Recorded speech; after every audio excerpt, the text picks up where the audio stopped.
Is Maxwell House the best coffee in the whole world? Well, your father says so, and your father knows best.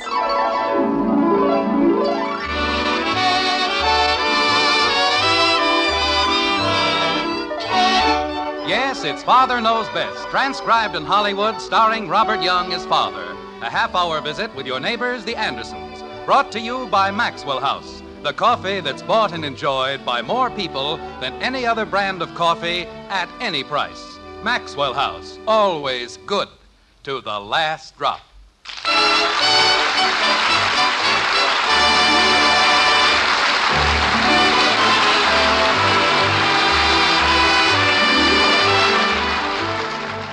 Today, being the 22nd of February, the people of America are engaged in a nationwide celebration, honoring the birth of the man who was first in war, first in peace, and first in the hearts of his countrymen. In Springfield, in the white frame house on Maple Street, the celebration has reached a melodic and spirited climax, like this.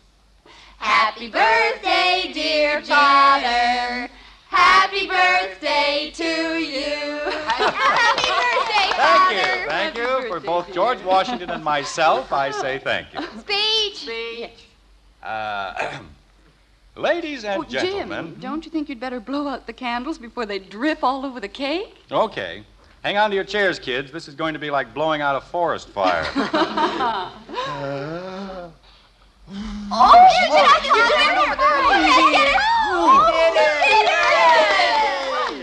Well, gets harder every year.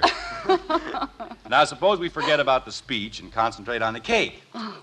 May I have your plate, Margaret? Just a small piece, dear. All right. There you are. Jim, I said a small piece. Well, it's my birthday. I'm in a generous mood. Betty? Thank you, Father. Bud? Oh, don't worry about getting mine too big, Dad. All right. How's that? Jim, not the whole cake. Leave him alone, Mom. He's doing fine. Boy. Bud, when you feel the explosion coming on, give us time to step back. Okay, Dad. Kathy? Is it all right if I don't eat any cake, Daddy? Why, Kathy. What's the matter, kitten? Don't you feel well? Oh, no, I feel fine. I just don't want any cake, that's all. Are you sure, Kathy? Yes, Daddy, I'm sure. Well, okay. Why don't you open the presents, Father? Don't you think I ought to have a chance to eat my cake? It'll only take a minute, Dad. But if I... Well, okay. Let's see now. This one says, with all my love, Margaret. Thank you, dear. I hope you like it. I'm sure I will. Daddy, may I please be excused? What for? Don't you want to see what I... Say, that's beautiful. And it's exactly what I needed. What is it? Jim. Oh, it's It's a golf pouch for your belt. And it's real leather. Oh, I see. T's on the outside, money on the inside. That's a good idea. Thank you, honey. You're welcome, dear. Now, this is a big one, isn't it? Happy birthday, Father dear. Lots of joy this coming year. May your troubles all be petty. Lovingly, your daughter Betty. Oh. Never mind, Bud.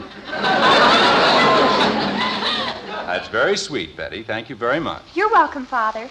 Don't you think I ought to go upstairs and do my homework? Why, Kathy, we're having a party. This is no time to do homework. Well. They're binoculars, Father. I know, but... The man said you could see practically anything with them. That's fine, but these are kind of expensive, aren't they? Where'd you get the money to buy them? Oh, I just made the down payment. I see.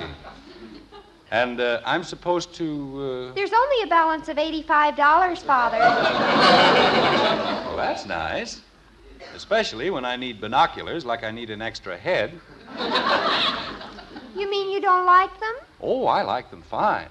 I can use them for finding people who want to buy insurance. Jim, I'm sure Betty won't mind if you turn them in for something more practical. Will you, Betty? No, but he doesn't have to before Monday, does he? What happens on Monday? Well, not Monday, Father. You see, Stanley Lawson is a bird watcher, and Sunday he's going to take me out and show me how you watch birds. With my binoculars. Well, I didn't think you'd mind if I borrowed them just this once. You can watch them through Stanley Lawson's binoculars. One eye apiece. Jumping creepers. Open mine up, Dad. $85. Jim, Bud's present. Oh, I'm sorry, Bud. Well, now that's a tender sentiment. What does it say? From Bud.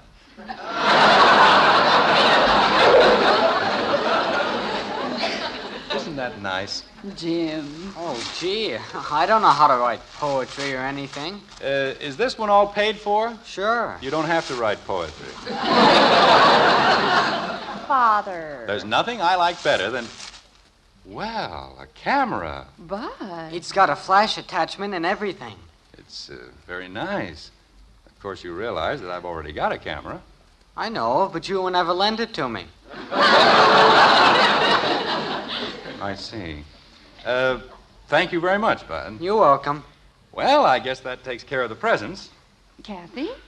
I better go inside and practice. Kathy, what about your present? I don't have any present, Mommy. Honey, it doesn't make any difference. I gave her 50 cents to buy a present, and I want to know what happened to it.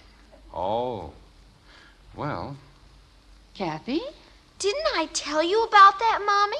Oh, it was awful. what was? What happened to the 50 cents? I was going down to Mr. Crandall's drugstore to buy the present, and you know the empty store next to Mr. Crandall's? Yes. Well, 9 men with beards on and great big guns jumped out of the store and grabbed me. And they knocked me down and they took my 50 cents. And one of them said, "You better not tell anybody or we'll kill you."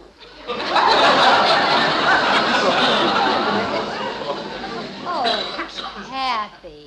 Well, they did. And I said, "You better give me back my 50 cents. That's to buy a birthday present for my daddy." And then they all said, "Ha ha." And then they ran away. Jim, I have never... Just a minute, honey. Is that all, Kathy? I couldn't help it, Daddy. There were 9 of them. Holy cow, if you believe Never us. mind, Bud. I'll handle this. Kathy, Yes, Daddy? you're sure there were only 9 men? Yes, Daddy. With beards? And guns. Well, sounds like the old Capone gang. That's who they looked like. Yes. What's that spot on the front of your dress? Spot? Looks like chocolate, doesn't it, Margaret? It is chocolate. Maybe one of the men had chocolate on his gun, and when he stuck me up... Kathy, why don't you tell us the truth? Oh, but it is the truth, Daddy. I was walking down the street. All right, never mind. Margaret, why don't you and Bud and Betty see what's doing in the kitchen? I'd like to have a little talk with Kathy. All right, dear. Come on, Betty, Bud. We'll start on the sandwiches for the poker party. 9 men with beards. What about my cake? Bring it with you. And stop talking with your mouth full. Boy, she dreamed up a pip this time, didn't she? Bud, you're getting crumbs all over the floor. Kathy, Yes, Daddy? now would you like to tell me the truth About what, Daddy? about the 50 cents? Oh, but I did. I was walking along, minding my business. When out of an orange-colored sky... What? Never mind. How many sodas did you have this afternoon? Why, Daddy, I didn't have any. Kathy. 3. I see. I couldn't help it, Daddy. I only meant to have 1. And the first thing I knew, the whole 50 cents was gone. Well, why didn't you tell me that in the first place? I didn't want you to spank me. So you made up that horrible lie. Well, it was the only one I could think of. Kathy, what are we going to do with you? I don't know. Of all the days to tell a lie, George Washington's birthday. And yours, too. Do you realize that in his whole life, George Washington never told a single lie? He didn't? He certainly didn't. When he chopped down his father's cherry tree, he said, "I cannot tell a lie. I did it with my little hatchet." Did he get spanked? Of course not, because he told the truth. And when he grew up and the people were looking for a president to be father of this country, they said, "Let's get George Washington. He never gets into trouble." Of course, in those days, there weren't any music critics.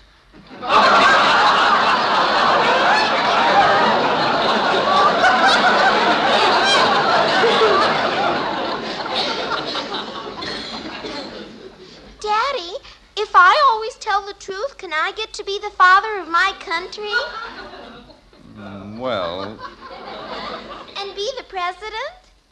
It's possible. Heaven help us.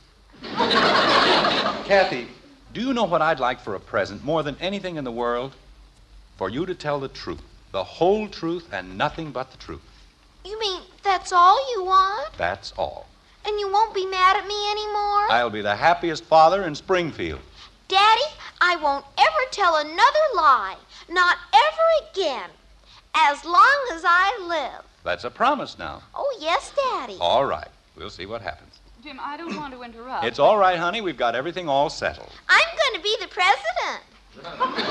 What? I'm going to tell the truth about everything, no matter what happens. That's fine, dear. Jim. That's what I'm giving Daddy for his birthday. All right, Kathy.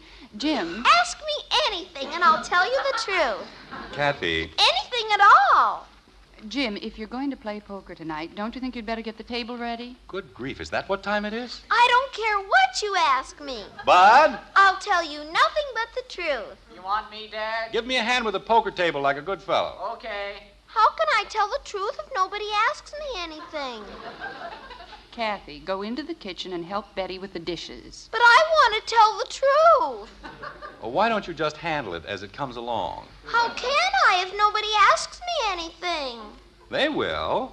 When? I think the table's down in the playroom, Dad. Bud, ask your sister something. What? Ask me, Bud, please, about anything. I don't want to know anything. You see, nobody'll help me. What's the matter with her? I don't know. I think maybe I sold her too large a policy. All right, Kathy, into the kitchen. It isn't fair. I promised I'd tell the truth, and now nobody'll let me. Jim, I hope you haven't started something we can't control. Don't worry about it, honey. If I know Kathy, it'll wear off in 10 minutes. What will, Dad? What worries me is that 10 minutes. Honey, a simple thing like this can't cause any trouble. What can't, Dad? You certainly can't get into trouble telling the truth, can you? Who can't, Dad? Bud, can't you ever keep still? About what, Dad?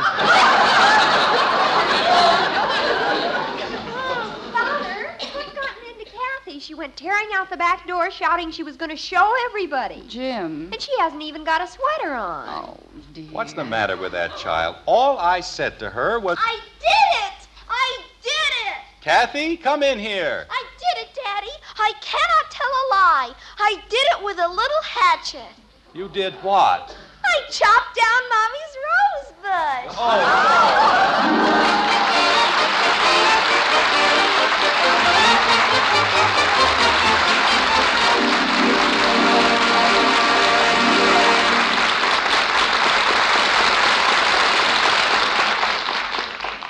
When it comes to child psychology, Father might just as well let Mother take over. But so many other times, ladies, it's that man of yours who's the expert worth listening to. For example, when it comes to coffee, wonderfully good coffee that spells the most in pure pleasure for your family, your husband is the world's greatest expert. No two ways about it. The number one expert on coffee is your husband. Now, you might say we're experts, too. Coffee's our business. And our Maxwell House coffee is enjoyed by more families than any other brand at any price. But at home, when you pour the coffee, the final judge, he's your husband. And tomorrow, if you'll pour him a cup of our Maxwell House, we promise he'll smile from ear to ear and say, Marvelous. Best coffee ever. we're sure he'll say that. So sure we'll give you your money back if he doesn't.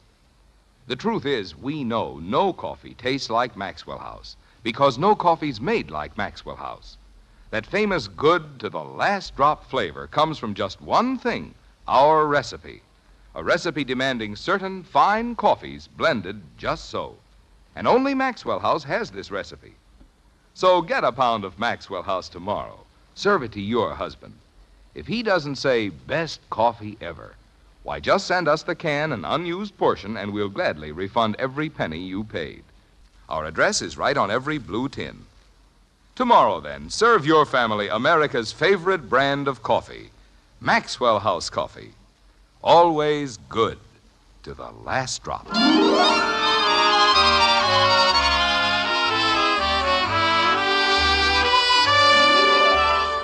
It's less than an hour later, and for some reason, we're reminded of what the poet Milton said in his immortal Paradise Regained. Hard are the ways of truth and rough to walk. Of course, we aren't sure, but isn't it just possible that the poet Milton might have had a daughter like Kathy Anderson?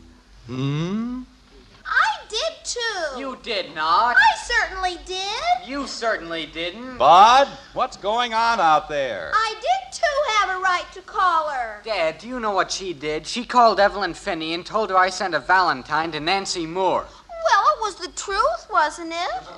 Jim, I told you in the beginning. Kathy. You said you wanted me to tell the truth. Evelyn said she was never going to talk to me again, and it's all her fault. It is not my fault. It certainly is. It certainly isn't. Well, wait a minute, both of you. Kathy, did you call Evelyn Finney? Sure, I called her. I had to tell her the truth, didn't I? Mother! Oh, dear. Mother, do you know what that little monster did? She told Billy... Oh, there you are. Just wait till I... Daddy! Leave her alone, Betty. But you don't know what she did. I told the truth. That's what I did. She called Billy Smith and told him I was going bird watching with Stanley on Sunday. Betty. I told him I was going over to Janie Liggett. She told a big lie. I did not. I am going over to Janie's. First. Kathy. My life is ruined. My whole life. What are you kicking about? Bud. Evelyn Finney won't even talk to me, and she's got all my biology notes. Bud, the door. And I'm warning you right now, if I flunk biology, it's all her fault. Kathy, Yes, Daddy? let's get this straight once and for all. Unless people ask you, you are not to tell them anything. Not even the truth? Not anything. Not even Mrs. Smith? How did she get into this? Kathy, you haven't been talking to Mrs. Smith. Well, sure. And she said she wanted me to tell her anything else I found out. What did you tell Mrs. Smith? Well, I just told her that last Saturday when Mr. Smith was supposed to be working, I saw him go into the bowling alley, that's all. Oh, Kathy. Well, it was the truth. Jim, you've got to do something about this. Dad, it's Mr. Gribble. Oh, no, not Gribble. Not... Go on into the den, J.P. We'll be right in. Okay, Jim. Take your time. Did you invite him to the poker game? Of course not. He's the worst poker player in the entire country. But if he finds out you're having a game... We've got to get rid of him before he does find out. The boys won't play with him, and I'll be in a jam. Why don't I just tell him the truth? Kathy, if you so much as open your mouth... Wait a minute. I think I've got it. Betty, sneak out into the hall and get our coats. What? Jim. Just your mother's and mine. But, Father... Don't ask any questions. Just do it, please. Jumping creepers. Now, this is a great idea, honey. If he thinks we're going out, he'll go someplace else. Isn't that telling a fib? It's no such thing. We aren't going to tell him anything. We're just going to put on our coats. And if we want to put on our coats, why shouldn't we? Right, Margaret? Well, I suppose you can look at it that way. It still sounds like a fib to me. Well, nobody asked you. Here are the coats, Father, and I brought your hats, too. Oh, thank you, Betty. Jim, Put your coat and hat on, Margaret, and let's go. I can't just put a hat on, dear. It takes... Well, then carry it. He'll get the idea. Jim, if only you wouldn't get us into these situations. Honey, how did I know he was going to stop by? Just because his family's in Florida and he's at a loose end. Are you ready? I suppose so. Okay, here we go. Now, Betty, you come along, and if Kathy starts to say anything... I'll strangle her. Daddy! That's the idea. Well, how are you, J.P.? Oh, Bud and I were just sitting here. Oh, just going out, eh? You and Mom going someplace, Dad? Well, as a matter of fact, we... Hello, Mr. Gribble. Hello, Mrs. Anderson. Girls. Hello, Mr. Gribble. I suppose I should have called, but, well, I wasn't doing anything, and I just thought, Too bad, isn't it, Kathy? He asked me, Daddy. You heard him. He asked me. Kathy. He said, isn't it too bad? And I have to tell him. We weren't actually going out, J.P. We just got back. Hadn't had a chance to take off our coats. That's all. Oh, well, then I can look forward to a pleasant evening after all. Yes. I didn't hear you and Mom. Never mind, Bud. Will you excuse us for a minute, J.P.? We've got to take our coats off. Don't pay the least bit of attention to me. I'll just make myself at home. I'm sure you will. Come along, Kathy. But I want to stay with Mr. Gribble. Jim. You heard your mother, Kathleen. You've got to leave Mr. Gribble alone. Oh, why don't you stop worrying, Jim? I'll just sit here with the children and have a nice little chat. Won't I, Kathy? Yes, Mr. Gribble. Oh, dear. Betty. I'll keep an eye on her, Father. Okay. We who are about to die salute you. What? What was that? I said, we'll be right back. Won't we, honey? Yes, we'll be right back. Well, you're getting to be a big girl, aren't you, Kathy? Would you like to ask me something? Will Mrs. Gribble be in Florida long, Mr. Gribble? Jim, what are we going to do? We've got to work fast. Now, you go next door to the Davises and tell Ed the game is off. But is it... There's nothing else we can do, Margaret. I can't afford to insult Gribble. And I've got to get in there before Kathy starts popping off. Go out the back door, then he won't see you. All right, dear. I just hope you know what you're doing. I just hope I come out of this alive. That's what I hope. A fine birthday this is turning out to be. Oh, no, not already. Want me to answer the door, Dad? Never mind. I'm right here. I'll be with you in a minute, J.P. Take your time, Jim. No hurry. Hello, Jim. Ed. Thought I'd come by a little early in case you needed any help. Help? What I need is a doctor. Margaret just went out the back door to try to stop you. What for? Is that Ed Davis? Yes, J.P. He just came in for a minute. Gribble. Hello, Ed. Hello, Mr. Gribble. We'll be right in, J.P. Okay, Jim. Jim, I told you I'd never play poker with him again. I didn't invite him, Ed. He doesn't even know there's going to be a game. Well, get rid of him. Sure, and get rid of all of his insurance business at the same time. Is that what you want me to do? No, but... Look, why don't you call the fellas and explain what happened?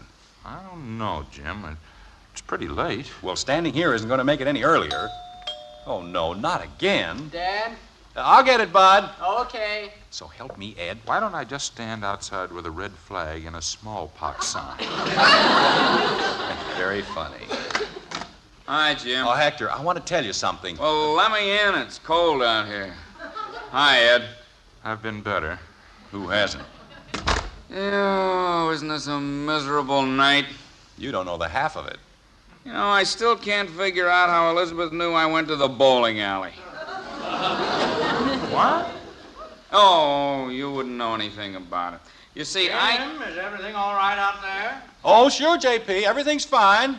Gribble? Heck, I was just explaining to Now, Ed. look, Jim, I've had enough trouble today, and if you think I'm going to play cards with that tight-fisted, knot-headed... Hector?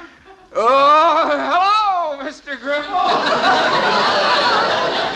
I thought I recognized your voice. We'll be right in, J.P. Jim, we can't just stand here. If anybody else shows up, he's going to suspect something. What makes you think he doesn't already? I know what we can do.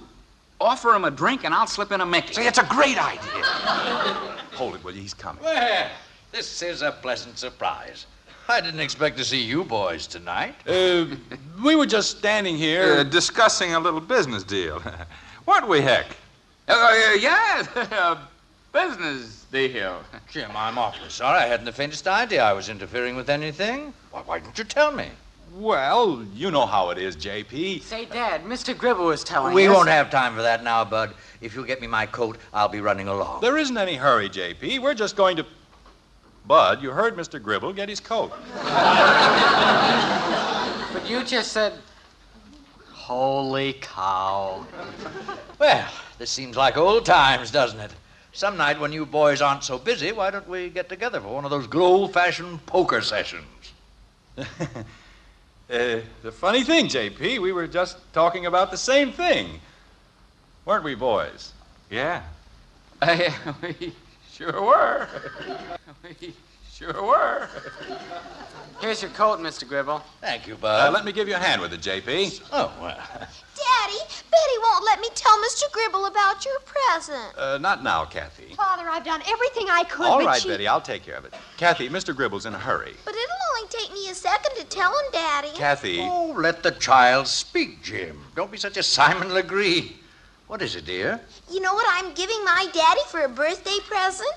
I'm going to tell the whole truth to everybody. party. Well, that's fine, Kathy. Good. Now, Don't you want to ask me something? Kathy, Mr. Gribble's leaving. But if he wants to ask He doesn't me... want to ask you anything. Do you, J.P.? Why, no, I can't think of anything right now. You can't? No, dear, I'm sorry. Well, J.P. Why don't you ask me if my father's going to have a poker party tonight?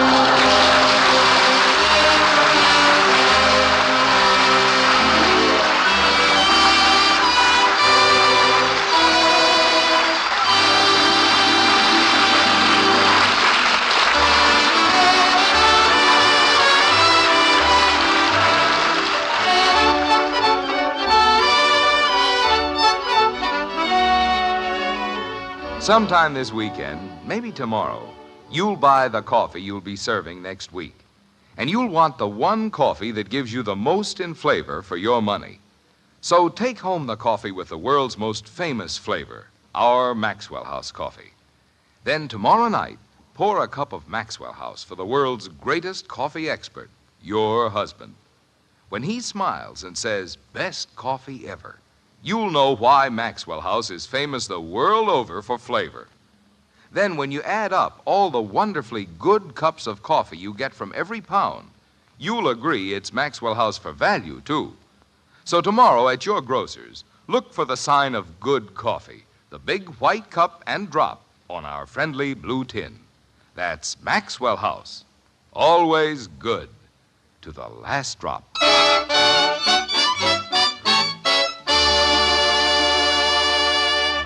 Ladies and gentlemen, this is Robert Young. Today is not only the birthday of George Washington and Jim Anderson, it's my birthday as well. I've always felt very close, therefore, to the basic ideals of Americanism and the principles on which this country was founded. That all men are created equal, that they are endowed by their Creator with certain unalienable rights, that among these are life, liberty, and the pursuit of happiness. You'll notice that nothing is said about an individual race or color, that no mention is made of a privileged faith or religion. On this day, therefore, why don't we review for a moment our own personal adherence to the rules of democracy and pledge ourselves to a better life during the coming year? Let's not live as members of a certain race or color or creed. Let's live as Americans. Thank you.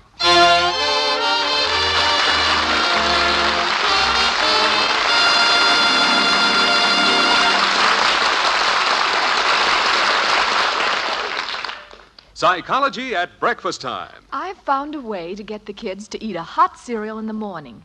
I just give them post-wheat meal and tell them it's Hopalong Cassidy's favorite hot cereal.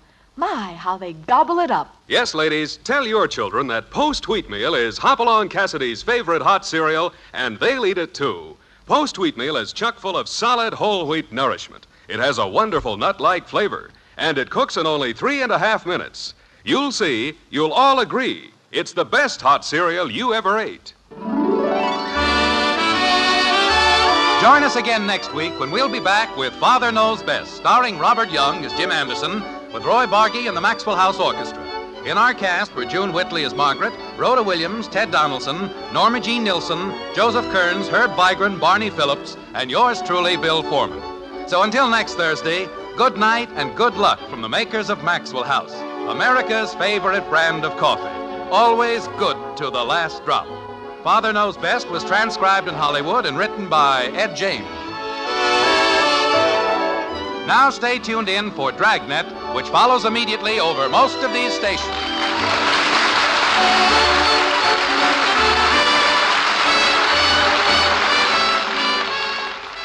Now it's exciting and authentic Dragnet on NBC.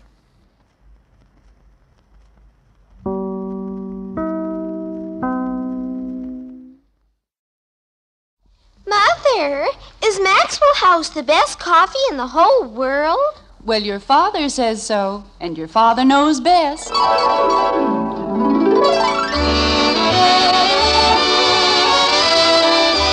Yes, it's Father Knows Best, transcribed in Hollywood, starring Robert Young as father.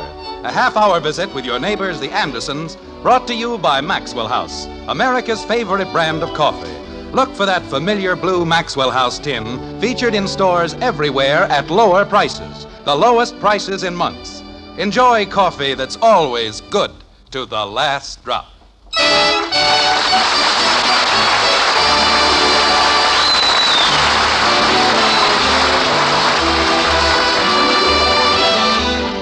Heap high the board with plenteous cheer, and gather to the feast, and toast the sturdy Pilgrim band whose courage never ceased. You know, the Pilgrims started the custom of Thanksgiving, but there are others whose trials and tribulations on an average Thanksgiving day bear inspection and a certain amount of sympathy. Take, for example, the Andersons, who live in Springfield in a white frame house on Maple Street. They count their blessings and give their thanks, but with 3 children in the house, even a simple rite like Thanksgiving can be a pretty complicated affair, like this. Mother! We're in the den, Betty. Is it all right if I borrow your earrings? Betty! If you have anything to ask your mother, come down here and ask her. Jumping creepers. Sounds like she was reared in a barn. Stands up there screaming her head off. Jim, Kathy is waiting to read her poem. Oh, I'm sorry, Kathy. Go ahead. Yes, Daddy. Go ahead, dear. Well, now what are you waiting for? I have to be introduced. Pardon me. Ladies and gentlemen, the winner of the competition in the 4th grade, Miss Kathleen Anderson. Is that better? Now you have to applaud. Okay, we applaud. Thank you. What a ham. Has to get her applause before she reads the poem. Jim. Doesn't want to take any chances. All right, dear. Anytime you're ready. Yes, Mommy. Thanksgiving Day by Kathleen Joy Anderson, 4th grade. Thanksgiving is a lucky day. Wait a minute. What was that name? The name? Your name. Say it again. Kathleen Joy Anderson. Where did the joy come from? Your name is Kathleen Louise Anderson. But I don't like Louise. You what? Jim, Kathy and I talked it all over. My mother's name is Louise, and if it's good enough for my mother, it's good enough for her. It's only a middle name, dear, and if she doesn't like it... Why shouldn't she like it? What's wrong with it? Nothing, Jim, but it's her name. You're darn right it's her name. She's not going to change it. Now, go ahead. Mommy? Go ahead, dear. Gee whiz. My grandmother and her mother were named Louise. There's no reason why she should want to change it. Well? What? Read the poem. Yes, Daddy. Thanksgiving Day by Kathleen Louise Anderson. That's more like it. 4th grade. That's much better. Jim, please. All right, Kathy, go ahead. Thanksgiving is a lucky day for all the girls and boys. It isn't just like Christmas when your parents give you toys. It isn't even like Easter when you get an Easter bunny. Or even like your birthday when your uncle sends you money. What? Jim. When did her uncle ever send her money? Or anything else? Kathy. She's 9 years old. He's never sent her a button. Gives her money. He's so tight he can't even sit down. Jim Anderson, I know you don't like him, but he's been very good to my sister, and if Kathy needs him for her poem... Santa Claus and the Easter Bunny and your brother-in-law. Boy, is that a combination. Go ahead, Kathleen. Yes, Mommy. Thanksgiving Day by Kathleen... Not from the beginning, Kathy. Start where you left off. I don't remember where I was. Your uncle was giving you money. Oh. That's something we can all remember. Yes, Daddy. This isn't a poem, it's a fairy tale. Jim, if you say one more word... I'm sorry. Go ahead, Kathy. Is it all right if I start up near Christmas? Start anywhere you like, but start. Okay. Thanksgiving Day by Kathleen Louise. 4th grade. Oh, dear. Thanksgiving is is a lucky day for all the girls and boys. It isn't just like Christmas when your parents give you toys. It isn't even like Easter when you get an Easter bunny. Or even like your birthday when your uncle gives you money. I didn't say a word. Go ahead, dear. It isn't like the 4th of July or Decoration Day or summer vacation or Halloween. Kathy, when are you going to stop telling us what it isn't like and tell us what it is like? How can she when you keep interrupting? Well, it's supposed to be a poem about Thanksgiving, isn't it? And what has she said? It isn't like Christmas. It isn't like the 4th of July. Who said it was? Jim, the poem has already won the contest. We're just supposed to listen. But as long as... We're just supposed to listen. Go ahead, dear. You mean from the beginning? No. Start after that funny part where your uncle gives you money. Okay. It isn't like the 4th of July or Decoration Day or summer vacation or Halloween when all the kids can play. No! Jim! Oh! Good grief. Scare a man half out of his wits? Mother, is it all right if I borrow your earrings? Look what you've done. Ashes all over the floor. Well, I'll clean it up, Margaret. Don't worry about it. What happened? Nothing happened. I knocked over the ashtray, that's all. Go ahead, Kathy. Thanksgiving is a different day. Excuse me, Kathy. I have to speak to Mother. Let her finish the poem, Betty. Father, I told Janie Liggett I'd be there early. She's counting on me. You don't have to read a poem over the radio. Oh, no. You mean she's going to read that horrible thing in public? Thanksgiving is a lucky day. I didn't see you winning any free turkey dinner. I didn't have to. The Liggets are going to have 3 turkeys. Wait a minute. The way you kids talk, you'd think we'd never had a turkey in this house. Jim. I've got a good mind to keep you all home. Father. Jim, it isn't a question of turkey. Kathy's principal told you. Why couldn't they have the dinner some other day? But Thanksgiving dinner was the prize, dear. For all 8 grades, it's become a major event. And the Liggets. If somebody looks cross-eyed, Janie Liggett has a party. Father, you said... I know what I said. And it'll be a relief to get you all out of the house. Your mother won't have to spend all day cooking a dinner you'll wolf down in 20 minutes. Jim.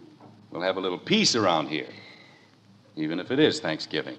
Thanksgiving is a different day, the day I like the best. Kathy, I haven't asked about the earrings. Which earrings, Betty? The ones with the rhinestones. Oh, dear, those are much too old for you. Oh, no, they aren't, Mother. Really, they aren't. Thanksgiving is a different day. Just a minute, Kathy. Betty, if your mother says they're too old for you... But they aren't, Father. I tried them on. Don't you think something less formal would be more suitable? But, Mother... After all, rhinestones in the afternoon. Not good, huh? Not good at all. How about the little pearl ones? Oh, much better. May I? Of course, dear. Oh, thank you, Mother. You're an angel. Go ahead, Kathy. Maybe I ought to get the vacuum cleaner. The whole rug's a mess. Just leave it, Jim. I'll clean it later. It'll only take me a second. Jim! All right, Kathy. No.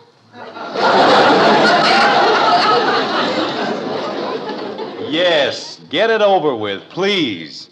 Thanksgiving is a different day, the day I like the best.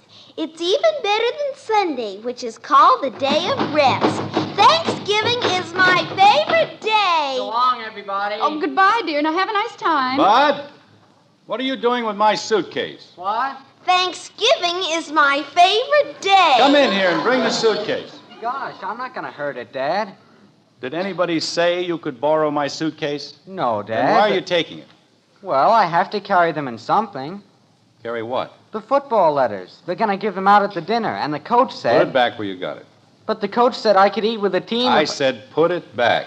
Holy cow. Thanksgiving is my favorite day. Jim, he isn't going to hurt anything. That's not the point. He has no right to take things without asking for them. But you were busy, Dad. I tried to ask you this morning, remember?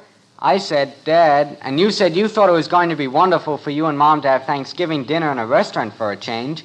And I said, Dad, and you said you thought everybody made too much of a fuss about Thanksgiving anyway. And I said, Dad, and you said... Bud. Hmm? Take the suitcase. Oh, boy. And next time, ask for it. I tried to, Dad. I said... Bud. Okay, Dad. Goodbye now. Oh, is Billy here, dear? He's parked out front. Well, have a good time. Don't eat too much turkey. I won't. See you later. Goodbye, dear. Goodbye, Betty. Bye. Thanksgiving is my favorite day. Just a minute, Kathy. Bud, are you driving downtown with Joe Phillips? Yes, Dad. Why don't you drop Kathy off at the school? Okay. Come on, Kathy. I haven't finished my poem. Well, why haven't you? I haven't heard anything else for the past hour. I tried to read it, and first you said that Uncle Richard... Come on, Kathy, will you? I'm late. Nobody ever lets me do anything just because I'm the littlest one in the family. Kathy, read the poem. Everybody thinks they can pick on me. Kathy. Thanksgiving is my favorite day, dear. That's where you left off. And they don't have any right to... Thanksgiving is my favorite day, though the skies are gray and murky. 'Cause that's the day when I get to eat the drumstick of a turkey.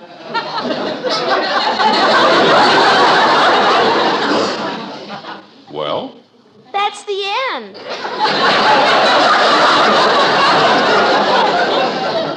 Some poem. Bud. It's a very lovely poem, Kathy. Thank you, Mommy. You mean that won the competition? Jim. Well, I'm not surprised. It's very good. A little sentimental, perhaps, but very good. Thank you, Daddy. Get your coat, Kathy, and let's go. Mr. Bryant said he'd bring me home, Mommy. That's fine, dear. And don't forget to listen to the broadcast. We won't, and behave yourself. Come on, will ya? Well, stop pulling me. Why do you always have to pull me?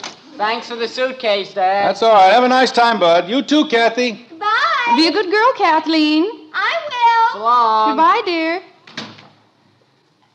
Well, I'm completely exhausted. I don't know where they get all that energy. Margaret, did she really win the competition with that poem? She's only in the 4th grade, Jim. That's very good for the 4th grade. When I was 9, I could write poems like that standing on my head. Well, if you've ever seen Kathy study, you'd know that that's probably the way she wrote it. Margaret, Yes, dear. have you noticed how quiet it is? Yes, dear. Hasn't been this quiet for weeks, has it? No, dear.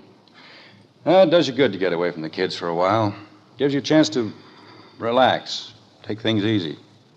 Read your paper and things. Yes, dear. Get the kids out of the house, and it makes all the difference in the world. Get a little peace and quiet. Don't you? Yes, dear. All that excitement and shouting and running up and down stairs, absolutely unnecessary, isn't it? I suppose so, dear. Margaret, Yes, dear. I'm lonesome. Yes, dear.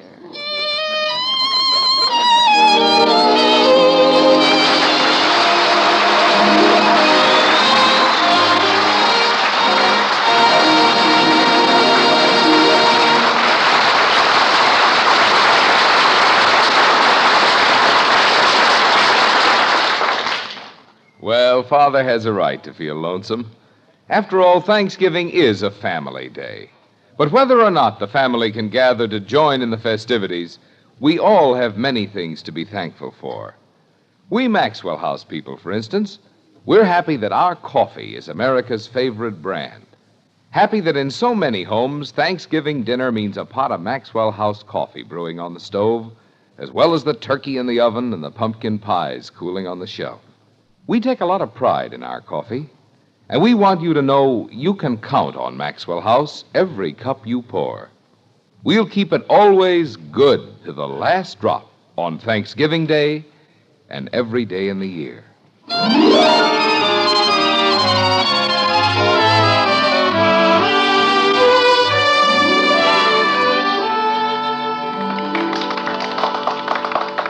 That was very good, Barbara. Very good indeed. Now, our next winner is a rugged individualist indeed. Jim, it's Kathy. I'll be right in. She put her thoughts on Thanksgiving into verse and will now read the poem which won for her the competition in the 4th grade. Ladies and gentlemen, Miss Kathleen Anderson. Is it Kathy? Has she started yet? Jim, be quiet. Well, I just wanted to know. Thanksgiving Day by Kathleen Joy, Louise Anderson. 4th grade. Thanksgiving is a lucky day for all the girls and boys. It isn't just like Christmas when your parents give you toys. Well, why doesn't she go on? Jim, please. Go ahead, Kathleen. It isn't as if she had to remember anything. She's got it right in front of her. But, dear, she's probably very nervous. Well, she can read, can't she? Kathleen, we're waiting. I want to go home. Now what's gotten into her? Oh, the poor little thing. Miss Anderson just remembered a previous engagement. But perhaps we'll have better luck with our next little guest. The winner of the competition in the 5th grade.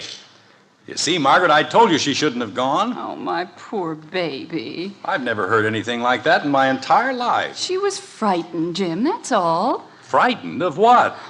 You can't shut her up when she's in the house. As soon as she's supposed to talk, she makes a noise to sound like Georgie Jessel.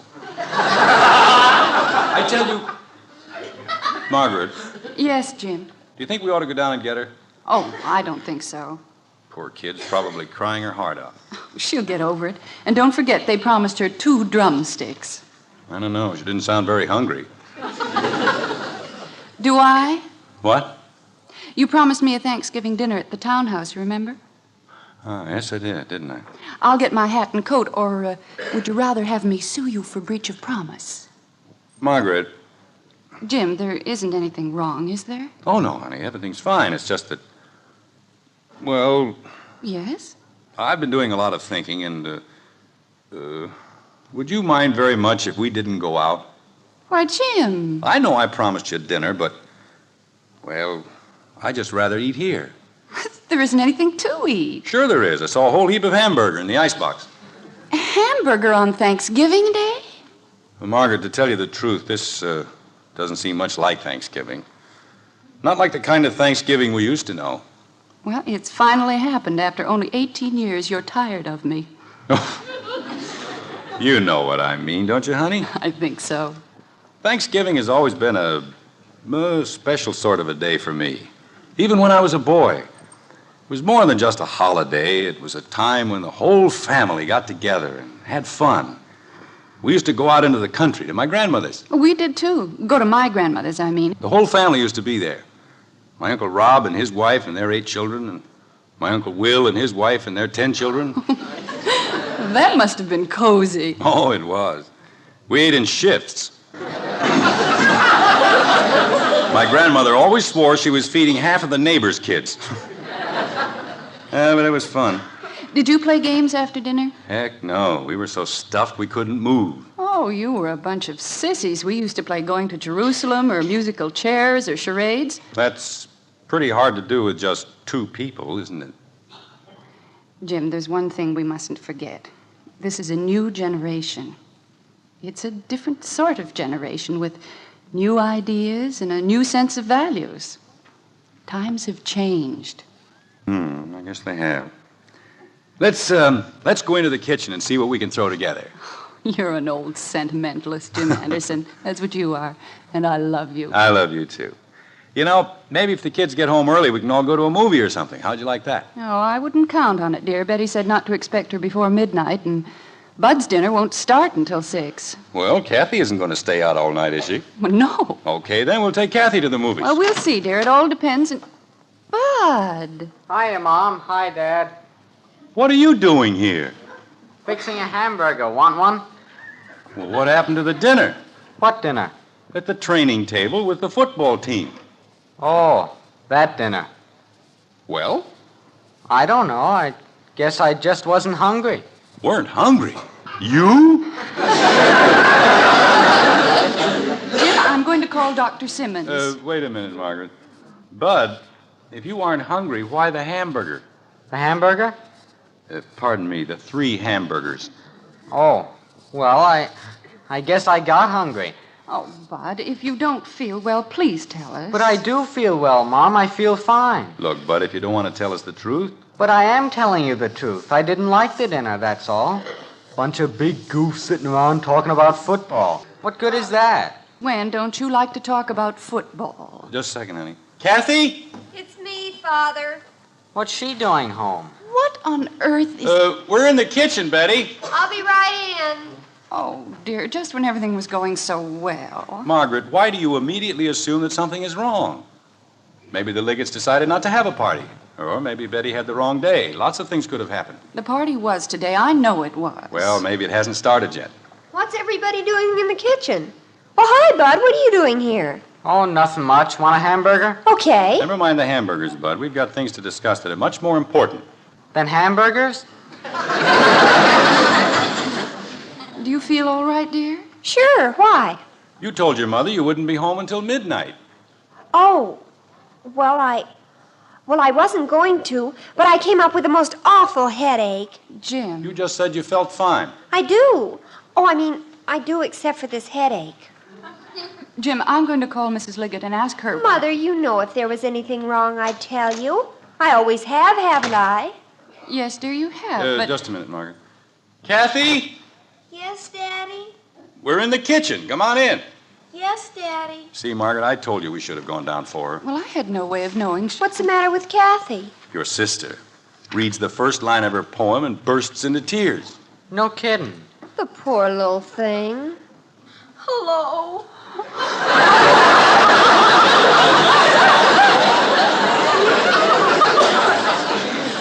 Oh, Angel. Hello, sweetheart. Come on over here and tell your daddy all your troubles. I don't have any troubles, Daddy. I'm just not happy. Well, it isn't anything to cry about, is it? It was a lovely poem, darling, even if you didn't read it. And don't you worry, knothead. If anybody makes fun of you, I'll poke them right in the nose. Oh, Bud. I don't care if they do make fun of me. I didn't want to read my poem, not to them. Why, Kathy, they're your friends. I don't want them. It's Thanksgiving, and I wanted my mommy and my daddy and my sister and my brother. I was lonesome. Kathy, darling. She's all right, Margaret. Just leave her alone. Mother. Yes, Betty. I was lonesome, too. Oh, now, wait a minute. Oh, Jim. Margaret, not you,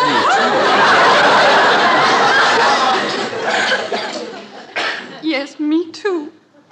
Good grief.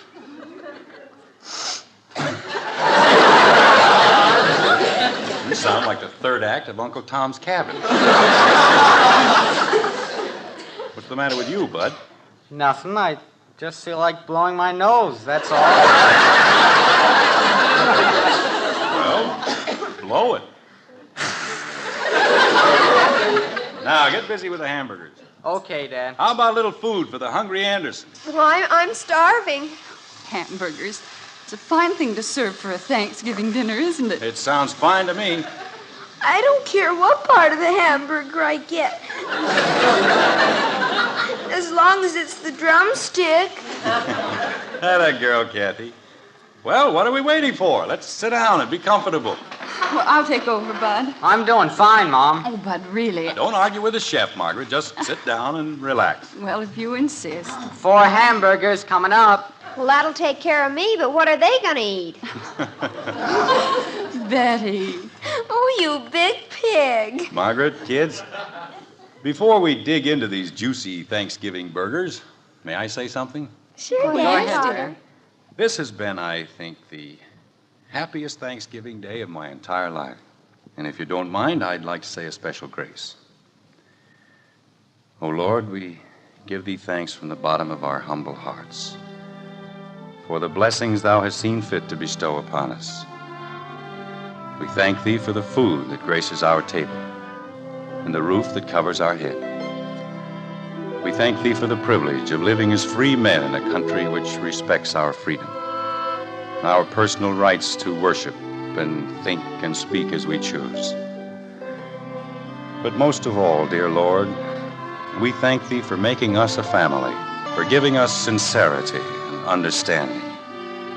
We thank thee for giving us the most cherished gift a family may know, the gift of love for one another. Amen.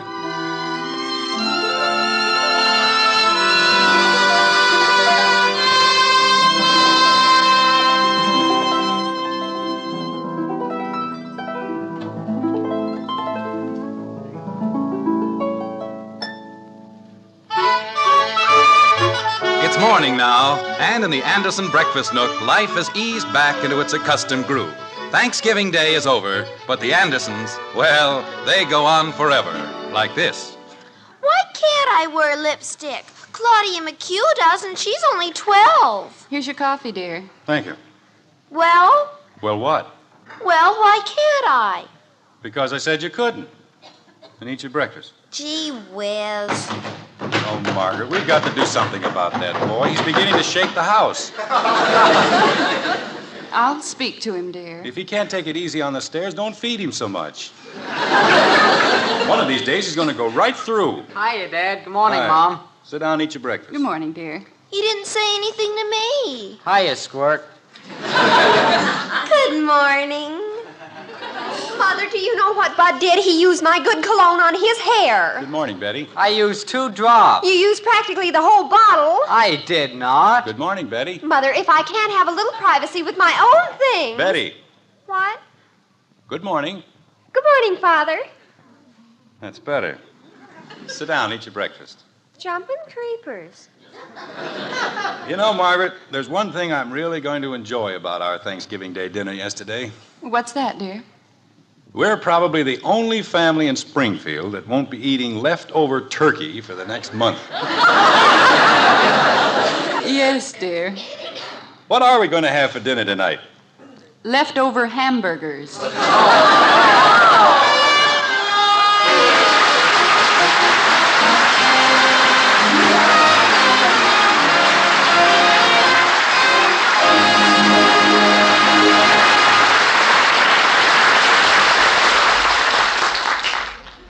So you don't think your family will ever be hungry again? Well, you just wait till tomorrow morning. The kids will be banging their spoons for breakfast the same as ever. So be ready with steaming bowls of hot post wheatmeal. And tell the youngsters it's Hopalong Cassidy's favorite hot cereal. Yes, hot post wheatmeal with solid whole wheat nourishment and rich nut-like flavor that Hopalong sure goes for. Hot post wheatmeal. You'll see, you'll all agree, it's the best hot cereal you ever ate. These days, stores everywhere are featuring lower prices on Maxwell House coffee. The lowest prices in months. Bring home one of those familiar blue tins tomorrow and enjoy coffee that's always good to the last drop. Join us again next week when we'll be back with Father Knows Best, starring Robert Young as Jim Anderson, with Roy Bargy and the Maxwell House Orchestra, and yours truly, Bill Foreman. So until next Thursday, good night and good luck from the makers of Maxwell House. Father Knows Best was transcribed in Hollywood and written by Ed James. Now stay tuned in for Dragnet, which follows immediately over most of these stations.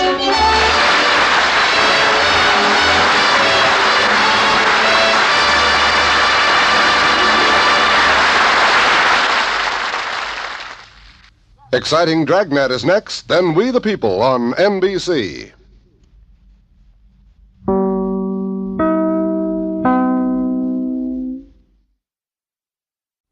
Mother, are Post 40% bran flakes really the best tasting cereal of them all? Well, your father says so, and Father knows best.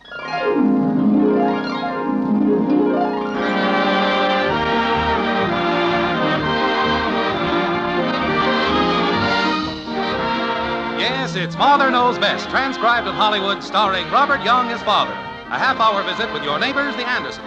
Brought to you by America's largest selling bran flakes. Post 40% bran flakes, and by Instant Postum, the good-tasting drink that's entirely caffeine-free.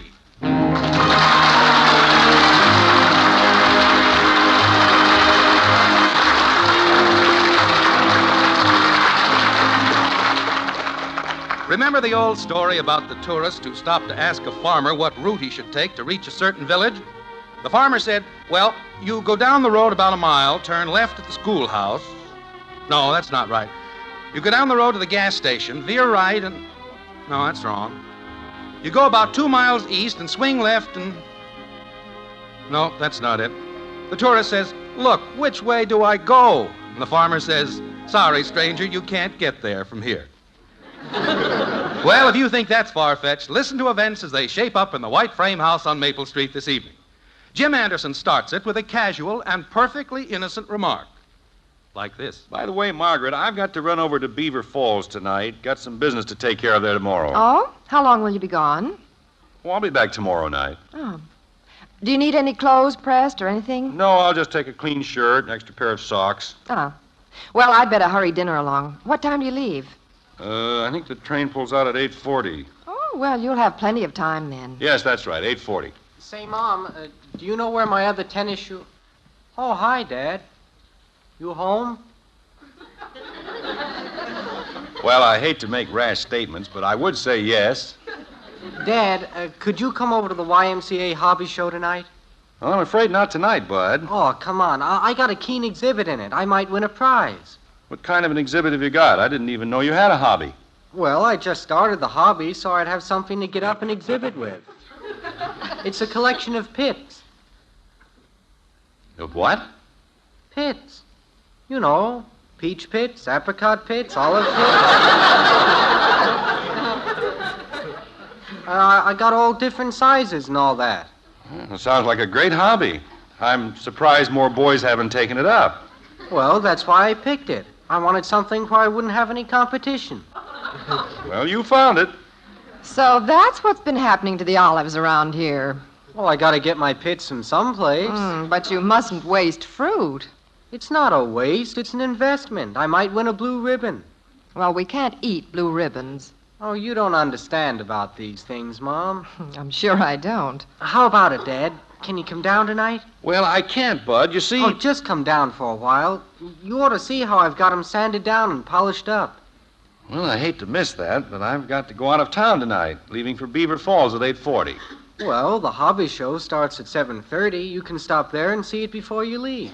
Well, I imagine that by the time we're through dinner and I get a few things packed... Hey, I tell you what, Dad.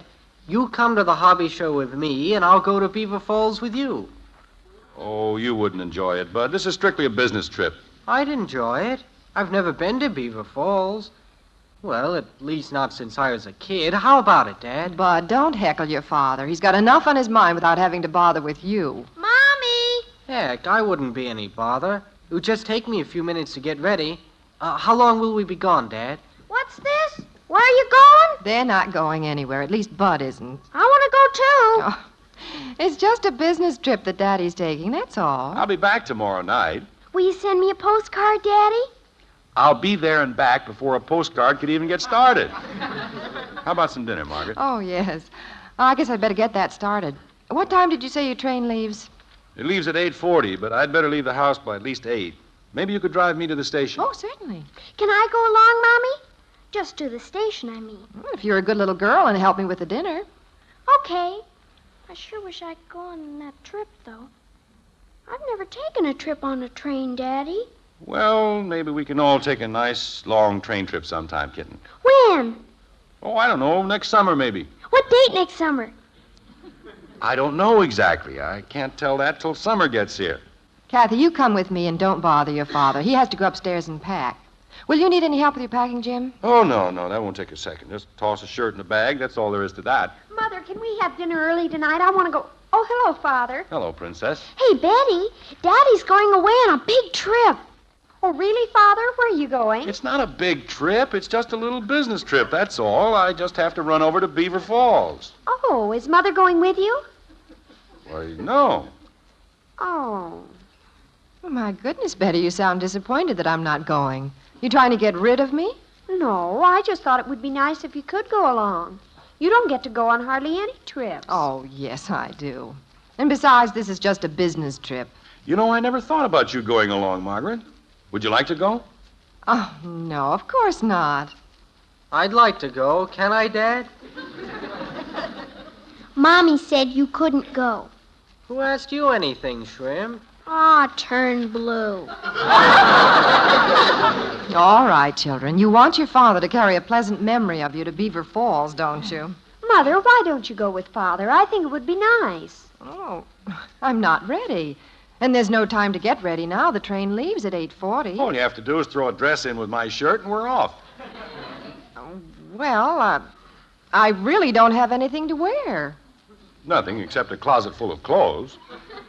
Anyway, who's going to see you in Beaver Falls? I guess you're right. But I can't very well go away and leave the children. Well, Betty will be here, and Bud's old enough to take care of himself. Well, I won't be here this evening. Ralph's going to take me bowling tonight. That's why I want to eat early. Bowling? You don't know how to bowl. I know it, but Ralph is going to teach me. Oh, brother, that I'd like to see. All right, Smarty. I can learn to bowl just as well as anyone. I'd hate to be the pin boy in your alley. Or in the next alleys. They're taking their life in their hands. Oh, you hush up. Jim, you'd better get upstairs and start packing. Well, how about you, Margaret? Oh, I can't go, especially if Betty's going to be gone tonight. Why can't you get a sitter for Kathy? I don't want a sitter. Well, it doesn't matter anyway. It's all settled. I'm not going. Come on, girls. You can help me in the kitchen. All right. Jim, if you want to take your new pajamas, they're in the lower left-hand drawer. I'll find them. You know, Kathy, I think you're kind of selfish. Well, if you'd be willing to have a sitter stay here, why, then Mother could go on that trip. Oh, now, forget it, Betty. I don't really want to go. Which one of you wants to set the table? Let Kathy do it. Hey, I got an idea that's better than the sitter idea. Take me along. Well, I guess that is a possibility. I've never been on a train before. Hey, wait a minute. I heard that. If anyone's going with Dad, I am. I asked him first. Well, I don't think anyone is going with him. Besides, you have to stay here for the hobby show, don't you? I don't have to. Well, we can't all go away and leave Betty here alone, anyway. I still think you ought to go some way, Mother. Well, it's not really enough of a trip to make all this fuss over. Say, Margaret. Yes, dear? Where's that little travel bag of mine? Which one do you mean? You know, the tan leather one. The office gave it to me for Christmas a couple of years ago. Oh. Well, that's kind of small, isn't it? It's all I need. Just room enough for a shirt and some papers. You really should take along some warm clothes in case it starts raining or turns cold again. Margaret, I'm only going to Beaver Falls, not Alaska. I'll be back tomorrow night. Daddy, Yes, kitten? we got a new plan. New plan for what? The trip. Mommy said I could go along with her and you. Why, Kathy, I didn't say that. You said it was a possibility. Well, I guess we could take Kathy. I ought to know right away, though, so I could make some more reservations. Well, just forget it, Jim. I couldn't get her ready in time. Wouldn't take any time, Mommy. Just throw an old shirt in a bag. I don't see why she gets to go and I don't. Well, none of us are going, Bud. Your father would be busy over there, and we wouldn't get to do anything anyway. Well, I will be pretty busy, but... Oh, no, Jim, just forget it. Maybe we can all plan a big trip for later on, sometime when I won't have to do any work. Well, that's a much better idea. I think that bag is on the shelf in Bud's room. Seems like that's where I saw it last. Uh-oh. What's the matter with you? I just remembered where that bag is. At the hobby show. The hobby show? Yeah, I carried my pit collection down there. Oh, fine. Well, there are other bags upstairs, Jim. I think you need something larger than that anyway. Yeah. You'll need to take a good big one if we're going along. Well, if she's going along, I'll get the phone. Well, what do you say, Margaret? Do you want to go or don't you? Oh, Certainly she wants to go. Mother, you go upstairs and start packing. I'll finish getting dinner. Okay, that's settled. Come on, Margaret. Whoopee! The phone's for you, Betty. Ralph. Oh, all right. Well, come on, Margaret. If you're going to get ready, you can't just stand there. The train leaves at 8:40. I know. But, well, I don't like to go away and leave Betty and Bud here. They're perfectly capable of taking care of themselves. Yeah, we'll get along all right, but I still don't see why Kathy gets to go and I... Oh, that Ralph. What's the matter now, Princess? Oh, he's invited George and Edna to go along. Well, what's wrong with that? Nothing, except Edna thinks she's such an utterly, utterly great bowler. She'll be showing off all evening long. I can just see her. Well, I wouldn't worry about that. Well, we'd better get our plan set, Margaret. It's getting late. Shall I get a reservation for 3? Yes. Well, he wasn't asking you, Kathy. Well, as far as I'm concerned, it's all settled. I'll go upstairs and start packing. Well, how about it, Margaret? Well, Betty, will you be all right here? I guess so. If you want to leave Kathy here, I'll stay home. Hey, wait a minute. You can't do that. Well, I don't want to go down to that old bowling alley and watch that Edna show off. Well, hey, if Kathy's not going, how about me going in her place? Who says I'm not going? Well, now, wait a minute here. I believe I've got a plan. Edna's showing off wouldn't be so bad if it wasn't for the way Ralph and George get taken in by it. I can just hear those two ghouls raving and drooling every time she makes a shot. Well, Betty, may I? Why are men so gullible, especially Ralph? Well, Betty... Oh, what a beautiful shot. Oh, how graceful she is. Oh, what form. You ought to see her form. Betty, if you'll relax for 1 second, I have a plan that might solve all our problems. Does anybody want to hear it? Oh, certainly. What is it, dear? Let's all go on the trip. Now you're talking. Oh, boy! That'll give Betty an excuse not to go bowling. What? And let Edna have both George and Ralph all to herself? Oh, me. Well, I don't care. Let her have them. What time are we leaving? 8:40. Gee, we'd better start packing then. What about dinner? Don't fix anything. We'll eat on the way to the station. Well, I guess it's all settled then. Yes, and thank goodness it is. Come on, kids. Everybody upstairs. Time waits for no man, not even an Anderson.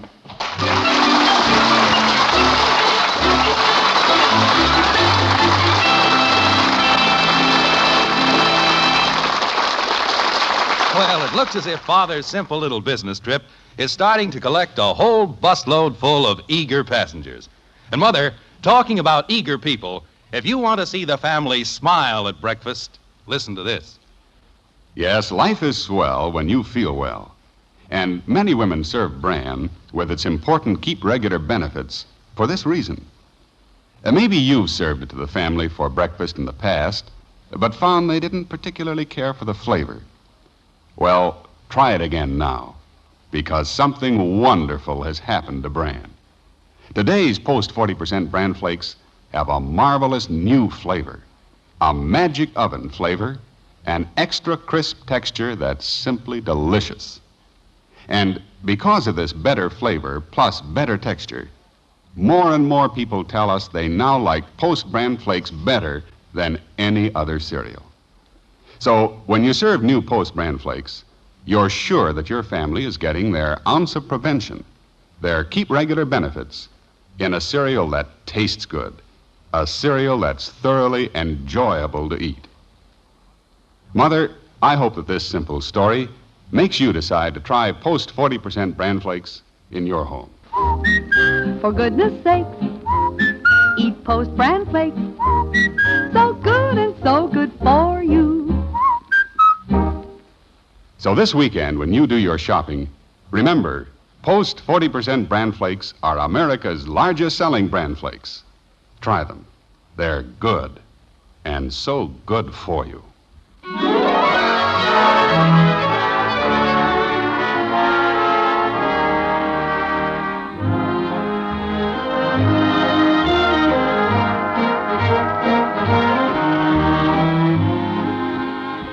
Well, Jim's little business trip to Beaver Falls has turned into quite an expedition. It took considerable maneuvering, but the way things stand now, the whole family is going, which seems to be all right with Jim.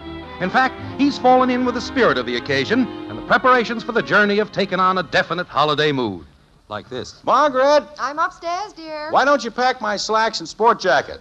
We'll call the Bradleys tomorrow afternoon over in Beaver Falls. Maybe go out to the club or something. I thought you had work to do. Well, I'll try to finish up early. Now, what's the plan, Father? We catch the train at 8:40. What time do we get into Beaver Falls? I don't know, early tomorrow morning. We'll have to go to a hotel, I guess, give us a chance to freshen up. Why don't I phone Mildred Goodson? She lives in Beaver Falls, and they have a big house. She'd love to have us come there. No, Princess, let's not complicate this any more than it is. All I'm doing is making a little business trip. Your mother and I may see a couple of friends while we're there, but... Well, I'm not complicating it, Father. I just thought it might be easier than going to a hotel. Well, thank you, Princess, but everything's all right just as it is. Anybody using the phone? What an utterly dumb question. The receiver is hung up. Father and I are carrying on a conversation, and you ask if we're using the phone. I just asked. I gotta call Joe. Tell him we're going to Beaver Falls.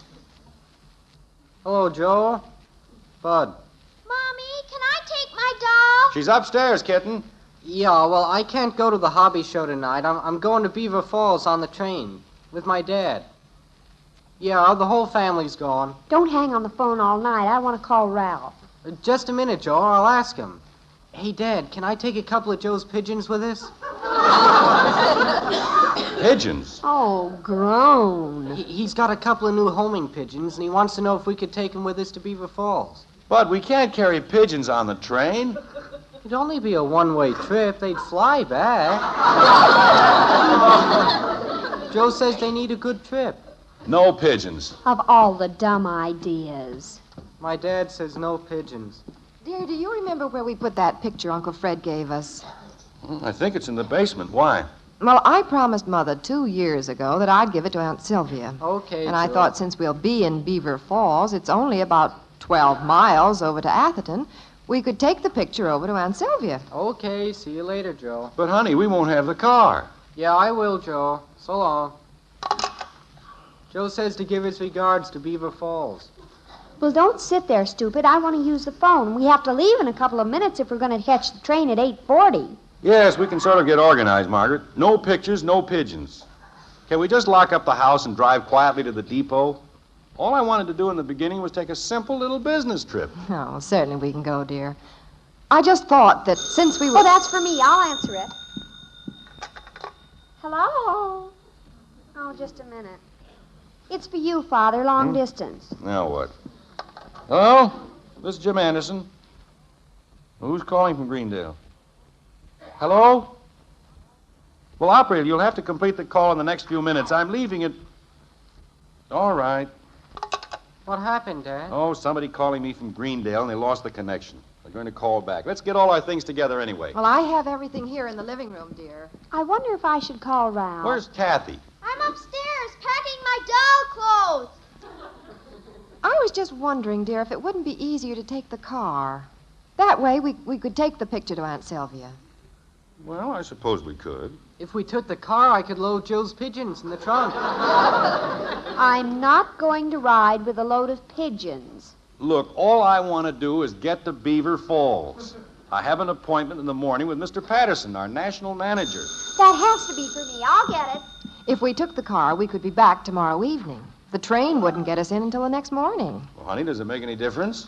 Well, I promised I'd make some phone calls for the PTA tomorrow night, and I really should do it. It's for you, Bud, in the den. I'll take it on the extension in the kitchen. Father, if we take the car, I'll simply have to drive over and see Mildred while we're in Beaver Falls. Well, Betty, we're going over to Atherton to Aunt Sylvia's. Why can't you drop me off at Mildred's and pick me up on your way back? Look, ladies, I'm going on a business trip. I have an appointment with Patterson. Well, Mother and I could drop you off for your appointment, and then Mother could drop me off at Mildred's. This is beginning to sound like Operation Haylift. Could we just go? That was Joe. What was? On the phone. He says never mind about the pigeons. We weren't going to take the pigeons in the first place. He says there are a lot of hawks between here and Beaver Falls. He doesn't think you ought to take a chance with the pigeons. Bud, you'd already told him we couldn't take them. He wants me to stop off in Shady Cove and pick up some gravel. Shady Cove? That's at least 10 miles out of the way. They got some gravel there by the river. Great for pigeons. Listen, please, I'm going to Beaver Falls. If you all want to go with me, that's fine. It'll be a nice trip. But... I'm ready, Daddy. Joe, what in the world do you have there? The stuff I'm gonna take. But, kitten, you... My doll clothes, my doll bed, my nurse's kit, and my stove. Kitten, we can't take all those things on the train. I thought we were going in the car. You said we were going on the train. You can drop me off at Shady Cove. Dear, you said it didn't make any difference, and if we don't take the car, we can't get up to Aunt Sylvia's. Your door, Bud. Okay. It seems such a shame if we're going to be in Beaver Falls, so close to Aunt Sylvia's, not to take the picture up to her. All right, we'll take the car. And Mother can leave me at Mildred's after we leave you at your appointment with Mr. Patterson. Then she can drop Bud off at Shady Cove. But I don't think we can do that, Betty. You shouldn't drive up to Atherton alone, honey. Well, why don't you come with me? I have an appointment with Patterson.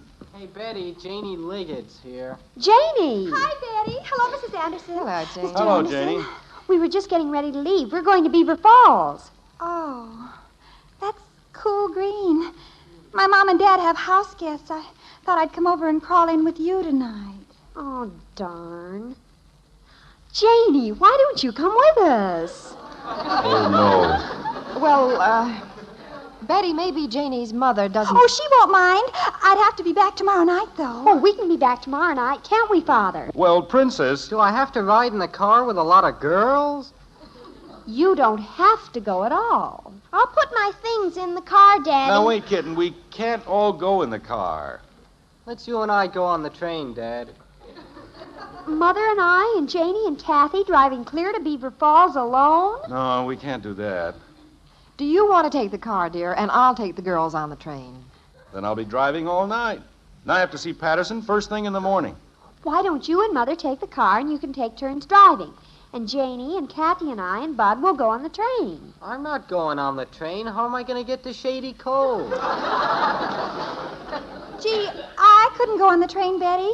I'm broke. I want to go with Mommy and Daddy.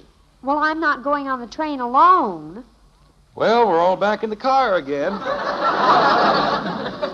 We can't all go in the car, dear. You said that yourself. You know something, Margaret? We can't get to Beaver Falls.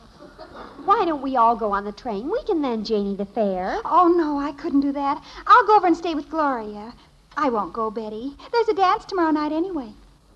Golly, I'd forgotten about that. I don't think I'll go either. Holy cow. All right.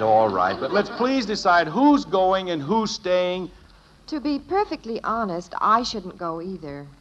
What? Well, I remember I did tell Mrs. Phillips I'd help out at the candy booth at the carnival tomorrow.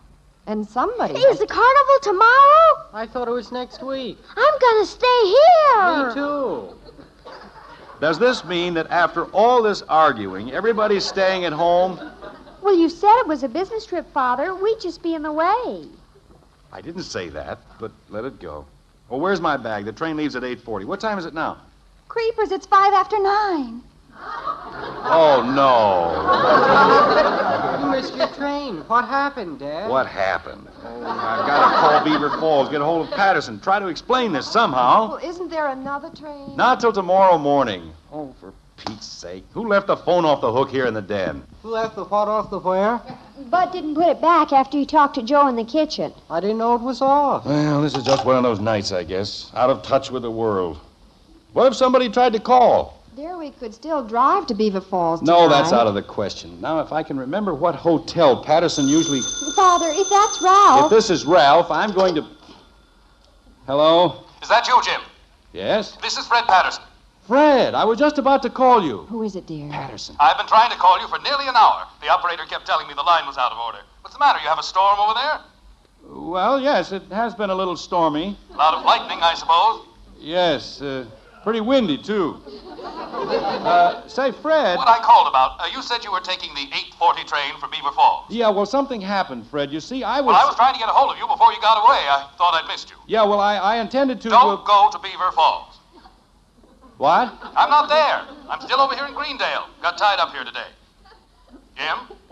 You still there? Yes. Can you catch the train in the morning and meet me over here? Why, sure, Fred. Be there tomorrow afternoon. I'm sure glad I caught you. If you left for Beaver Falls tonight, you wouldn't have made connections at all. You still there, Jim? Yes, I'm still here. How'd it happen you didn't leave on the 8:40 train? Well, I'm trying to figure out just how it did happen. Well, I'll see you tomorrow. All right, Fred. Bye. Goodbye. Anything wrong? No, everything's fine. Good thing I didn't go to Beaver Falls. Patterson is in Greendale. I'll catch the train over there in the morning. Is there anything special you'll need? No, I'll just throw a couple of shirts in the bag. I just thought of something. I can't go to the dance tomorrow night. Ralph has to study for exams. Well, I imagine you'll find something else to do.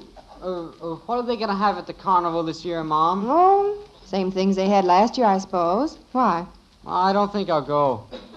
Well, I wouldn't either if I hadn't promised Mrs. Phillips to help. I suppose I could call Mrs. Liggett to take my place. Well, Margaret... Mother, how long has it been since we saw Cousin Grace? Oh, at least 3 years. Where's she living now? Over in Greendale. Father! Oh, no, not again.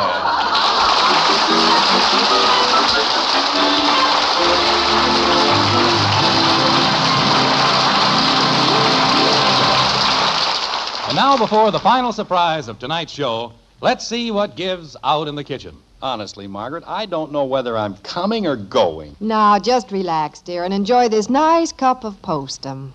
Ah, now you're talking. Seems women folk just have a special knack of knowing what hits a spot when. Yes, sir, what better time for postum? Cheerful, hearty postum. Of course, just about any time is right for good tasting postum. It's caffeine-free. No caffeine, no drugs. Nothing to upset you or your sleep. No wonder instant postum is a family favorite. You can drink all you want whenever you want. Let your family in on a real good thing. Get your jar of instant postum tomorrow.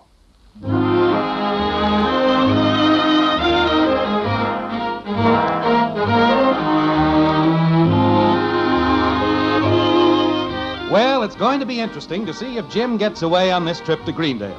It's the following morning in the white frame house on Maple Street, and Jim is standing in the doorway with his suitcase, ready to leave. Like this. I'll be back tomorrow afternoon, Margaret. I could drive you to the station, dear. No, the cab will be here any minute. Have a good time, Daddy. Thank you, kitten, but this is just a business trip. Oh, there's the cab. Goodbye, Father. Bye, Dad. It's just a business trip. I'll be back tomorrow. Bye, Daddy. Goodbye, kitten. Goodbye, Princess. Goodbye, Bud. Goodbye, Father. Bye, Dad. Margaret, what are you and the children going to do? Oh, I don't know. We'll find something to do. Bye, dear. Yeah. Well, bye, honey. Well, goodbye, kids. Goodbye, Daddy.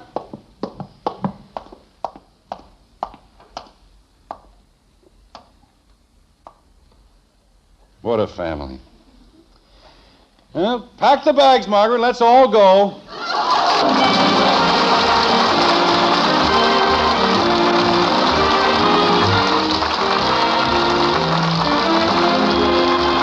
Join us again next week when we'll be back with Father Knows Best, starring Robert Young as Jim Anderson. Until then, good night and good luck from the makers of Post 40% Bran Flakes, America's largest selling Bran Flakes, and Instant Postum, the drink that's entirely caffeine-free. In our cast were Dorothy Lovett as Margaret, Rhoda Williams, Ted Donaldson, Helen Strome, and Janet Waldo. Mom, I think you're beautiful. Well, thank you, Johnny. You're the most beautiful woman in the whole world. Thank you, Johnny. Mom?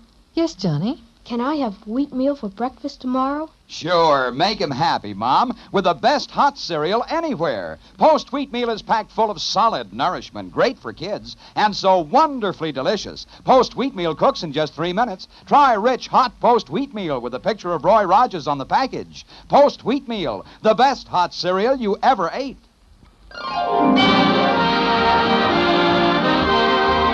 Father Knows Best was transcribed in Hollywood and written by Paul West and Roswell Rogers. This is Bill Foreman speaking.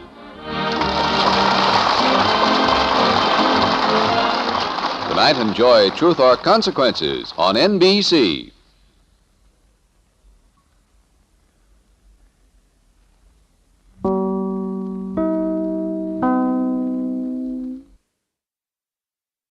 Mother, is Maxwell House the best coffee in the whole world? Well, your father says so, and your father knows best.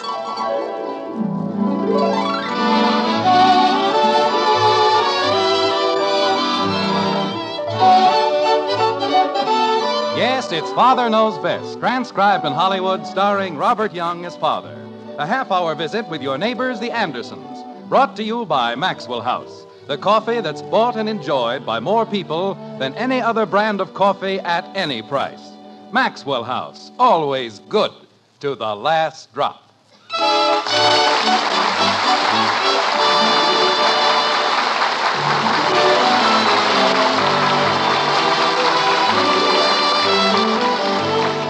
When you get right down to it, life today can be pretty complicated.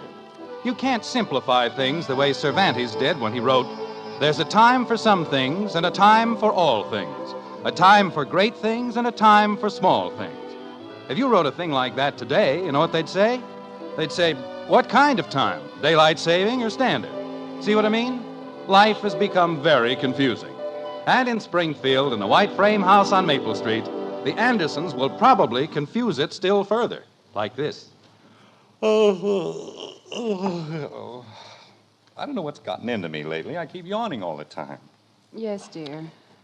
Guess I must be getting old. Yes, dear.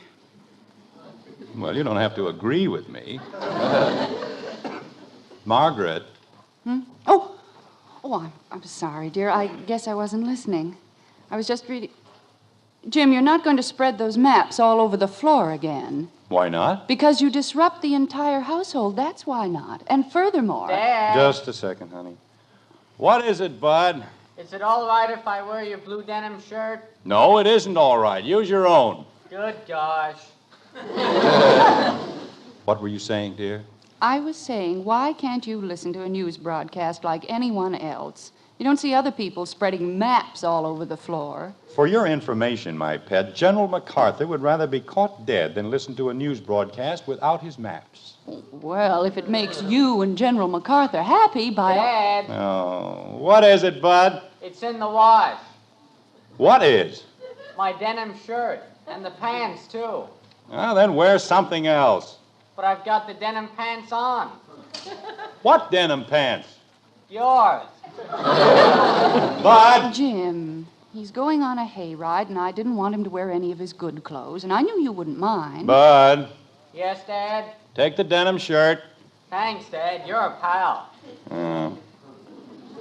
And Margaret. Yes, dear. In the future, please let me handle the trouser concession. All right, dear. It's gotten so a man can't call his pants his own. Anytime I want to wear something, Bud has it on. Jim, you've done nothing but yawn ever since you got home. Why don't you go to bed? I'm going to bed right after the news broadcast. And I'd give $10 to be able to sleep until noon. Well, tomorrow's Sunday. Why don't you? Golf, 8 o'clock. Oh, Jim. Hi, parents. What cooks for the do and don't department? The what? Never mind, Margaret. She just came in on a flying saucer. We're not supposed to understand. Father. Don't pay any attention to her, and she'll probably dissolve into thin air. What is it, Betty? I thought you had a date with Dick Andrews. Oh, there's lots of time. Look, which nail polish do you like best? If that isn't a weird setup. Betty, you aren't going out that way, are you? With 8 different shades of nail polish? Of course not. But which one do you like best? The one you've got on your thumbs. I don't have any on my thumbs. That's the one I like best. Mother. They all look very nice, dear. And I really think you ought to get dressed. Oh, pretty soon. I was just thinking about the piece of apple pie that was left over from dinner. Well, it's in the icebox. It won't be for long.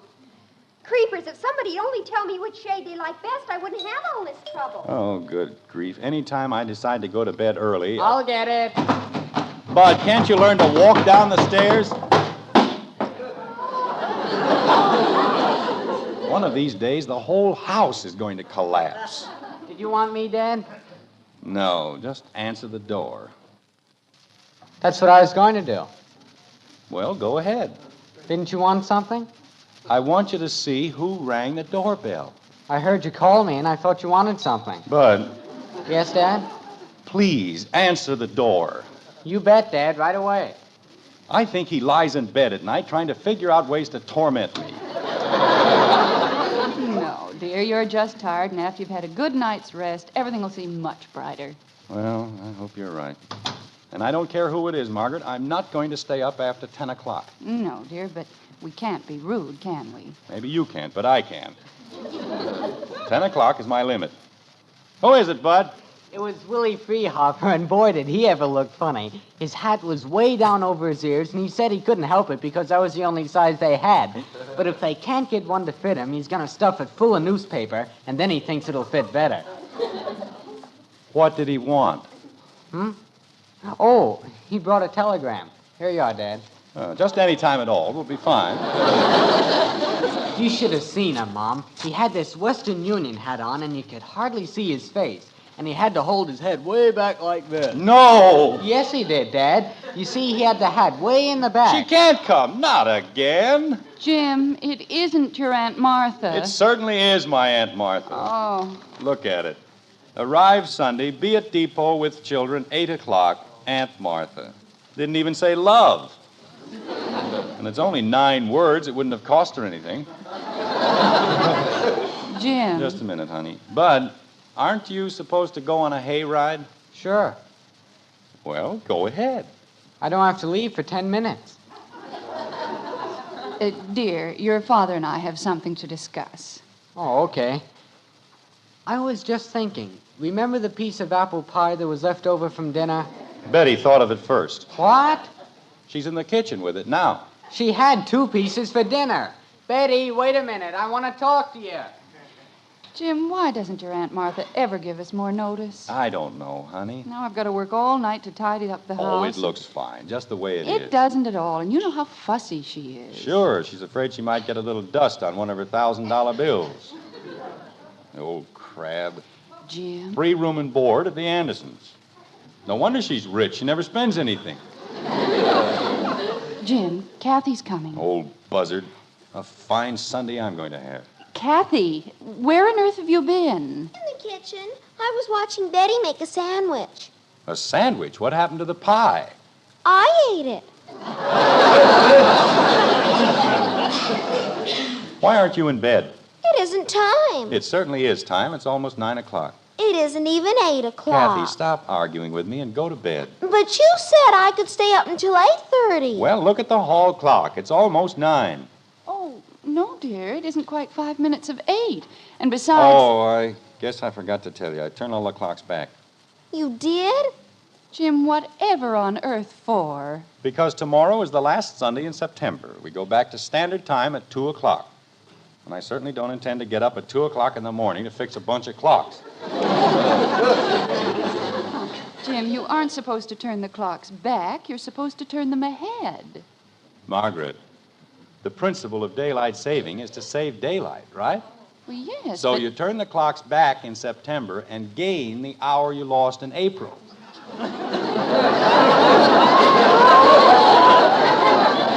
That's simple enough, isn't it? If you turn them back, dear, how can you gain anything? You gain the hour you lost because you get it over again. You have the same hour twice. You can't gain anything by going backward. You have to go forward. Not with clocks, you don't. You turn them back. Daddy. What is it, Kathy?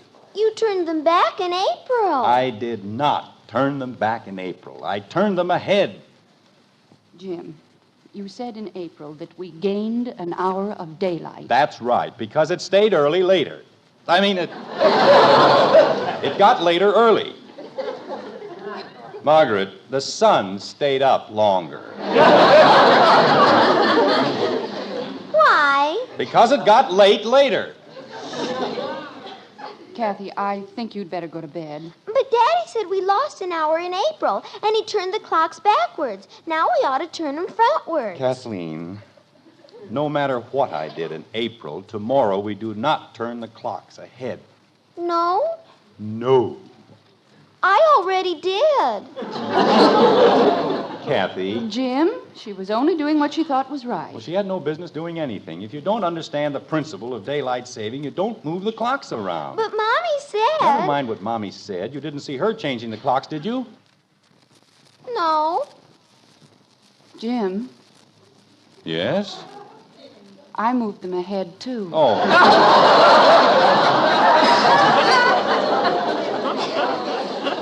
Well, I'm sure that's what you're supposed to do. The paper said you gained an hour. You gain an hour by turning the clocks back. Well, what time is it? How do I know the way everybody gets the clocks all messed up? Betty, Yes, Father? what time does it say on the kitchen clock? 4:45. Well, that's a great help. What's all the fuss about, Dad? Oh, nothing at all. It's just that people shouldn't mess around with things they don't understand. Daddy's mad 'cause I moved the clocks ahead. It's perfectly all right, dear. You meant well. I didn't know I was going to get everything mixed up. You don't have to worry, Dad. Kathy didn't spoil anything. What do you mean? Well, she told me she turned the clocks ahead, so I turned them back.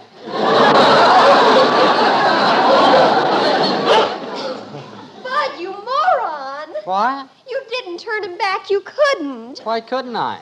Because I turned them back, too. Oh, Betty. Well, I thought I was just making it the right time. Jim, where are you going? I'm going to find out what time it is. You've got the clocks in this house so mixed up, we can't tell if it's Wednesday or Friday. Daddy, it's Saturday. Thank you very much. At the tone, the time will be 8:58 and 40 seconds. There, now we know. And from now on, please leave the clocks alone. What time is it, dear? What she said, 8:50, 1 minute to 9. 9? To 9? Gosh, I ought to be in bed. Good night, everybody. Oh, Mother, I'm half an hour late now, and I've got on 8 shades of nail polish. What am I going to do? Holy cow, I missed the whole hayride. Betty, stop moaning. Get dressed and go. But my nails... They'll never notice the nails. I'm ruined. My whole life is ruined. Good night, everybody. The last hayride of the year, and I missed it. Maybe they waited for you, Bud. They couldn't. There was a rule. No waiting for anybody. Are you sure? Sure, I'm sure. I made up the rule. Daddy! You know, this whole thing is very interesting. It merely proves what I've been telling you for years. If you don't understand something, leave it alone. You see what happened? Betty's late for her date. Bud missed his hayride. And what time was your broadcast, dear? 8 o'clock. Oh, my gosh. Daddy! Not now, please, Kathy. Everybody be quiet. And so we bring to a close this full hour of news broadcasting from around the world. Tune in again. Jim, dear. What was it you wanted to say, Kathy? Good night, everybody.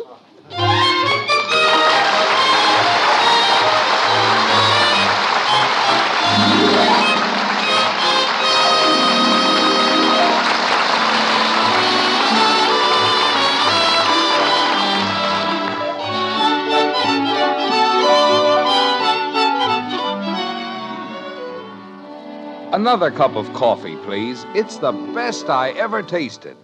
Tomorrow you can hear that from the world's greatest coffee expert. Yes, ma'am, he'll be there at your table. Because the world's greatest coffee expert is your husband. Of course, we rate ourselves pretty high as experts.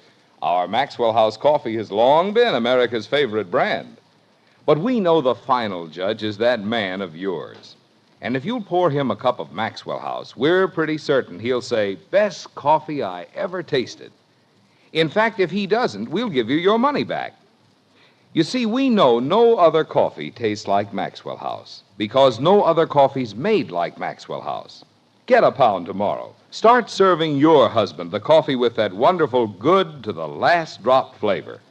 If he doesn't tell you it's his number one choice, why, you send us the can and unused portion, and we'll gladly refund the price you paid. Our address is right on the front of every one of those familiar blue tins. Put it up to the world's greatest coffee expert tomorrow. Give him Maxwell House coffee. Always good to the last drop.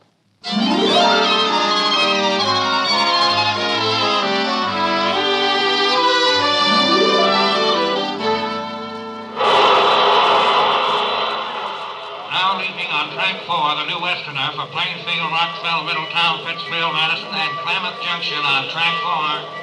All right, Bud, let's watch where we're going. What? You're bumping into everybody. Pardon me. Betty, hold your brother's eyes open. I'll hold them open, Daddy. You should have seen them stare at me, Father. You'd have thought I was a freak or something, just because my nails didn't match. Pardon me. Fine telegram. Doesn't say what train she's coming on or where she's leaving from. Just be there at 8 o'clock. Daddy, I can't reach his eyes. Shall I stick him with a pin? Never mind, Kathy. Skip the whole thing. Gee whiz. Pardon me. All right, Bud, that's enough. Let's wake up. Bud. Why don't we just prop him up against a post and pretend we don't know him? He'll come to in a little while. Bud? Bud! Breakfast. What? All right, now stay awake. Somebody said breakfast. They did? Well, whoever could it have been? Hey, we're at the station. How do we get down here? We'll draw you a diagram as soon as we find Aunt Martha. What happened to the information booth? It's in back of the magazine stand. Where'd they move the magazine stand? Oh, it's right over there, Daddy. See? Stick everything into a corner where you can't see it. Come on, Bud. This is no time to sit down. People get arrested for yelling fire when there isn't any fire. Why should she yell breakfast when there isn't any breakfast? It was a joke, Dopey. Some joke. Well, it woke you up. I was waking up anyway. You didn't have to yell breakfast. And Cornelia said, "These are my jewels, my children." What? Never mind, I was just mumbling. Here's the information booth, Daddy. Thank you, Kathy. You're a great help. I am? You certainly are. Boy, is this a mixed-up morning. I beg your pardon. We have a wire from an aunt of mine telling us to meet her here at 8 o'clock, and we don't know exactly where she's coming from. So could you give us any information about any train that's supposed to arrive here anywhere in the neighborhood of that time?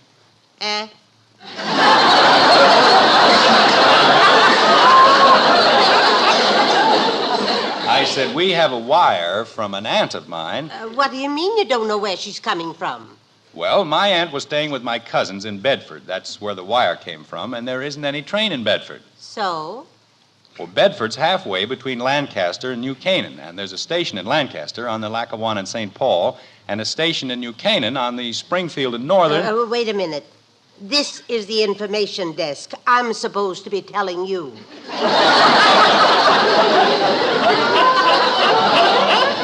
Well, let's not stand on ceremonies. Is there a train from either place at 8 o'clock? Which 8 o'clock? Eastern, Central, Mountain, or Pacific Coast? Suppose we try Central. Oh, let me see. Nope. No train at 8 o'clock. How about Eastern? Eastern, Britain, no run straight. Here we are. New Canaan. 8 o'clock? 11:30. Look, is there any train due in here at 8 o'clock? AM or PM? I don't know. She just said to meet her at 8 o'clock. Well, wait till I get my book. I'll look it up. You do that. Father, Bud's asleep again. Let him sleep. One of us might as well be having a good time. Where's Kathy? Oh, I don't know. Kathy! All you have to do is leave her alone for 10 seconds. Kathy! She was standing right next to me a minute ago. Well, see if you can find her before she breaks one of the locomotives. Bud. Bud! We've lost Kathy. Good. Bud. Do you want me to say it again? No, just go find your sister. Okay. Kathy! Attention, please. This is your last call for the New Westerner, leaving on track 4 for Plainfield, Rockville, Middletown, Pittsfield, Madison, and Klamath Junction. The dining car is forward and is now open for breakfast. What?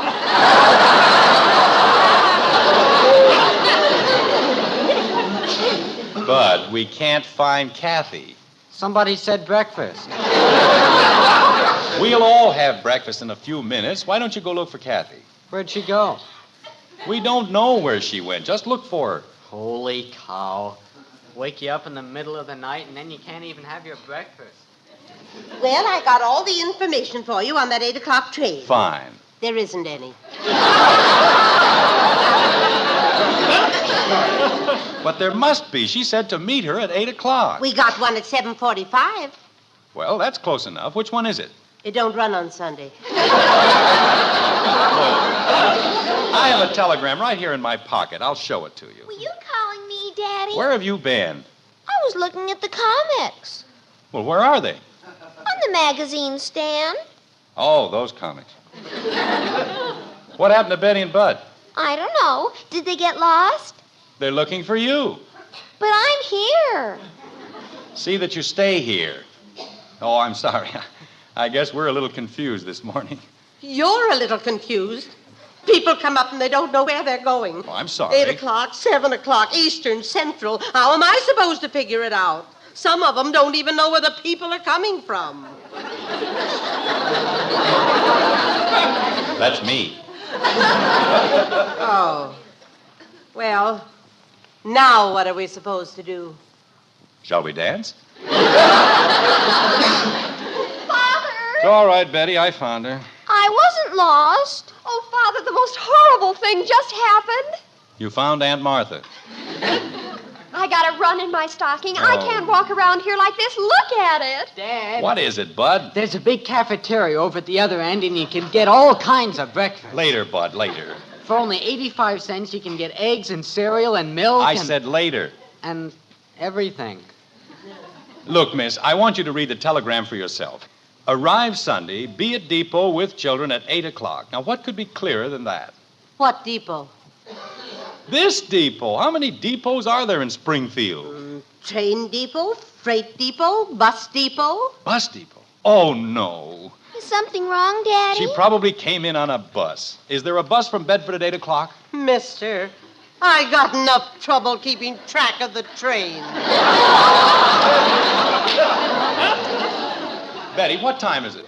8:15. Oh, the poor thing. She's probably sitting in the bus depot worrying about us. We'd better get right over there. Oh, hey, wait a minute. There's a 7 o'clock train from New Canaan. Maybe that's the one she meant. She said 8 o'clock. It never gets in until 8. Well, where is it? It won't be in until 9. Oh, my aching back. Now what do we do? Well, why don't we split up, Father? You go to the bus depot and we'll stay here. All right. Why don't I go home? You're going to stay here and meet Aunt Martha, all of you. But maybe she got tired of waiting and took a cab. That's got nothing to do with it. I'm going to the bus depot and you're going to stay here. Father, what if she did take a cab? With her own money? Don't be ridiculous. Daddy! And I don't want any trouble with you. I didn't do anything. I was just thinking. Me too. Why don't you call Mommy and tell her what happened? What? And then if Aunt Martha calls, she can tell her not to worry. Say, that's a very good idea. Thank you, Kathy. You're welcome. Well, we'll call your mother and get her straightened out, and then I'll take off at the bus depot. The phone's right here, Daddy. Thank you, Kathy. I don't know what I'd have done without you today. Father, What is it, Betty? do we all have to stay here? I mean, couldn't you take Kathy with you? I'll be glad to take her with me. She's a joy and a pleasure compared with some of my numbskull children. What did we do? Hello? Oh, Margaret, this is Jim. Oh, Jim, I've been trying to reach you all over town. Honey, if Aunt Martha calls, tell her I'm on my way over to the bus depot. Jim. And I'm leaving the kids at the station in case she's on the 7 o'clock train. Jim. And no matter what she says, tell her she's not to worry. Jim! Margaret, I haven't got time to talk. Jim, will you please listen to me? Yes, dear. What is it? Right after you left, we got another telegram from Aunt Martha. She isn't coming. Oh, no.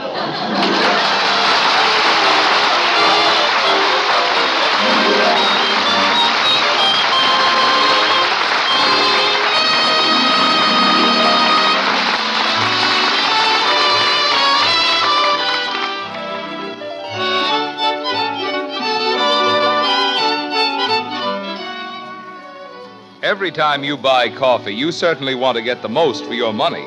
The most in flavor, the most truly good cups of coffee from every pound. And you can get some real help finding that from the world's greatest coffee expert. Yes, ma'am. Just serve up a cup of Maxwell House to that husband of yours. He's the #1 expert. And when you hear him say, "That's the coffee for me," you'll know Maxwell House is the coffee for you, too. Your coffee buy. Bring home a familiar blue Maxwell House tin tomorrow. See how much your coffee expert husband enjoys every cupful. And count how many truly good cups of coffee you get in that 1 pound. We're mighty sure you'll find it's Maxwell House coffee that gives you the most for your money. Because it's always good to the last drop.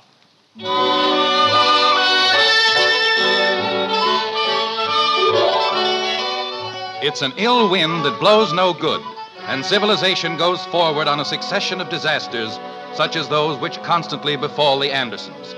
Take will take the sad events of the past weekend. They had their effect on the progress of man in a great many ways. For example, in the arts. I'm a success, Mother. I'm a success. Oh? I'm the biggest thing in Springfield since Hattie Carnegie. Betty, will you please stand still? Do you know what happened in school today? Every girl on the campus was wearing 8 shades of nail polish. The sciences. Did you know that the roost toxicodendron emits a glucoside that causes violent itching even after it's all dried up? Roost what? Poison ivy. What about it? It was mixed up with the hay, and everybody who went on the ride is sick in bed. And general education. I was the only one in the whole class who knew about daylight saving. Well, that's fine, dear. And next April, when the clocks go back... Kathy, they don't go back in April. They go ahead. Oh, I know. I mean, when they go back on daylight saving. And what about it? Well, I'll just know why. That's all. Good. Jim, Yes, Margaret. I understand all about the clocks and why you turn them back, Yes. but I certainly think someone ought to tell the newspapers. What? Well, they're the ones who get everybody confused. If they just said we lose an hour, then naturally we'd turn the clocks back. But we don't lose an hour. We gain an hour. If you turn the clocks back... Margaret, you get the hour over again. That's why they say you gain an hour. If it's 8 o'clock and you turn your watch back to 7 o'clock, then you've got 60 whole minutes to live over again. If you turn them ahead, you skip an hour and you lose it. That's why the newspapers say...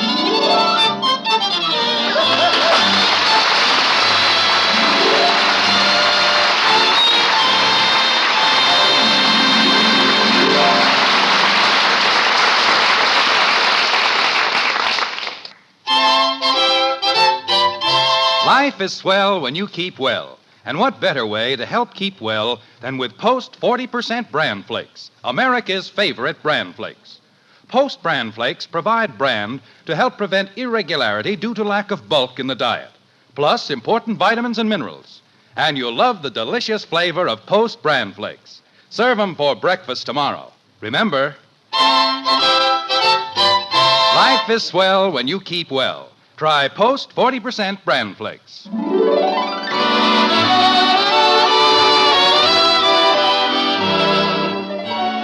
Join us again next week when we'll be back with Father Knows Best, starring Robert Young as Jim Anderson, with Roy Bargy and the Maxwell House Orchestra, and yours truly, Bill Foreman. So until next Thursday, good night and good luck from the makers of Maxwell House, America's favorite brand of coffee. Always good to the last drop. Father Knows Best was transcribed in Hollywood and written by Ed James. Now stay tuned in for Dragnet, which follows immediately over most of these stations.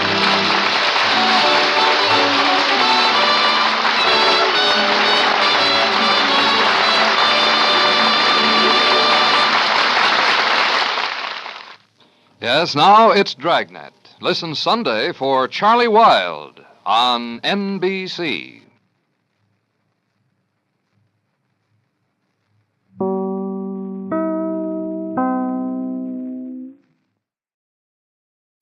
Mother, why did Daddy switch to Postum? Your father says there's no caffeine in Postum, nothing to spoil your sleep. And your father knows best.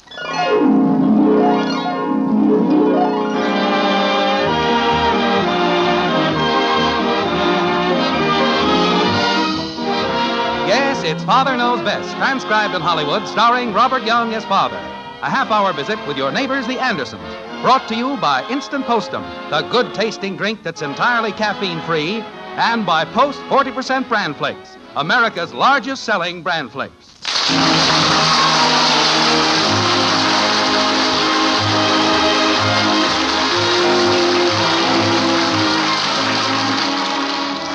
They say a man's home is his castle. So possibly by the same token, you might say that a boy's room in the home is also his private domain. Take Bud Anderson, for example.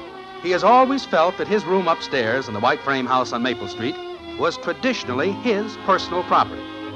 That's why on this Saturday morning, we find young Bud protesting violently against an unprovoked invasion of his territory. Like this. Cut it out, will you? I don't go in your room and tear everything up, do I? Oh, stop grousing. I'm not hurting your old room. I'm just looking for a pin. I haven't got any pins. How do you ever find anything in this mess? Looks like an old gopher's nest. I don't go in your room and tear up everything. I'm not tearing up anything. What's in this box? Get out of there. That's my stuff. What are you doing with this old moth-eaten squirrel tail? That's a foxtail, and leave it alone. Well, you must have a pin in this junk somewhere. Holy cow. Wreck a guy's room looking for a pin. I've got to pin a bow on my blouse. Janie Liggett's aunt is visiting her from New York, and she's taking Janie and me to a tea this afternoon. It's very ultra. Tea? Ugh. Look, will you get out? I'm trying to build something. I haven't got any pins. I found one right here, Smarty. Okay, hit the road. Janie's little cousin came along with her aunt. She's just about the right age for you. Stop, you're making me sick. She's a real cute girl. You ought to see her. I've seen a girl. Hello? Hello, Joe?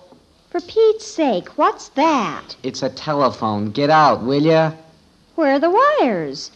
It doesn't have any wires. It's an invention. I made it. With a cigar box?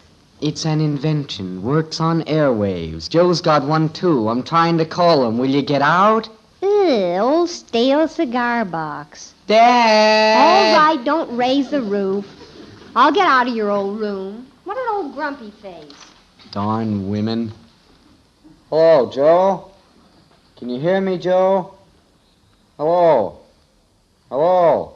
Did I leave my bow in here? Holy cow. Kathy, have you seen my blue velvet bow? Hello, Joe? Hello? Which velvet bow?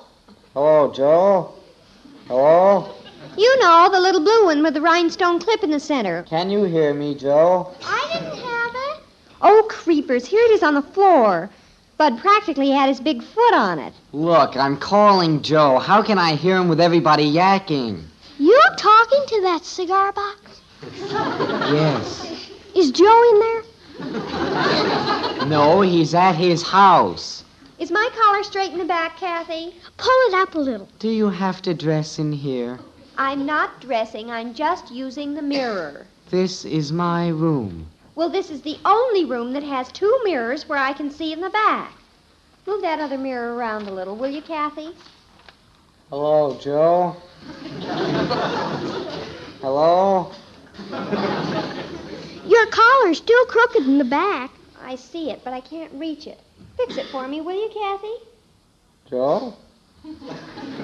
I can't reach it. Well, stand on a chair. Bud, can Kathy have your chair a minute? I'm sitting on it. It'll only take a minute. I told Janie I'd be over in 15 minutes, and I'm 5 minutes late already. All right, here. Take my room, take my chair, use the mirrors, get perfume all over the place. No privacy anywhere. Women, this is the end. Where are you going, silly? Downstairs, this is the end. The guy gets pushed around just so long, and then bang, it's the end. Guy can't have anything anymore. Can't do anything without darn women walking in. What's all the uproar about? Have you got some cardboard, Dad? Cardboard? I'm going to make a sign. Come in the den. Maybe we can find something. What kind of a sign are you going to make? No women allowed. Oh? I'm going to put it on the door of my room, and I'm going to put a big lock on it. What's all this about no women allowed? Oh, it doesn't mean you, Mom. You're not a woman. I'm not? What seems to be the trouble, son? It's the end, that's all. Just the end. Women come into a guy's room. They take everything a guy's got. Well, now, Bud, if it's Kathy and Betty... Women are women. We have them at school, every place. Well, I'll admit there are a number of them around. But you get used to it after a while. Not me. I'm through. This is the end. Oh, now, Bud, just because you've had a little argument with your sisters. I didn't argue. I'm just going to put a lock on the door, and if a woman tries to come in, look out. What's wrong with old Bud? Arrgh. All right, Bud. That was funny. Do it again, Bud. I think you'd better run along and play, Angel. She's got perfume on. Ugh. Oh, it's just a little cologne. I gave it to her. It hurts my nose. Run along, kitten. We want to talk to Bud. Okay. What a goo. I'll be back in a minute, dear. Kathy, did Betty leave? Yeah, she went over to Janie's. Now, let's have a little talk, son. Man to man. Yeah, no women. I know that girls are bound to get on your nerves sometimes, but they're really not so bad. They are to me. Well, I know you feel that way right now. Yeah. But that's just because you're a little upset with Betty and Kathy. Now, you know there are some girls you like, Bud. Nope. I don't like any girls. Well, there must be one or two at school that are kind of nice. Have you seen them? No, but... Always wiggling around and going hee hee hee. And whispering to each other, yakety yakety yak. Oh, well, girls do that. I know. And they're always simpering around, looking at their dumb old faces in a mirror. Who cares what they look like? Well... I don't. Why can't there just be guys in the world? Like you and Joe and a lot of guys. Well, son, as you get older, you'll find Girls that... are always trying to be so cute. Walking around on those high heels, putting powder on their faces, pouring perfume all over, it makes a guy sick. I don't know. When I was your age, I knew a couple of little girls I thought were pretty nice. No kidding. You? Sure. I remember one was a little blonde, had kind of curly hair, real cute. Ew. But there's nothing wrong with liking girls. Well, I'm not going to. Dumb old girls. I think I'll go up and air out my room. Well, how'd you make out, dear? Oh. Do I have to get married? Is it a law? No. Good. I'm going to be a bachelor. And a hermit. I guess that answers your question, honey. Well, one of these days he'll change his tune. I'm not too sure. You know Bud when he gets something into his head. You wait. Some little girl will come along and wind him right around her finger. I don't know about that. If you think back to... Mother! I'm in the den, Betty. Mother, I was just over at Janie Liggett's, and hello, Father, her aunt was there. Really? What is Hello Princess this aunt's name? Oh, Father. What I wanted to tell you, Mother, Janie's cousin, little Jennifer March, is there with them, and they have simply no place for her to sleep. So I said it would be perfectly all right for her to come over here and stay with us. It will be all right, won't it? Well, I don't mind. I know Mrs. Liggett would do the same for us. How old is this little girl? We're a little short of baby food, you know. Oh, she's not a baby. She's 12 or 13 and just as cute as a bug. Hello, Joe! Hello? What is that? Oh, he's bellowing into that cigar box again.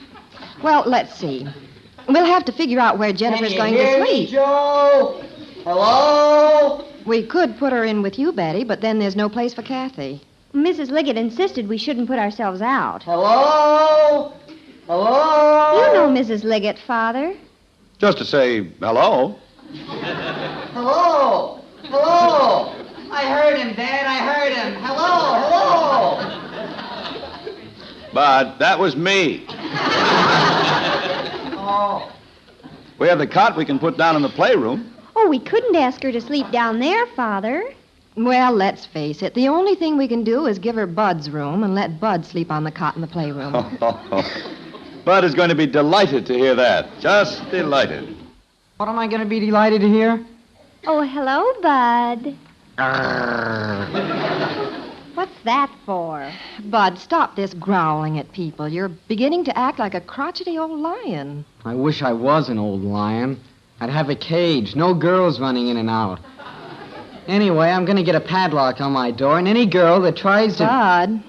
Huh? We have a little problem, son. I told you about Jennifer, Janie's cousin. Yeah? Well, she's coming over to stay with us for a few days. Another girl? Coming here?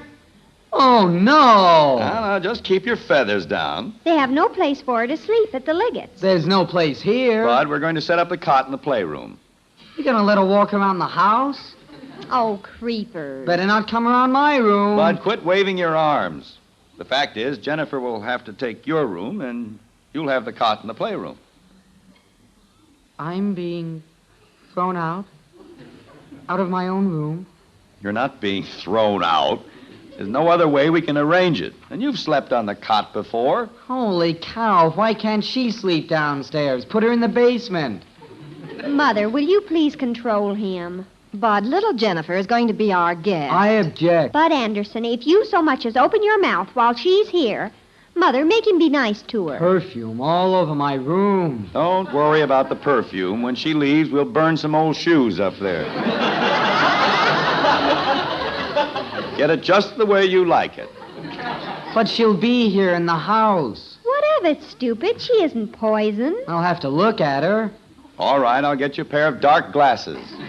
Oh, I'm sick. What's the matter now? Arrgh. Bud, for heaven's sake. Now, stop this carrying on now. We've had enough.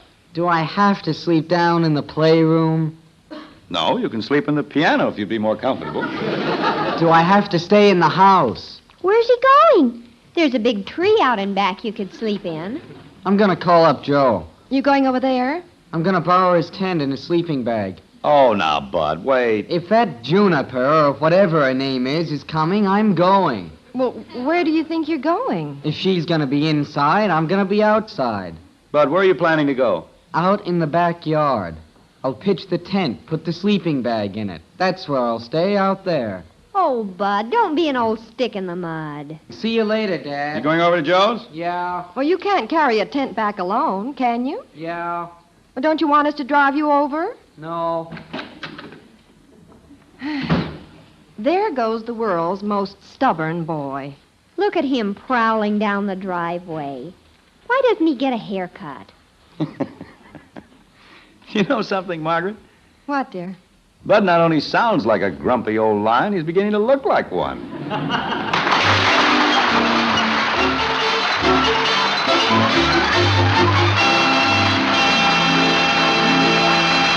Well, it's easy to see why Bud is acting like a grumpy old lion. But speaking of grumpiness, let's hear what our friend Ed Prentice has to say on the subject. Ever find yourself acting grumpy and cross, ready to fly off the handle at the least little thing?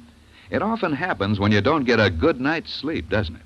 Well, your not being able to sleep nights may be due to the caffeine in coffee or tea. Could well be. And if that's your problem, Postum is your answer.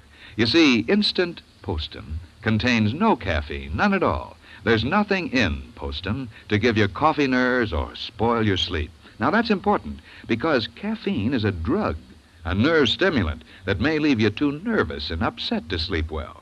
And while lots of folks can handle coffee or tea without trouble, others can't.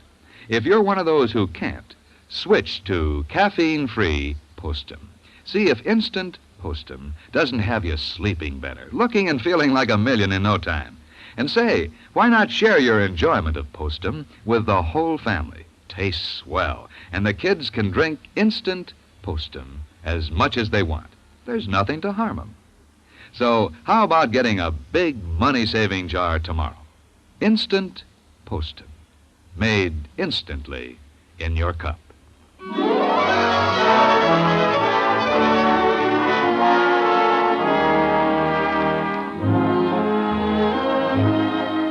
You see that tent out in the backyard at 607 Maple Street? That's where young Bud Anderson is going to be living for a few days. Bud, it seems, has developed an almost hostile attitude toward girls. And since little Jennifer March is coming over to spend a couple of days with the Andersons, in Bud's room, incidentally, Bud, the woman hater, is packing up bag and baggage and moving out. Right now, Bud's upstairs gathering up his belongings, and Jim and Margaret are down in the kitchen listening to the sounds from above. Like this.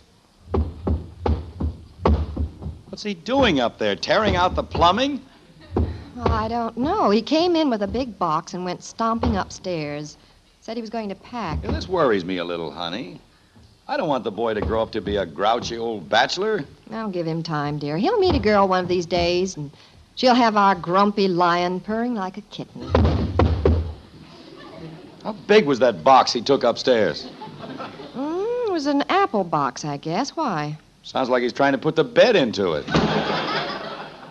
Well, here he comes. I know when I was Bud's age, if a cute little girl was coming to visit, I'd be up getting my hair combed, getting slicked up. Oh, really? Tell me more, dear. Well, it was nothing. My mother insisted that I do it. Oh, I see. Well, I'm going. What in the world do you have in that box? A lot of valuable stuff. Old automobile horn, wall of tinfoil, cigar boxes, magazines. What are you dragging all this stuff outside for? They could be stolen. Stolen? Out of your room? I don't trust that janitor, March. Jennifer. Well, I'm going. If any girls start to come out to my tent, they better look out. Oh?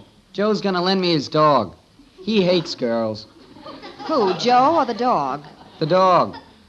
Big Cocker Spaniel. Bites. Got big teeth. Well, I'm going. Goodbye. I hope you and the Cocker Spaniel with the big teeth have an enjoyable stay in the tent. Keep yourself warm now. You sure you have enough blankets? Yeah, sure. Well, that's going to be a picture for you. Bud sitting out there in that tent beside a moth-eaten Cocker Spaniel with a mouthful of teeth. And you say girls are hard to figure out. Bud isn't hard to figure out. He's just stubborn. Mother! We're in the kitchen, Betty. I brought Jennifer over. Jenny, this is my mother and father. How do you do, Mrs. Anderson? Mr. Anderson? Hello, Jenny. Well, hello there. My, you have such a pretty house. I hope I'm not causing you a lot of inconvenience. Why, no, not at all. I want you to make yourself right at home.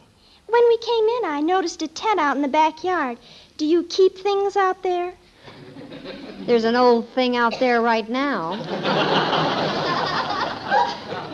Our son Bud stays out there occasionally. He likes to be outdoors.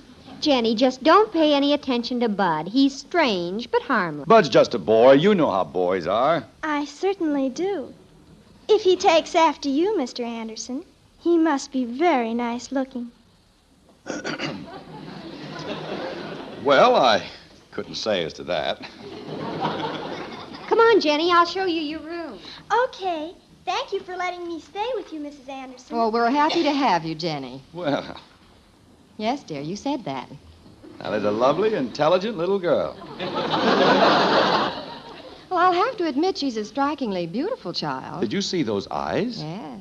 She knows how to use them, too. Did you ever see such long eyelashes? Every time she blinked, I could feel the breeze. Oh, that gorgeous complexion. Wish I could trade with her. Well, here comes Leo the lion again. Hi. How are things in the backyard? Okay, Joe can't lend me his dog, though. What happened? Doesn't the dog work on Saturday? Joe didn't want to send him over to stay all night. Oh? He's afraid of the dark. Probably worried about his big teeth. Doesn't want to make a mistake in the dark. Bite a post or something. I've got to go upstairs and get my pliers. Why the pliers? I'm putting some barbed wire around the tent. Be back in a minute. Better be careful upstairs, Bud. Dangerous territory. Yeah, well, if Kathy or Betty is in my room, Oh, excuse me.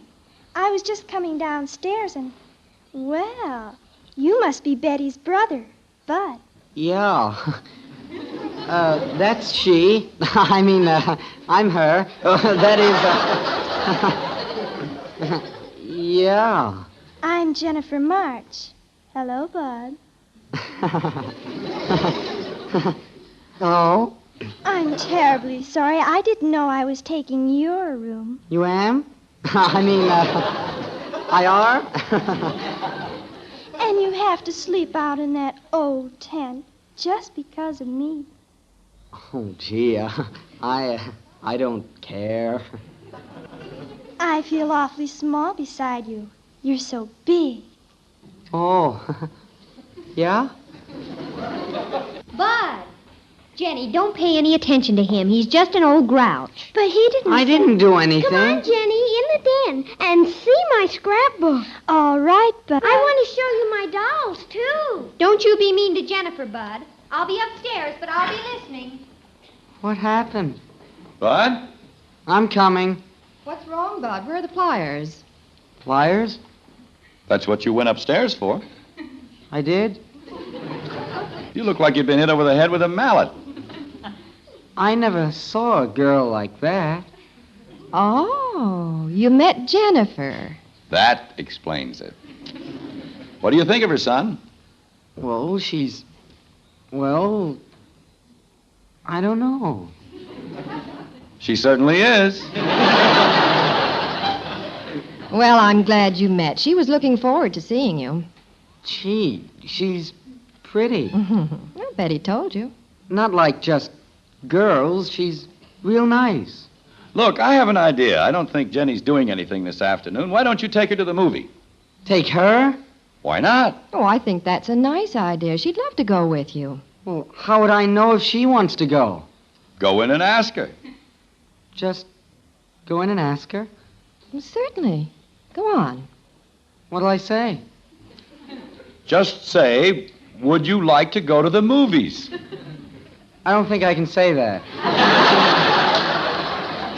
Of course you can. Now go on in there. I can't, Mom. She's in the den with Kathy. I can't ask her with Kathy in there. Well, I'll go get Kathy out. You come on in. You think I should, Dad? Why, sure. Just go in and be natural. Relax. She won't hurt you. Well, okay, I'll try it. I'll advance you the money for the tickets. Don't worry about that. Okay. You in there? Oh, hello, Bud. Sure. Is it, all right if I come in? I wish you would. Oh, well, here we are. Yeah? Pretty nice day. Yes, it is. Nice yesterday, too. Yes, it was. Yep. Did you come in to ask me something? Yeah. Want to go to the movies? With you? Oh, I'd like to go. You would? I'll be right back. Where are you going? Dad. What happened, Bud? She said yes. What'll I do now? What'll you do? Well, take her. Well, how'd it work out, Bud? You ask her? Yeah, she'll go, but holy cow. Now, for Pete's sake, relax, Bud. You're a very lucky boy. Yeah, but what do I do? Just go. I don't know. She looks at me and... Oh, gosh. Bud, are you in the kitchen? Oh, yeah, I'm here. I'm ready to go if you are. Sure. Well, I'm ready if you are. Bud's taking me to the movies, Mrs. Anderson. Well, that's nice. Have a good time. Goodbye, Mr. Anderson. Goodbye. Enjoy yourselves, kids. Shall we go, Bud? Yeah, let's go. Bud, that's the broom closet. Oh. Bud, would you like to take my arm? Yeah, okay. Bye. See you later. Goodbye. Don't be late for dinner. We won't.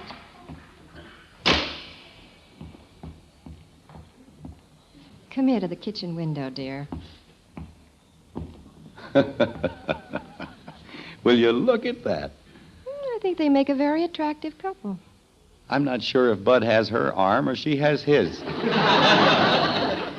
Oh, what'd I tell you about our grumpy old lion? You were right. Little Jenny March has everything under control. Reminds me of an old saying. Oh? March came in and the lion went out like a lamb.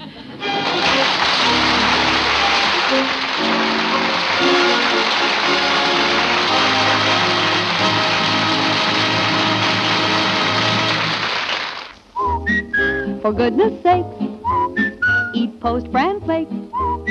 So good and so good for you. Mother, that's a swell tune to remember whenever you shop. Because new Post 40% Bran Flakes really are good, and so good for you. You see, something wonderful has happened to Bran. Yes, new Post Bran Flakes now have a new, delicious magic oven flavor, a tempting, crisper texture that many folks say make it the best tasting cereal ever.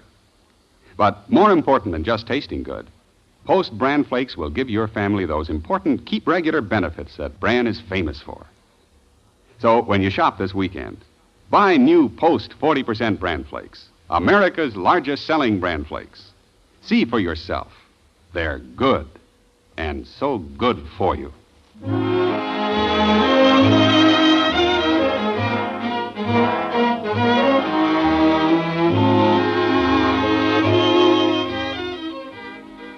Well, as evening settles over the white frame house on Maple Street, there's no longer any doubt. The lion has been tamed. The tent which stood in the backyard has been dismantled.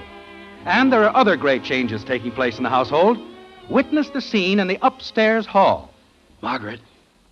Margaret. What is it, dear? Come here a minute. I want you to see something. What? Be quiet now. Just look through the doorway into Betty's room. Who's that man standing in front of her mirror? Guess. Good heavens, it's Bud. Yup. Has his new suit on. White shirt. Tie. I didn't recognize him. His hair is combed. Well, there's proof for you. Proof of what? Never underestimate the power of a woman.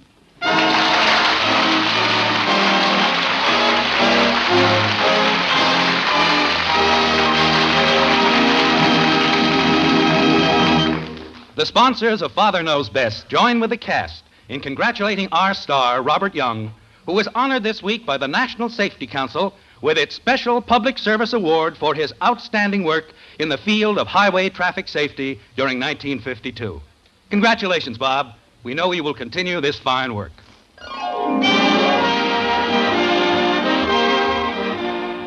Join us again next week when we'll be back with Father Knows Best, starring Robert Young as Jim Anderson. Until then, good night and good luck from the makers of Post 40% Bran Flakes, America's largest selling bran flakes, and Instant Postum, the drink that's entirely caffeine-free. In our cast were Helen Strom as Kathy, Dorothy Lovett, Rhoda Williams, Ted Donaldson, and Valerie Alberts. It's the best hot cereal you ever ate. Post Wheatmeal, the best hot cereal anybody ever ate.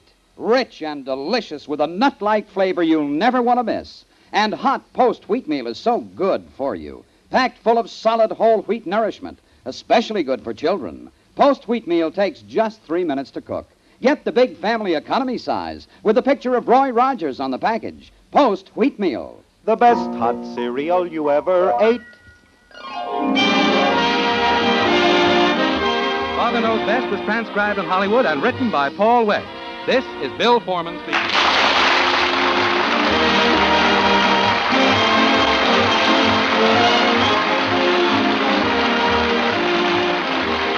Tonight, play Truth or Consequences on NBC.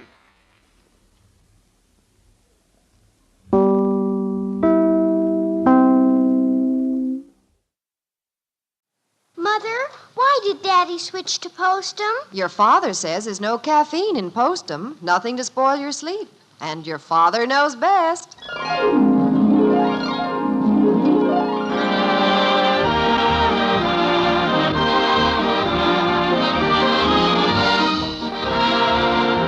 Yes, it's Father Knows Best, transcribed in Hollywood, starring Robert Young as father. A half-hour visit with your neighbors, the Andersons. Brought to you by Instant Postum, the good-tasting drink that's entirely caffeine-free, and by Post 40% Bran Flakes, America's largest-selling bran flake.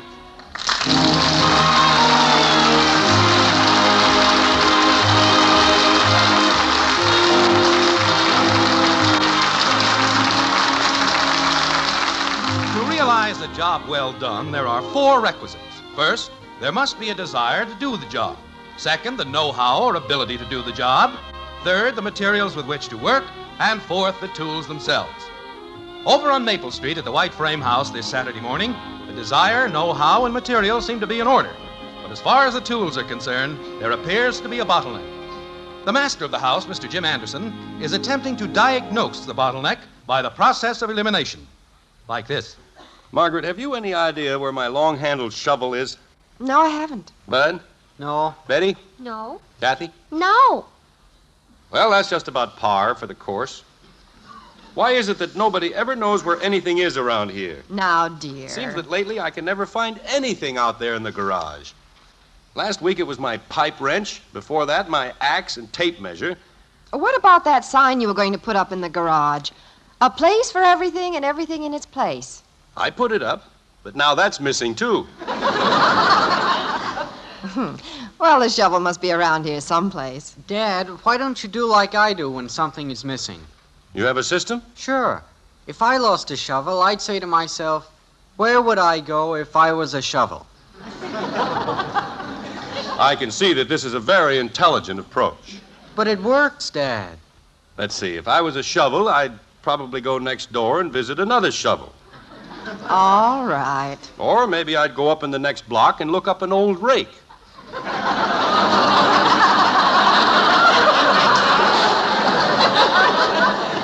Bud was only trying to be helpful. Of all the silly suggestions. Oh, I don't know. It worked with me the other night. Yes, I'm sure it did. But it did.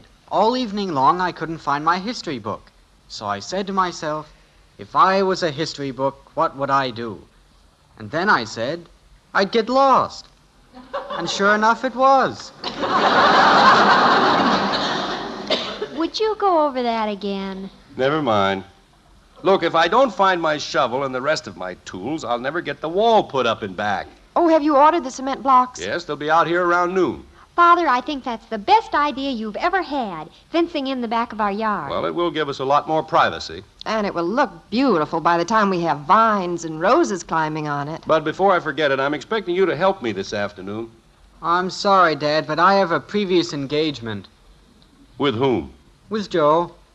How long have you had this previous engagement? Ever since he heard there was some work to be done. I'll help you, Daddy. Thanks for the offer, Kitten, but I remember the last time you helped me when I was building the barbecue. What happened? I guess you were a little young to remember. But as I recall, I was using some quick-drying cement, and as soon as I got a nice gooey batch mixed up, you proceeded to sit in it. Play patty cake, baker's man. Gee, I bet that was fun. Yes, it was a picnic.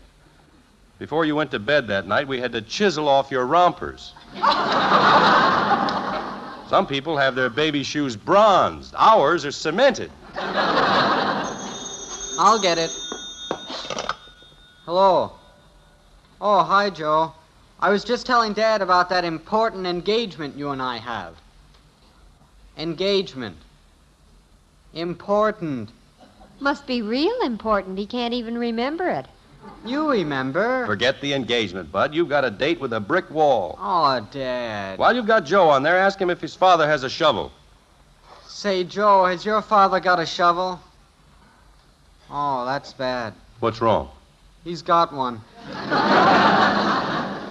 Well, ask him if we can borrow it. Joe, can we borrow it this afternoon? Huh? Oh, that's bad. Now what? He said we could borrow it. Oh, stop that, Bud. What, Joe? Oh, that's good. That's wonderful. That's more like it. He just remembered the handle is broken and we can't use it. Look, Bud, I'm going to get a shovel someplace, and you might as well make up your mind that you're going to help me this afternoon. But, Dad, Joe and I have got an important engagement. Now, don't give me that. Holy cow. If it's so vital that you and he get together, why don't you tell him to come over here this afternoon and give us a hand? Say, Joe, why don't you come over this afternoon and help us put up a brick wall? Hello, Joe? Hello? Hello? What happened? I think you remembered an important engagement. It seems to me, dear, that the last time you used the shovel was when you put in those clothesline poles for me. Say, I believe you're right. Daddy, when are you going to build me a playhouse? Kitten, you've got a playhouse. But that's such a rickety old one, and it's not big enough to hold a meeting. Hold a meeting? Sure. In a couple of years, I'll be old enough to join the Girl Scouts. And we gotta have a place for meeting. Well, I approve of the Girl Scout idea, Angel, but I don't think you'll have to provide a meeting place. Father, I think I know what happened to your shovel. Oh? Didn't Mr. Pearson drop by that day you were putting in those clothesline poles? Come to think of it, I believe he did. Betty's right. He waited until you got through using the shovel, and then he borrowed it. And that was over 3 months ago. What's the Pearson's number? Kenwood 7911. I don't know of anything more annoying than people borrowing things and then... Hello, Fred. Jim Anderson. Say, Fred, I hate to bother you like this, but I have a little construction job to do this afternoon, and I was wondering if I could get my shovel back from you. Oh, that's all right, Fred. Forget it. Thanks a lot. What? Okay. Yeah, okay. See you, Fred. Bud, run up to Pearson's and get my shovel. Okay, Dad. And, Bud. Yeah, Dad? When you go, take back his hacksaw that I borrowed. What a memory that Pearson has. Come on outside, Margaret, and I'll show you where I'm going to build the wall.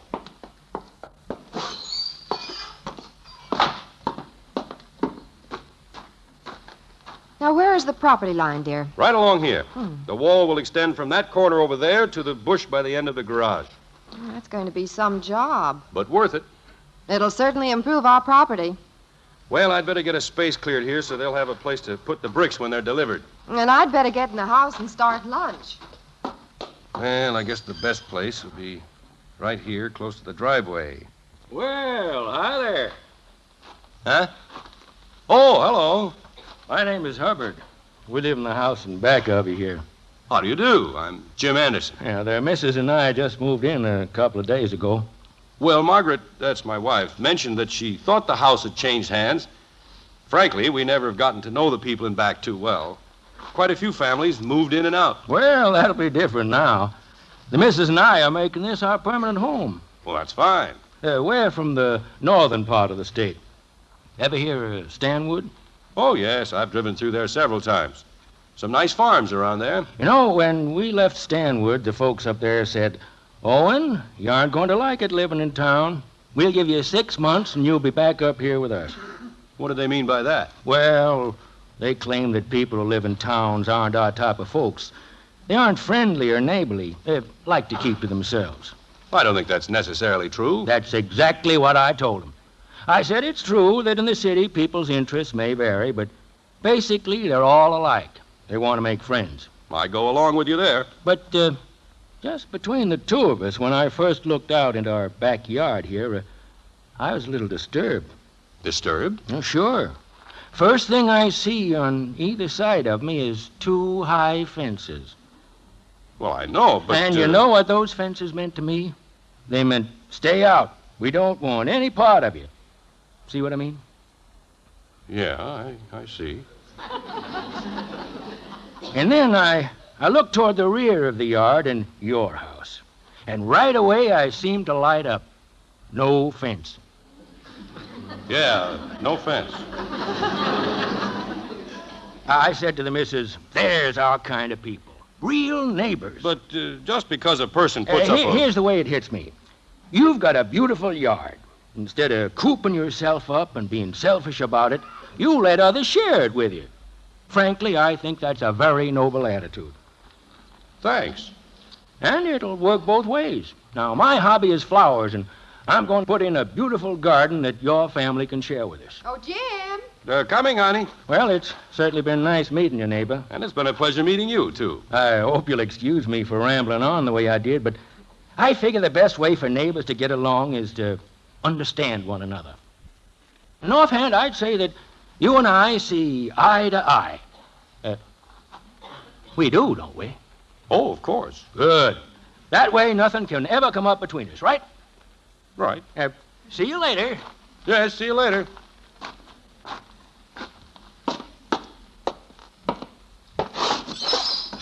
Dear, lunch will be ready in a few minutes. Honey, do you remember the phone number for the brickyard? It's in there by the phone. Anything wrong? No, I just met our new neighbor out and back. What happened? I'm not going to build the wall. What? Father, did I hear you correctly? I can't possibly build it now. Now you're talking, Dad. You stay out of this. You're just trying to get out of work. But, dear, this morning you were so enthused about the wall. I know, but this new neighbor's a real friendly fellow. And to put up a wall, well, it would... Yeah, you can't go around offending neighbors. Quiet. Dear, you can have a wall and still be neighborly. Margaret, you don't understand. We've got a beautiful yard, and instead of cooping ourselves up and being selfish about it, we share it with others, which is a very noble attitude. Very noble. Well, personally, dear, I think your reasoning is a little off.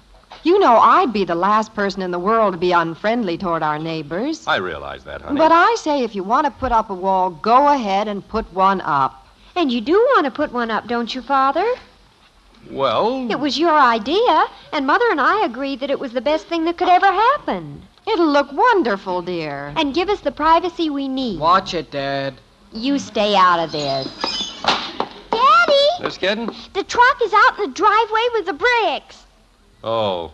The man wants you to sign this paper. Tell him to wait a minute. Dear, you aren't thinking of sending those bricks back. But what will I tell our new neighbor? Well, if it'll make it easier for you, I'll write a note explaining everything, and you can take it over to him. Yes, Father, what are you, a man or a mouse? Dad, are you going to let them talk to us like that? But quit trying to start something. I'm not. Kathy, hand me that slip of paper. I'll sign it. Holy cow. Oh, stop grumping. Here you go, kitten. Take it to the man. Oh, dear, don't look so upset. Margaret, if you had only been in my shoes and talked to this fellow and... Well, never mind. Bud, you can get washed up. We'll be eating lunch in a minute.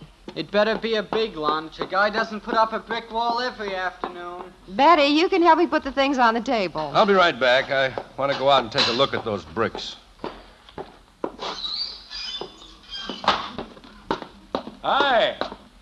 Oh, hello again. Yeah, that's some pile of brick you got there. Yes, quite a pile. Hey, you've got enough bricks there to build a wall. Yeah, certainly have. Doing a little digging in your backyard, I see. Yes.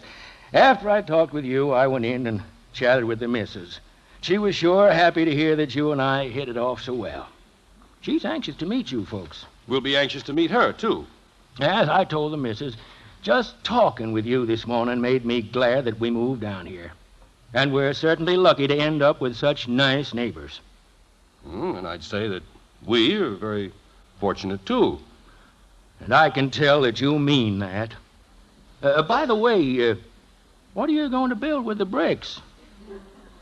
Build? Yeah, with the bricks. Oh, well, I'm building a new playhouse for my daughter, Kathy.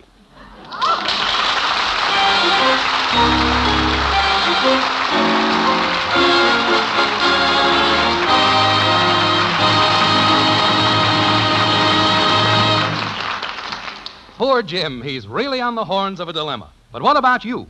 If you happen to be tossing and turning on the horns of sleeplessness, well, Ed Prentice here has an encouraging word for you. Friend, I've got a mighty encouraging word for you, and that word is postum.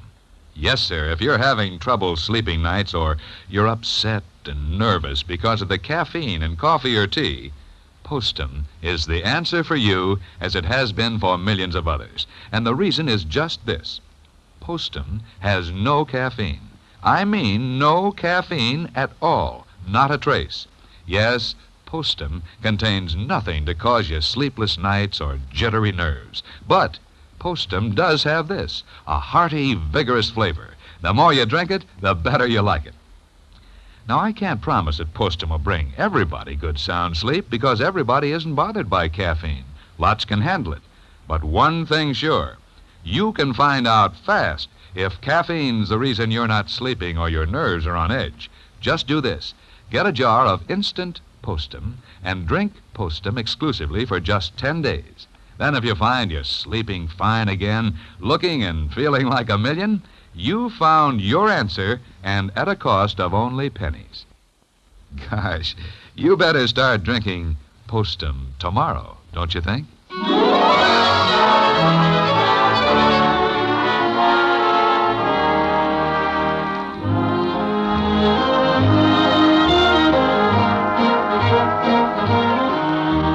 A brick wall means a lot of things to a lot of people. To Margaret Anderson, it means a thing of beauty with vines and flowers climbing up its side. To daughter Betty, it means privacy. To Bud, the son, it means a lot of hard work, especially if he has to help build it. To Jim Anderson, the father, it means a barrier to neighborliness. And that is why he's abandoned the idea of building a brick wall and instead is going to construct a playhouse for Kathy. At the moment, he's trying to explain his actions.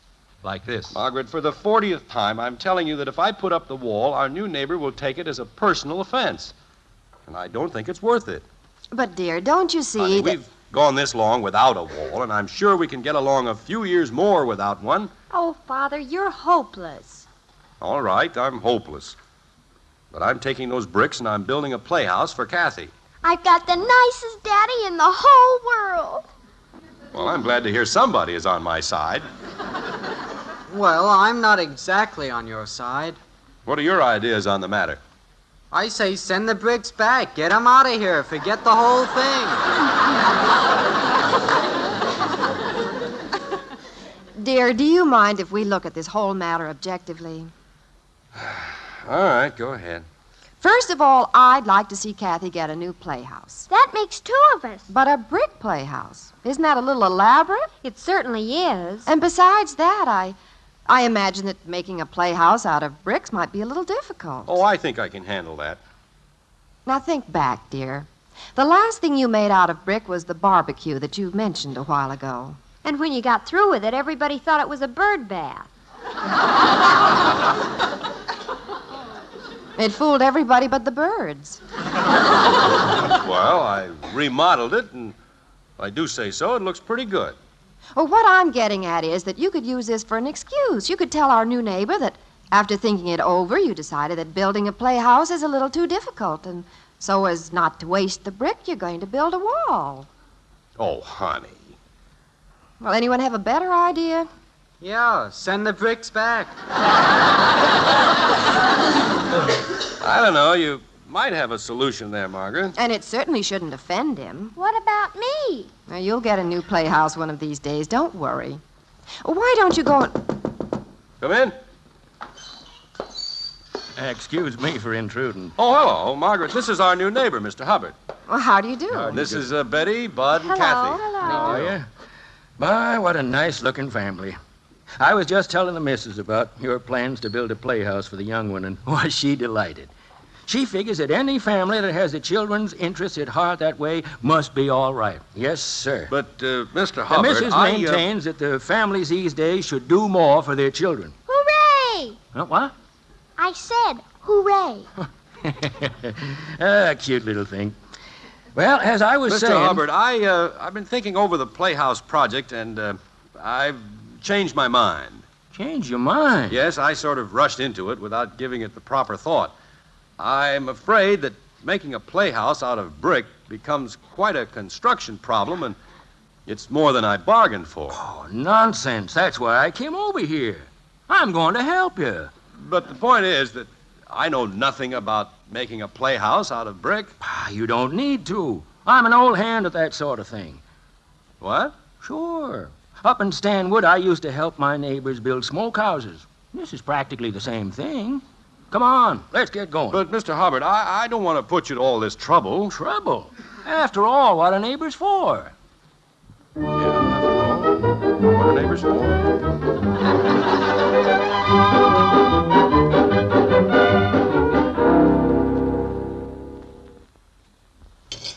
How we lined up there, Anderson? Fine. I think we can start another roll. Good. Hey, son, will you get me a little more cement, please? Sure. Yeah, that's a fine lad you got there, Anderson. Thank you. Not many boys these days would spend a Saturday afternoon helping their father. How do you train them like that? I don't know. I guess I just have a knack for it. Here's your cement, Mr. Hubbard. Oh, thanks. You can just set the pan down there. I'd say we're making pretty good progress. Sure, this won't take any time at all. Daddy? Yes, kitten? Can I help? No, thanks. We're doing quite well the way we are. Oh, please. Mother's calling you. But I want to help. Kathleen! You'd better run along, kitten. Okay. Now, Kathy, be careful. Watch where you're going. Kathy, the cement! Phew. She missed it. Fooled you, didn't I?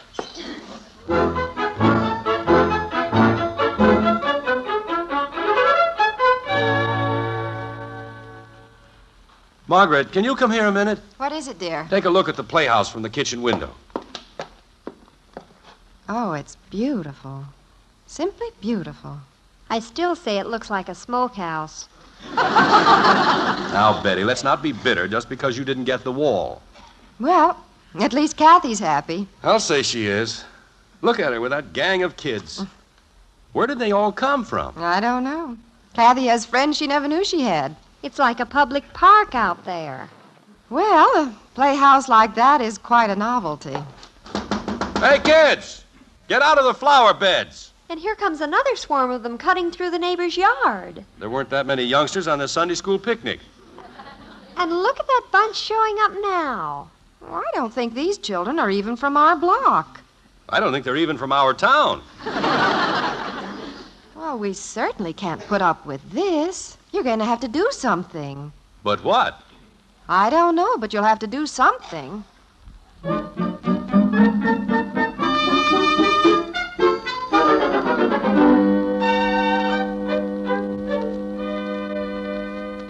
But, Owen, we can't put up with this. You're going to have to do something. But what? I don't know, but you'll have to do something.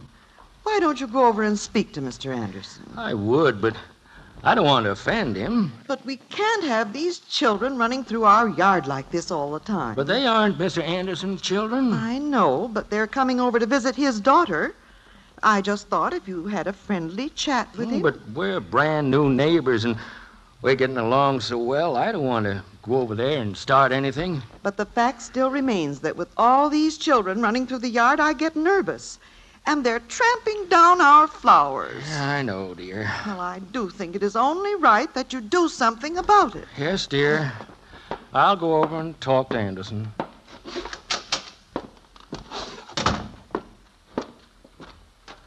Now, what am I going to say to Anderson? I know how he feels about youngsters. Oh, well, I'll just have to do the best I can. Come in. It's me. Oh, hello. Come on in. Mr. Anderson, I don't know how to say this. What's bothering you, Mr. Hubbard? Oh, well, it isn't bothering me, really. Oh?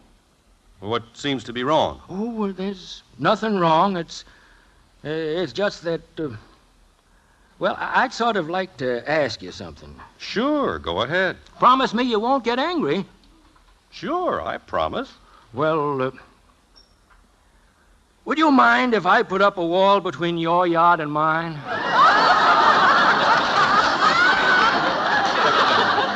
Not at all. And you know something, neighbor? I'll help you build it.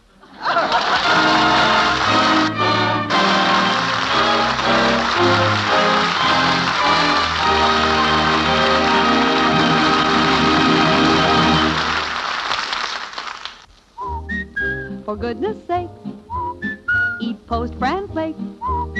So good and so good for you. Ladies, that's a swell little tune to remember, because it reminds you that life is swell when you keep well, and that new Post 40% Bran Flakes are good, and so good for you. That's true because something wonderful has happened to Bran. You see, Post 40% Bran Flakes now have a marvelous new magic oven flavor and crisper texture that's downright delicious. So now, when you serve Post Bran Flakes, you'll know that your family is getting the important keep regular benefits of Bran in a cereal that they'll really enjoy. When you shop this weekend, be sure to buy new Post 40% Bran Flakes, America's largest selling Bran Flakes. Discover why they're so good and so good for you.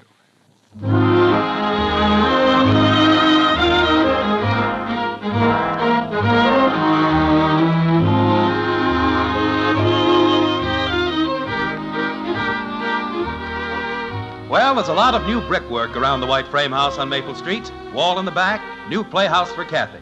Only one small problem seems to have developed with the playhouse. And Jim and Margaret are out in the backyard now surveying the situation.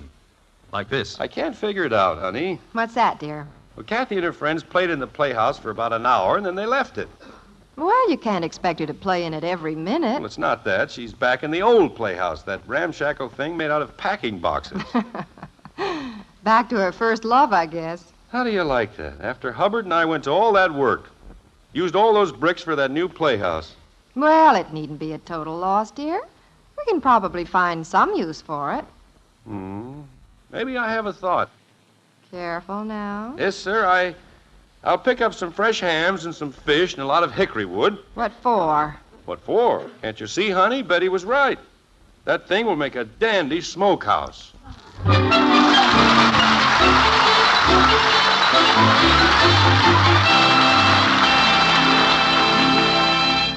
Father, you know, this is the week when cities everywhere are saluting Girl Scouts. Sort of the time to remind people what a truly wonderful work the Girl Scouts are doing. Princess, I remember very well how proud we were when you joined. And I think our friends around the country will be proud to take part with us in saluting the Girl Scouts this week. Let's all bear in mind the fine work this organization is doing and remember to support them wholeheartedly throughout the year. Good night.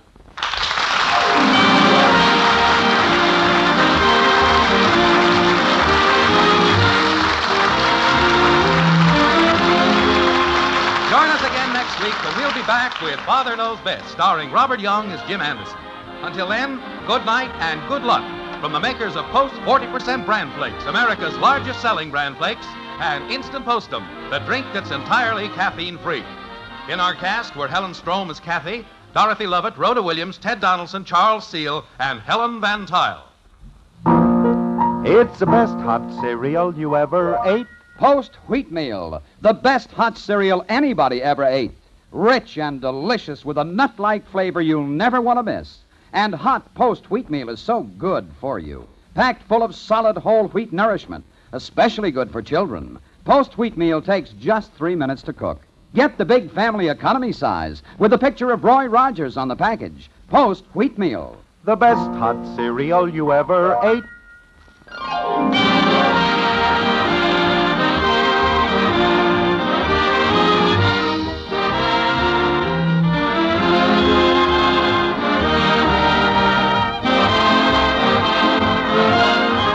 Father Knows Best was transcribed in Hollywood and written by Paul West and Dick Conway. This is Bill Foreman speaking.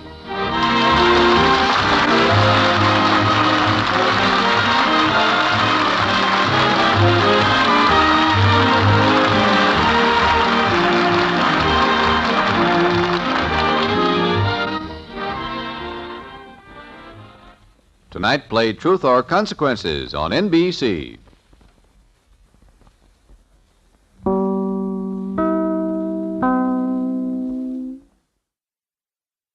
Mother, is Maxwell House really the only coffee in the world? Well, your father says so, and your father knows best.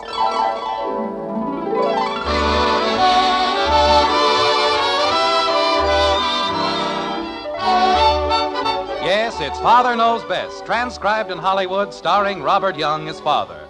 A half-hour visit with your neighbors, the Andersons. Brought to you by Maxwell House, the coffee that's bought and enjoyed by more people than any other brand of coffee at any price. Maxwell House, always good to the last drop.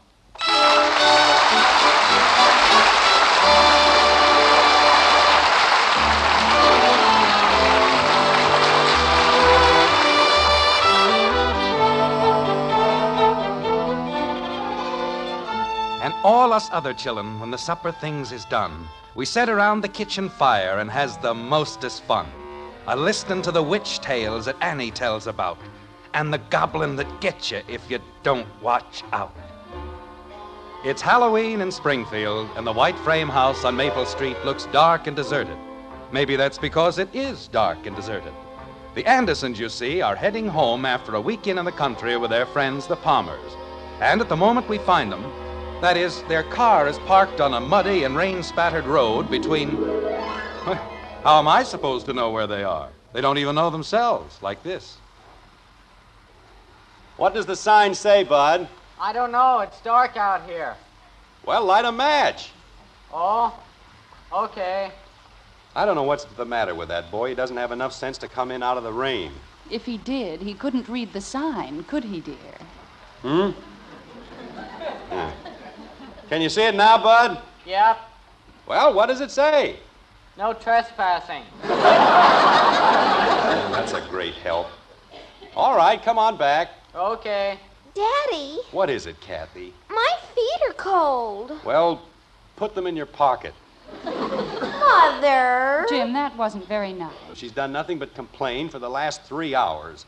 She's hungry, she's sleepy, she's tired, she's cold. Father, Yes, Betty. so am I. Fine, I'll make a note of it.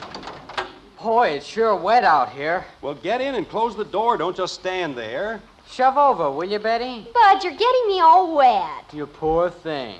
How would you like to get out every 2 minutes and look at a dopey sign? But stop complaining and shut the door. I'm not complaining, Dad, but just because she gets a few drops of water on Shut the door. Holy cow. Once we get back on the main road, I'll have you home in 30 minutes. That's what you said 2 hours ago. Well, I'm certainly not going to change my mind now. If you hadn't spent so much time lollygagging with the Palmer boy, we wouldn't have had to take this shortcut. Shortcut? Huh? What was that? Oh, nothing, Dad. I was just thinking. Well, stop thinking out loud. This is a very good shortcut, if I can ever find it. Oh, dear, it's too bad this had to happen. It was such a nice weekend, wasn't it, Jim? Yes. The Palmers are wonderful people, aren't they? Oh, they're nice people, all right. But Will didn't have to knock himself out that way. He was merely trying to be pleasant. He scared me. Oh, he didn't really, Kathy. He was just having fun. Some fun, you bet. Ha-cha. Betty. Well, let's face it, Margaret. Just because it's Halloween, he didn't have to have ghosts popping out of the closet every time you opened the door. And I was scared. I don't like ghosts. Oh, Kathy, for the 8 millionth time, there's no such thing as a ghost. There isn't? No. Well, you just said he had them in all the closets. He had sheets in all the closets. You mean they weren't real live ghosts? There is no such thing as a real live ghost. How about a real dead ghost? Betty, you keep out of this. I was only trying to help. You've helped quite enough, thank you. You and Marshall, the mechanical wizard. Now what did we do? The gas gauge doesn't work, the radio doesn't work, nothing works. Marshall said it just needed a fuse. Marshall said. He works 1 week at a filling station, and that makes him an expert mechanic. Jim, how do you suppose Will did that thing with the bridge table? What thing? Well, where the bridge table floated in the air. It was very clever. I don't know. I suppose he had wires hooked on it or something. I didn't see any wires. There's another sign. Where? Over there. Well, maybe now we'll find out where we are. Bud? Oh, no, Dad. Do I have to go out again? A little rain isn't going to hurt you. But I'm wet clear through now. Then you can't get any wetter. Go ahead, Bud. Holy cow. What they need in this family is a seeing-eye duck. Daddy, Now what? if there aren't any ghosts, why do people say there are? Because they don't have anything better to talk about. I know you don't believe in those things, Jim, but there was a chair in my grandmother William's bedroom. And it rocked back and forth and back and forth. It certainly did. You've told me about it 8,000 times, and there's still a logical explanation for it. Maybe the termites were pacing up and down.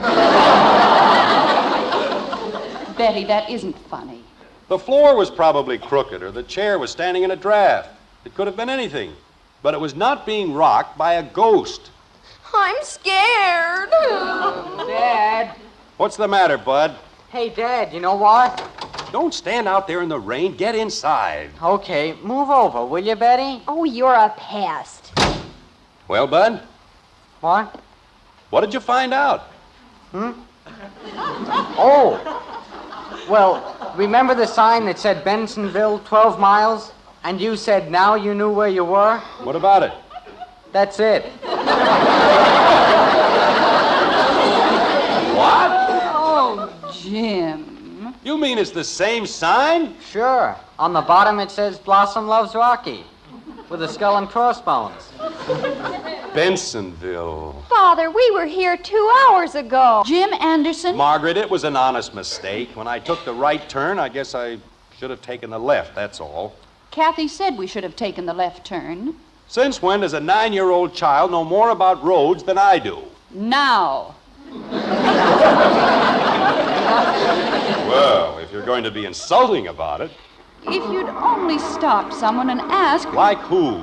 We haven't seen a soul since we left Mansfield, and that was 3 hours ago. Now what's wrong with a fool motor? Maybe you flooded it, Dad. Pull way out on the choke. Bud, would you like to drive? Okay. No, stay right there. But you just said... I was driving cars before you were born, and I can drive rings around you right now. Well, sure, but... Father, is the switch on? The switch is on. Contact Roger, Wilco, Wahoo, only it won't start. Now are you happy? Jim, you're losing your temper. I'm not losing my temper. I'm calm. I'm cool. And I'd like to take Marshal Palmer and stuff him down the nearest well. Why blame it on Marshall? He was only trying to help. The two of you fussed around with this car for 2 hours and you've wrecked it. Does it take 2 hours to put gas in a car? Gas.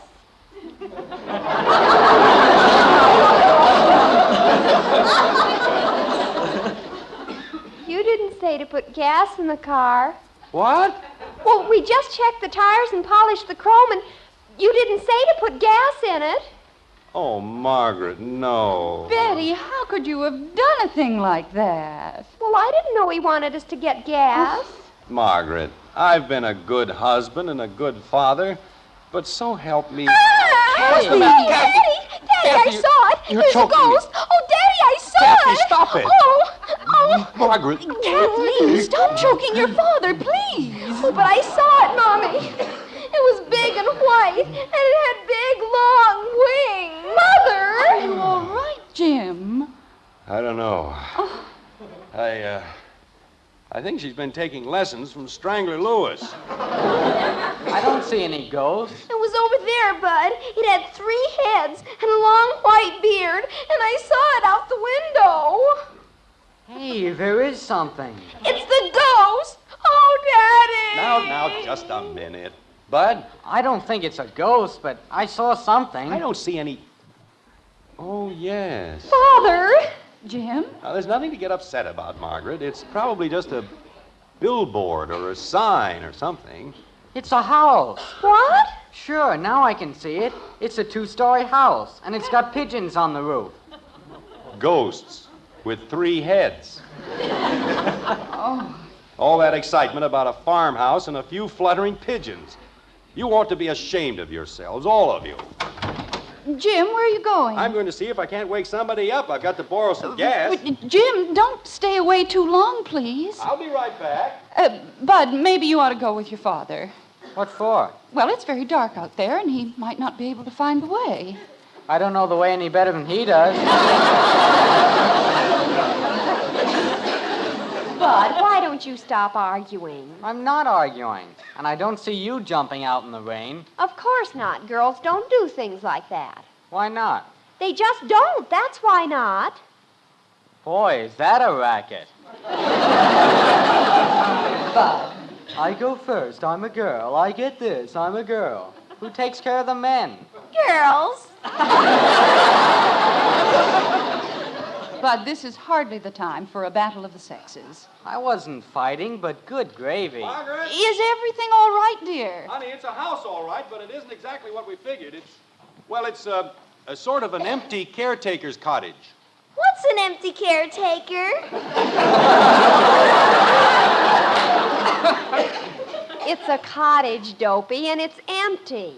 Oh. Jim, why would a farm have a caretaker's cottage? Well, that's what I was saying. It isn't exactly a farm. Well, just figure it's like anything else, that's all. Jim, what is it? Well, it's the Pleasant View Cemetery. Oh, no.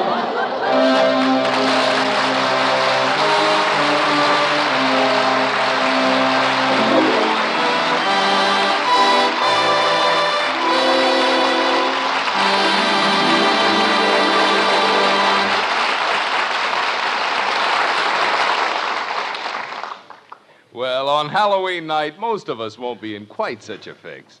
Instead, the pumpkins will glow on the table when the children come in from their chilly rounds, eager for the cookies and donuts and fresh sweet cider. And you know who else will be there to drink a cup or two of steaming coffee? The world's greatest coffee expert. Yes, ma'am, that #1 expert will be on hand because he's your husband. Now, we could say we're the experts. Our Maxwell House coffee is America's favorite brand. But we know the final judge is that man of yours. And if you'll pour him a cup of Maxwell House, we're mighty sure he'll say, "Best coffee I ever tasted." In fact, if he doesn't, we'll give you your money back. You see, we know there's no coffee tastes like Maxwell House because no coffee's made like Maxwell House. We're proud as can be of that wonderful good to the last drop flavor. So we'd like you to buy a pound and start serving it to that husband of yours.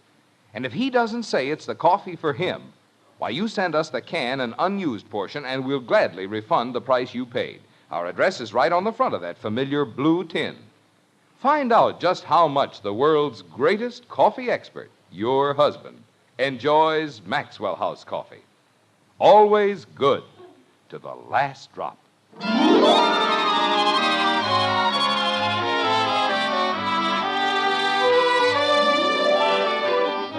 A few chill moments have come and gone, and we find the Andersons, brave little band, huddled on the porch of the caretaker's cottage.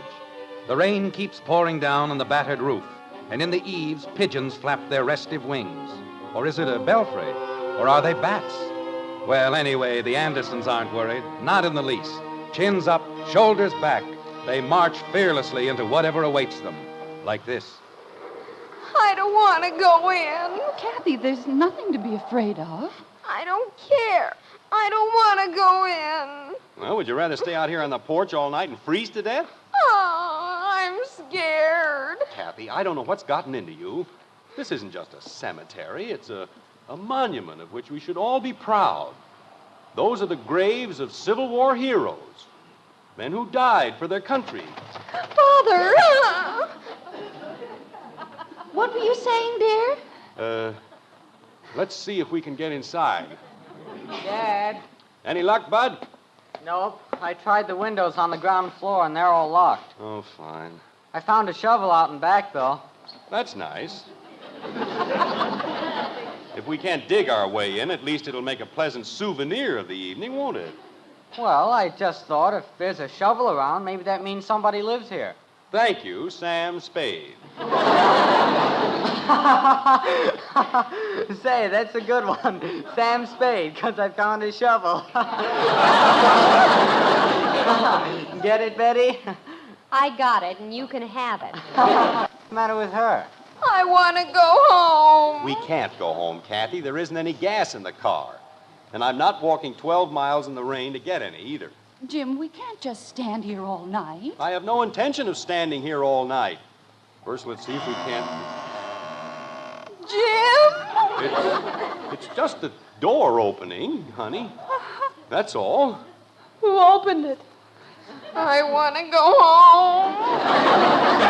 I hear one more peep out of you, so help me. Jim, what happened to Bud? I don't know. He was right. Bud! Mother! You want me, Dad? How'd you get down there? I don't know. I guess I fell off the porch. Who opened the door, Dad? How do I know? But it's open, so we don't have to worry about that anymore.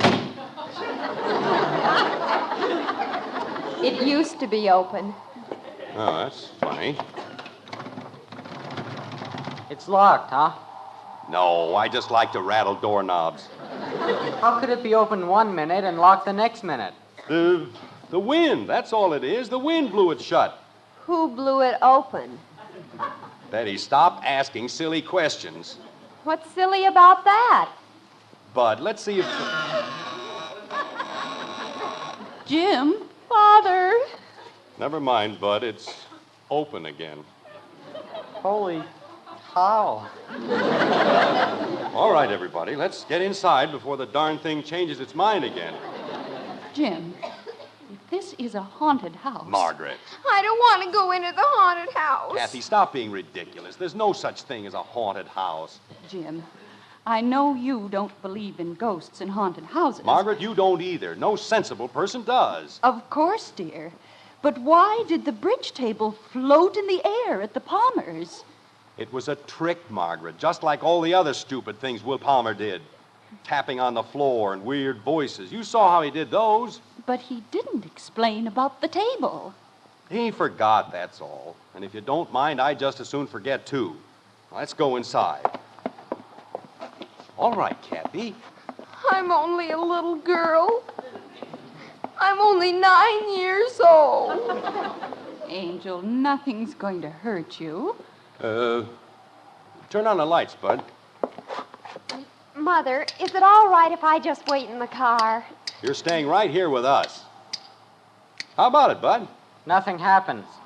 Well, we'll get a light somehow. Now what's the matter? I just walked into a spider web. Ew. Will you please stop complaining and close the door? Jumping creepers. All I wanted to do was get into the 6th grade.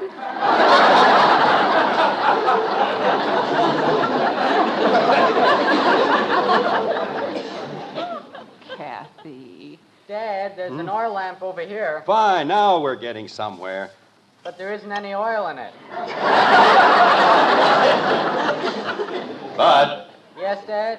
see what else you can find that isn't any good. Isn't any good for what? Just... Never mind. Oh, gosh, I was only trying to... Mother, now I'll settle for the 5th grade. What's wrong with that stupid door? Bud? Don't look at me, Dad. I wasn't any place near it. I know you weren't. I was merely... Oh, here's what it is. It's just a loose screw. I knew there was a screw loose someplace. You see this, Margaret? The latch is unfastened. When the wind blows, the latch slides over and the door opens. Why couldn't you open it before? Because the latch gets hung up when the door bangs shut. And stop bothering me. There's nothing mysterious about it. I'll be happy to finish the 4th grade. Jim, it's very cold in here. Yeah, kind of clammy. Wouldn't it be warmer if we all just sat in the car? We'll get a fire started in here, and that'll take care of everything. Jim. Honey, there's nothing in here that can hurt anybody. A nice, friendly fire in the fireplace, it'll make all the difference in the world. Now, how about getting some wood, Bud? Here's a whole pile of newspapers. Good. Hey, you know who's going to run for president? Coolidge. But let's get the fire started and stop with the jokes. What jokes? Just... Oh, get some wood. Jim, I know it isn't anything to be worried about, but that door gives me the creeps. Well, I'll fix that. Get this chair wedged under the doorknob and... There we are. Now I'd like to see it open. Come on, Bud, let's get going with the wood. Where do I get wood? I don't care where you get it, just get it. Good grief. Well, that's a novelty. Daddy. Kathy, you know I can't stand that. What? Stop whining. I wasn't whining, Daddy. Hand me some of that newspaper, Betty, will you please? What a time to read. Betty, help your father build the fire. Okay. Kathy, Yes, Daddy. you're whining again. I didn't even make a sound. Here's the paper, Father. Thank you. We'll have some light in here in just about 2 seconds. How's this for wood, Dad? Fine, Bud. There we are. Ah, it's a little better, isn't it? Let's have the wood, Bud. Father. Jim? It's an owl, Margaret. That's all it is, just an owl. I don't like owls. You don't like anything. Jim, what is it? Smoke. Doesn't seem to be going up the chimney. Oh. Guess they must have their nest up there. Want me to open a window, Dad? Yeah, I guess I bet. Father! Jim! The chair, it's gone! I want to go home. Now, just a minute. There must be a little logical explanation. Chairs don't just walk off by themselves, do they, Bud? This one didn't. You just put it in the fireplace. What? Well, you said you didn't care where I got the wood. Jim, the smoke is getting awful. Bud, open the window at the top of the stairs and see if we can't get a little cross ventilation in here. Bud, do this. Bud, do that. Sounds like the only name you ever heard of was Bud. What was that? I said I have to open the window. Hey! Father! I want to go home! Bud, what is it? It was a cat. I guess I stepped on its tail.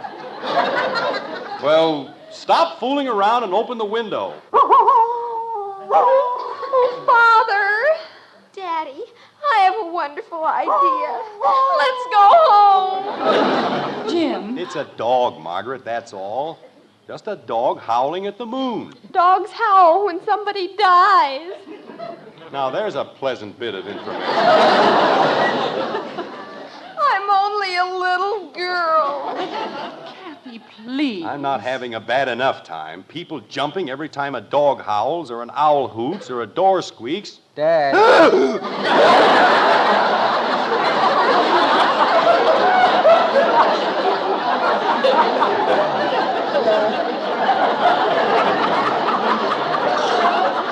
the matter, Dad? Oh, Bud. Why do you have to sneak up and back of people like that? I didn't sneak up and back of you. You certainly did. Jim. What's that? A cow. Just a plain, ordinary cow. What's a cow doing up this time of night? Looking for another cow. It's lonesome.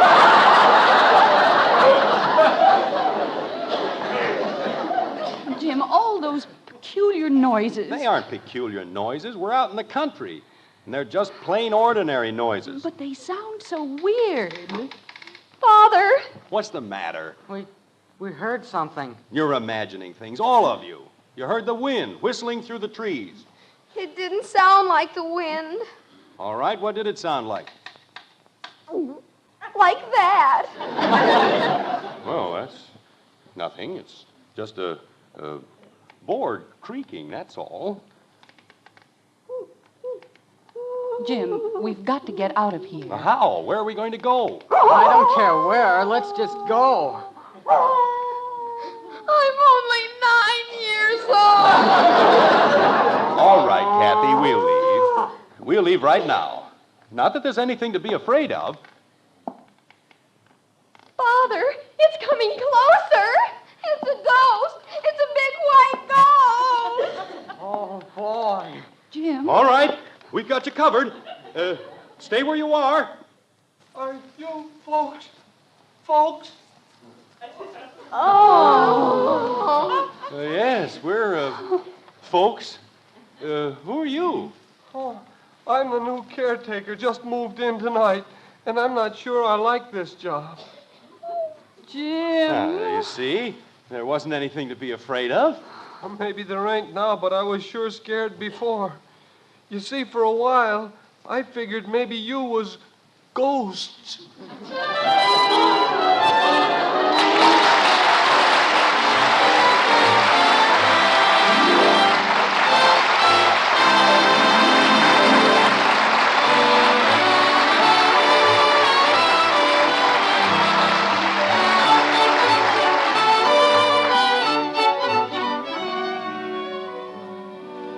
When you buy coffee, you certainly want to get the most in flavor for your money. And you know the world's greatest coffee expert can help you find it. Yes, ma'am. Just set a steaming cup of Maxwell House coffee in front of your husband. He's the #1 expert. Watch him smile at the first sip. Listen to him say, "Best coffee I ever tasted." Right then, you'll know you found the flavor. You'll know that Maxwell House is your coffee buy. Bring home a pound of Maxwell House tomorrow. See how much your husband enjoys every cupful. And count all the truly good cups of coffee you get from just one of those familiar blue tins. We think you'll be convinced that Maxwell House coffee gives you the most for your money, because it's always good to the last drop. The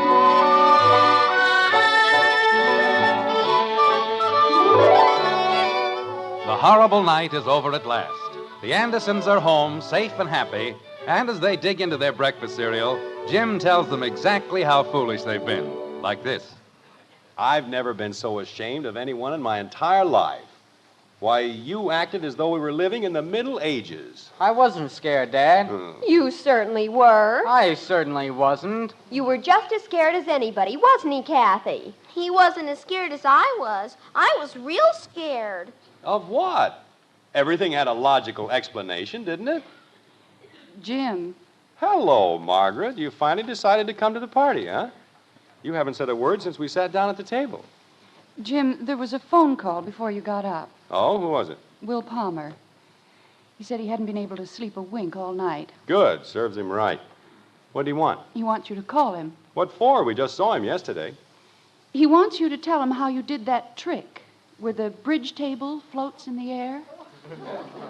Oh, no.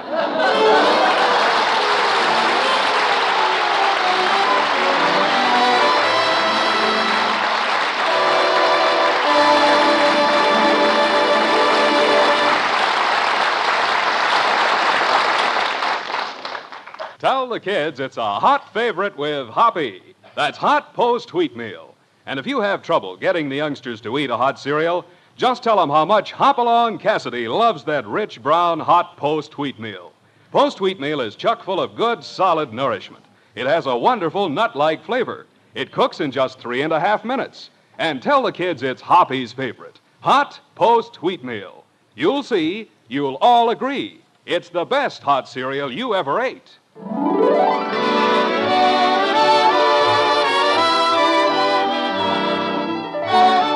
Join us again next week when we'll be back with Father Knows Best, starring Robert Young as Jim Anderson, with Roy Bargy and the Maxwell House Orchestra, and yours truly, Bill Foreman. So until next Thursday, good night and good luck from the makers of Maxwell House, America's favorite brand of coffee.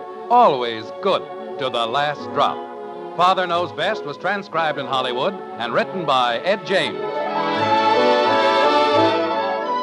Now stay tuned in for Dragnet, which follows immediately over most of these stations.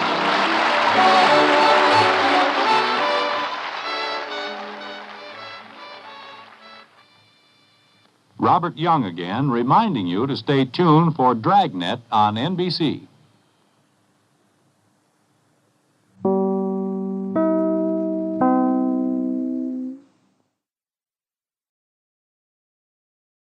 Mother, is Maxwell House really the only coffee in the world? Well, your father says so, and your father knows best.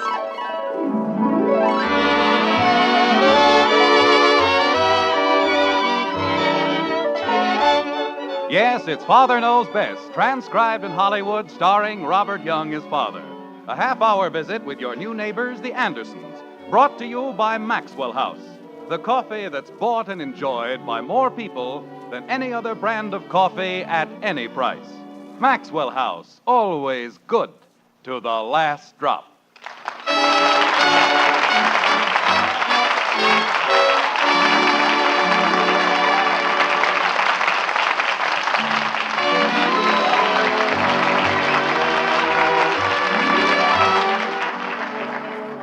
It was Samuel Johnson who said, and with good reason, I'm sure, every man naturally persuades himself that he can keep his resolutions, nor is he convinced of his imbecility, but by length of time and frequency of experiment. Well, in Springfield, in the white frame house on Maple Street, just such an experiment is about to begin, like this. Good morning, Margaret. Good morning, dear. Breakfast will be ready in just a moment. That's all right, dear. No hurry. Kids aren't down yet, are they? Well, no, but, well, it is a holiday, Jim, and I just thought Oh, it's all right with me, Margaret. After all, this is the last day of the year, and it's Saturday, and, well, they deserve a little extra rest, don't they? Well, yes, dear. Anyway, it gives me a chance to tell you about something. I've had it on my mind for quite a while, and, well, it's about time I did something about it. Yes, dear. From now on, I'm not going to lose my temper. At any time. And my sister Kathleen was born. No. What? I don't remember her. Oh, well, she used to have a wonderful saying for people who wanted to control their tempers. Margaret, I don't need any special formula. I just won't lose my temper, that's all. I know, dear, but Grandmother Williams used to say, If you think your temper's going, just recite the Hottentot. And before you're halfway finished, why, it's back as like as not. Well, that's very pretty, but I'd rather do it my way. I just won't lose my temper. Well, Jim, if you were really sincere, you'd at least let me tell you what the Hottentot is. I don't care what the Hottentot is. I don't need the Hottentot. Why do you immediately leap to the conclusion that I need help in controlling my temper? I just won't lose it, that's all. You've already lost it. Now, look, Margaret, All right, what's the Hottentot? Well, it's just an old saying we had when I was a girl. If to hoot and to toot, a Hottentot tot be taught by a Hottentot tutor, ought the tutor get hot if the Hottentot tot hoot and toot at the Hottentot tutor. That's all there is to it.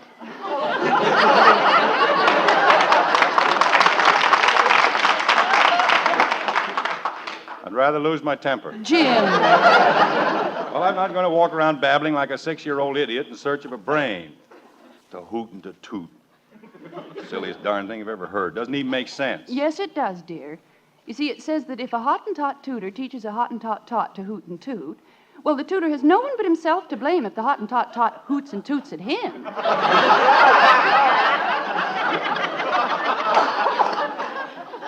Fine, I'll tell him when he comes in. Jim, it's just supposed to divert your attention for a moment, that's all. Then you won't lose your temper. Margaret, I'm not going to. May I please have the morning paper? The paper? Oh, well, Betty came down to look at it first thing this morning. It's in the breakfast nook. Thank you. Oh, no. Was there something wrong, dear? Margaret, look what she did to this paper. How in the world do they expect a man to read anything as messed up as this? Why is it that whenever I want to see anything around here... Jim? Somebody always...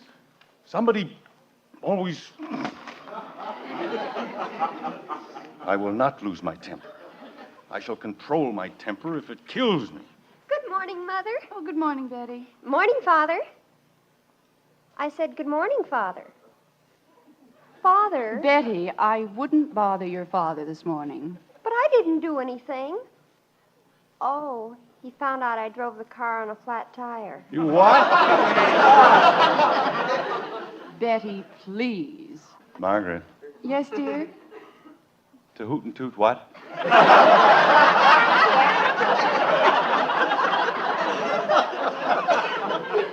I'll write it down for you, dear. If to hoot and to toot, Hoot and toot. a Hottentot tot be taught by a Hottentot tutor, ought the tutor get hot if the Hottentot tot hoot and toot at the Hottentot tutor. Thank you. Good morning, Betty. Good morning, Father. And how are you this beautiful morning? Well, I'm fine, thank you. Are you all right? Just fine. Coffee about ready, Margaret? Well, yes, dear. Here you are. Thank you. Well, Betty, are you and Billy Smith planning on a big time tonight? Oh, yes, Father. Mr. Smith's going to let Billy have their brand new car, and we're going to a barn dance. In a barn. Well, what'll they think of next? Say, Margaret. Yes, dear? Heck and Elizabeth are going to the party at the Hathaways, too, aren't they? Well, I think so. Well, if Heck's letting Billy take their new car, they won't have any transportation. We'd better arrange to pick them up. All right, dear. Will you call Elizabeth? Yes, dear. Fine. Good morning, Mommy. Good morning, Daddy. Kathy, that wasn't you, was it? What wasn't me, Daddy? Morning, everybody. How's every little old thing? Oh, thank goodness. I thought for a minute we were going to have 2 elephants in the house. What's the matter, Dad? Nothing, only I wish you'd learn to walk down the stairs. You bet. Hey, Mom, I'm starving. Poor little thing. Well, I haven't eaten since last night. Say, Dad, speaking of money... Who said anything about money? Well, nobody, but I'm going to. I see. 1 stack of wheat's coming up. Thank you, ma'am. Kathy, may I have a syrup, please? Yes, Daddy. Thank you. You're welcome.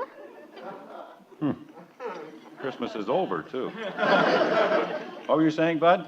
Well, the way I figure it, $1 a week is all right when you're 15, but you see, I'll be 16 in another 5 or 6 months, and... Well, you see, when you're 15, you don't have to worry about girls much, but when you get to be 15 and a half, well... Let's say you go to the movies and you meet a girl. I mean, even if she buys her own ticket. You know what they charge for ice cream sodas? Gosh. Even if you only get a root beer or something, or... No, huh?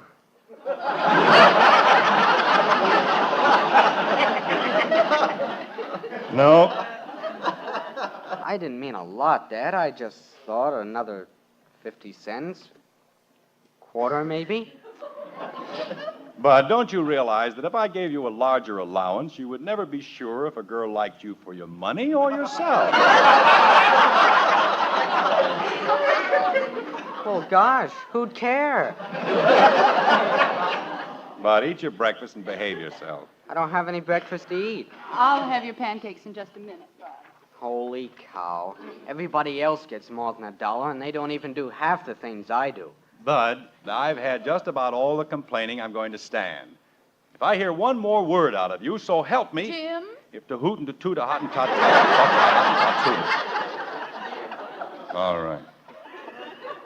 Bud, eat your breakfast. Holy cow, what was that? Never mind what it was. Eat your breakfast and be quiet. Holy cow. But I don't know what they teach you in your school, but for a 15-year-old boy, you have the most bovine vocabulary I've ever heard. What does that mean? It means stop saying holy cow. Gee whiz.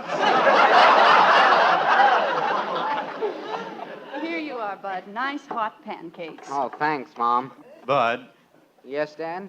Did you put ashes on the driveway last night? Yes, Dad. And the front walk? Yes, Dad. Good. As soon as you've had your breakfast, please see if you can find my tire chains. It's going to be slippery driving tonight. Okay, Dad. Some more pancakes, dear? I'm afraid not, Margaret. I've got to get down to the office. Oh, it seems such a shame, Jim. Everybody else in town is taking a full weekend. Margaret, you certainly don't think I like the idea. But when Mr. Gribble says he wants to straighten out his insurance, well, we just straighten out his insurance, that's all. But couldn't it wait until Tuesday? Oh, no, that's next year. Mr. Gribble says it's got to be examined this year. Daddy? No. Gee whiz. You'd think I was a stepchild or something. Well, I ought to be through by 1 anyway, so it won't be too bad. If I get through earlier, I'll come home for lunch. How's that? Oh, that'll be fine, dear. Oh, Jim, you forgot the paper. Paper? Oh, the thing with the Hottentot. Okay, let me have it. There you are, dear. Thank you. Be a good girl. I will. So long, kids. Bye, Father. Bye, If I don't call you by noon, I'll have my lunch downtown. All right, dear. Drink your milk, Kathy. All I ever do is drink milk. What happened to my other rubber? I don't know, dear. Did you look in the closet? Oh, never mind. I've got it. Goodbye. Goodbye, Bye. dear. Bud, I wish you'd learn not to annoy your father at breakfast. I didn't do anything. All I said was... Oh, dear. Now what? Oh, it sounded like he fell down. Oh, How could he fall down? I put ashes on the sidewalk. Jim, darling, what happened? My back. My poor broken back. You fell down, huh, Dad?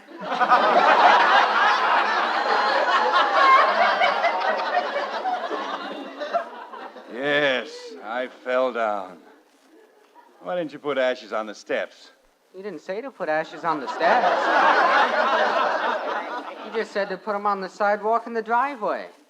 Margaret, where did I put that paper? I don't know, dear. Never mind, I've got it. Gosh, I'm sorry, Just Dad. a moment. If to hoot and to toot a Hottentot be taught by a Hottentot tutor, ought the tutor get hot if the Hottentot hoot and toot at the Hottentot tutor? Bud, Yes, Dad? put ashes on the steps.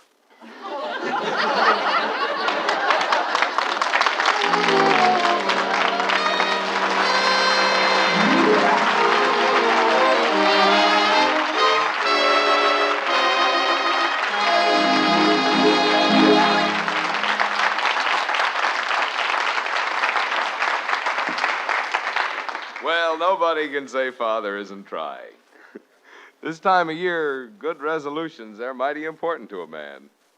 Of course, good coffee, truly good coffee, like our Maxwell House, well, that's important the whole year round. How much it means, that wonderful good to the last drop flavor. No other coffee gives it to you. No coffee but Maxwell House. There's a reason for this, a good one. It's a recipe, the only recipe in the entire coffee world for that famous good to the last drop flavor. After all, what's the most important thing about coffee? Sure, it's flavor. And that flavor depends on the blend, the kind of coffees you choose for it, and how you put them together. Now, in different countries, on different plantations, coffee is grown in countless varieties, and you can combine them in many, many ways. But here's the point. There's only one way, one recipe for our famous Maxwell House flavor. And this recipe of ours makes the great big difference between just any coffee and wonderfully good coffee that can add something friendly and cheering to every day of the year ahead. So think about it. If good coffee really means something to you, why don't you start enjoying America's favorite brand? Yes, tomorrow and every day. Enjoy Maxwell House coffee. It's always good to the last drop.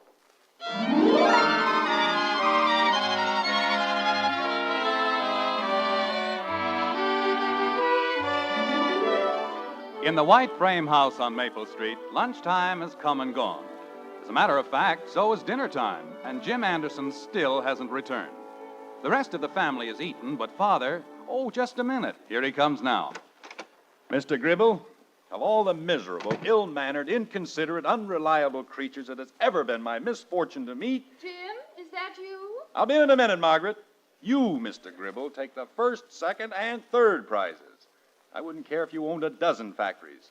You want to place your insurance with another office, it's perfectly all right with me. Oh, Jim, dear, we've been awfully worried. And who are you talking to? Mr. Gribble, that puny excuse for a foghorn. Mr. Gribble? Is he here? I don't know where he is. I've been waiting for him all day, and he still hasn't shown up. First it was 10 o'clock, then 1 o'clock, then 3, then 5. What's the matter, Dad? Anything wrong? No, everything's fine. Just dandy. We saved your dinner for you, dear. I had a sandwich downtown. The nerve of the guy, keeping me in the office a whole day, and then doesn't even have the decency... Jim. What is it, Margaret? To hoot and to toot.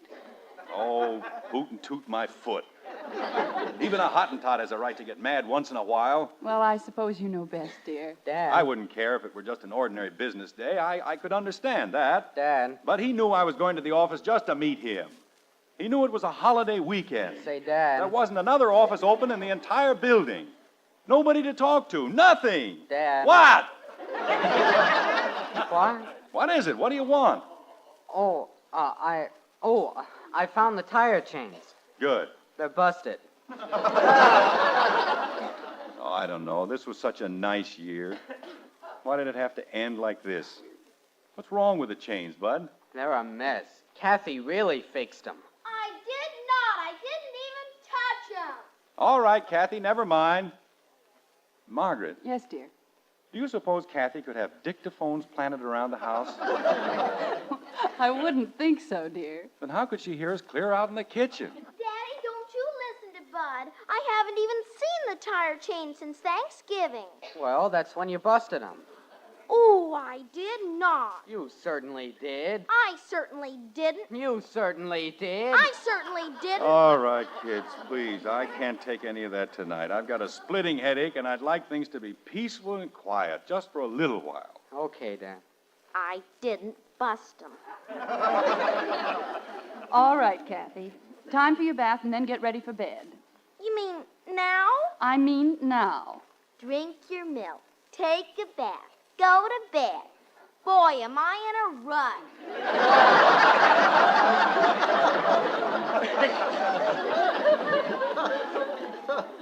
Jim, maybe if you took a little nap. Oh, it isn't that bad, honey. I'll be all right if we can manage just a little less confusion around here. Father, may I talk to you for a minute, please?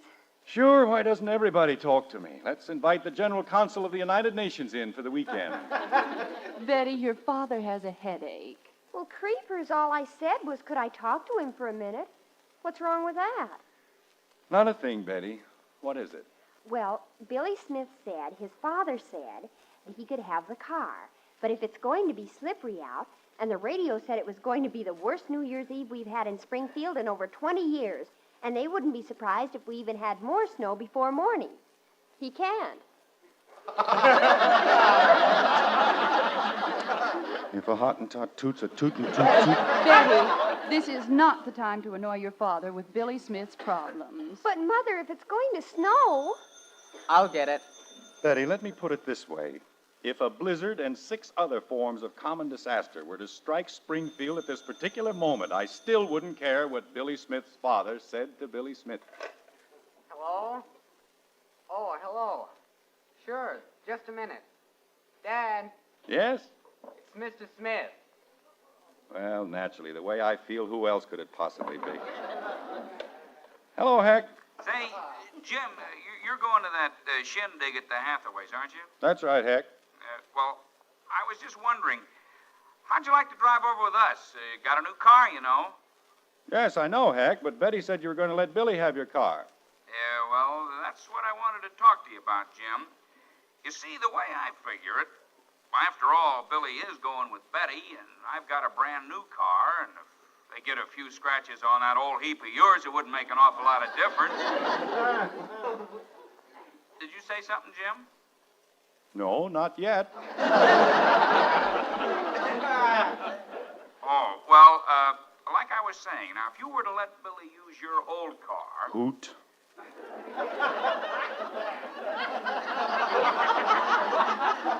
Then we could go in my new car. Toot.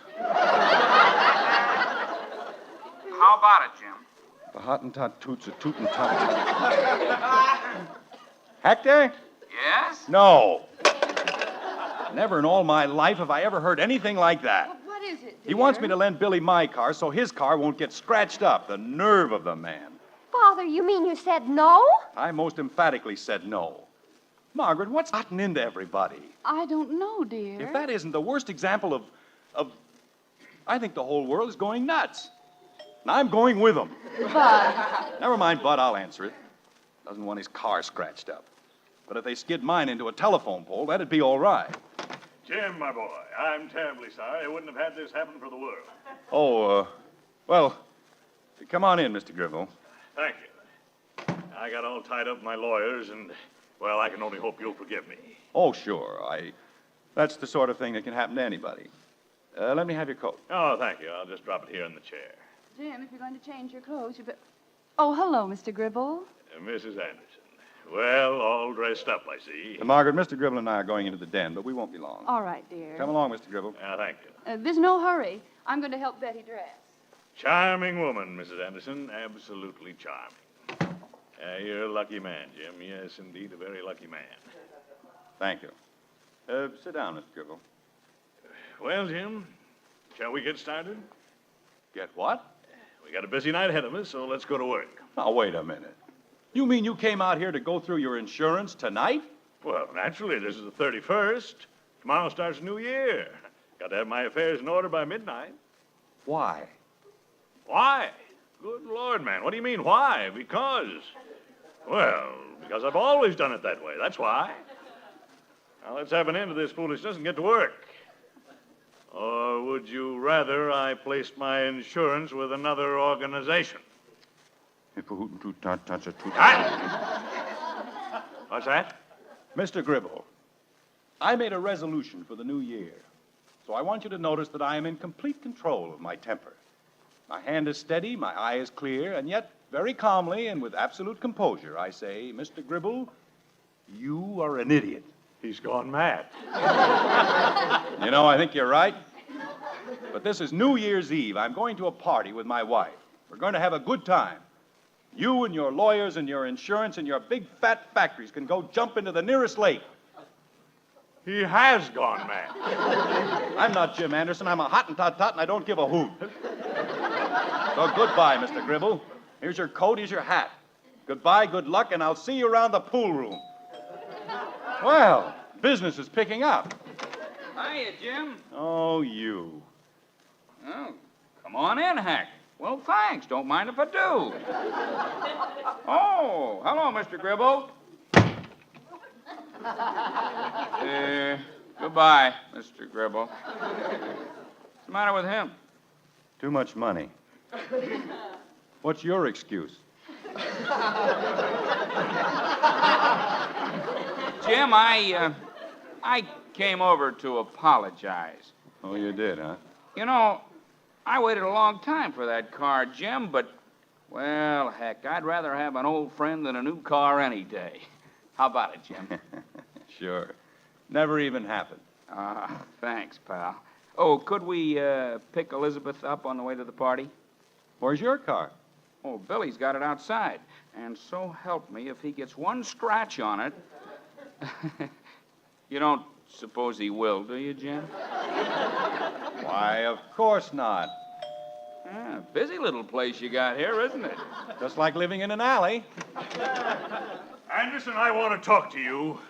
All right, let's go back into the den. Will you excuse us, Heck? Oh, sure. Don't worry about me. I'll take Bud outside and show him the new car. All right, Mr. Gribble, what's on your mind? Anderson? Yes? Jim? Yes? Do you really think I'm an idiot? Well, when you put it that way, yes.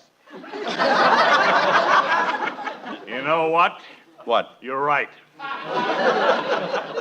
But you're the first man in 20 years who had the courage to tell me. Jim, I'm not really an idiot. I'm just lonesome. You? Uh-huh. Well, where's your family? Oh, they go south for the winter. Been doing it for 20 years. And, Jim, I don't mind being alone in that big house, but not on New Year's Eve. You mean you've been pulling a gag like this for 20 years? Well, not exactly like this. I've never been caught before. Well, why didn't you say so? You could have spent the evening with us. You still can. Oh, you're going to a party. That's nothing. So are you. Well, what do you know? And I won't even have to talk about insurance. Ye gods, now what? Bud! Bud! Bud, what's going on out there? It's okay, Dad. Mr. Smith pushed the horn and it got stuck. Oh, fine. Jim, is anything wrong? No, dear, everything's all right. All right. Everything's wonderful. Happy New Year!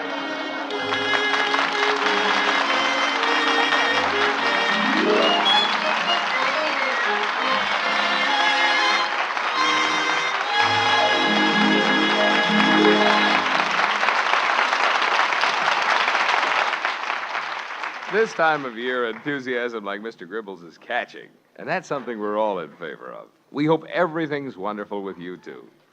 Yes, and during the year ahead, we hope it'll be even more so. For our part, during 1950, we're going to see to it that you enjoy wonderfully good coffee every pound of Maxwell House you open. I know that these days, more than ever before, you're on the lookout for the most in flavor for every penny you spend. And next year, just as every year for more than half a century, that's what you can expect in every pound of our Maxwell House coffee. A generous extra measure of flavor, of freshness and fragrance in every familiar blue tin. And with this promise from Maxwell House, let me extend again our sincerest wishes to you for a very happy and healthy new year.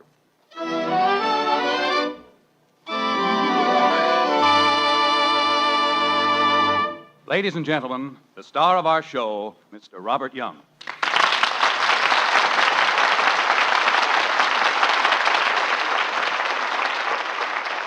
Thank you very much. Tonight, for the first time since this program went on the air, I'm stepping out of character to make a personal appeal to our radio audience. During the next year, which is only a few days away, we on Father Knows Best are to be actively associated with the Inter-Industry Highway Safety Committee, an organization formed at the personal request of President Truman. The purpose of this committee is to combat the greatest menace our nation has ever known, a menace which each year takes a greater toll of life than even so fearsome a killer as war. I refer, of course, to the careless, or perhaps just thoughtless, drivers who race with breakneck and foolhardy speed along our open highways and through our city streets. We'll tell you more about it next year, but now we'd like to jump the gun just a little bit. There's a long weekend coming up, And it's been predicted that hundreds of men, women, and children will lose their lives during that 3-day period. Think of it. The National Safety Council anticipates that horrible and unnecessary loss of life. And in the past, they've been unfortunately correct. Now, why don't you do your part this weekend to make them wrong? Have a good time, have a lot of fun, but don't take any chances. Drive carefully, drive thoughtfully, and enjoy the happiest of New Years.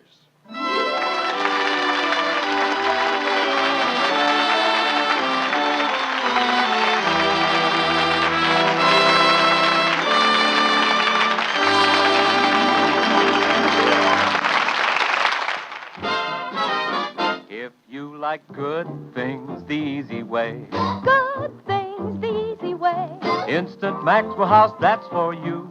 Good coffee that's easy too. No time, no trouble, No grounds, no pot. and it's good to the very last. You know what? Yes, Instant Maxwell House means great coffee instantly in your cup. Here's real instant coffee, all pure Maxwell House coffee in instant form. Enjoy Instant Maxwell House. Instantly. Good to the very last. You know what?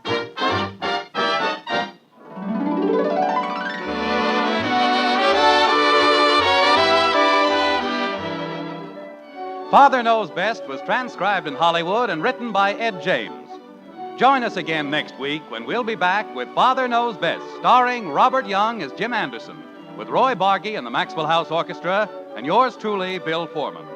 So until next Thursday night, for myself and for the makers of Maxwell House Coffee and Instant Maxwell House, let me wish you again a very happy and healthy New Year.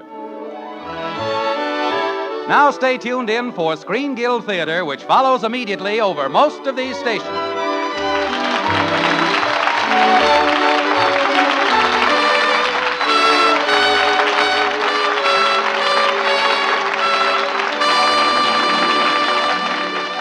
James Stewart leads the cast on Screen Guild Theater, next on NBC.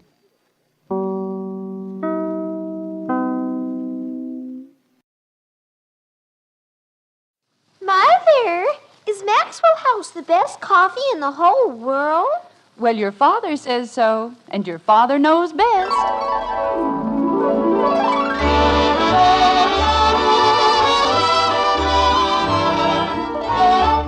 Yes, it's Father Knows Best, transcribed in Hollywood, starring Robert Young as father. A half-hour visit with your neighbors, the Andersons.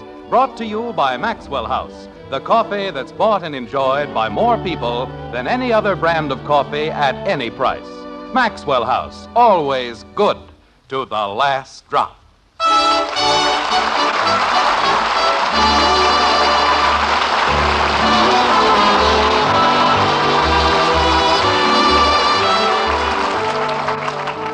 All marriages, we've oft been told, are figured out in heaven. But there must be an annex on Maple Street at number 607. In the event that you didn't know, that's where the Andersons live. And that's where Dan Cupid gets in some pretty powerful licks, like this. But I'm not hungry. Stop arguing, Kathleen, and eat your dinner. Margaret, I see no reason why the children have to eat at this ridiculous hour. I don't mind eating at 5 o'clock. You don't mind eating, period. Is that so? By 9 o'clock, they'll be storming around here like a bunch of starving Armenians. And if you think... Jim, Louise will hear you. She's upstairs getting dressed. Well, it wasn't her idea. It was yours. Candlelight and soft music. She happens to be my favorite cousin. And if she needs a little help in getting Tom Goodwin to propose... They've been going together for almost 5 years, and if he hasn't proposed by this time... Jim, he's going to propose, believe me. I don't know. Women get these weird ideas. There's nothing weird about marriage. There isn't, huh? Look, honey, the guy obviously isn't the marrying type. It doesn't take 5 years to make up your mind. I'm going to see to it that Tom Goodwin proposes to my cousin Louise tonight. Bud? Yes, Dad? I want you to keep this little scene in mind. It may come in very handy in the future. Okay, Dad. Jim. A poor guy by the name of Goodwin just goes along minding his own business, and what happens? They gang up on him, set traps. Do they really, Daddy? Oh, yes. Flickering candlelight, the sweet scent of camellias. I thought camellias didn't smell. For what I'm being charged, they'd better smell. Isn't he awful, Mother, just because he's a man? Now, there's another thing. Isn't it disgraceful? I'm a man. You know, this isn't just a case of Louise and her friend having dinner with us. This is a fight to the finish. The hunters smell blood, and they're closing in for the kill. I thought they were just going to have dinner. Bud, as you grow older, you'll learn that women have a peculiar attitude when it comes to unattached males. If a man wanders around unmarried, every woman in the world considers it a personal insult. They band together, they form little groups, they compare strategies. Father. Leave him alone, dear. He'll run down. You see, Bud? I don't get it. I don't, too. Well, it's very simple, children. Your mother, being a woman, and I wouldn't have it any other way, is trying to get poor Tom Goodwin to commit matrimony with her cousin Louise. Oh. Well, sure. Did you understand that? Keep still or he'll explain it again. Jim, I don't understand your sudden interest in poor Tom Goodwin. You don't even know the man. That has nothing to do with it. He's a man. And in a case like this, we've got to stick together. Right, Bud? Oh, sure. Oh, Bud, those are probably the flowers. Will you get them like a good boy? How about my cake? No one's going to touch your cake. Well, I better take it with me anyway. Bud, you'll get crumbs all over the floor.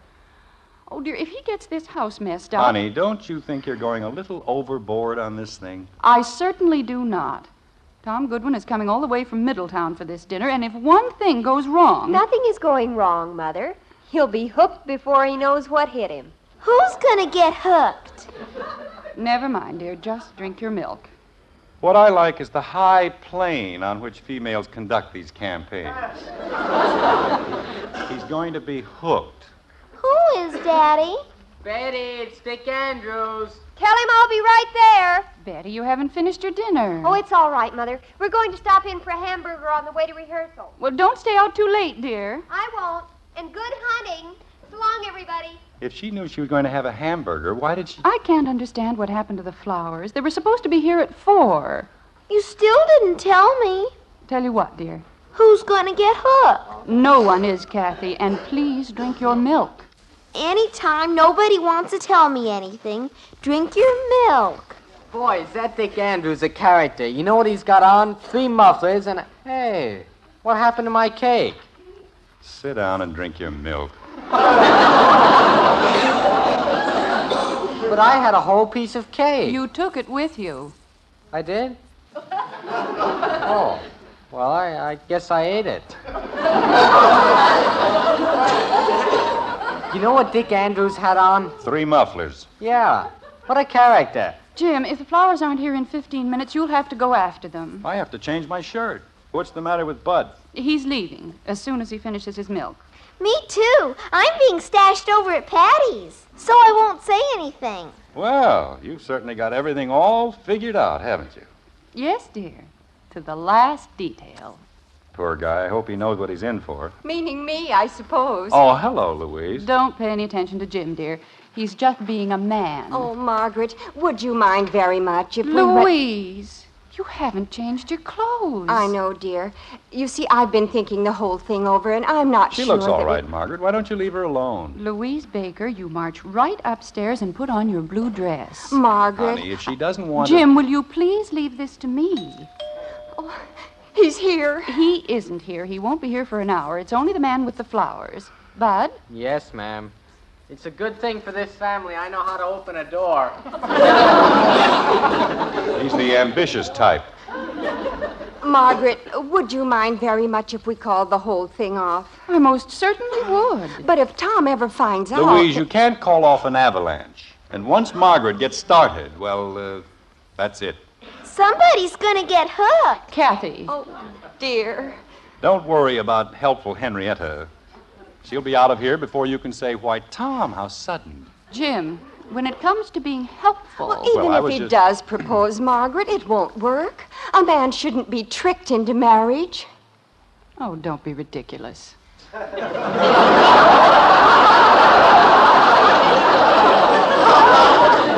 Shouldn't. A marriage marriage has to be built on a firmer foundation. And if it starts out with trickery and deceit, well, how can it possibly last? Jim and I've done all right, haven't we? Now, wait a minute. What is it, Bud? It was Mr. Davis, and he said to tell you he was awfully sorry, but they have to go over to his mother's for dinner. Oh, dear. Now what are we going to do about Kathy? Why don't I go over to the Woodies? Why don't I just go back to Middletown? You go upstairs and change your clothes. And let's not have any more of this nonsense. Better do what she says, Louise. She's a pretty rough customer. I'll see you later. Just a minute, Bud. But Joe's waiting for me. Go ahead, Louise. Margaret, I am not a child. Of course you aren't. Now go upstairs and change. Oh, good grief. This is the silliest thing I've ever done in my entire life. Wait until after you're married. That's when the silly things really begin. Jim, what are you trying to do? What am I supposed to do? Just stand here? Oh, Bud, you'll take Kathy with you. Oh, boy! Holy cow, Mom. You're only going over to Joe's. I know, but we're going to invent a telephone. Okay, Kathy can be the bell. Holy cow. Go ahead, Bud, and take good care of your sister. If she touches one thing... I won't, Bud. Honest, I won't. You won't even know I'm there. Really, you won't. Holy cow. Margaret, Yes, dear. would you mind explaining one small thing to me? Of course not, but don't you think you better run down for the flowers? The flowers can wait. What did you mean, Jim and I have done all right? Well, haven't we? Naturally, but there wasn't any trickery involved in our marriage. The whole thing was my idea.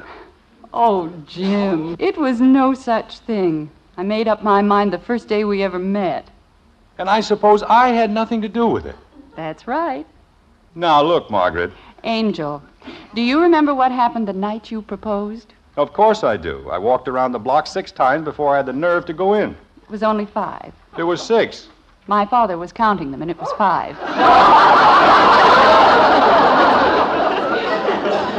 Okay, 5. But when I pushed the bell, that was it. Jim, you were it before you even saw the bell. You know, now that I think of it, I got the candlelight and soft music business myself, didn't I? To a Wild Rose. Took me 6 months to learn the darn thing. And come to think of it, I've never heard you play anything since. Just To a Wild Rose. That's all it took. Well, if that isn't the most cold-blooded, conniving, I'm getting to the point where I don't even like women. You aren't supposed to, dear. Just me. Think you're clever, don't you? I've got a good mind to tell Tom Goodman what this is all about. You wouldn't dare. Oh, I wouldn't I? No, you wouldn't. Now stop acting like a spoiled little boy and answer the door. Yes, Mother. And if it isn't the man with the flowers, you will have to go after them. I don't have to. But I will. Women, they think they're so smart about everything. Can't even let a man make up his own mind about getting married. Music, flowers. Well, it certainly took you long enough to get here. Well, I'm sorry, Mr. Anderson, but you see... Never mind the explanations. Just give me the flowers. Yes, sir. You just about ruined everything. I did? You certainly did. You see, these aren't just flowers. These are tools to dig the grave of an unsuspecting bachelor. They are? Yep. Poor guy. He's as good as cooked right now. Well, where do I sign? For what? The flowers. Don't I have to sign for them? Oh, no. You see, I'm Tom Goodwin.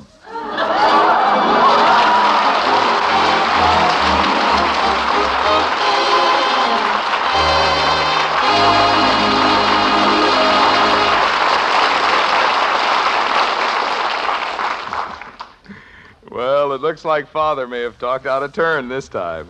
And yet, more often than not, the man of the house does know exactly what he's talking about. For instance, ladies, when it comes to coffee, truly good coffee, that husband of yours is the world's greatest expert. No two ways about it. The #1 expert on coffee is your husband.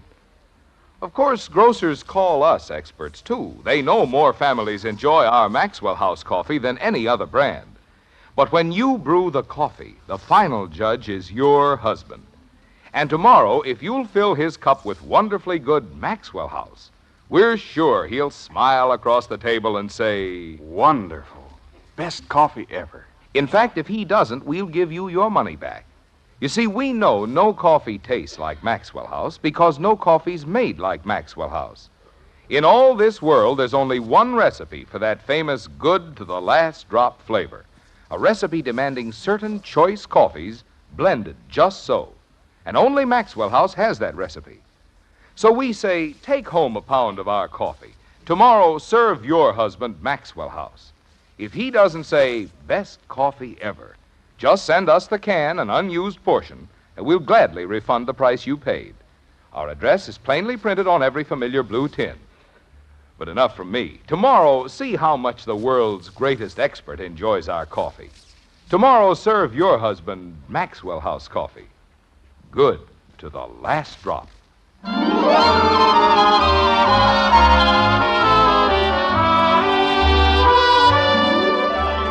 The candles have burned low in the Andersons' dining room, and the scent of flowers mingles gently with the memory of good red beef. The dinner hour is almost gone, and a delicate moment approaches. The time has arrived for the kill, like this. Why don't we have our coffee in the living room? I think we'll be much more comfortable. In the living room? Since when do we have... Jim. Oh, yes. Why don't we have our coffee in the living room? Be more comfortable. Ah, gosh, that was sure a wonderful dinner, Margaret. Oh, well, thank you, Tom. Margaret's a wonderful cook, isn't she? She sure is. Well, it runs in our family. Doesn't it, Louise? Well, I wouldn't exactly say that. She's just being modest, Tom. Grandmother Williams always used to say that our family produced the finest cooks in the entire country. Ye gods. What was that, dear? Nothing. I was just, well, certainly looks romantic in here, doesn't it? Fire in the fireplace, all the lights turned off. Jim. Well, I was only saying... Why don't you sit down, Tom, and we'll have our coffee. Well, thank you very much. Cream and sugar? No, thanks. I'll take it straight.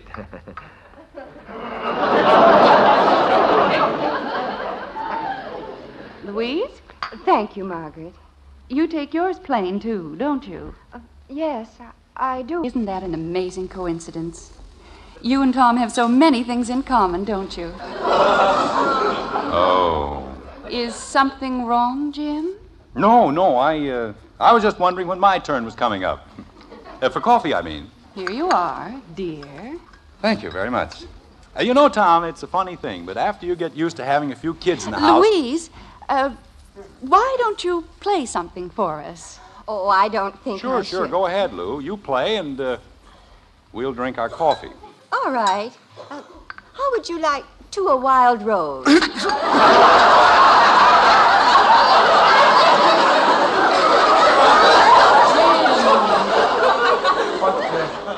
What happened? Jim, if you don't stop It's that. all right.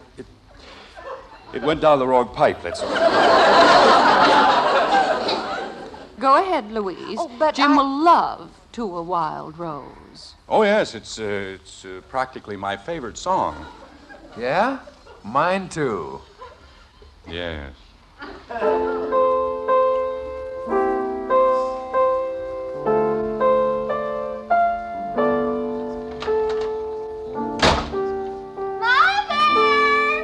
Oh, dear. Well, that didn't last very long, did it?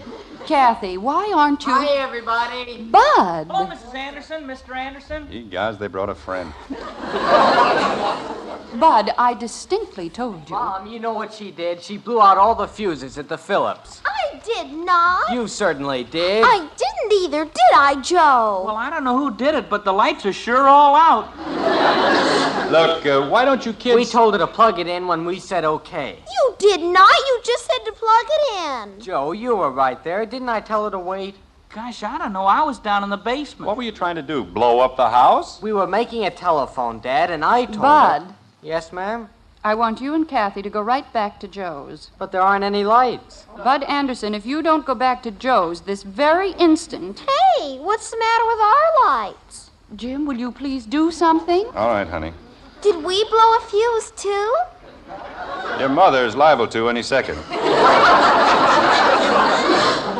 Joe? Yes, sir? Aren't your mother and father at home? No, sir. You see, we didn't know Kathy was coming over, and when she did, my mother and father decided they had to go to the movies.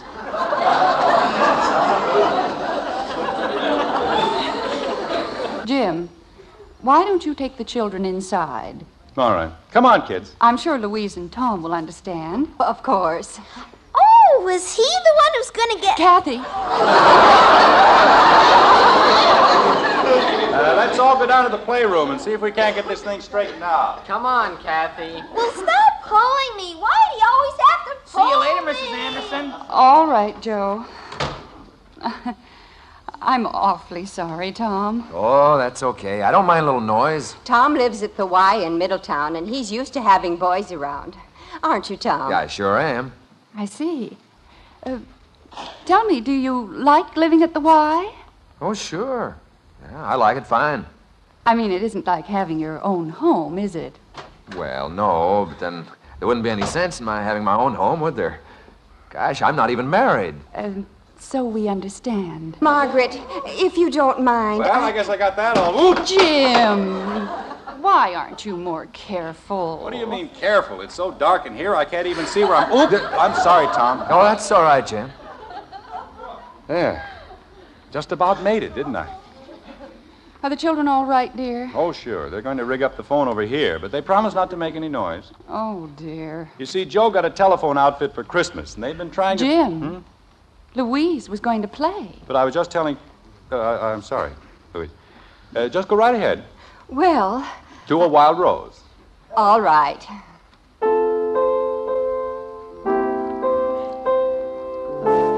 Pretty, isn't it? Jim. Well, I was just... Yes. Yoo-hoo, everybody, I'm back. Oh, no. Go on into the den, Dick. I'll be right there. Okay. Mother, the most terrible thing happened. What are y'all sitting around in the dark for? The roses grow better that way. Betty, you said the rehearsal wouldn't be over until 10. Well, the boiler broke down and there wasn't any heat, and you've never seen any place so cold. Hi, Louise. Hello, dear. I haven't met your friend. Oh, I'm sorry. Betty, this is Tom Goodwin. How do you do? Hi, Betty. Louise was telling me Betty. Oh, excuse me, I forgot all about Dick. I'll be right in! Betty, please. I understand, Mother. We won't make a sound. How did he get upstairs? Kathy! Bud? We're almost finished, Dad. Kathy! Betty. I'm coming! I don't know what's gotten into those children tonight. Did you say something, Tom? No, I was just sitting here, that's all. Well, ordinarily, you don't even know they're in the house. Honey. Well, I mean, you know they're in the house, of course, but... Go ahead, dear. What? The piano, you were doing beautifully, wasn't she, Tom? Oh, she sure was. Just great. All right, Louise. If the roses weren't wild in the beginning, they are now. Jim. I'm sorry. Go ahead. Oh, dear. Kathy, tell Joe it needs more volume. Oh, Joe, it needs more volume. I've got it all the way up now. He's got it all the way up now. Well, tell him to turn the plug over. Joe, turn the plug over. Okay. Wait a minute. Jim. Leave them alone, Margaret. They'll stop. Kathy, ask him how it is now. Bud, Joe wants to know how it is now. It's worse. Tell him to put it back the way it was. Oh, Joe, put it back the way it was. I'll get it. Jim, I don't think I can stand this for another second. The kids or the piano?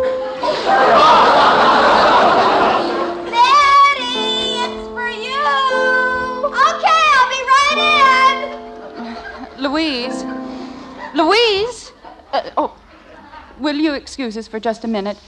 Jim and I have a few things we want to take care of. Oh, please don't worry about us, Margaret. Oh, we'll get along fine. All right, Jim. What? We have to take care of those things. What things? Kathy! Oh, those things. Kathy! We'll be right back, Tom. Well, don't hurry on our account now. We're not going anywhere. Hello? Oh, hello, Janie. Jim, Yeah, we I had to have come home never before been so embarrassed in my entire life. Well, this will teach you not to go around playing Cupid. With a house full of kids, what did you expect? I expected Tom Goodwin to propose, and he's going to. I'll still take Tennessee in 6 points. I want you to go right down to the playroom and explain to Kathy and Why don't I Bud- just shoot them and get it over with? Jim. Well, how do you expect a bunch of normal kids... They don't have to practice hog calling tonight, do they? No, but... Well, I'll speak to them. I'll take care of Betty, and Jim, please be firm with them. Oh, sure. I'll tell them they've got to make a very quiet type of noise. Bud? We're down here, Dad. Bud, whether or not you know it, you and Kathy are in a jam. We are?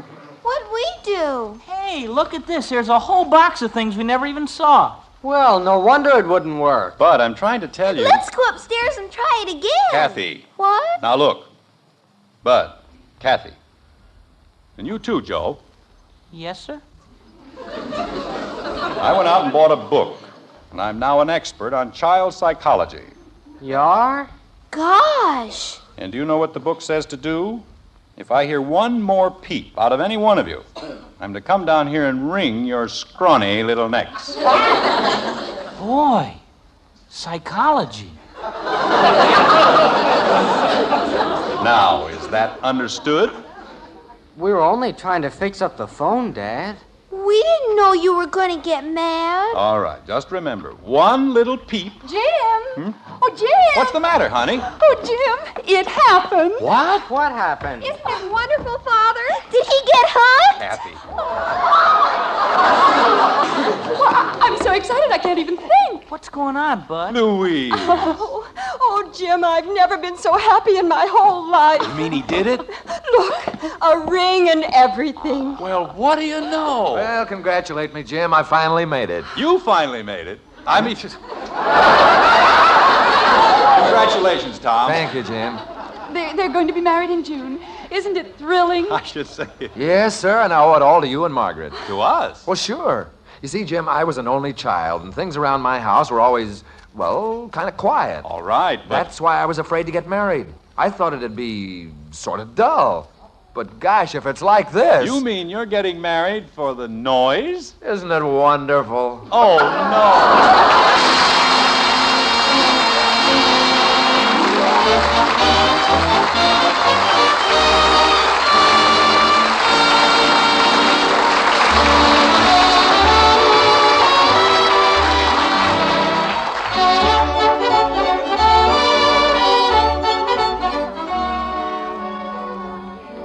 Tomorrow or Saturday, you'll probably buy coffee for that family of yours. And above all, you'll be shopping for flavor. Then it makes sense, doesn't it, to choose the coffee with the most famous flavor in the world, our Maxwell House coffee. Now, don't take my word. Call in the world's greatest coffee expert. Right, brew a pot of Maxwell House for your husband. He's the final expert on coffee. When he beams and says, best coffee ever, you'll know Maxwell House has the flavor. And for value, well, count for yourself all the truly good cups of coffee you get from every pound. This weekend, look for coffee that gives you your money's worth and more. Look for the friendly blue tin with the big white cup and drop. That's your sign of good coffee. Maxwell House coffee. Always good to the last drop.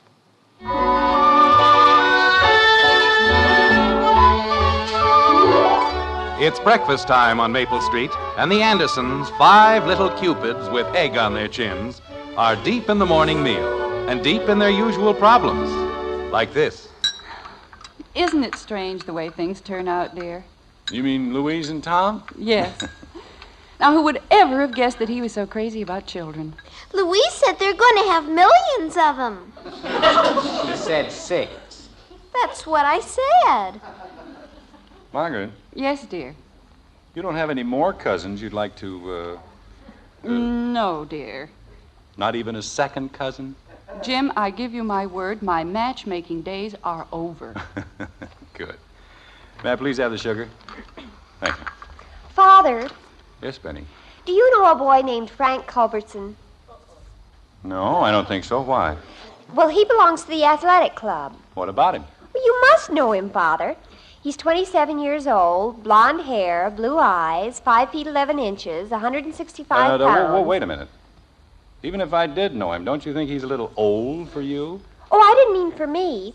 But Janie Liggett's cousin is 25, and that's pretty old for a girl to be wandering around without a boyfriend. Mm-hmm. So we were just May I wondering have if a you cream, couldn't please? sort of drop Oh, a hint around here the you are, club Dad. that you know a Kathy, girl if you don't who'd drink be your lots milk, of you're fun going for to be late somebody for who was school. blonde. Is it and all had right blue if I eyes, dunk my and was toes? 5 feet Well, what do you 11 know? I think and the weighed sun's trying to come out. 165 pounds.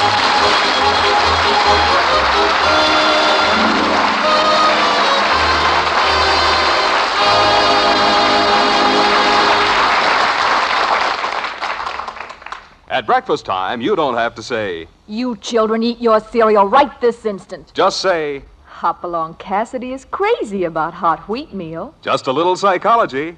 Yes, to get your children to eat a hot cereal, just tell them Post Wheatmeal is Hopalong Cassidy's favorite hot cereal. And they'll eat it too. Post Wheatmeal is chock full of solid whole wheat nourishment, has a wonderful nut-like flavor, and it cooks in just 3.5 minutes. You'll see, you'll all agree, it's the best hot cereal you ever ate.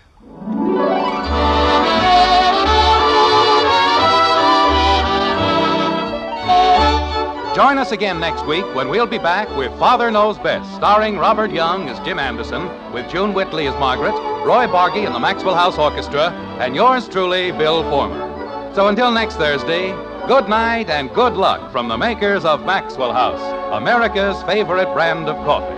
Always good to the last drop. Father Knows Best was transcribed in Hollywood and written by Ed James. Now stay tuned in for Dragnet, which follows immediately over most of these stations.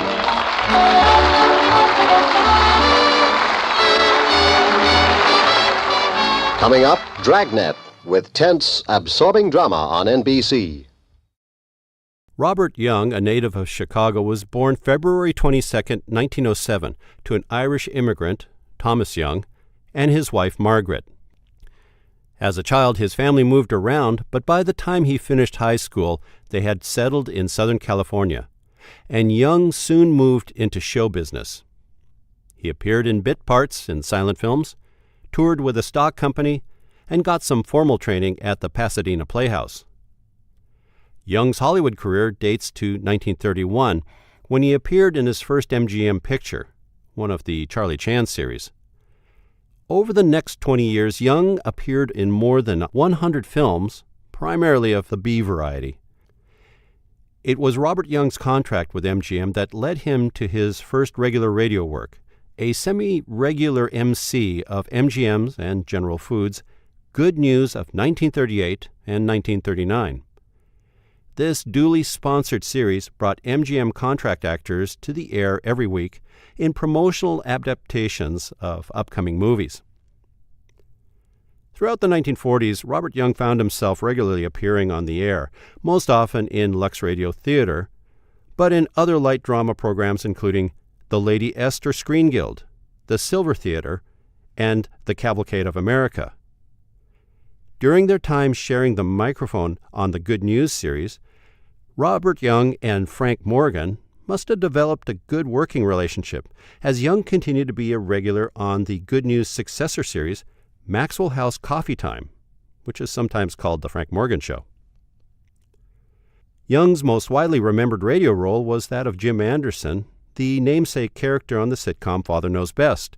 He starred in the radio version from 1949 until 1954, when the show transitioned to television with an entirely new cast except for him. The small screen version aired until 1960. The later years of Robert Young's career were spent in roles on television series and made-for-TV movies. His nearly 50-year acting career culminated with the title role on the early 1970s medical drama Marcus Welby, M.D. Young made special televised appearances in following years, reprising his roles both of Jim Anderson and Marcus Welby. His final acting credit is in the 1988 Marcus Welby holiday film. Off-screen, Robert Young was married to Betty Henderson for 61 years, and their marriage resulted in 4 daughters. Young struggled with mental health issues throughout his life, and he worked diligently for mental health funding in his home state of Illinois. The Robert Young Center for Community Mental Health, located in the Illinois Quad Cities, remains a testament to his focus on this issue. For old-time radio researchers, I'm your announcer, Patrick Andre. Mother, why did Daddy switch to Postum? Your father says there's no caffeine in Postum. Nothing to spoil your sleep. And your father knows best.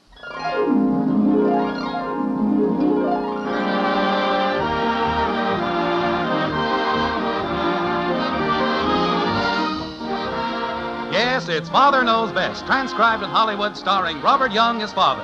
A half-hour visit with your neighbors, the Andersons. Brought to you by Instant Postum, the good-tasting drink that's entirely caffeine-free, and by Post's 40% Bran Flakes, America's largest-selling Bran Flakes.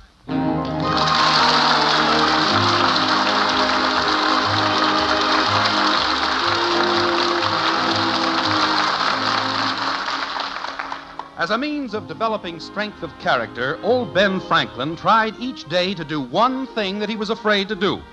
And I guess it's not such a bad rule at that. Perhaps it was this same basic idea that Jim Anderson was trying to put across when certain problems arose in the white frame house on Maple Street the other day. The thing that undoubtedly influenced Jim's approach to the aforementioned problems was an anecdote he related to Margaret after he had gotten home from work that evening.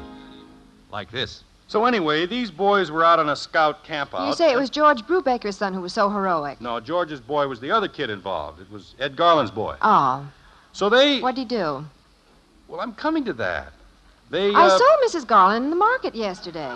Good. So these boys She were out looked on a... surprisingly well. Margaret, do you want to hear... You know that suede coat Ed bought her for Christmas? Margaret. She has the cutest little hat made of the same material. Yeah. Well, now these kids were... Mother? Yes, Betty? I thought you were, oh, hello, Father, going to come upstairs and help me rehearse for this utterly dumb play I'm in. Oh, well, I was delayed. Your father was telling me about the little Garland boy. It was very interesting. How do you know? What happened to the Garland boy? Well, he, Go ahead, Margaret. Tell her. Well... No, that's funny. It slipped my mind. I guess you didn't tell it very clearly, dear. I didn't tell it at all. Mother, I think I'd better drop out of the play. I'll just never memorize all those lines, but never. Well, you can't drop out now. The play's tonight. The school's depending on you. I know You run but- upstairs and keep working on it, and I'll be up in a moment and help you. Oh, all right. I'll never learn it, though. Is that the college play she's worrying about? Yes. I'm sorry I interrupted your story, dear. Go on now. I'll listen. I promise. Well, these boys... Mommy! Oh, no. Mommy! I'll be there in a minute, Kathy. I got a loose tooth. Well, just keep your mouth closed until I get there. You'll be all right. Go ahead, Jim. Well, I'll tell you some other time. No, I want to hear it now. I'm interested. Really? Well, briefly, the Garland boy and the Brubaker boy got separated from the others while they were trying to pass a test identifying wildlife or something. And it started to pour down rain, and young Brubaker slipped down a ravine, sprained his ankle, tore some ligaments, Oh, dear. and fell into the Oh, stream. my. Young Garland couldn't swim, but he jumped in and somehow got the Brubaker kid on the shore. I'll be there in a minute, Angel. He dragged him into a shelter of some rocks and gave him what first aid he could, and then fought his way through the storm to find the others and get help. My heavens, he was certainly a brave little fellow. That's real courage. That Garland has right to be real proud of that boy. Well, I should think so. Here, this kid was frightened to death, but he did it anyway. That takes real courage. Yes, sir, that's what I like to see in a boy. Hi, Mom. Hi, Dad. Oh, hold on there, Bud. Where are you going in such a rush? I'll explain it later, Dad. I'll be down in the basement. Well, now, just a minute here. If Beaver Brundage comes to the door, tell him I'm not home. Who's Beaver Brundage? Oh, you know. He's that kid that thinks he's so tough. He just thinks he's tough, huh? Yeah. The only trouble is, I think so, too.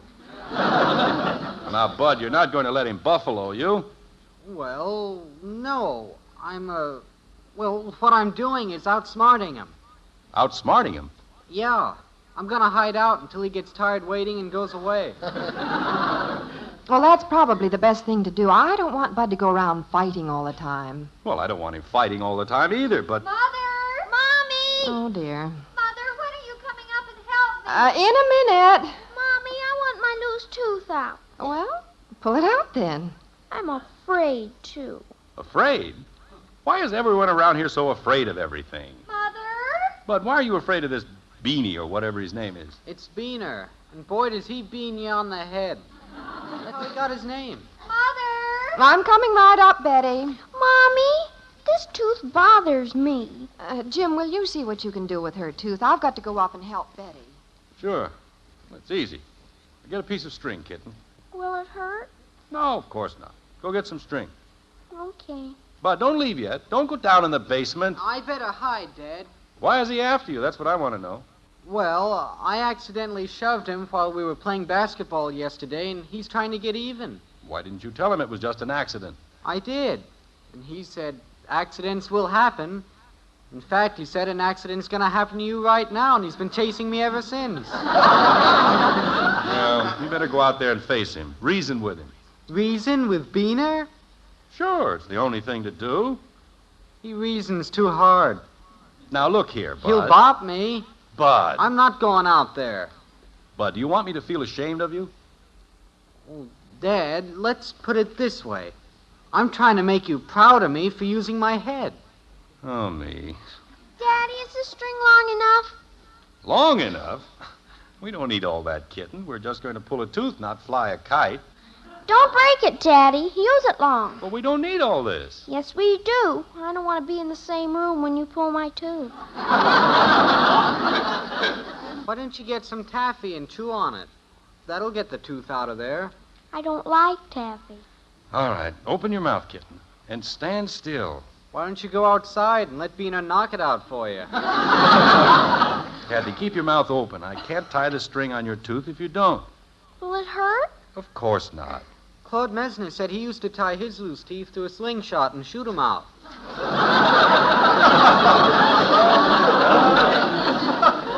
Steady now. I have it in just a second. Will it hurt? Don't talk. There, that's it. Now, the next step is to tie the other end to a doorknob. Here, give it to me. I'll do it. No, don't yank it off. Well, you want the tooth out, don't you? Yes, but I don't want you to do it. Holy cow, I won't hurt you. But I think you have something else to take care of. You'd better go out and talk to young Beaner. He's not much of a talker. I think I'll go up to my room and read. Bud, come back here. I'll be upstairs if you want me. Well, come on, let's get that tooth out, kitten. I think I've changed my mind, Daddy. What? I'm afraid. Oh, now stop using that word. You're not afraid. I'm not? Certainly not. Come on now. I want Mommy to do it. She's busy. Decide I can do it just as well as she can. Better even. I want Mommy to do it.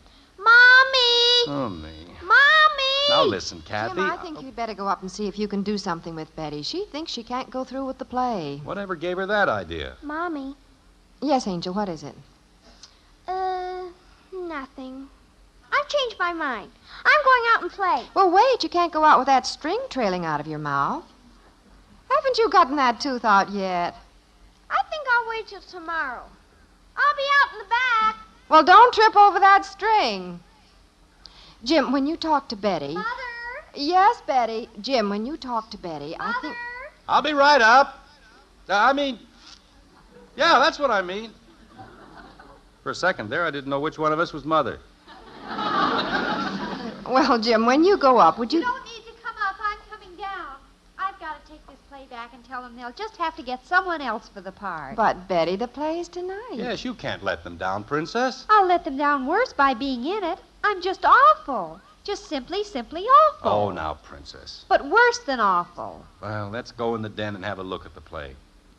Things are rarely as bad as they seem. It's no use, Father. I can't do it. You can do anything you want to do if you just make up your mind. Well, my mind's made up. I can't do it. Mommy! Coming, Kathy. Well, maybe it's just one of those plays that's hard to memorize. What is the play? Oh, it's some dumb old thing called The Bride Wore Tulips. I see. I don't think I ever heard of that. Who has? Well, who are you in it, the bride? No, I'm the other woman, I guess you'd call me. I see. I'm the bride's sister. She hates me. As a matter of fact, I hate her, too.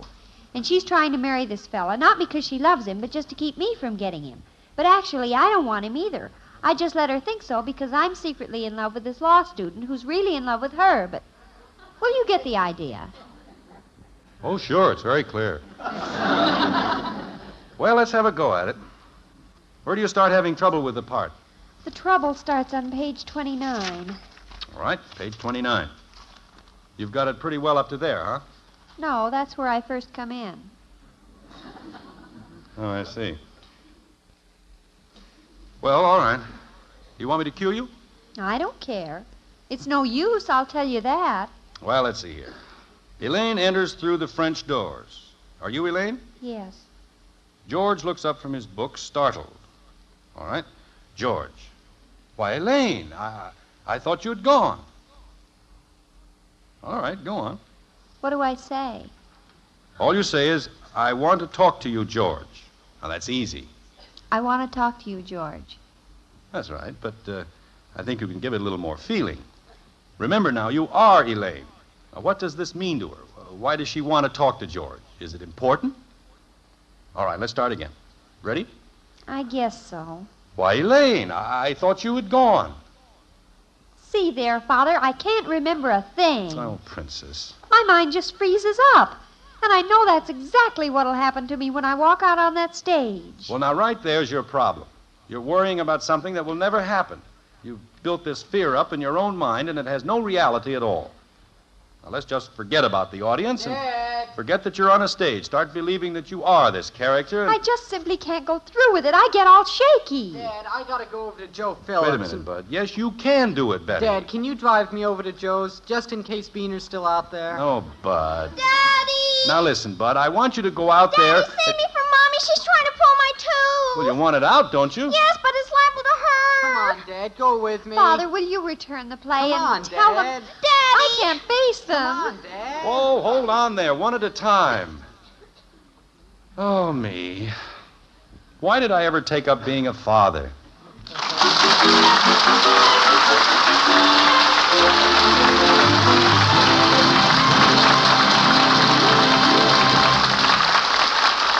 Poor Jim. He's surrounded with problems, enough to set a man's nerves on edge.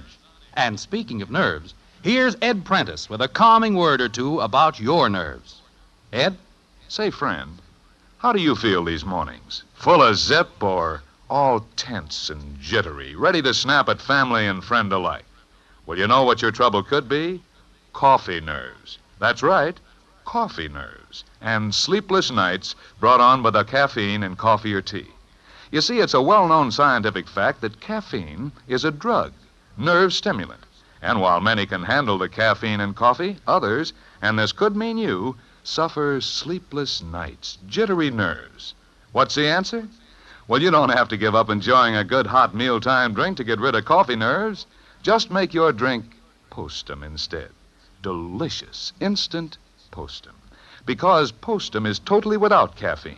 No wonder so many folks have switched to Postum.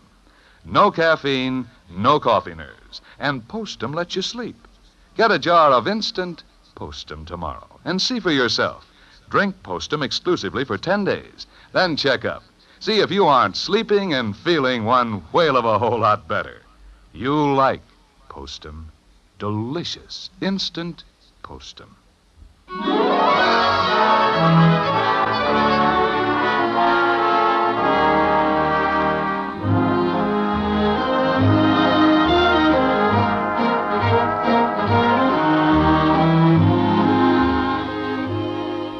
Why is it that other people's children, according to reports, are able to face life's problems and come smiling through like stout little troopers, while our own show a disturbing tendency to run for cover at the first breath of an ill wind? This is the question that's puzzling Jim Anderson this evening as he takes refuge in the kitchen to discuss the problem with Margaret.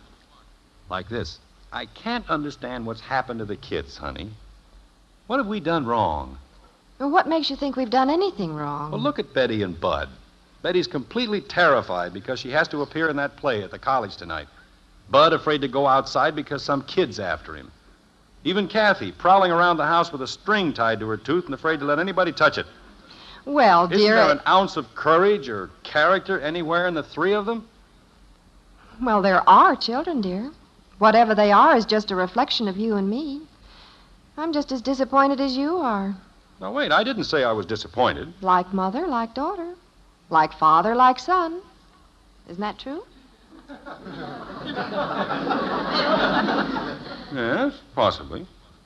But let's not start condemning the children without giving them a chance. Oh, I'm not condemning them. You were the one who said that I simply said we have to figure out some way to help them. We know they have the character and courage. We just have to show them how to use it, that's all. Oh, I see. Well, I guess I didn't understand you correctly before. There's certainly nothing wrong with Bud, or with Betty, or Kathy either. Of course not. You seem to have a tendency sometimes, honey, to criticize the children before you really think. Well, it's my brutal disposition, I guess. We have to approach these things tactfully, with a lot of thought. Oh, I agree. In the kitchen, Bud. Now, just give me a little time, honey. I'll prove to you that the kids are all right. They have what it takes. You watch. All right. I'll watch. Are you out here, Father? Yes, and I want to talk to you, Princess. Dad. And you too, Bud. Dad. Just a minute, Bud. Kathy, where are you, kitten? I'm coming. I gotta be careful. I don't want to step on the string. Well, Angel, if you stepped on the string... Sure, to pull your tooth. That's why I gotta be careful. Look, you tied the string on the tooth so you could pull it out, didn't you? Yeah, but I'm not ready yet. That tooth's pretty solid. Pa, you could sneeze it out. Now, let's not start an argument. I think your father has something he wants to say. Oh, yeah, Dad. You gonna drive me over to Joe's? No, Bud. Now, listen, all three of you. Father, would you call Mr. Fredericks at the college? Tell him I can't be in the play tonight, that I just... Betty, please. Ruth Clemens knows my part. She's simply dying to Princess, do it. will you listen to me? If I have to get up on that stage tonight, I'll die. I'll utterly die. I can't remember a single line, not a single line. I can't walk over to Joe's. Now, wait. I don't know what's come over you kids. Where's your backbone? You can't go through life running away from your problems. If I go outside and Bean's out there, I won't have any life to go through. It's easy for you to talk, Father. You don't have to get up on that stage. Yeah, and you don't have a loose tooth. I wish you children would listen to your father. We're listening, but he doesn't understand. Look, Princess, I've been through all these things. Take my word for it. Giving up, running away, hiding your head in the sand just makes matters worse. To get along and make your way in this world, you have to be able to face difficulties, overcome them. I know. And every problem you meet and solve makes you that much stronger to face the next one. Boy, oh boy. What's the matter, Bud? Sounds like a hard life. Well, life isn't easy. But believe me, it isn't nearly as hard if you start out right at the beginning to take the good with the bad. No matter what comes along, do your best. And above all, face the facts. Don't run away. Okay, I won't run away from Beaner. Atta boy, Bud. I'll stay right here in the house. Daddy, Yes, kitten? what did you say? Well, honey, I can't run away from my tooth. Angel, why don't you come with me? Nothing doing. You're gonna yank the string. Oh, I wish I'd never been born. I wish I'd never been born. me. How are you doing, dear? Well, I'm not giving up. Look, kids, I have an idea. You all have troubles. Now, why don't the three of you get together and help each other? Bud, you can help Betty learn the lines for the play, and Betty can help Kathy. Who's gonna help me? There's nothing Bud can do to help me, Father. I can assure you of that. I don't want anybody pulling on this string. It's a hard life. Bud, stop saying that. Well, it is. I wish I'd never been born. Betty. I'm glad I was born. But why was I born with teeth? I don't know. I tried, Margaret. I'm going in the den and lie down. What's the matter with Father? Well, to tell you the truth, children, I think your father's a little disappointed. Why, Mommy? Because he loves you all so much. And he wants to be proud of you. Isn't he proud of us? Of course he is, Angel. He knows you're all courageous and strong and able to meet your problems. And it worries him when he sees you acting as you are and not doing your best. You think it does? Well, let's say no more about it. You all know what you have to do, and you know how to do it. From here on, it's up to you. We understand, Mother. Well, now run along, all of you. I have to clean up this kitchen. See you later, Mom. I'll be upstairs, Mommy. Oh, darn. Father, I'm in the den, Princess. What do you want? will you help me? I'll try once more to learn these lines. Why, sure, Princess. Give me the script. Start on page 31, where I come in for the big scene. That's the long speech that I can't remember. All right, now just take it easy. Here we go.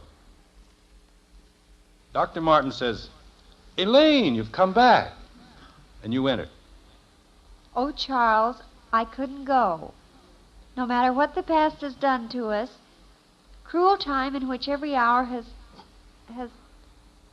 Oh, what's the matter with me? Now, don't be nervous, Princess. Cruel time in which every hour has been a cold wall building to... Cruel time in which every hour has been a cold wall building to divide us. Distrust like darkness blinding our... Oh, Father, I'm so worried, I'm so frightened, I can't remember. You will remember. You're going to go out on that stage tonight, and the lines will come to you. Believe me. Now, let's try it again, from the beginning. Mommy, Daddy, it's out. Kitten, what happened? I pulled my tooth. I did it all by myself. Look, look. Well, good for you, kitten. Are you proud of me? I certainly am. Mommy, look, it's out. I pulled my tooth. All right, Father, from the beginning. Good. Now relax. Here we go.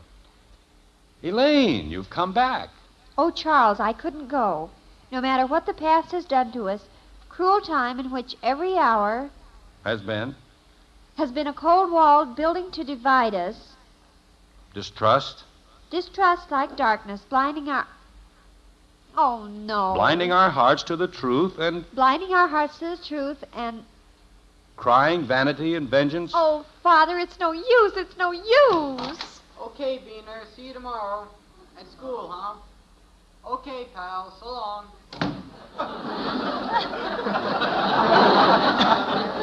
But, was that? Yeah, Beaner and I got straightened out okay. Well, good for you, son. I sure thought I was going to get it, but he was okay. Well, I'm proud of you. I knew you'd do it. Hey, Mom, I did it. Hey, Mom. Well, Princess? I guess I'm just a washout, Father. I can't go through with the play tonight. I just can't. Are you sure? I'll die up on that stage. I know I will. Hmm? It's up to you, Princess. You want me to call Mr. Fredericks and tell him you can't make it? What do you say, Princess? Oh, I'll try it, Father. I'll go up and get dressed. Well, dear, I suppose you've heard about Kathy and Bud. Yeah, great. Now we have 2 down and 1 to go. Where's Betty? Up getting dressed. Is she going to try to do the play? Well, she said she was. Poor kid, I know just how she feels. Do you think she knows the part? I hope so. She's scared to death. Well, we'd better be getting ready if we're going to be at the theater at 8:30. All right, let's go. You know something, Margaret? I'm going to lose 10 years of my life sitting in that audience tonight.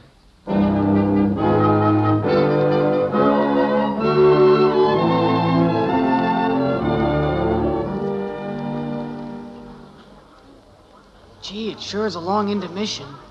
Mommy, where's Daddy? He went backstage, Angel, to talk to Betty. He'll be right back. Old Betty's done pretty good so far. This next act is the one your father's worried about.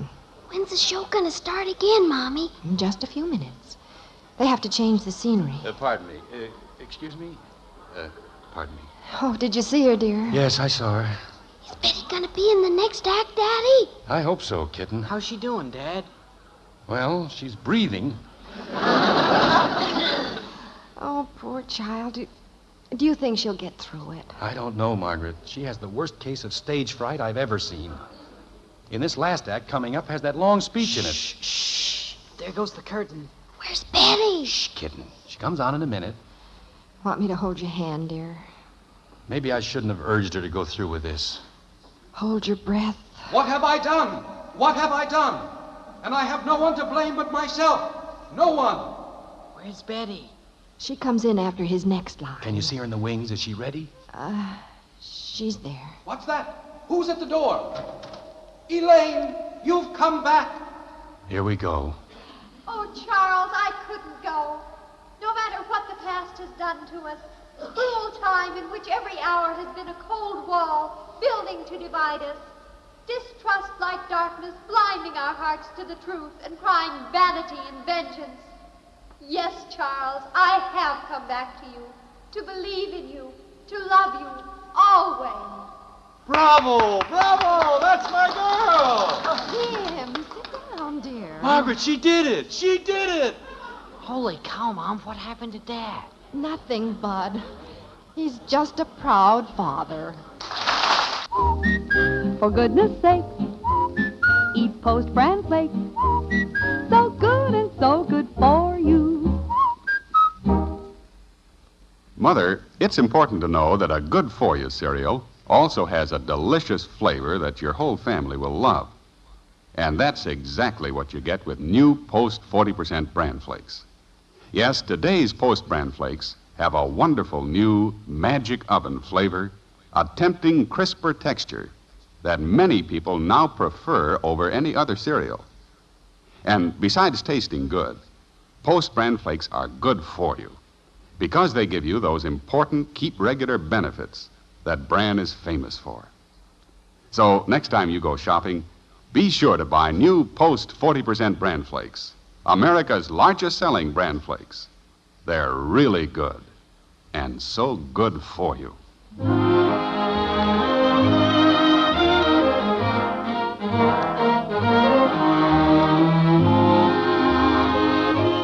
Well, there have been some pretty tense moments around the white frame house on Maple Street today.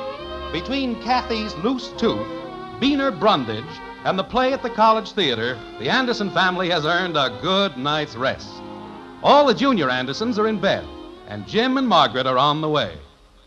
Like this. The kids really came through, didn't they, honey? I knew they would. Oh, I did too. That was one of the biggest thrills of my life tonight, seeing Betty walk out on that stage and knowing she was terrified but going right on. I had a small lump in my throat about that time. One thing worries me a little, honey. Do you suppose Betty feels that I forced her to go through with it? Oh, no. Look in her room. Is she asleep? Betty, you asleep? Oh, she's deep in dreams. Look at her. Pretty, isn't she? Princess, you're not angry with your old dad, are you? I have come back to you, to believe in you and love you always. How do you like that, talking in her sleep? Who's asleep?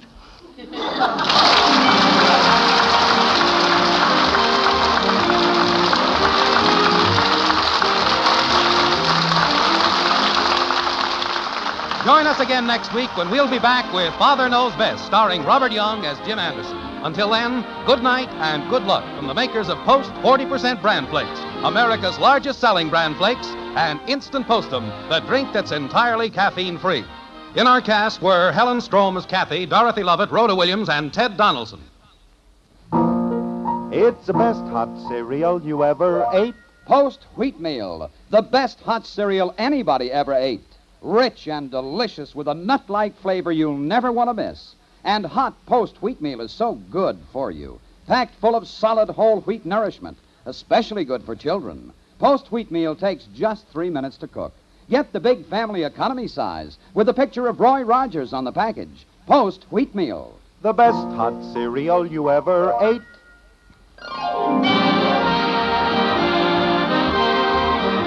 Father Knows Best was transcribed in Hollywood and written by Paul West and Roswell Rogers. This is Bill Foreman speaking.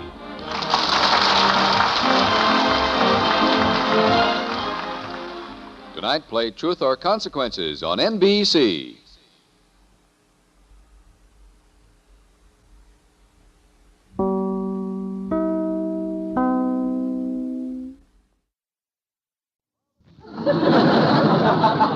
Now, listen. listen to Father Knows Best, transcribed, starring Robert Young as Father.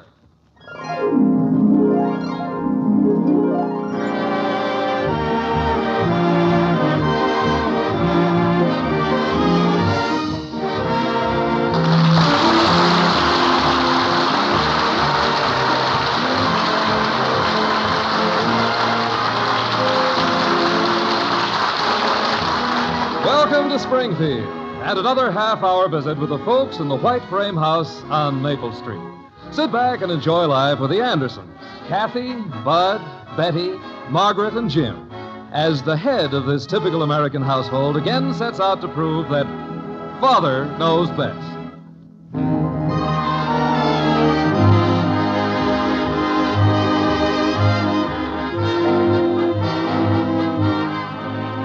Due to either purely biological accident or to some higher prearranged plan, some children are boys and some are girls. The results of this plan are not always universally satisfactory to the young specimens involved, such as is currently the case with the smallest member of the family occupying the white frame house on Maple Street, one Kathy Anderson.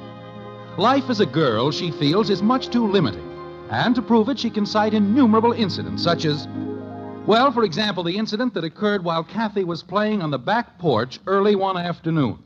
Like this.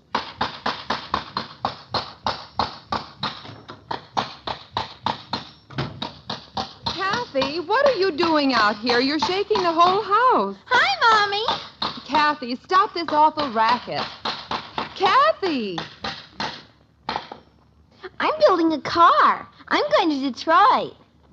Well, I can't stand the noise. Build it someplace else. I can't. Somehow I got it nailed to the porch and I can't get it loose. How do you expect to get to Detroit if your car is nailed to the porch? Oh, I'm not going in this. I'm just building this to enter the soapbox derby. Kathy, the soapbox derby is for boys, not girls. Oh, gosh, that's all I hear. For boys. Everything's for boys. Oh, now, Kathy, girls can do just as many things as boys. Can girls join the YMCA? Well, no. There, you see? Yes, but boys can't join the YWCA, and girls can. Who wants to join it if there's no boys in it? Well, I'm not going to stand out here arguing with you all day. I want you to come in and get cleaned up because you and Betty and I are going to have our pictures taken this afternoon. Me too? I'm going to be in it? Yeah. Won't that be fun? Nah. Well, you're going to have to be in it whether you like it or not. Come on. I've laid out that little blue organdy dress for you to wear. Mother, what time will that photographer be here? Oh, around 3:30, I think. Will I have time to run down to the beauty shop for just a quick set? Heavens, no. I don't want to come out in the paper looking utterly icky. In the paper? Are we going to be in the paper? Right in the middle of the women's page. Women's page. Ugh. Well, what's the matter with you, sourpuss? She's unhappy because she's a girl. Now you get upstairs and get in that tub. Oh, all right. Margaret, I'm home. I'll just have to try to do something with this fright wig of mine. Margaret, I have a wonderful idea. Oh, hello, Princess. Hello. Mother, how do you think I'd look with a poodle cut? Well, now, personally, I think a poodle cut is very attractive, especially around the ankles. Oh, Jim. Why are you home in the middle of the afternoon? Is anything wrong at the office? No, I just got everything cleaned up early, and I have a real wonderful idea. Oh? What is it? Well, actually, I'm doing this for Bud. I thought he'd get a big kick out of it, and it would be good for him, too. Well, what is it? Margaret, look at the calendar. The calendar? Tomorrow morning is the opening of trout season, and I'm going to take Bud on a little fishing trip. Why, I think that's a splendid idea. You do? Well, yes. Well, I better break the news to Bud. Is he home? Yes, I think he's in the den lying down. Lying down? Is anything wrong? Well, I asked him to clean out the garage, and he suddenly got a very strange pain in his head. So he's lying there with an ice bag on his chest. His chest? I thought the pain was in his head. Well, He evidently found it was too hard to read comic books with that ice bag half over his eyes, so he switched the pain to his chest. Very convenient. Well, I think I can cure that all right. He's in the den, you say? He was, the last I saw of him. Fishy, fishy in the brook. Bud, are you in here? Huh? Oh, Dad. You home? No, I'm guiding a group of Des Moines school teachers. All bad. Oh, I mean, it's so early. Well, I came home to see how you're coming with cleaning up the garage. Oh, I wanted to do it, but gosh, this pain. Yes, I heard about that. It's a shame, too, because I'd planned to take you fishing up at Lake Winnemucca. What? Here, now, don't sit up. You're losing your ice bag. Lie down. Oh, but Dad, I think I feel better. Well, we don't want to take a chance. Oh, the pain's gone, Dad. That's funny. It was here a minute ago. Well, it comes and goes. Mostly goes. I see. What time do we leave? Well, I figured that if we leave about 5, that'll get us up to Winnemucca in time to get a good night's sleep. Then we can shake out good and early and hit that old lake right at the crack of dawn. The steam rising off the lake, the water calm, with just enough ripple to it. Oh, man. Aren't we going to eat breakfast? Huh? Breakfast? Oh, sure. We'll take a lot of grub along. Well, am I really going, Dad? Son, you're as good as there. Oh, boy, I gotta call Joe. I better start getting our gear together. It's probably strung out all over the house. Have you seen that glass rod the office gave me for Christmas? Last time I saw... Hello, Joe? Bud. Hey, guess where I'm going? Might be in my closet. Fishing, up at Lake Wigglemahookah. Winnemucca. Winnemucca.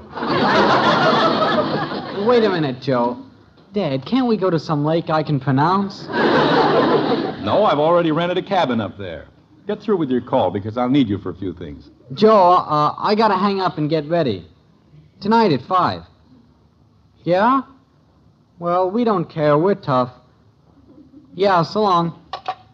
Joe says we'll freeze to death up there. Well, it'll be cold, all right. We've got to take warm clothes along. I got that sheepskin jacket and my long underwear.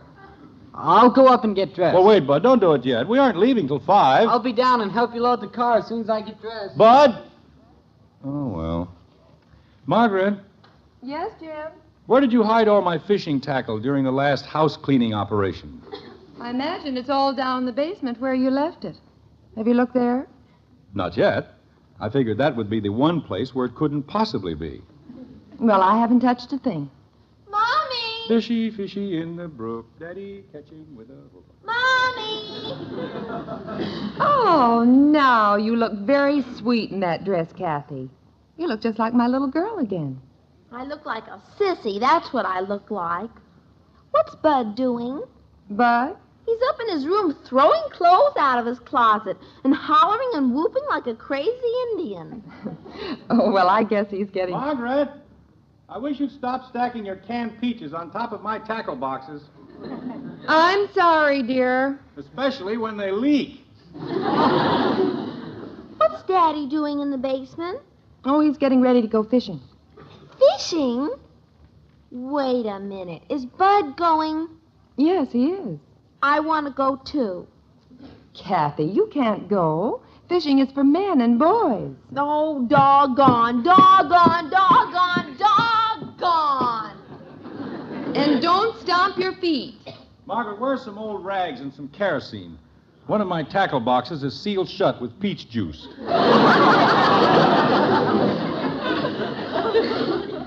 Doggone, doggone. Now, what in the world is that? It's Kathy. She's mad.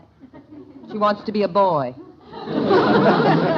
Well, that's perfectly normal. Everyone aspires to the finer things.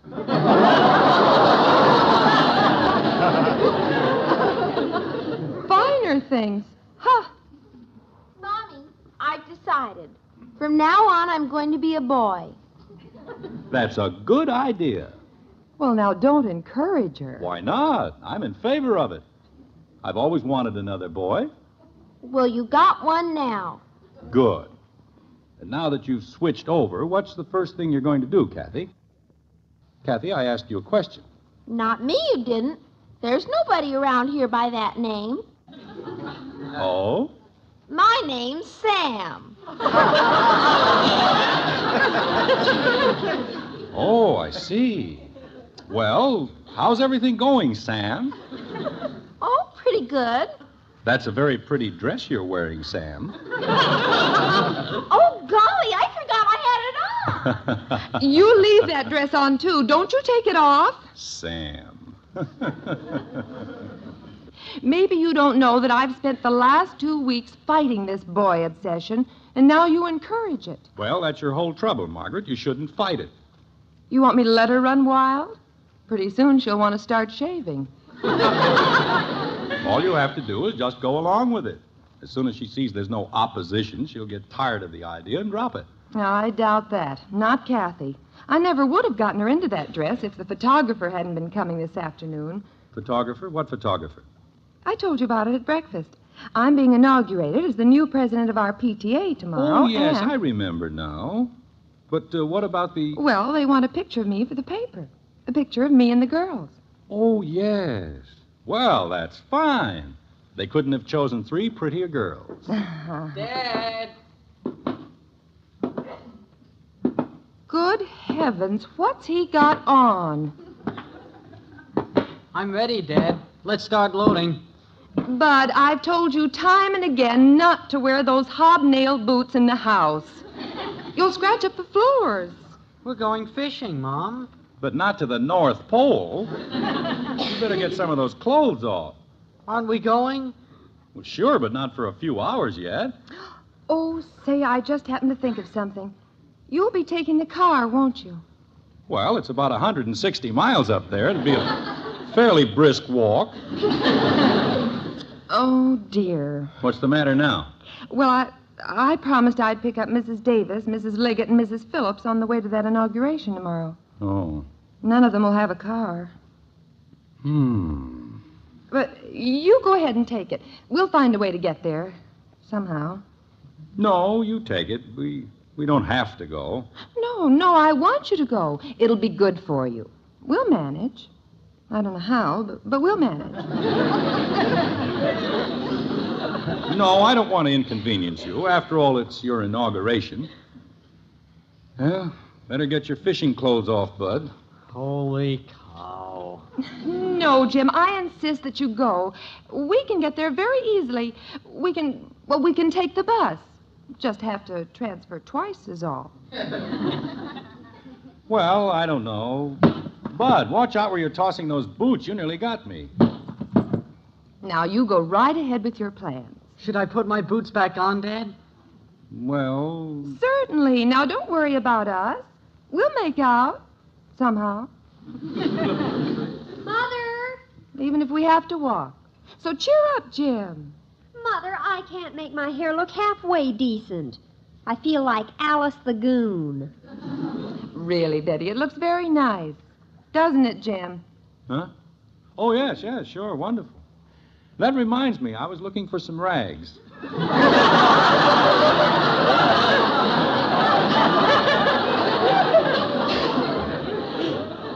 I'll go find you some. Well, I'll perish before I'll be photographed like this. I'll simply perish. Well, go ahead and perish and quit yakking about it.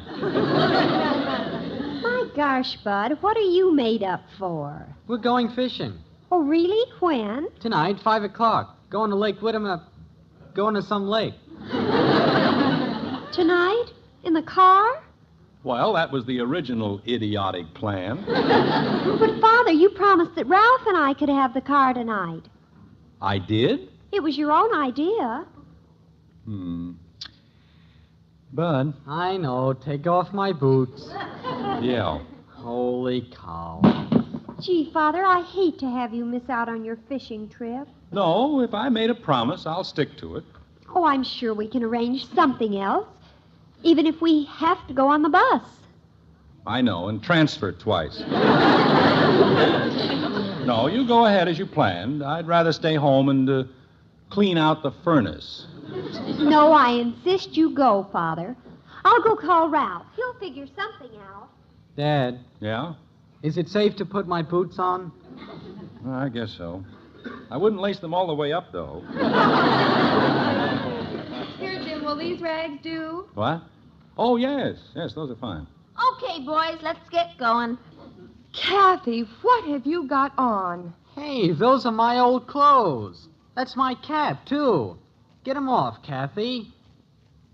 I said get 'em off, Kathy. Daddy, will you please tell him there's nobody here by that name? Oh, that's right. Bud, I guess you haven't met Sam here. Sam? Kathy, or Sam, or whoever you are, you march upstairs and put that dress back on. Mommy, I can't go fishing in a dress. Fishing? Is she going? Of course I'm going. Mommy said fishing was for boys, and Daddy said I was a boy. So now I can go fishing. Uh-oh. Dad, did you say that? Well, yes, but now listen, Sam. I'm going. No, you're not.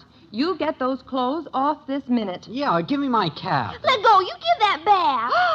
Oh, my stars. Look, her hair. She chopped it off. Oh, a boy can't have long curls. Oh, my heavens. Now, Margaret, take it easy. It'll grow out again. But the photographer will be here any minute now. Oh, that's right, the news photographer. Oh, I can just see the caption under our picture. New PTA President Mrs. Margaret Anderson and her two lovely daughters, Betty and Sam.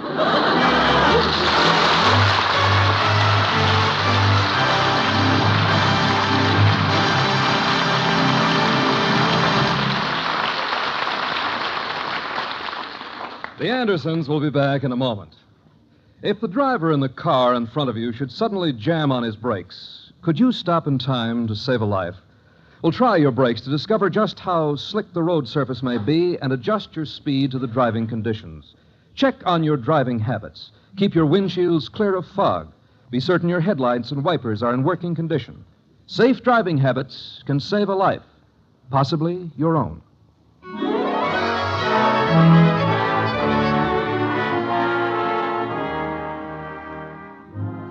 Well, up to now, the Andersons of 607 Maple Street have been just another average, well-ordered family. But they're not average anymore.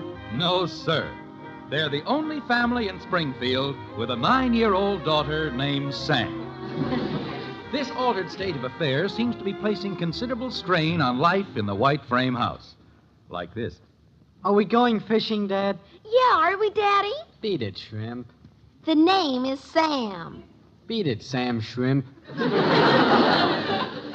I'm going fishing with you, aren't I, Daddy? Well, Kathy, I mean Sam. Jim, what are we going to do with her hair? It's not her hair, it's his.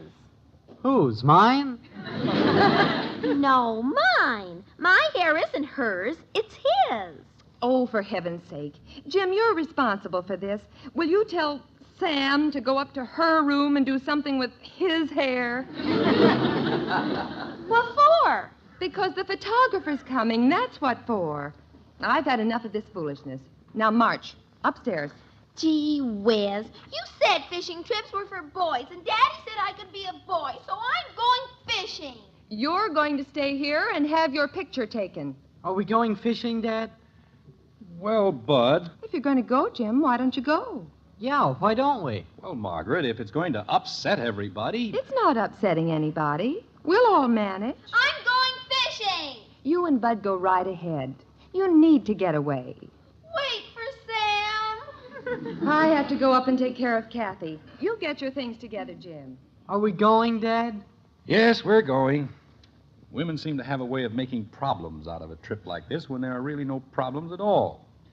We'll just gather our stuff together and... May I use the phone here in the den, Father? Sure, Princess. Bud, for Pete's sake, why are you wearing all those clothes in the house? We're going fishing. The guy's got to be ready. You don't have to worry about the car, Father. I'm going to call Ralph. His car had a flat tire, but if he can fix it, then we can go in his. Well, that's good. I certainly wouldn't want you to stay home from your fishing trip just because of me.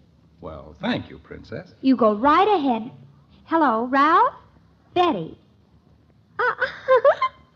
Oh, you didn't either. Well, the tackle box is all set, Bud. We're practically on our way. Hand me those sinkers off the floor. Really? I can't bend over.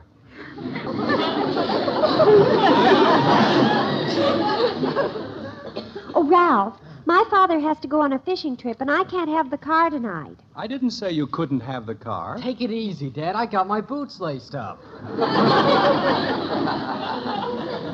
Do you think you could fix the tire on your car, Ralph?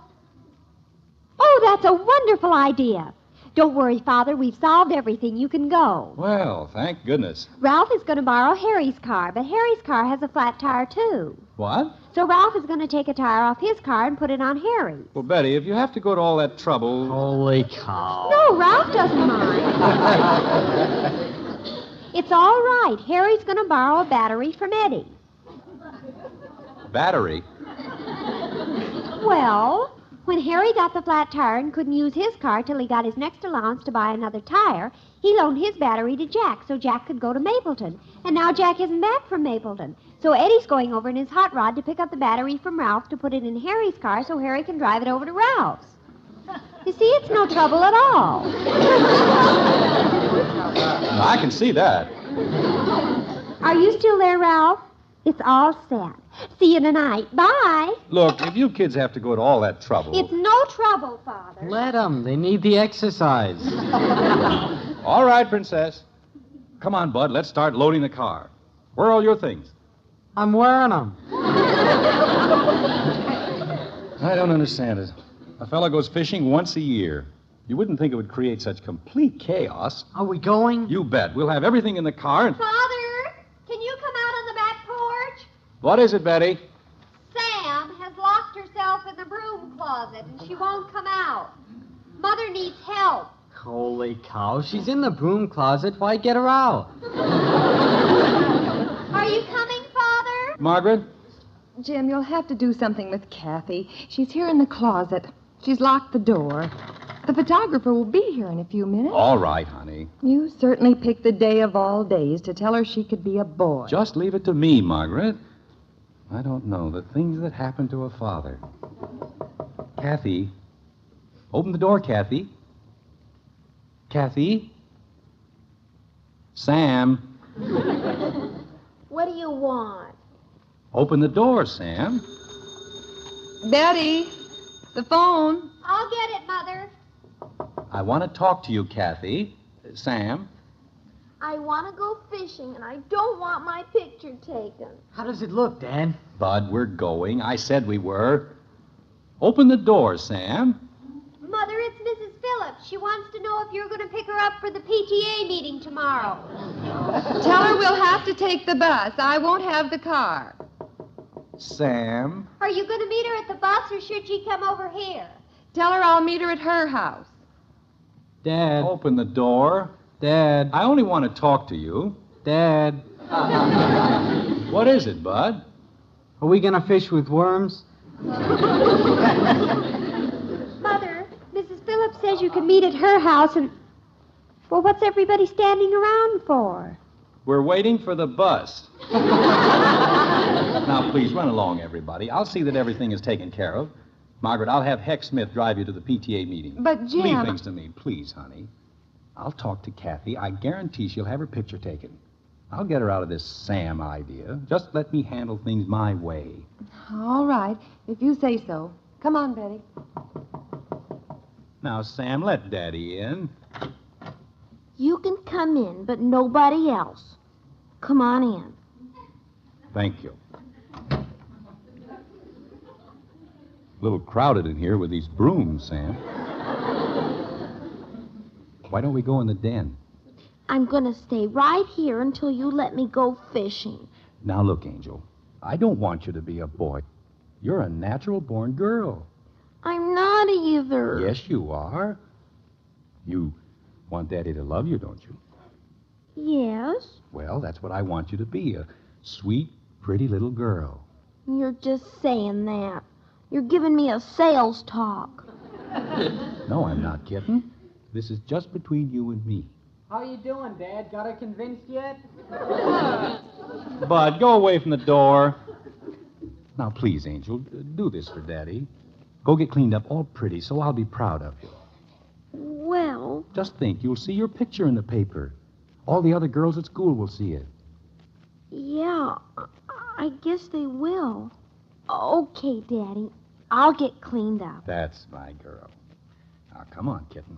I'll bet old Bud's waiting right outside the door. No, he's gone. Don't worry about Bud. Ow! You hit me right in the nose with the doorknob. I told you, Daddy. Bud, were you listening at the keyhole? Who, me? Oh, no. I was just looking at the knob. It's got a screw loose. Big fibber. Never mind. Come on, kitten. Margaret! Margaret! Jim, did you... Yes, honey, we have our little girl back again. Thank heavens. Daddy, what time are you and Bud leaving? Not till this evening, Angel. We're going to stay and see how nice you look for the pictures. Gee, thanks, Daddy. You're the best, Daddy. I'm going up and put on my dress, Mommy. I'll put some ribbons in my hair. Fine, dear. Jim, how in the world did you do it? Oh, it's just a matter of using a little tact, a little understanding. How about it, Dad? We're all set, Bud. Start loading the gear. Are we leaving now? No, we're going to wait until the pictures are taken. Holy cow. Something will happen. I know it. But nothing's going to happen. Kathy's staying here at... Bud, where are you going? I'm not taking any chances. I'm going to sit in the car.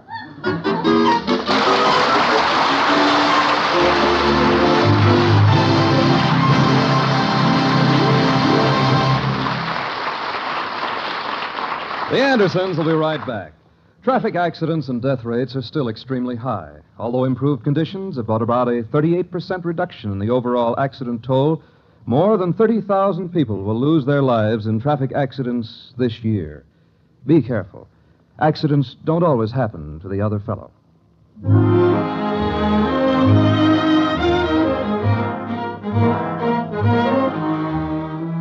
Well, the population of the white frame house on Maple Street has taken a drop. Out on the highway, heading for the lake, and their hard-won fishing trip are Jim and Bud, enjoying at last a man's world. Oh, this is good. No women. Well, we fellas have to get away once in a while. And sometimes we have to be pretty shrewd to carry it off. How'd you get Kathy to stay home? Oh, it isn't hard to work around the feminine mind if you know how to do it. I guess you're pretty sharp at that stuff. Just experience, Bud, that's all. I know quite a little about women. By the way, reach in the back seat and get those road maps, will you, Bud? Okay. Holy cow, look what's hiding under the blankets. Hiya, fellas. Just call me Sam.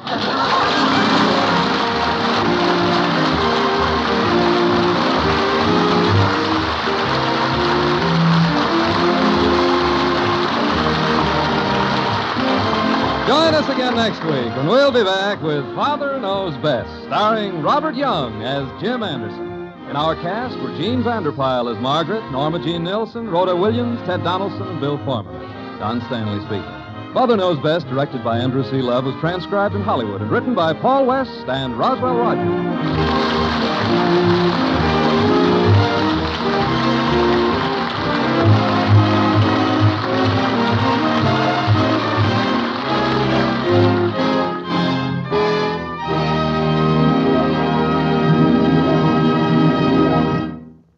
3 chimes mean good times on NBC.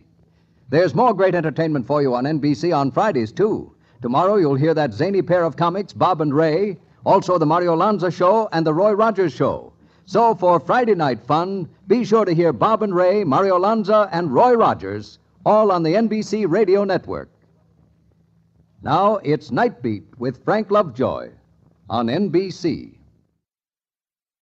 Mother, is Maxwell House really the only coffee in the world? Well, your father says so, and your father knows best.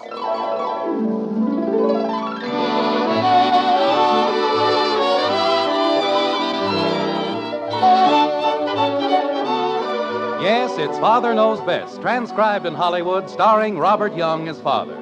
A half-hour visit with your neighbors, the Andersons, brought to you by Maxwell House, the coffee that's bought and enjoyed by more people than any other brand of coffee at any price. Maxwell House, always good to the last drop.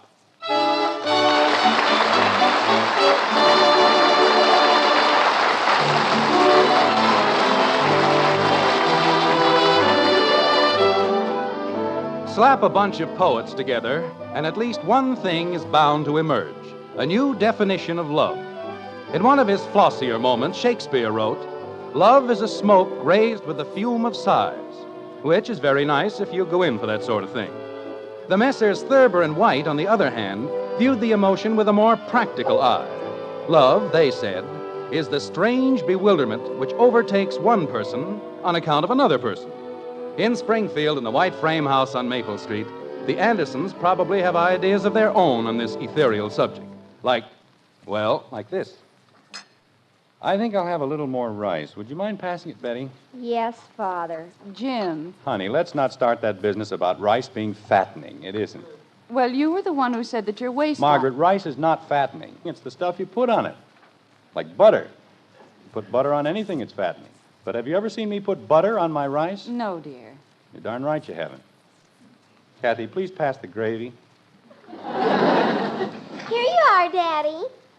Now that you mention it, what's wrong with my waistline? I haven't gained a pound in 20 years. What was that? Well, maybe 2 pounds. Daddy, look at Bud. Why? I've been looking at him for 15 years. He isn't eating his dinner. Well, maybe he's got problems. Bud? Bud? Yes, dear.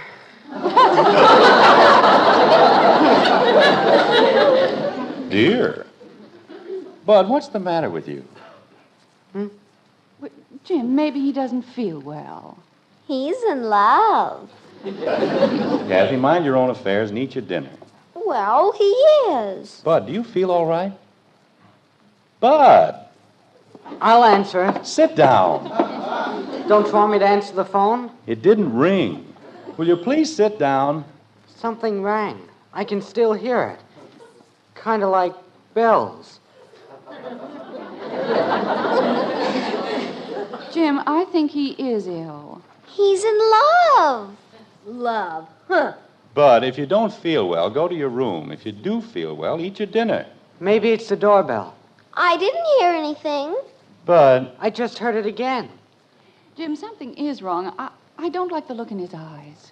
You know, for the first time in her life, Kathy may be right. Look at that idiotic grin. On me? On your brother. He looks like a cross between Boris Karloff and a contented cow.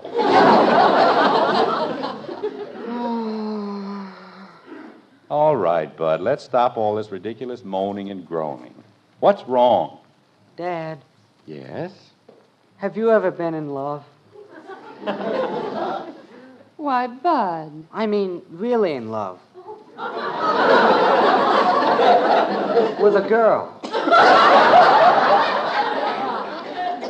Well, your mother wasn't exactly a rhinoceros. You ought to see her eyes, Dad. They're blue. The bluest eyes you ever saw. Both of them. Only has 2, huh? And hair. The most beautiful hair. Like the sun shining on home plate. Bud, is this a girl or a double-header between the Yanks and Cleveland? It's a girl. The most wonderful girl in the whole world. Fine. Now eat your dinner. Food? How can you think of food at a time like this? I don't think I'll ever eat again. Not ever. I remember when I first met your mother, I went through the same thing. People thought I was going to starve to death. And did you?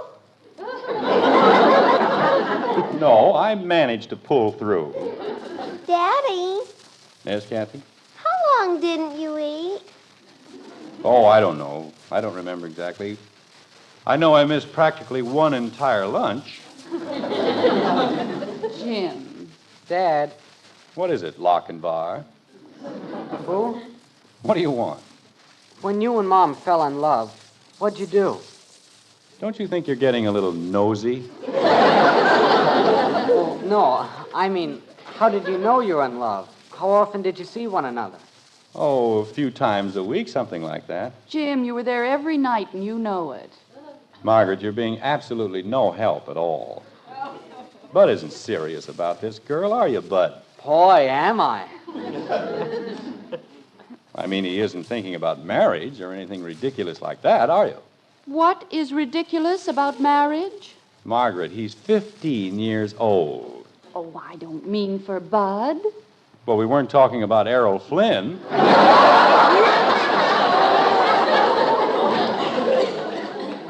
Naturally, Bud isn't going to do anything foolish. Not yet, at any rate. Of course not.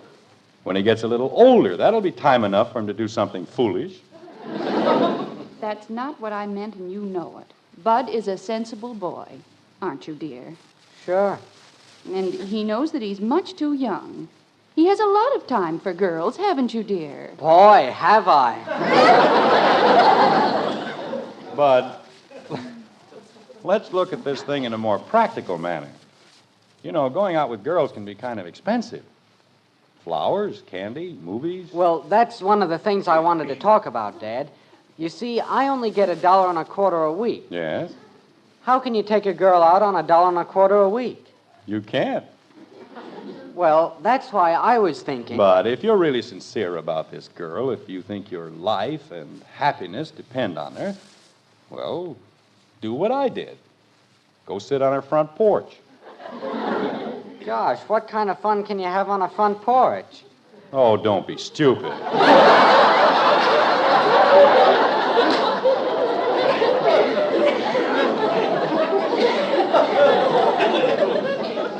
Jim. Bud, when I was courting your mother, all we did was sit on her front porch. Didn't we, honey? Yes, dear. Night after night, week after week. We just sat there and held hands. And looked at the moon. A large, lovely, friendly moon. Never got so sick and tired of looking at anything in my whole life.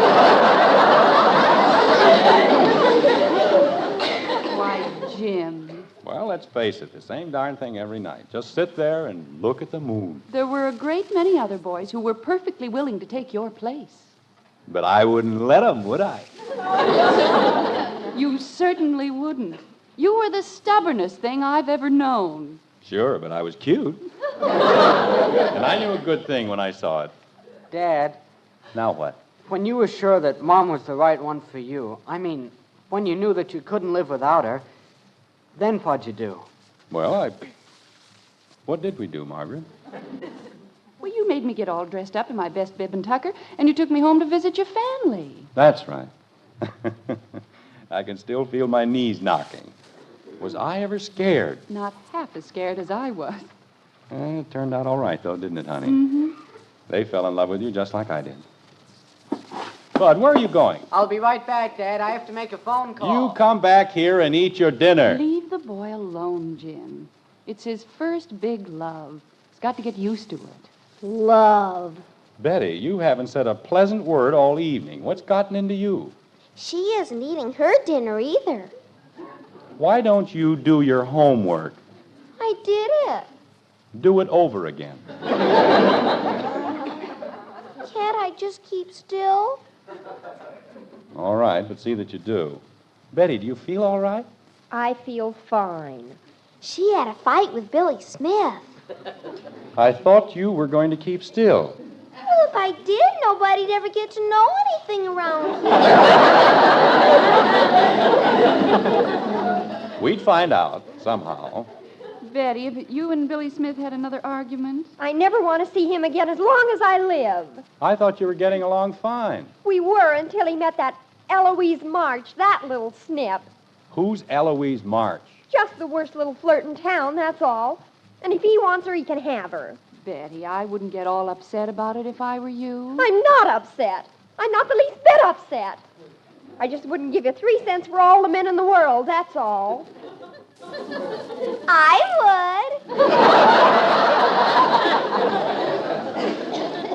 This Eloise March must be Quite a character. She's a vampire, that's what she is. Is she pretty? Oh, how do I know? I've never even seen her. I'm through with men. I'm going to have a career instead. I'm going to devote my whole life to being a chemist or something. I still love you, Betty.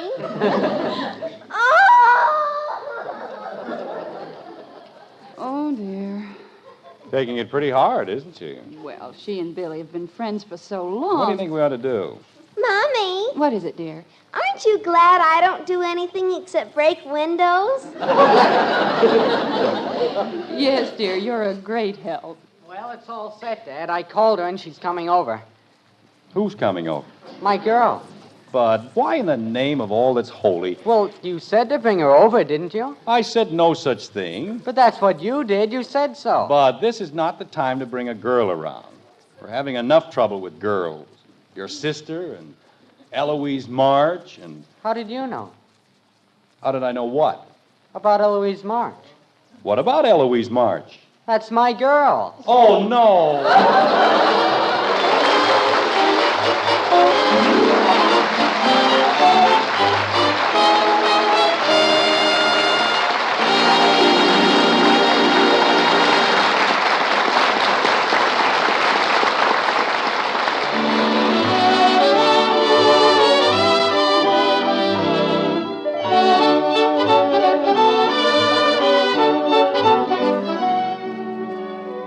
Now that's wonderful coffee. Welcome words you can hear across your breakfast table from the world's greatest coffee expert. Yes, ma'am, he'll be there, that number one expert, because he's your husband. Naturally, we think we're pretty fair experts. Our Maxwell House coffee is America's favorite brand. But the person with the final say, the one we both want to please, is that husband of yours. And if you'll make his breakfast coffee Maxwell House, we're mighty sure he'll tell you, that's wonderful coffee. Matter of fact, if he doesn't, we'll give you your money back. You see, we know there's no coffee made like Maxwell House. And that's why no coffee tastes like Maxwell House. It's the only coffee with that famous good to the last drop flavor. Get Maxwell House tomorrow and start serving it to your husband. And if he doesn't say it's the best coffee he ever tasted, why, send us the can, an unused portion, and we'll gladly refund the price you paid. Our address is on the front of every one of those familiar blue tins. Tomorrow, find out how much the world's greatest coffee expert enjoys Maxwell House coffee. Always good to the last drop.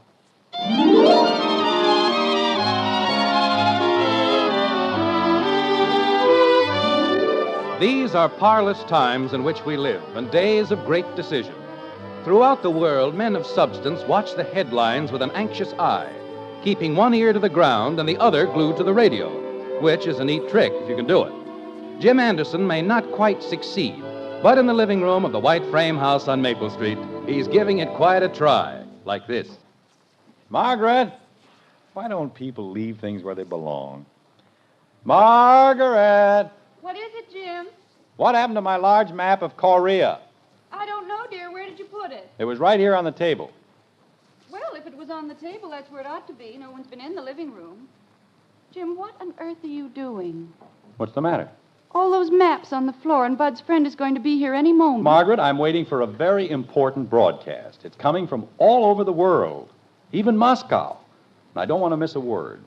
This is the only radio in the house that's any good, and you know it. Oh, right, but I still don't see why you need 8 million maps scattered all over the floor. There are 5 maps. And where's the one of Korea I had on the table? Which table? This table. What is this? That's the map.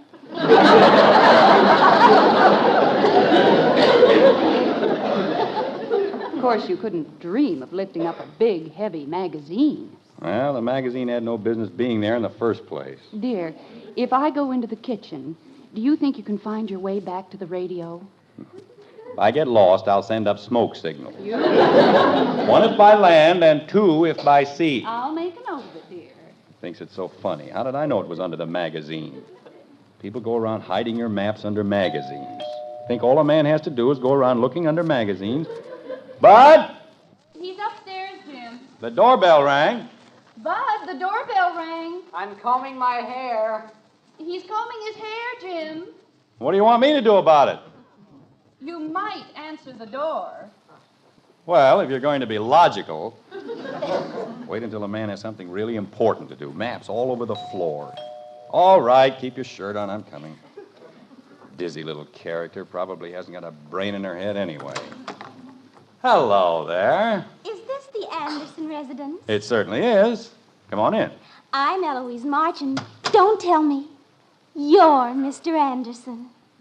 How did you ever figure that out? Oh, I'd have known you anywhere, Mr. Anderson. Really, I would. Lover boys told me so much about you. Lover boy has, hasn't he?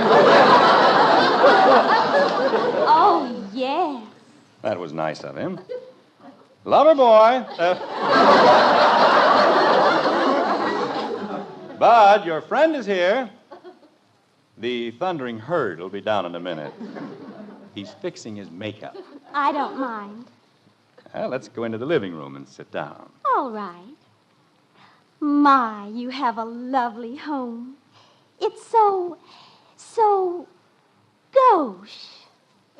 I was hoping you'd notice that. We've tried to make it one of the gauchest homes. And you certainly have. Yes. Margaret, Bud's friend is here. Please. Just a minute, dear. Mrs. Anderson will be right in. Then you can all go into the den and have a nice little chat. My, all those great big maps. What are they? Oh, just maps of the world. I use them for reference on the important news broadcasts. You do? Why, how clever. I just listen to the broadcasts. I don't deliver them. How clever to use maps. And of the whole world. It's just like I told Bud. Men are so Gauche. aren't they ever? Margaret. Oh, Budsy boy. Hi, Eloise. Gee, you look nice. Oh, Bud, I don't either. Why, I threw on just any old thing. You sure threw him in the right place, didn't you?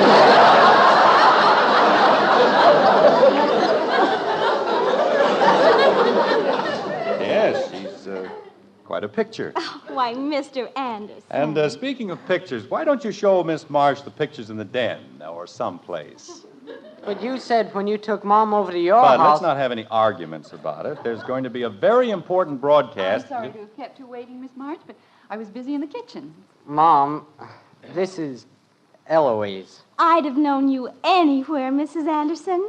Bud has told me so much about you. Oh, I'm sure he must have. Father, was that the phone? No, it wasn't the phone. It was the doorbell. I'll be right down. It wasn't for you. Margaret, why don't you take Bud and Eloise into the den and give them some milk and cookies or something? Milk and cookies? Holy cow, Dad. Mr. Anderson, you're so droll. Margaret. Why don't we show Eloise the pictures we took this summer, Bud? I'm sure she'd like that. But I thought when Dad took you over to his house... Hi, what's all the excitement about? Betty, why don't you go back upstairs?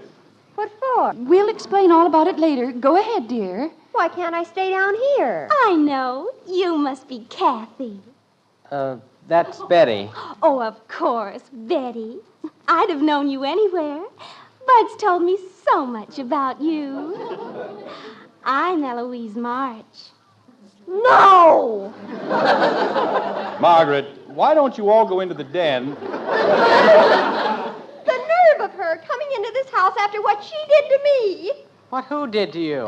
Bud, why don't you take Eloise into She came here to sneer at me. That's what she did. Eloise? I don't know what she's talking about. I swear I don't. Oh, yes, you do. You know just what I'm talking about. If you'd all just go into the den. Now, see here, Betty. You have no right to talk to Eloise that way. I'll talk to her any way I choose. You will not. I certainly will. Betty, if you'll just go upstairs like a good girl. Why don't you all go into the den? Look at her. Powder and paint an inch thick and Billy Smith thinks she's so wonderful. Billy Smith? But, honey, you know I don't care about anybody but you. You told the same thing to Billy Smith. I never did. Bud. And Janie Liggett's sister said you told the same thing to Russell Spencer. Eloise, you didn't. She certainly did. Betty. And he was going steady with Marion Swift all the time, and you knew it. I did not know it. Bud. Jim, it won't do any good. It has to. They're going to start the broadcast any minute. Look, if you'll all just go into the den. Eloise, how could you? How could I what? Say what you said when you said you never said what you said before. Well, I never did say it before. You certainly did. Budsy, how can you stand there and let her talk like that? You told me you never went out with older men. I don't. Billy Smith's 18, and you went out with him. Well, only 3 or 4 times, and that doesn't mean anything, does it? You've only been out with me twice. Bud, you're standing on my map. Just because I go out with a boy 3 or 4 times, what does that prove? Betty! You went out with Billy Smith, and you told me you didn't go out with Billy Smith. Not since Tuesday. Bud, you're walking all over Alaska. Betty! Just because he's older than I am and gets a bigger allowance. He does? Sure he does. So does everybody else. Why don't you go out with them? Don't worry, she will. Betty, telephone. Why don't you all go into the telephone? I'm going home. That's where I'm going. Good. And Bud Anderson, you're just the nastiest boy I've ever known in my whole life. Bud, why don't you take Miss March to the door? She just said I was nasty. He doesn't have to take me to the door. Now or ever. And that goes for me, too. If you'll just go into the den. I'm sorry I ever came into this house, that's what. And I'm sorry I said it was gauche. Because it isn't. Well. Holy cow. Betty, telephone.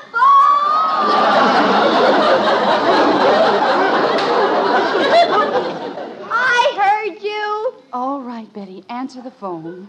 Brazen little snip. I guess I told her. Gee whiz. And I spent my whole allowance on a box of candy. For her. If no one has an objection, now may I listen to the broadcast? A whole $1.25 gone. Bud, why don't you go into the kitchen and fix yourself a sandwich? A sandwich? How can you eat with a broken heart? Easier than with an upper plate.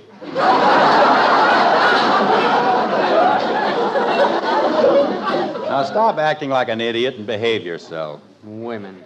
They're just a curse of humanity. Yes, dear, we're awful. Oh, I didn't mean you, Mom. Margaret, will you take that boy out and drown him? I've got to have quiet in here for the broadcast. All right, Bud, let's go inside now. Mother, it was Billy. It was Billy Smith. He explained all about Eloise March. Betty, please. He's a psychology major, and he was just using her for research. Oh, no. That's fine, dear. And he's coming over right away with Russell Spencer and Marion Swift. No.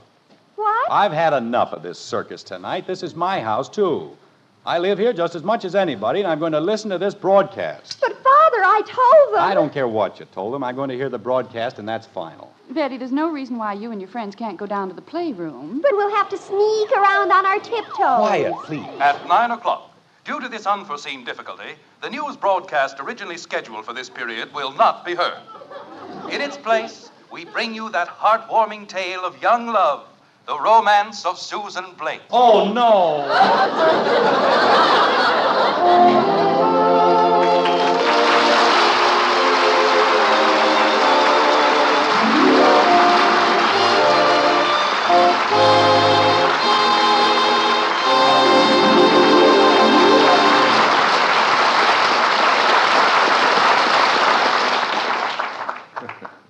Well, at a time like that, I guess there just isn't much for Father to say. But I know one place where he's always got some mighty important words. When it comes to coffee, he can tell you exactly where to get the most in flavor for your money. Sure, Father knows best. He's the world's greatest coffee expert, just like that man of yours. And we think it'll really pay you to get your husband's expert opinion on our Maxwell House coffee. Because when he tries a cup and says, best coffee I ever tasted, you'll know Maxwell House gives you the most for your money. The most in flavor, the most in pure pleasure. Get a pound of Maxwell House tomorrow. See how your husband takes to that wonderful good to the last drop flavor. And count all the cups of truly good coffee you get from that 1 pound. We think you'll be convinced your coffee buy is Maxwell House coffee, because it's always good to the last drop.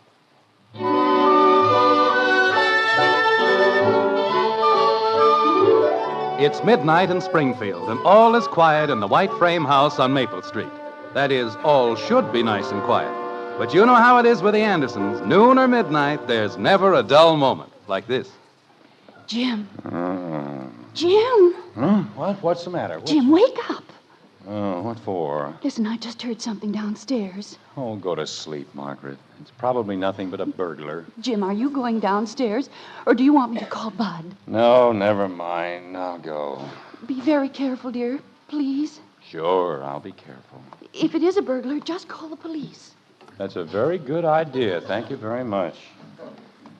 Wake a man out of a sound sleep and then expect him to go roaming around in the dark. Oh, Jim. One of these nights I'm going to fall down the stairs and break my neck. Serve him right, too. Call the police. What did she think I was going to do, wrestle with them? All right. Oh, Hiya, Dad. What's up? I am. What are you doing down here? I was hungry. Want a sandwich? No, thank you. What happened to your broken heart? Oh, I don't know. I was an awful boob, wasn't I? No, not exactly. But you're getting there. Now hurry up and get back to bed. Your mother's worried enough for one night. Okay. Oh, say, Dad. Yes? Did you put $1 on my dresser? We'll talk about it tomorrow. Dad. Now what? Thanks for everything. Go to bed. You bet. Good night, Dad. Good night. Lover boy.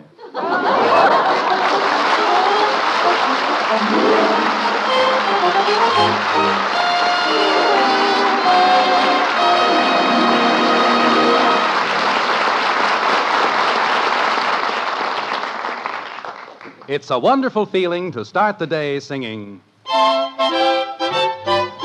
"Life is swell when you keep well." That's why Post 40% Bran Flakes have become America's largest selling bran flakes. Every 1-ounce serving of Post 40% Bran Flakes provides bran to help prevent irregularity due to lack of bulk in the diet. They're so delicious tasting and so good for you, too. Tomorrow, serve America's favorite bran flakes, Post 40% Bran Flakes.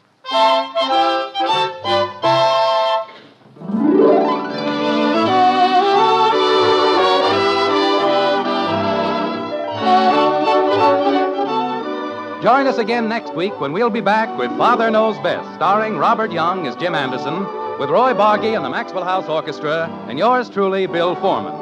So until next Thursday, good night and good luck from the makers of Maxwell House, America's favorite brand of coffee. Always good to the last drop. Father Knows Best was transcribed in Hollywood and written by Ed James.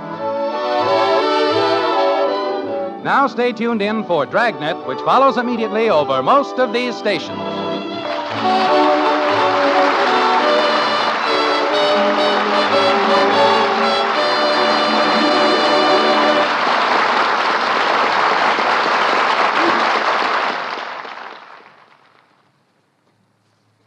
Now it's Dragnet. Next Tuesday, laugh with Bob Hope on NBC.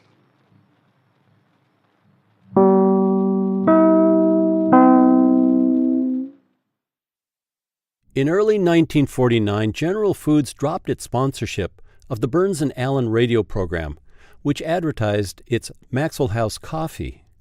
Executives blamed the cancellation on the program's weekly $17,500 price tag, and subsequently committed $7,500 per week, less than half their budget for Burns and Allen, to a new domestic comedy, Father Knows Best.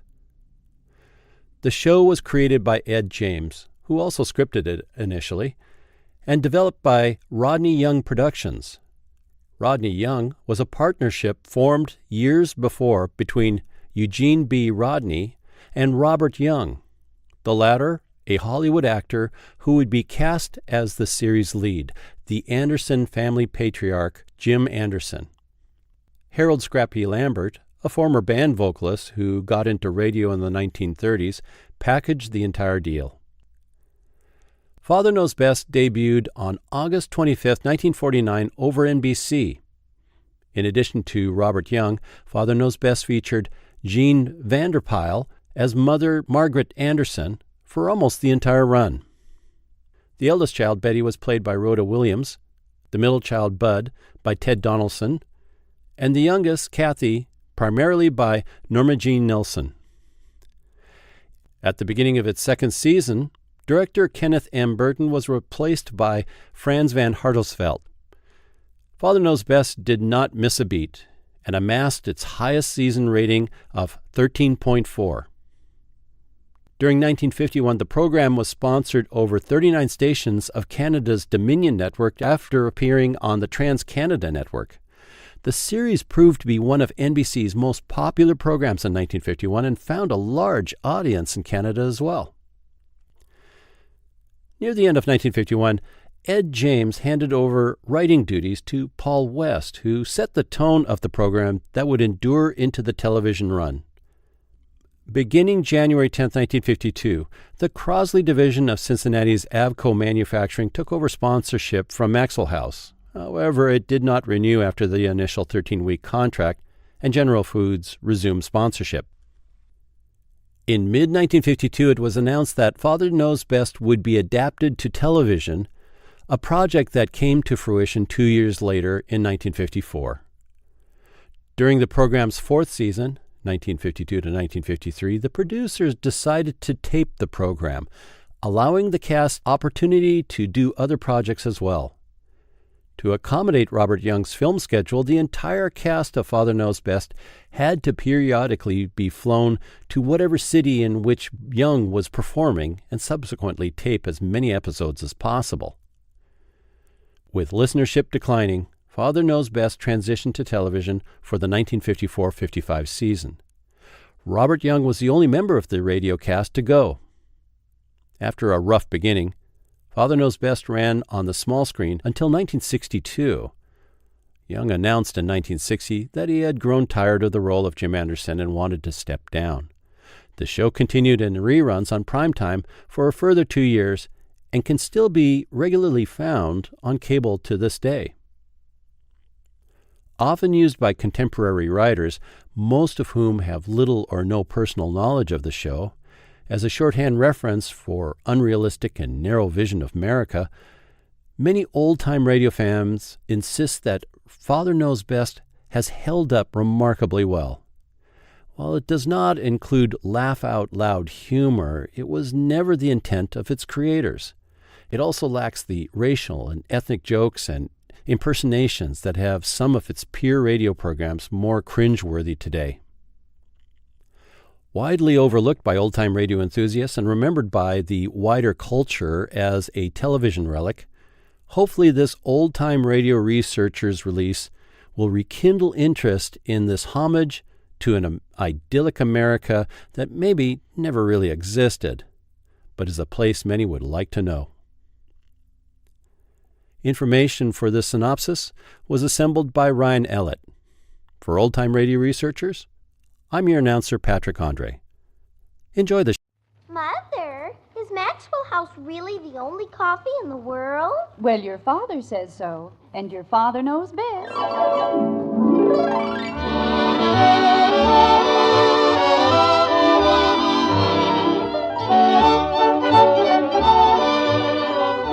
Yes, it's Father Knows Best, transcribed in Hollywood, starring Robert Young as father.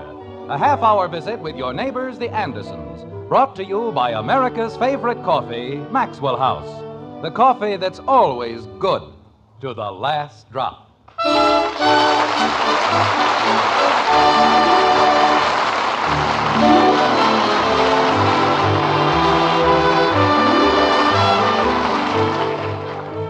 It was Oscar Wilde who said, "Children begin by loving their parents. As they grow older, they judge them. Sometimes they forgive them.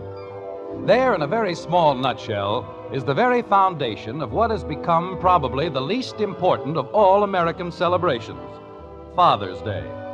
Now, you may think that Father's Day is merely a time for the presentation of neckties that Father won't wear, socks that Father can't use, or books that Father hasn't time to read. But in Springfield, in the white frame house on Maple Street, the Andersons have an entirely different conception of the day, like this. Jumping creepers, why does it have to be on Sunday? Betty, I think that's a very selfish attitude. After all your father has done for you. But I'm going to buy him a necktie. Why can't we just polish the car or something? I don't mind spending Father's Day with Daddy. You keep out of this. Betty? Well, she doesn't have anything else to do anyway. I do, too. I can do lots of things. Mother, I have a date with Dick Andrews, and I'll have to break it. Why can't we just polish the car or something? I can go over to Patty's and play, or I can look at Jimmy Woody's television. Kathy, we're going to devote the entire day to your father. I know, but Betty said I didn't have any place else to go, and I do. Because I can go over to Patty's and play, or I can... Mother, everybody else buys their father a necktie or socks. Why do we have to be different? Because your father is one of the sweetest men in the entire world. And I certainly think... Well, sure, but why do I have to break a date just for that? No matter what we buy for your father, we'll have to buy with his money. I'll pay for it out of my allowance. Which you get from your father. Mother, you just don't understand. Why can't we just polish the car or something?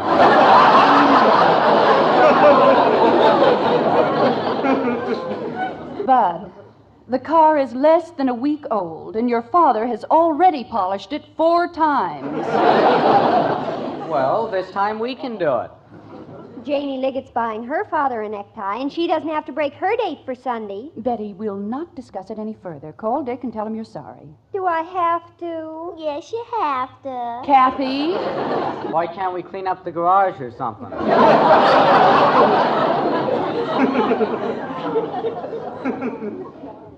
Betty, go in and call Dick. Oh, pooh. Just because it's Father's Day, I have to ruin my whole life. Cleaning the garage would be a good Father's Day present. Bud. Yes, Mom? You can forget about your silly butterflies for one Sunday. But I promised Joe Phillips. I thought you'd broken your date with Joe. I did, but if we clean the garage the first thing in the morning... We're going to spend the day with your father. We're going to wait on him hand and foot, cater to his every wish. Sunday's going to be his day, and that's final. So let's not talk about it anymore. Now you can't even talk. For that, Bud Anderson, you dry the dishes.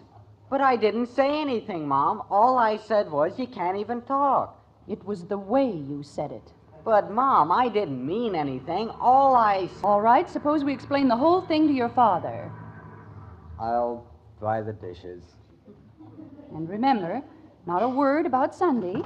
We want it to be a surprise, don't we? Yeah, some surprise. Bud. Oh, sure, Mom. We sure do. Chicken. Mother, if Dick Andrews never calls me again, it'll be your fault. He borrowed a car for Sunday and everything. Well, let's not worry about it, Betty. You'll get another girl. Mother, how can you say that? How can she say what? Daddy! Hi, Dad. Well, how's the world's finest family tonight? Hi, Father. Hi. Hello, honey. Hi, dear. What's the matter with Camille? Oh, nothing much, really. You're a little late, aren't you, dear? What's in the package, Daddy? Ice cream. Put it in the icebox like a good girl. Oh, boy! Want me to put your hat away, Dad? Thank you very much. It'll be a pleasure. What's the matter with him? Oh, we had a slight misunderstanding, nothing serious. Were you held up at the office? No, I stopped off at Haney's garage on my way home. Oh? There's a very annoying rattle in the rear bumper. I'm not even sure we ought to keep that car. Jumping catfish. I beg your pardon? That old wreck of ours made so much noise you couldn't hear yourself think. But if this one makes one little squeak... Betty, as long as we had to buy a new car, we might as well have them put it in good shape. Why don't you set the table like a good girl, Betty? How else can you set the table? And you help her, Kathy. Yes, Mommy. You know, Margaret, speaking of Sunday... Who said anything about Sunday? Didn't I? No. Oh. Well, I met Hector Smith downtown today. How is he? He's fine. You know, he has a client over in I Plainfield. haven't seen Elizabeth in ages. I'll have to call her after dinner. Yes. Heck has a client over in Plainfield. Maybe I'd better wait until tomorrow. We'll have such a lot to talk about. Margaret, will you please let me tell you about Hector? Why, of course, dear. Go right ahead. All right. Try to tell a woman anything, it's just like... what was I talking about?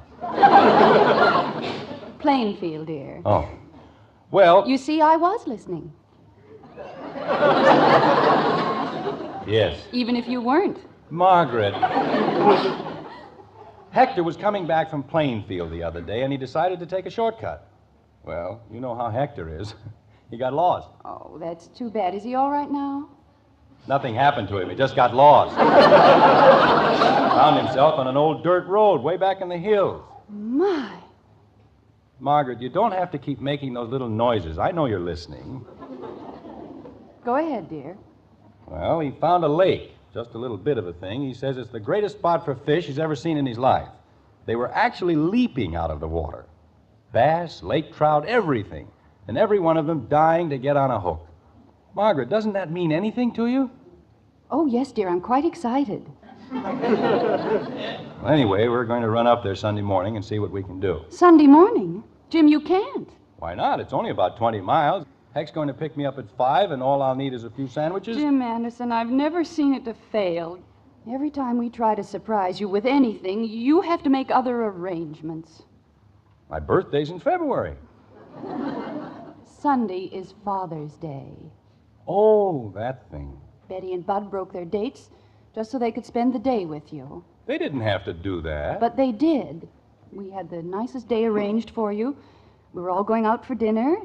Then we're going to a picture show, one I know you'd want to see. Honey, doesn't it make any difference that I'd rather go fishing?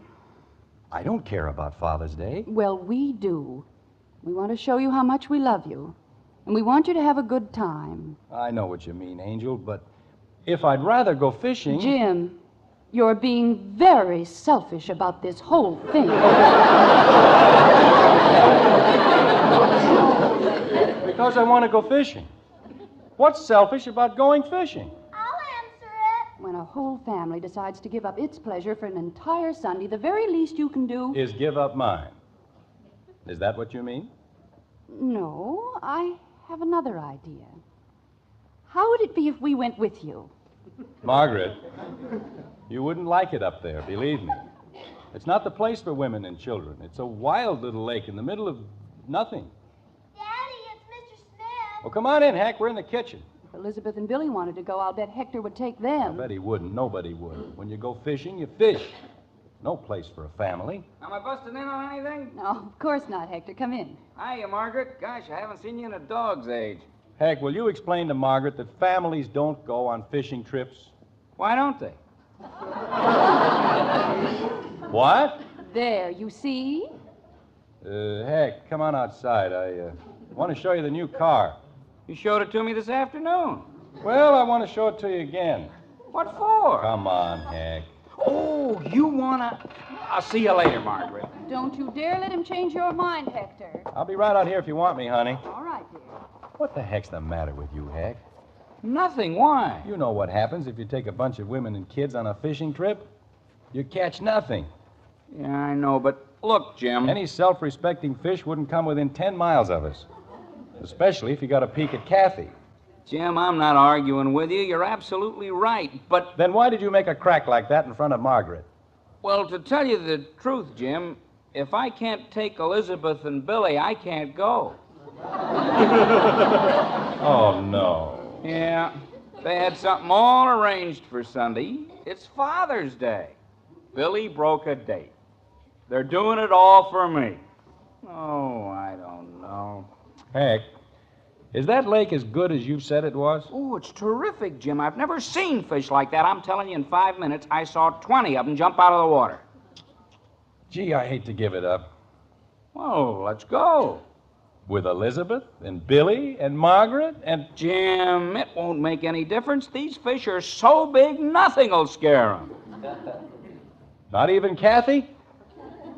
Not even Kathy. Well, okay, we'll try it. We better take both cars, huh? We'll have to. Leave around 5? Okay. Yeah, well, I gotta go home now. Tell Margaret I said goodbye, will you? You bet. Oh, heck. Yeah? Happy Father's Day. Yeah.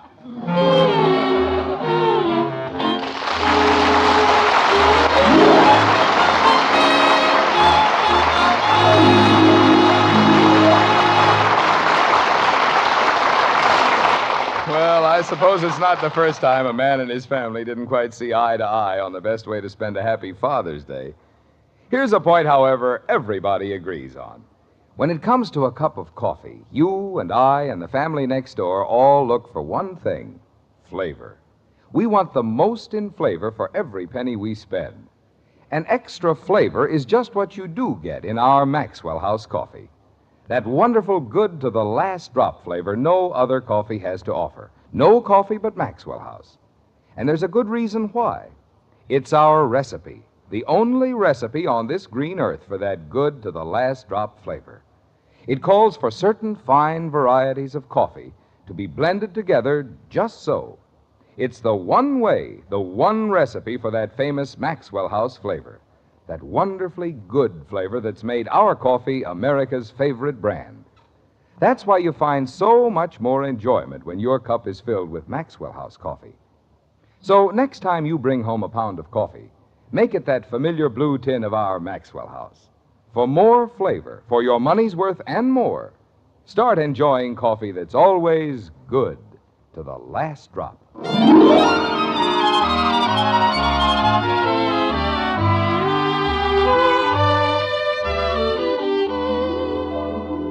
The sun comes up like a stab of light. Rose fingers reach into the night. The darkness fades, the night is gone, and day comes fast with the rising dawn.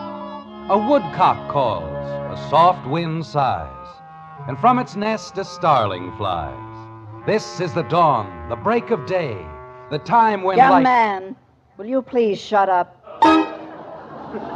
Well, pardon me. Most ridiculous thing I've ever heard in my life. Getting up in the middle of the night to chase after a bunch of stupid fish. But Elizabeth... We had a nice day planned for you. One we'd all have enjoyed. But no, you have to drag us up here so we can freeze to death. Are you cold, Elizabeth? Of course not. My teeth always chatter like this. Billy, get the blanket out of the car for your mother. Huh? I said get the blanket out of the car. No, thanks. I'm quite comfortable. Billy! Leave the boy alone, Hector. The poor child. If he had a father with the slightest bit of consideration... Elizabeth, I didn't say you had to come along. This was your idea. Naturally. You haven't had an idea since the day I met you. Now look, Elizabeth. When I think of the men I could have married and didn't. Lucky dog. Hector! I am sorry, Elizabeth. I was thinking of... I think the Andersons are coming. Well, it's about time. You'd think they'd have hurried a little. Well, the road's kind of rough, Elizabeth, and Jim has a new car. Oh, Hector, stop making excuses for them. They're just like everyone else we know. Don't consider a soul but themselves. Especially that Margaret. Thinks her children are the most wonderful things that ever lived. And if you ask me, Margaret, darling.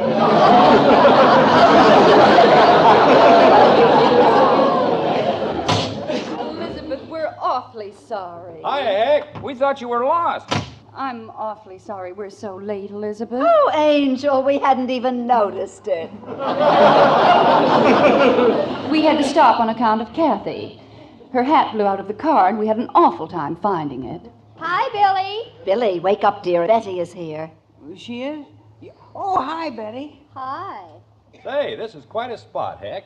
Yes, sir. It's all right. Jim, I saw a bass, so help me, it was that long. You're kidding. No, I'm not, Jim. Well, maybe That long. Hey, there.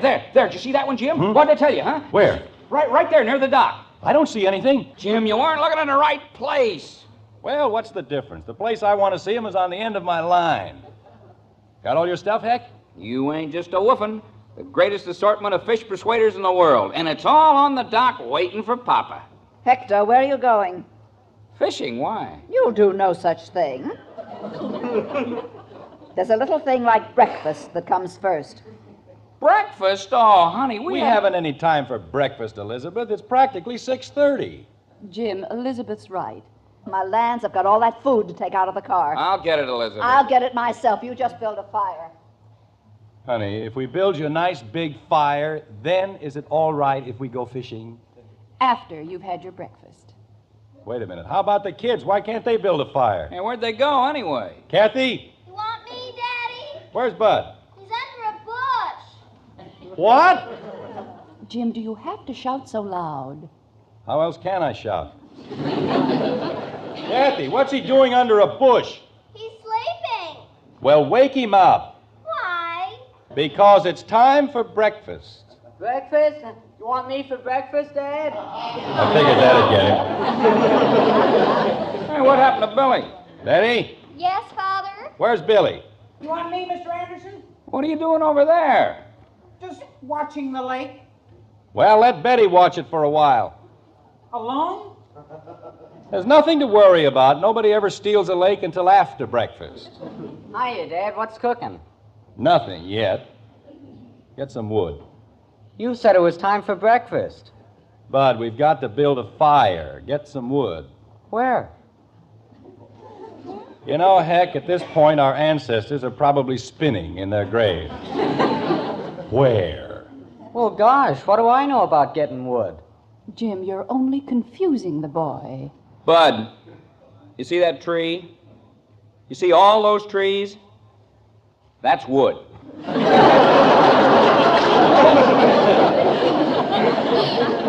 What am I supposed to do? Bite him down? Oh, holy cow, Mom. Bud, go into the woods, pick up dead branches, twigs, anything that'll burn, and bring them back here. There's nothing complicated about that, is there? I guess not. And stop scratching. But I itch. I said stop scratching and get going. I told them we ought to polish the car. Now I gotta make like a beaver. You want me to go someplace, Mr. Anderson? Well,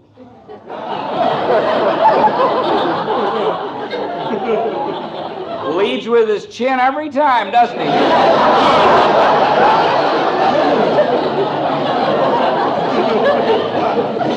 Billy, we have a slight problem. Oh? We are faced with the task of providing heat without fuel. Well, you don't say. You know, we had the same thing once in a physics exam, and it's a cinch. Friction. That's how you do it. Now, you take two bodies... Billy, shut up and get some wood.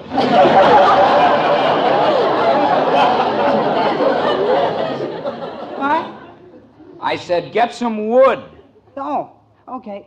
But I thought Mr. Anderson said... Wood! Hector, stop raising your voice. Wood.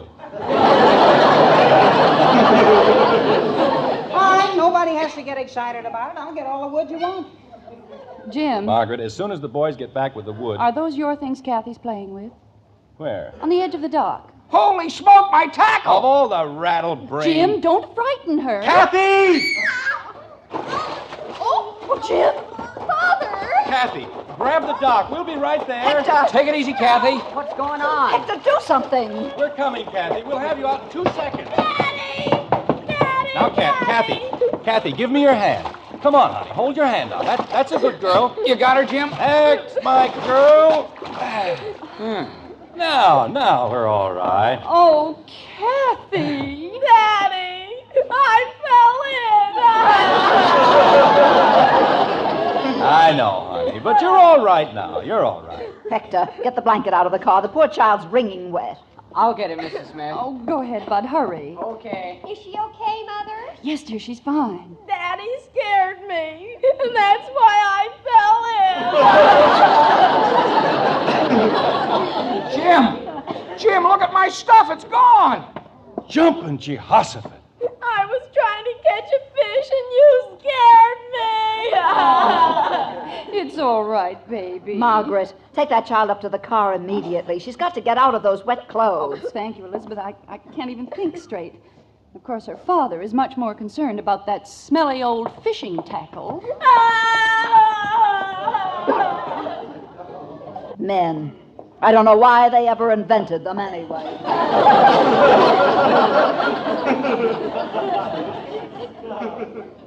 Gosh, I'm awfully sorry, Heck. My whole kit down at the bottom of the lake. Look at it. You mean you can see it? Where? Ah, down there. Must be 30 feet. Hey, where are you going? I've got an idea, Heck. Don't go away. Father's Day. Isn't bad enough having children, you have to have Father's Day. Can you still see it, Heck? Yeah, practically smiling at me. Well, don't worry about it. We'll get it out all right. What are you going to do? What would you say was the right bait for your fishing tackle? For my... Oh, you mean... First, we'll fish for tackle, then we'll fish for fish. Yeah, that's a good idea. You think you can do it? Of course we can. Let's see now. That's about the biggest hook I have. You got any sinkers? Of course I have sinkers. Stop worrying, Hank. I'll get down there all right. Is that the heaviest line you got? Well, I didn't expect to catch any whales today. I know, Jim, but that stuff weighs a ton. Heck, I give you my personal guarantee. If I hook it, I'll land it. Now, let me have a little room, will you? Allow for a little drift into the shore, Jim. I'll put it right on the button. Okay, low bridge.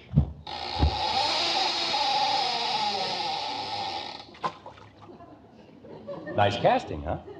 What'd you have to put away out there for? So I can drag it across. Now, leave me alone, Heck. I know what I'm doing. Well, good morning, men. Having any luck? Sure, all bad. Can you see it, Heck? I think you're too far to the left. Well, maybe I can pull it over. Doing a little bottom fishing, huh? Look, fella, we're busy right now. We got troubles. Come back some other time, huh? Okay. Just a minute. Come on, Jim. We haven't got all day. Take it easy, Heck. He might be a game warden or something. You wouldn't happen to be a game warden or anything, would you? Me? Oh, no. I'm not a game warden. Because if you are, we've got our licenses and permits and things like that. Yeah, we don't worry about those things up here. Oh. This wouldn't be a private lake, would it? Oh, no. Not a private lake at all. You know, for a minute you had me worried. No, it's nothing like that. This is a government fish hatchery. Oh, no.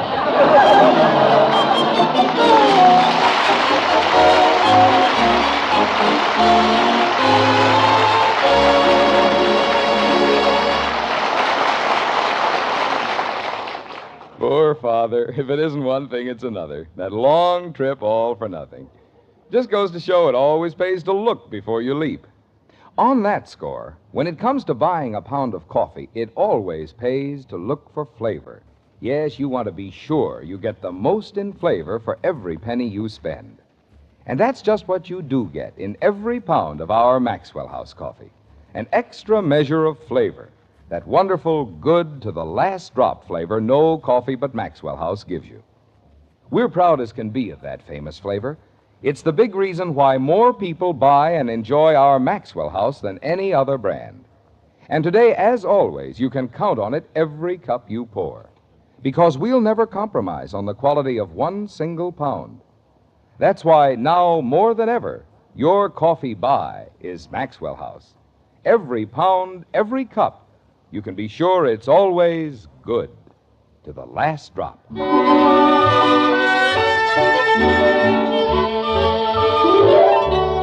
Once again, it's breakfast time in the White Frame House on Maple Street. But it's a lonely sort of breakfast, with none of the children at the table. Just Margaret and Jim, two lonely parents, discussing the disastrous effects of Father's Day, like this. There's no sense being upset about it, Jim. Dr. Simmons said it was nothing serious. I know, but you'd certainly think Betty'd have enough sense to recognize goldenrod after all these years. She didn't see it, Jim, and she still says it wasn't goldenrod. Well, it was something. She's puffed up like a frog. Well, Bud's the one I'm worried about. He says it itches terribly. There's a giant brain for you. Goes to sleep in a patch of poison ivy. Wallows in the stuff. How's Kathy? Oh, she'll be all right in a few days. It's just a little cold. Jim, I don't understand. How can you laugh at a time like this? I don't know, Margaret. The whole thing is hysterical. It was quite a fishing trip. Wasn't it? Hay fever, poison ivy, a cold. This family caught everything except fish.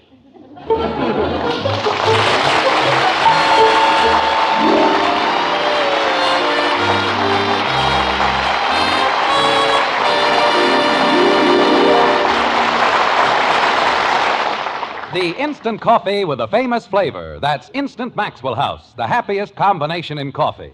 Wonderful, good to the last drop flavor, combined with the convenience and thrift of coffee made instantly in the cup. So easy, no pot, no grounds. So thrifty, saves you real money compared to ordinary coffee. So truly good, pure roaster fresh flavor. Try Instant Maxwell House, the instant coffee with a famous flavor. Instantly good to the last drop.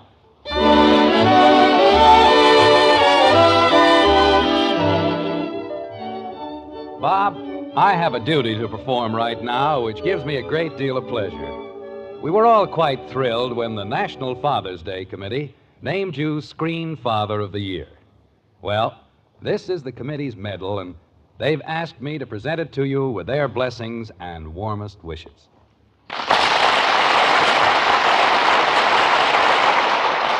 Thank you very much, Bill. Ladies and gentlemen, naturally, I'm very proud of this honor, but not for myself alone. As the father of 4 girls, I've spent a lot of time and gnawed a lot of nails in the waiting rooms of various hospitals in Southern California. Now, to prospective fathers who are wearing themselves to a frazzle, pacing endlessly up and down in hospital corridors all over the country, I have a most reassuring message. Fellas, you see, they do give medals to fathers. Thanks again, Bill, and good night.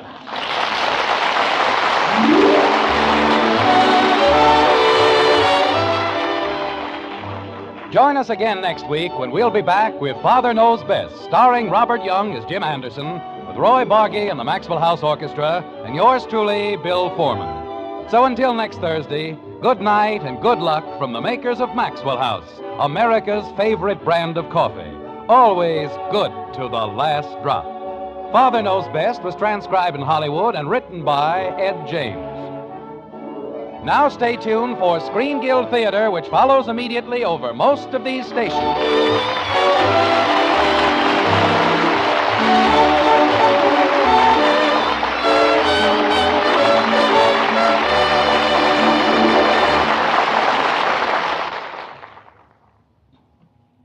Stay tuned for Screen Guild Theater, next on NBC.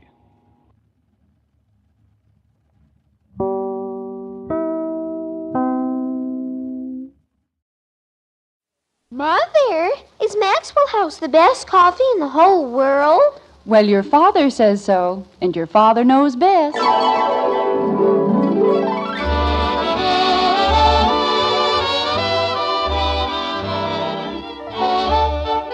Yes, it's Father Knows Best, transcribed in Hollywood, starring Robert Young as father.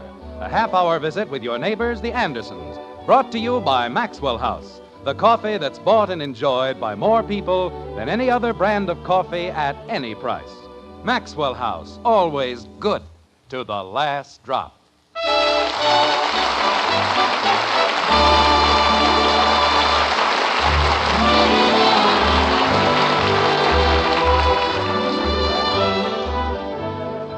In the latter part of the 18th century, Dr. Friedrich Anton Mesmer conducted an amazing series of experiments in the field of hypnotism.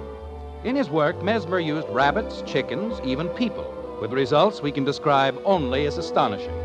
There was one field, however, which he neglected to investigate: the hypnotic influence of the average salesman on the average American home. In Springfield, in the white frame house on Maple Street, This subject is now about to be explored, but thoroughly, like this. Margaret, Yes, dear? what's this? What's what, dear? This? Oh, that. That's a magazine. I know it's a magazine, but what are we doing with a copy of the Poultry Breeders' Bulletin and Gazette? Well, we had our choice between that and the Mining Engineer's Monthly Manual. So you took the Poultry Breeders' Bulletin and Gazette.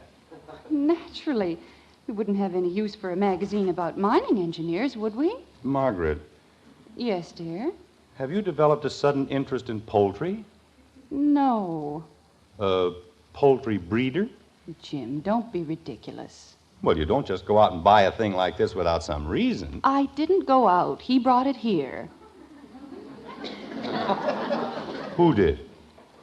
Well, I don't know his name, but he was a very nice boy, and he's working his way through Harvard. You mean we bought a subscription for this thing? It was only $4, Jim, and if I thought you were going to make all this fuss... I'm not making any fuss. It's just that I see no reason for throwing money away on things we don't need. People always need magazines. All right, but why did you have to pick the Poultry Breeders' Bulletin and Gazette? I told you, dear, because we couldn't use the Mining Engineer's Monthly Manual. And we had to buy something, didn't we? He was a very nice boy. Margaret, I, too, am a very nice boy. I'm one of the nicest boys I know.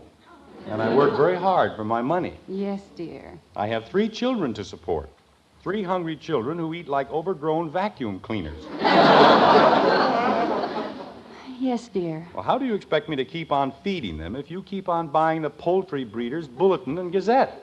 I bought it only once. Margaret, don't you see what's happening? You've got our names on every sucker list in the country. That's not so. It certainly is. Look at that stack of magazines. The Bee Culture Quarterly, the Wine Growers Weekly, the Goat Herders Gazette. What good are they? We don't need any of them. Oh, dear. What's the matter? Jim, promise me you won't be angry. What did you buy now? Now, first promise me you won't be angry. All right, I promise. What did you buy? Well, Mary Edith Steele. You remember Mary Edith, don't you? Naturally, we went to different schools together. What about her? Well, she has a son by her first marriage, Howard Milliken. Her first husband's name was Milliken, and that's why Howard's name is Milliken and her name is Steele. Margaret. He's a very nice boy, Jim. Really, he is. Of course, it's too bad they didn't have his teeth straightened when he was young. Margaret, Yes, dear. what did you buy? I didn't buy anything. Good. Not really, that is. Margaret. I just gave him a deposit, Jim. And I don't have to pay the balance until it's delivered. Until what's delivered? The history of our feathered friends.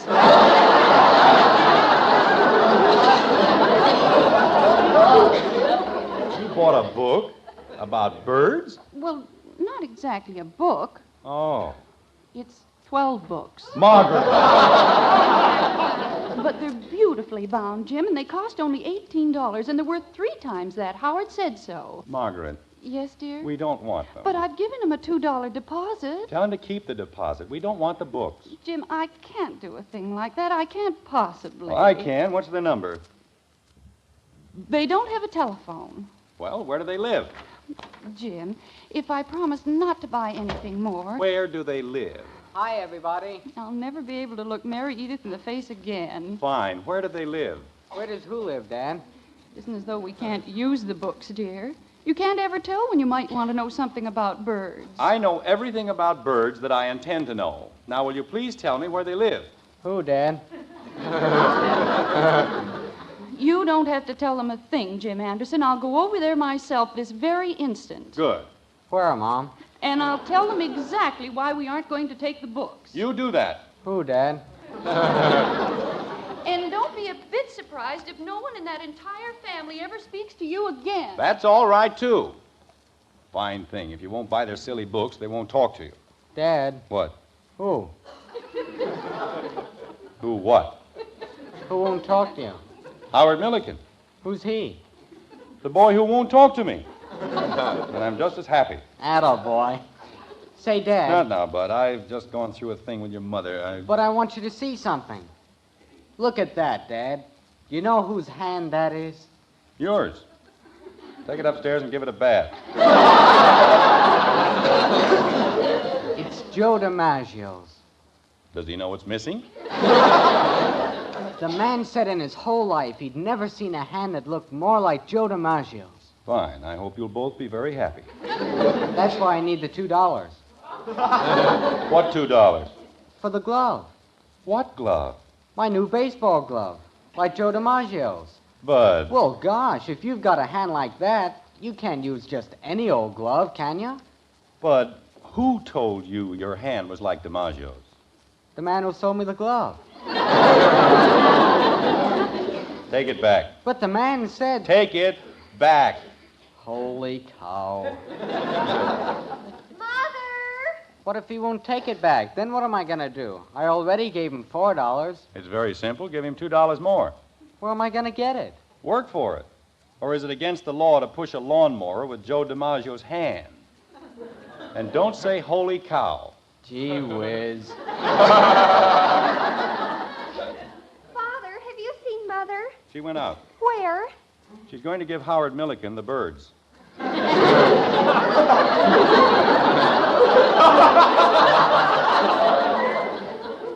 What? Never mind. Dad, would you lend me $2 if I gave you security? What kind of security? My old glove. No. That's what I figured. You don't know when Mother will be back, do you, Father? Pretty soon. What's in the box? The box? Yes, Father. In the event that you missed that last bit of subtlety, I'll repeat it.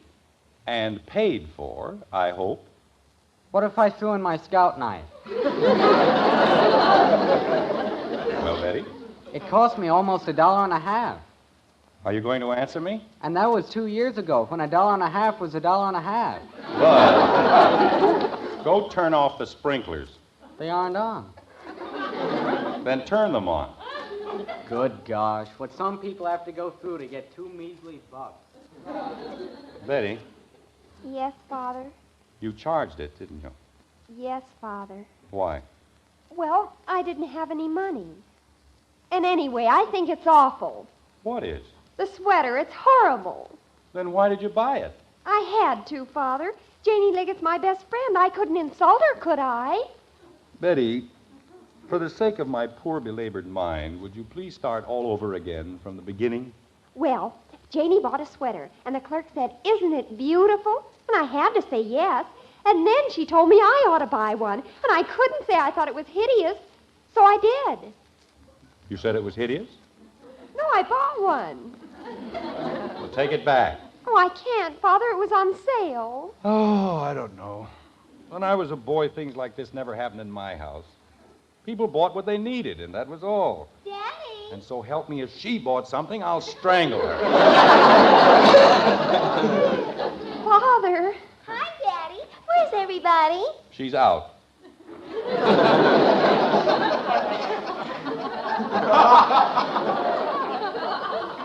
Where is it? Where's what? Whatever it is you bought. I didn't buy anything. Phew. Nobody told me to buy anything. Oh, that's more like it. But I will. Never mind. I never buy anything. You're the only one in this whole family with any sense. Anytime the doorbell rings, somebody buys something. They'll buy anything. The Goat Herder's Gazette, Joe DiMaggio's glove. I want to buy something. Oh, Kathy, stop it. Everybody gets to buy things except me. I never get to buy anything. Betty, make her stop it. Well, I don't know if I can. Kathy, please. Nobody has a family like this. Nobody else in the whole world. Hello. Hello, Jim. This is Gribble, J.P. Gribble. Oh, hello, J.P. Those group insurance figures still haven't come back from New York. Kathy, stop it. That isn't why I call. Jim, could you do me a favor? A big favor? Why, of course, J.P., if I can. What is it? Well, I have a niece, my sister's girl, pretty little thing, wants to make some extra money. Oh, well, you see, J.P. So she's going from house to house selling things, ringing doorbells, you know. I'll get it. Did you say something? No, J.P., that was just the doorbell. Oh, well, as I was saying, I've given her the names of a few people. Just a few, you know. And I'd consider it a great favor if you'd buy some of her things. J.P., I've just gone through a whole thing with my family about not buying things we don't need. Now, if I buy something... Just 2 or 3 of everything she's got, that's all. 2 or 3? Then, if you'll just bring everything over to me, I'll be glad to reimburse you. Oh, well, of course, J.P., I'll be glad to. Be a lot easier just to give her the money, but you know how it is. Proud little creature won't take a thing from me, wants to earn it on her own. Well, I understand perfectly, J.P. Naturally, you won't let her know I've called. Oh, haven't heard from you in weeks. That's the idea. I knew I could count on you, my boy. And, I'll bring the things up to you in the morning? Any time at all, Jim. I'll be glad to take them off your hands. Fine.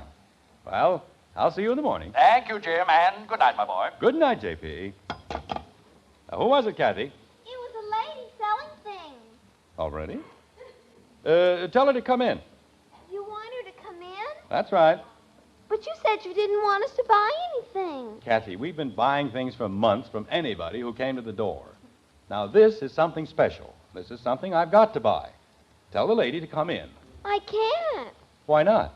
I already told her to go away. Oh, no.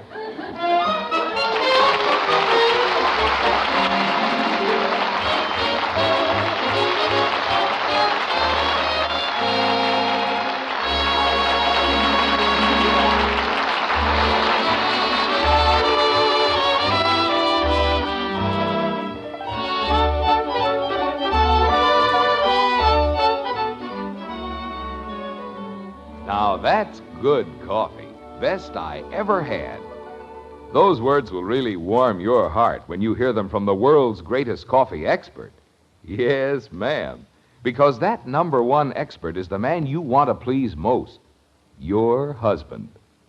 Of course, we think we're pretty fair experts. Our Maxwell House coffee is America's favorite brand. But the expert with the last word is that man of yours. And if you'll brew him a pot of Maxwell House, we're mighty sure he'll say, that's what I call good coffee. In fact, if he doesn't, we'll give you your money back. You see, we know there's no other coffee tastes like our Maxwell House, because no other coffee's made like Maxwell House. No other coffee has that wonderful good to the last drop flavor. So we'd like you to bring home a pound tomorrow. Start serving Maxwell House coffee to that husband of yours. And if he doesn't say it's the best coffee ever, why, you send us the can and unused portion, and we'll gladly refund the price you paid. Our address is right on the front of that familiar blue tin. Tomorrow, see how much the world's greatest coffee expert enjoys Maxwell House coffee. Always good to the last drop.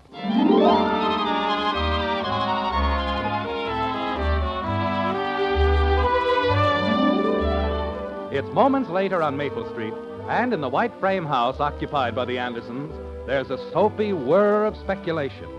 Will Kathy be able to find the salesgirl and bring her back? Will Margaret recover her $2 deposit from Howard Milliken? Will Jim be able to carry out Mr. Gribble's instructions? Certainly sounds exciting, doesn't it? It's drama, that's what it is. Sheer, unadulterated drama. Like this. Father, What is it, Benny? do you hate green sweaters? Not particularly. I do. Good. Of all the sweaters in the store, she would have to pick out a green one. Who? Janie Liggett. And I look terrible in green. She couldn't have gotten off the block. Janie Liggett? No, Mr. Gribble, that girl who was selling things. Daddy, I found her! I found her! Wow, good for you. Oh, it was so exciting, Daddy. She was just getting kicked out of the Woodies. She what? I mean, Mrs. Woody was telling her she didn't want any. Oh, well, where is she? She's coming. And, oh, Daddy, is she pretty? She is, huh? She's got beautiful golden hair and big blue eyes. Who has, Father? Just someone with whom I have to do some business, that's all. What kind of business? Betty, why don't you go upstairs and worry about your green sweater or something? Well, if you're going to do business with beautiful blondes and don't want us around... I didn't say I didn't want you around. I merely said, just stay here and keep quiet, please. Hello? Oh, come on I left the door open. Thank you.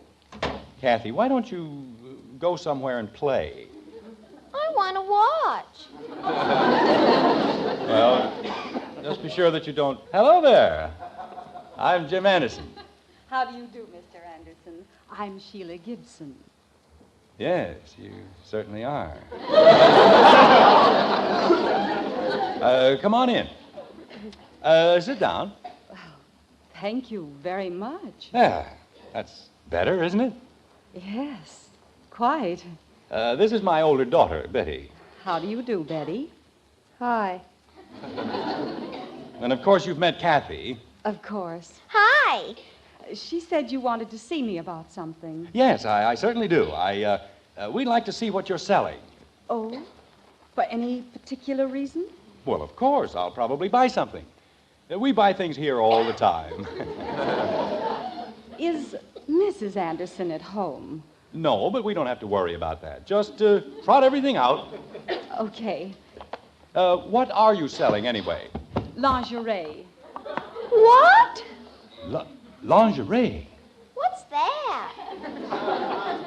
Ladies' silk lingerie. Father! Well, there's nothing wrong with ladies' silk lingerie. Is there? Not that I know of. Father, you can't look at things like that. Like what, Betty? Why can't I? If your mother can buy the Poultry Breeders' Gazette, I can look at lingerie. Now, let's see it. All right. Father, may I speak to you a minute? Later, Betty. Let's just get this over with first. Daddy, why won't you tell me? Daddy! This is one of our better garments, Mr. Anderson. It's pure silk and comes in the loose leg. I'll take 3. Just put it away. I'll take 3. Thank you. Did you have any particular size in mind? Yes, Mrs. Gribb, I mean, it's for a large woman, very large. About a 46? Father, that's a tent. Well, if it's the largest you have, it'll be fine. All right. Now, as a companion piece, we generally recommend this form-fitting... I'll take 3. Oh, but I want to explain. You don't have to explain. I'll take 3. In the large size? Yes, the large size. Oh. Say, Dad, how long do you want me to... Holy cow.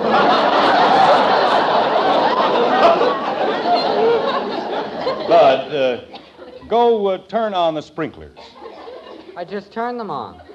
Well, turn them off. You just said to turn them on. Now I'm telling you to turn them off. And stop arguing. I wasn't arguing, but first you tell me to turn them on, then you tell me to turn them off, and... Holy cow.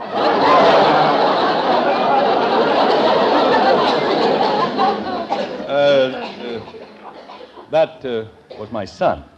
So I gathered. As a special introductory feature, Mr. Anderson, we're offering a new... I'll take 3. Just give me 3 of everything and tell me how much it is. Oh, that's very generous of you, but I really feel... It's quite all right, Miss... Gibson. Miss Gibson.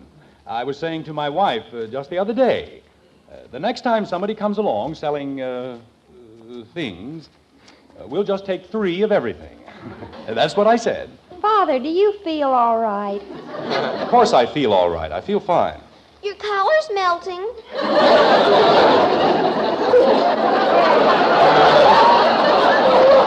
Never mind my collar. Why is your face all red? Well, it's hot in here, that's all. It's very hot. How much do I owe you? Well, it comes to $84, but that includes... Oh, Mr. Anderson, let me show it to you. You don't have to bother. Oh, but I want to.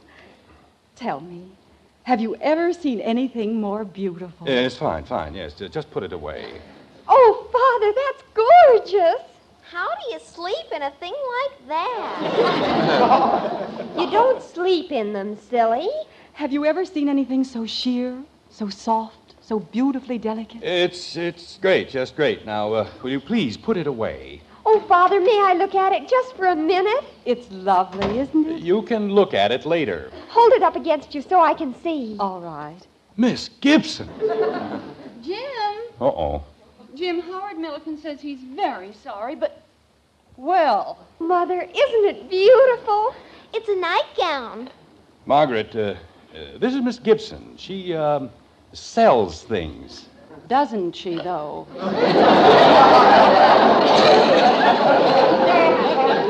Mrs. Anderson, your husband's bought some beautiful lingerie, but about the size... The size is fine, Miss Gibson, and here's the, $84, and thank you very much. Oh, this is really wonderful, Mr. Anderson, and I want you to know I appreciate it very much. That's quite all right. Oh, of course. What does he care about $84? I'll see that your order's delivered in a very few days. That'll be fine, just fine. Oh, and thank you, Mrs. Anderson. You have a very generous husband. Oh, yes. Jim the Playboy, we call him. Margaret. Why don't you girls show Miss Gibson to the door? Oh, that won't be necessary, Mrs. Anderson. I'm sure they want to. Don't you, girls? I want to stay here. Kathy, come on. Thank you again, Mr. Anderson. Oh, think practically nothing of it. Goodbye. Goodbye, Miss Gibson.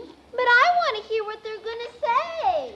Don't worry, you'll hear it upstairs.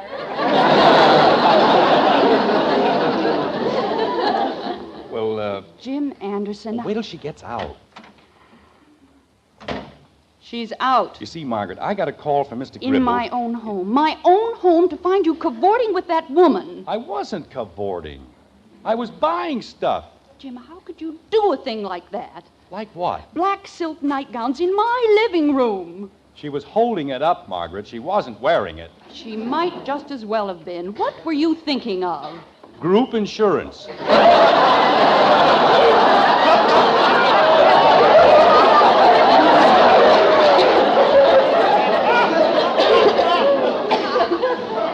You see, Margaret, I got this call from Mr. Gribble. I wasn't out of the house for more than 10 minutes. And he said he was sending his niece over. The very instant my back is turned, Sending his you niece invite over. strange women into the living room. His niece over. And now only... His niece? His niece. You mean that was Mr. Gribble's niece? Uh-huh. And he sent her over? Yep. Oh. She's too proud to take money from her uncle, so he asked a few friends to buy things from her. For him. That's why I had to get everything so large. They're for Mrs. Gribble. Jim. Well, I couldn't say anything in front of Miss Gibson or the children. He doesn't want her to know anything about it. Jim, I'm so ashamed. Oh, that's all right, honey. We all make mistakes once in a while. But when I saw her with that black nightgown in front of her... Margaret, let's just forget the whole thing, shall we? What happened with our feathered friends? Howard says he can't do anything about it. He's already put the order in. I'm sorry, dear. Well, it just goes to show what happens when you don't figure things out. I knew exactly what to do, what to expect, and so it worked fine. Gribble's happy, his niece is happy, and as soon as I get my $84, I'll be happy. Jim. Just a second, honey. I'd better answer the door. If it's anybody selling anything, tell them we don't want any. Don't worry, Angel. I know just how to handle it. Hello. Mr. Anderson? Yes? I'm Amelia. My uncle, Mr. Gribble, said you'd buy some of my lifesavers. Lifesavers? I got all kinds of lifesavers. Sperma, peppermint, wintergreen. Oh, no!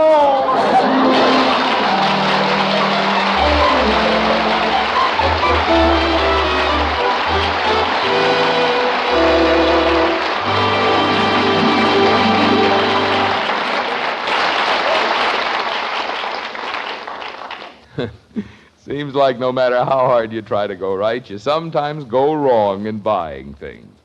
But that needn't happen when you buy coffee. No, ma'am. Because the world's greatest coffee expert can tell you where to find the most for your money, the most in flavor and just plain pleasure. All you do is set a cup of Maxwell House coffee in front of your husband. He's the expert we mean. And when he looks up at you with a smile and says, "Now that's a real cup of coffee," why, you'll know Maxwell House is your coffee buy.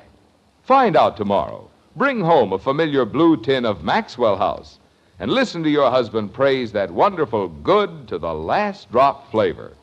And then count all the truly good cups of coffee you get from that 1 pound. We think you'll be convinced Maxwell House coffee gives you the most for your money because it's always good to the last drop.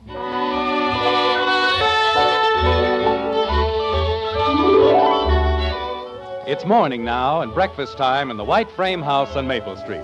There's a fragrant scent of coffee in the air, crisp bacon frying in the skillet, and Father burning in the breakfast room, like this. Books about birds can be very useful, can't they, dear? Yes, I guess they can be. Please pass the toast, Kathy. Here you are, Daddy. You know, in this light, the sweater looks fine, doesn't it, Father? Great. Butter, please. Say, Dad, you know what Joe Phillips said to me last night? I know, Bud. What did Joe Phillips say to you last night? Anytime I want to sell my Joe DiMaggio glove, he'll give me a $2 profit. Good. May I please have the sugar? There you are, Dad. Thank you. Well, things seem to have worked out very well after all, haven't they? Oh, yes, just fine. Pass the cream, please. Daddy, Yes, Kathy. what are you going to do with your black nightgown? Cream, please.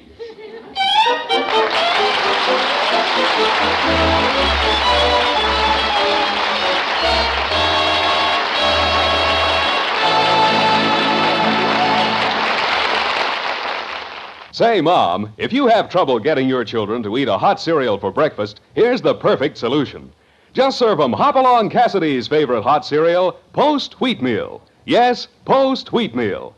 Just tell the youngsters how swell wheatmeal tastes with a wonderful nut-like flavor.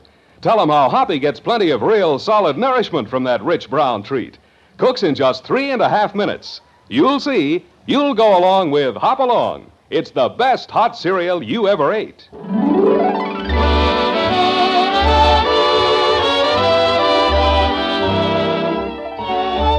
Join us again next week when we'll be back with Father Knows Best, starring Robert Young as Jim Anderson, with Roy Bargy and the Maxwell House Orchestra, and yours truly, Bill Foreman. So until next Thursday, good night and good luck from the makers of Maxwell House, America's favorite brand of coffee. Always good to the last drop. Father Knows Best was transcribed in Hollywood and written by Ed James. Now stay tuned in for Dragnet, which follows immediately over most of these stations.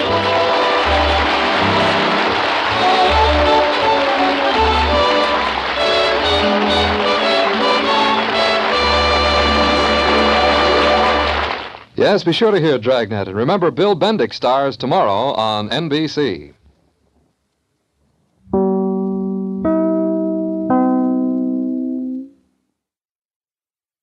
Mother, is Maxwell House really the only coffee in the world? Well, your father says so, and your father knows best.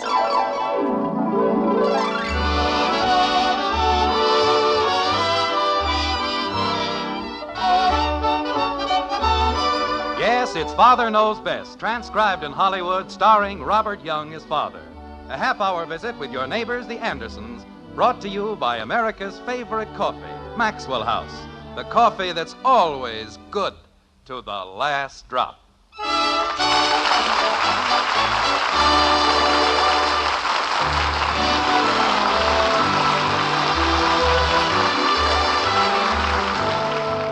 In every week, there are 7 days. In every day, there are 24 hours. In every hour, there are 60 minutes, or 3,600 seconds. That's a lot of time, isn't it? Time enough to do almost anything. Unless, of course, you happen to be a father. If you're a father like Jim Anderson, there's never enough time. Never enough minutes or hours or days. That's why, as a conscientious father, you're forced to take steps like this. And so, gentlemen of the Springfield Service Club, let's take a look at the record. Let's put a microscope on the past year and see exactly how much cooperation I have received. Jim, Honey, if you're going to keep interrupting me, I'm sorry, dear, but microscope sounds so funny. Don't you mean magnifying glass? Well, you're being very technical, Margaret. It's just a figure of speech, so what difference does it make which one I use? Not a great deal, I suppose, except that when you say microscope, you think of germs. And that's exactly what they are, a bunch of germs. Elect a man president and then don't lift a finger to help him. I know, dear, but as long as you're going to It's resign... supposed to be such a great honor. I'd better wear this tie, huh? Yes, dear, and I've laid your shirt out in the bed. President of the Service Club. Just another way of saying I'm too tired. Let Jim do it.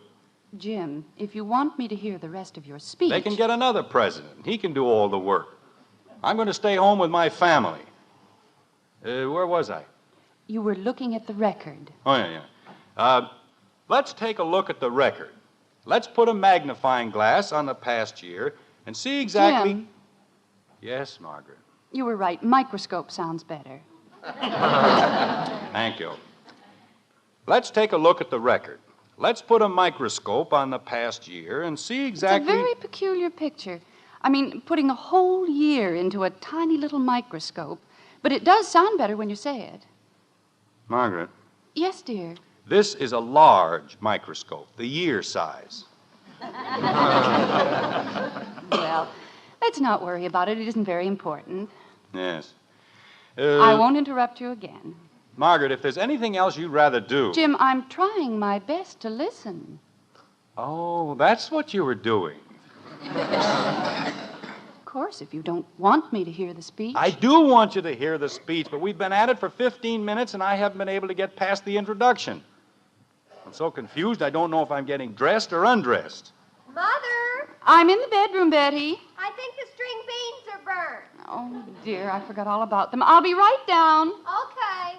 Between the string beans and Kathy's bath and Betty's fingernails... Jim, just because you're going out to dinner, that doesn't mean that we don't have to eat.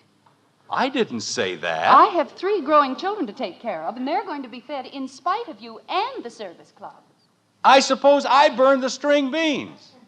Well, they certainly didn't burn by themselves.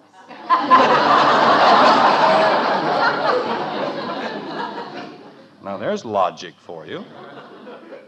I'm going out to dinner, so I'm responsible for everything that happens in the house. Blue sock, blue sock, blue sock. Why is it I can never... Bud! You want me? What happened to my... Oh, What's that, Dad? never mind, I found it. What? I said, never mind, I found it. You found what? My other blue sock. I haven't got it. I know you haven't, I just found it. You did? Yes! That's nice. I thought you'd be happy. I'll give you 10 to 1 right now. He doesn't know what I'm talking about. And so, gentlemen of the Springfield Service Club, let us take a look at the record. Let's put a microscope on the past year. Let's put a magnifying glass on the past year. Let's take a close look at the past year. Look at the record. Look at the year. Well... Daddy? Oh, no, not this. Daddy, are you still here? Me? Of course not. Didn't your mother tell you? I left 5 minutes ago. What? If you look out the window, you can see me just turning the corner. You're kidding me. Somebody told you. Daddy, Kathy, I haven't time to talk. I've got to leave in very few minutes. isn't that wonderful? What? Oh, I mean, going out for dinner and everything. That's what I meant, Daddy. It is, huh? Oh, yes. I wonder. Kathy, Yes, Daddy? I've got to change my shirt and my trousers, so if you don't mind... What? Kathy, get out and close the door, please. But I don't mind, Daddy. Well, I do. Now, please get out and close the door. Gee whiz, nobody ever lets me stay anyplace. All I do is get out. Just like living in an alley, that's what it is. Give a man the privacy of a goldfish.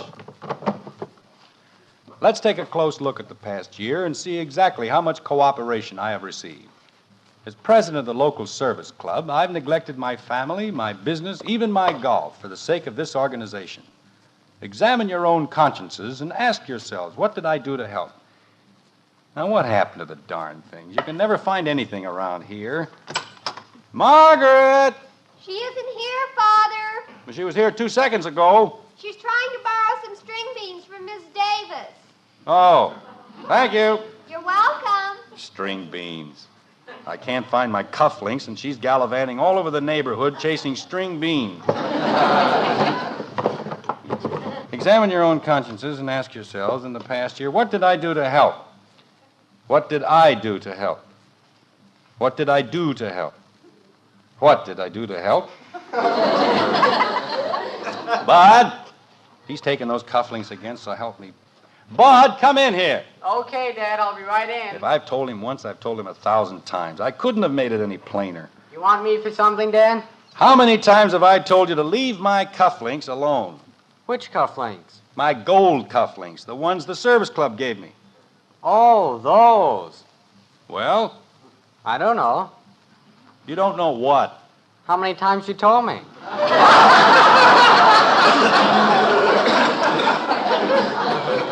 Then why did you? What did I what? Take them. Oh. I didn't. But if you didn't take them, where are they? Maybe Kathy took them. I did not. Well, if it isn't Millicent Mayflower, girl detective. Come in, Millie. Did you call me Daddy? Kathy, aside from the fact that it isn't polite to drop eaves on people, what did you do with my cufflinks? I didn't drop anything on anybody. What did you do with my cufflinks? What cufflinks, Daddy? His gold cufflinks that the service club gave him. I didn't ask you. Kathy, where are my cufflinks? The gold cufflinks that the service club gave you? Yes. I don't know. Oh, Kathy. Gosh, Daddy, if I knew where they were, I'd be the first one to tell you. I can't afford to have you... I mean, you're almost late now. I am not almost late. Dinner isn't until 7:30. But you always leave here before 7. You have to leave before 7. Why? So you won't be late. Kathy, why are you so anxious to get me out of the house? I didn't say I was anxious. Father! Just a minute, Betty. Kathy, what fiendish little scheme is percolating in the back of your equally fiendish little mind? Why, Daddy! You're up to something. You're up to no good, and I want to know what it is. Now what's the matter? You're gonna spank me. I'm not going to spank you. I don't even know what you did. Dad, is it all right if I go back to my room? No, you stay right where you are. But I have homework to do. You can do it later. Right now, we've got to find my cufflinks. Holy cow. Father, now don't forget what you... What's the matter with her? Daddy's gonna spank me. What for? I don't know. Betty, did you see Dad's cufflinks? Nope. Father, don't forget you promised to drop the bridge tables and chairs off at the sorority house tonight. I said no such thing. It was tomorrow night. Father, they need them in the morning, and you promised. I don't want you to spank me. What if you don't ever find your cufflinks? Then what happens to my homework? You said you'd take them, and they're counting on it, and if you don't, they won't ever speak to me again. I'm going to be a hermit. That's what I'm going to be. I'm going to grow a long white beard and live on top of a mountain in Tibet. Whatever on earth is Mother, he said he'd take the tables and chairs over, and now he says he won't. Margaret, so help me. I didn't... Kathleen. Daddy said he was gonna spank me. I said no such thing. Did I, Bud? I was sitting in my own room, minding my own business.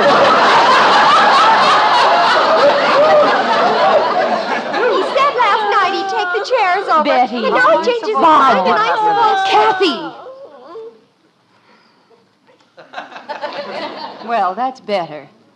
Jim, I've never seen it to fail. If I set 1 foot out of the house, absolute bedlam sets in. That's not true. But if you're going to walk out in the middle of an emergency... What emergency? What emergency? The place is crawling with them. Why don't you take them one at a time? All right, I will. Bud? All I want to do is my homework. Go down to the kitchen and watch the string beans. Yes, ma'am. Betty? Father promised me. You'd better set the table in the breakfast room. But Father said... We'll take care of the chairs later. Jumping creepers. And now, my 2 little ones.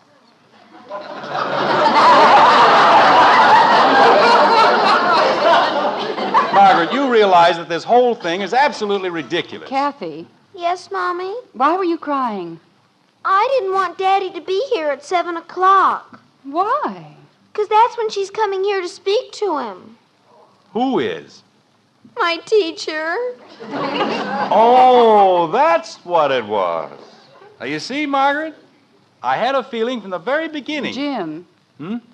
What was your little problem? My gold cufflinks are gone. They've disappeared. Vanished, that's all. What are those in your cuffs? What? Oh. How'd they get there?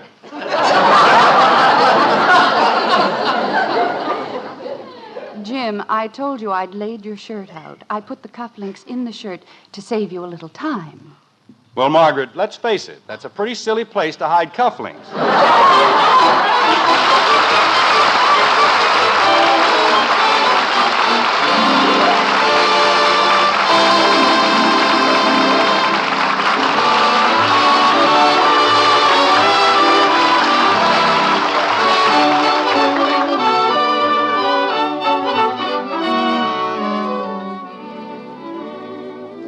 Breakfast ready, darling? Here's your coffee. The eggs will be done in a minute. Good. Best coffee I ever tasted. That man you serve coffee to, here's something about him you ought to know. He's the world's greatest coffee expert. Yes, ma'am, your husband is the #1 expert on coffee. Of course, we Maxwell House people, we think we're pretty fair experts. Our coffee is America's favorite brand. But the final judge, the real expert, is that man of yours. And if you'll pour him a cup of Maxwell House, we're mighty sure he'll say, best coffee I ever tasted. In fact, if he doesn't, we'll give you your money back. You see, we know there's no coffee tastes like Maxwell House because no coffee's made like Maxwell House. No other coffee has that wonderful good to the last drop flavor. Get Maxwell House tomorrow. Start serving it to your husband. And if he doesn't say it's the best coffee there is, why, you return the can and unused portion to us, and we'll gladly refund the price you paid. Our address is right on the front of that familiar blue tin. Tomorrow, see how much the world's greatest coffee expert, your husband, enjoys Maxwell House coffee. Always good to the last drop.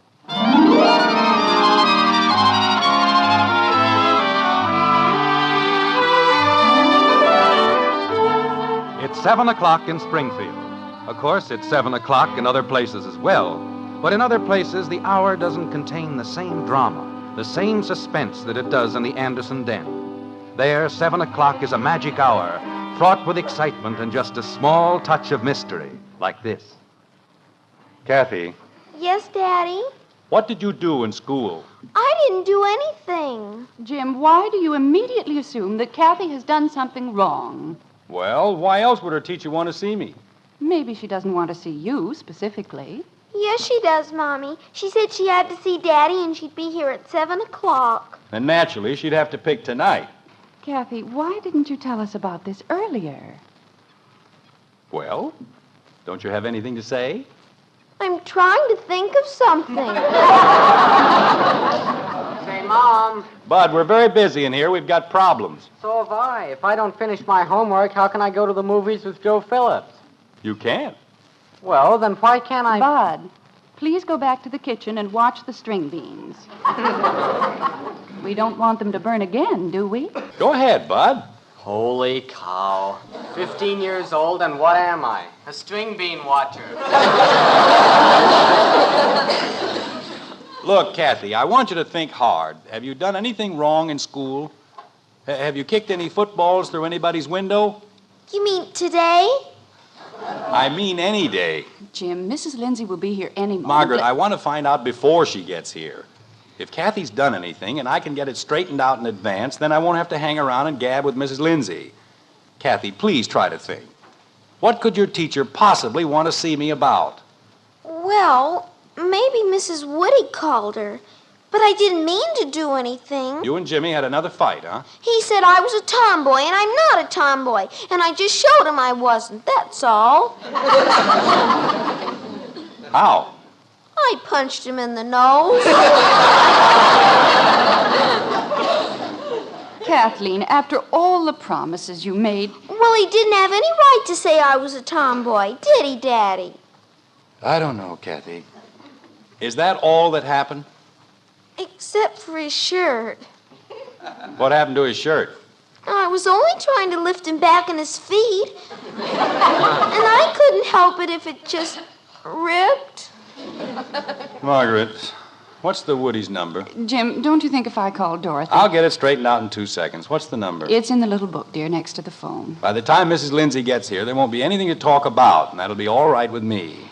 Kathy, why can't you ever learn to behave like a lady? I was trying to be a lady, Mommy. I tried to help him up. Oh, there it is. Get the little monster a new shirt, and everything will be right as rain. Hello, Dorothy. This is Jim Anderson. Just fine, thanks. Say, Dorothy, we're awfully sorry about... No, I hadn't heard about the school paper drive. I was just... No. Look, Dorothy, I was just... Yeah. Yes, I know how successful it was, but I don't have the time this year to... Dorothy, I just called to explain about Jimmy's shirt. You see, Kathy... What? Didn't Jimmy say anything about it? Well, I'm afraid it was Kathy's fault, and... Dorothy, if you'll just buy him another shirt and send me the bill, then... I know it takes an experienced man, but I give you my word, Dorothy. Okay, as long as you put it that way. Yes, I'll call a meeting for next Monday night. You're welcome, Dorothy. Good night. Paper drive. 8,000 men in the neighborhood, and she has to pick on me. Is everything all right, Jim? Dorothy didn't know anything about Jimmy's shirt, but shake hands with the chairman of the school paper drive.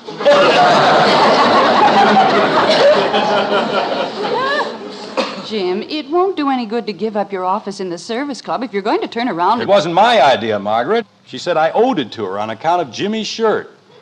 Well, what could I do? Well, it'll only be for a month, and then you'll have all your evenings to spend with us. Father, Bud and I put the bridge tables and chairs in the back of the car. What for?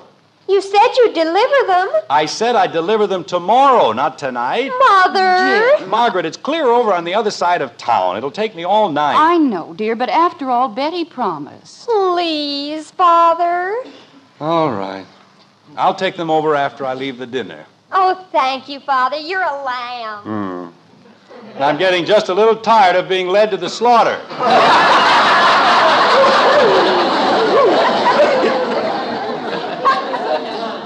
Daddy, Yes, Kathy. maybe it was Stevie Long. What about Stevie Long? I didn't know it was his good sweater. Margaret. Kathy, did you tear Stevie's sweater? Oh, no, Mommy. I was trying to fix it. I can just see that. Well, I didn't know that was the thread that held the sleeve on. And all I did was pull it a little bit. And Stevie just stood there and let you, I suppose. He wasn't even there. I was holding the sweater while he went inside to get the baseball. What baseball? The one I hit through the living room window. Kathy. You said you hadn't broken any windows. You said today. This was yesterday. Oh, Kathleen. And anyway, you said with a football, and this was a baseball. Kathy, when are you going to realize that you're not a boy? I don't know. Is there any other child in Springfield who gets into half as much mischief as you do? Don't you know how to say anything but I don't know? I don't know. Margaret. The Long's number is next to the phone, dear. I know the Long's number. This is the 5th time we've had to pay for that same window. I ought to know their number by now. This isn't the same window, Daddy. It's the big one in the front. Well, that makes it much better. I don't know why I ever went into the insurance business. I should have opened a glass factory. Well, hello, Harry. This is Jim Anderson. Well, I haven't had a chance to play much golf lately. I've been sort of tied up with...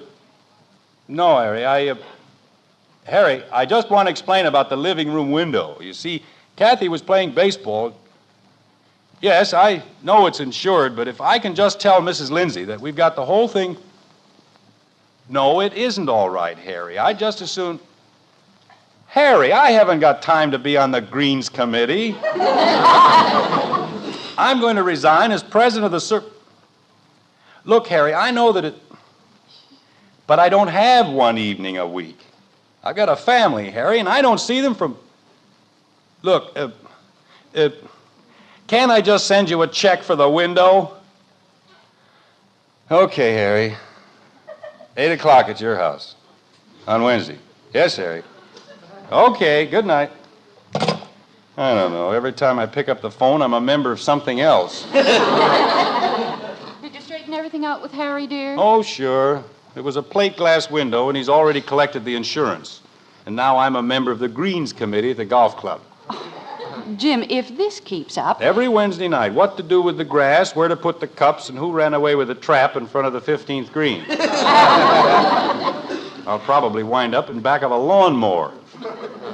Daddy. I don't want to hear another word out of you. But I just thought of something. Jim, she's only trying to help you. Oh, sure. She's helping me just fine. I'm a paper collector and a grass cutter, and I still don't know what Mrs. Lindsay wants. I do. Mom, the string beans are boiling over. Oh, dear. I'll be right there, Bud. Now, Kathy, tell your father what you did and then wash your hands. Dinner's almost ready. Yes, Mommy. Well, What did you do? Oh, I think I know what I did, but it wasn't my fault, Daddy. Nothing is ever your fault. I've never seen a child who could do more things that weren't her fault. Well, how did I know her father wasn't through with them? Wasn't through with what? The neckties. What neckties? The ones I told Laurie Hathaway to use. For what? To tie up the goat. What goat? The one I found in the lot. You brought a goat over to the Hathaways? Well, you wouldn't let me keep it here, would you? And I didn't know it was going to eat all Mr. Hathaway's flowers. Oh, Kathy. What am I going to do with you? Spank me? Now I've got to call the Hathaways. And I don't care what committee he wants me to be on. I'm going to pay for the flowers and the ties, and that's all. I'm sorry, Daddy. Can you think of anything else? You mean lately?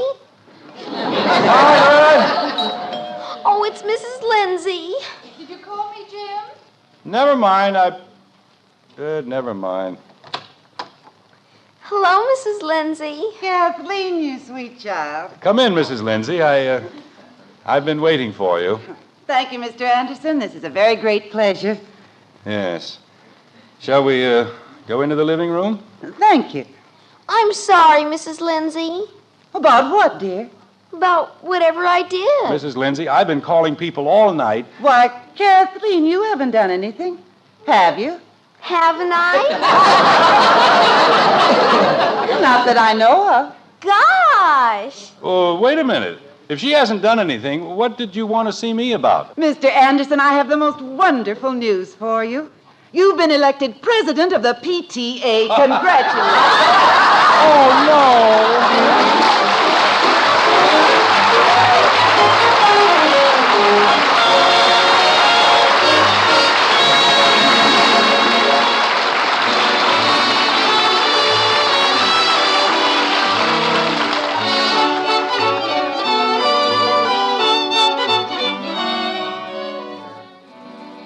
What is it that puts so much real enjoyment in a steaming cup of coffee?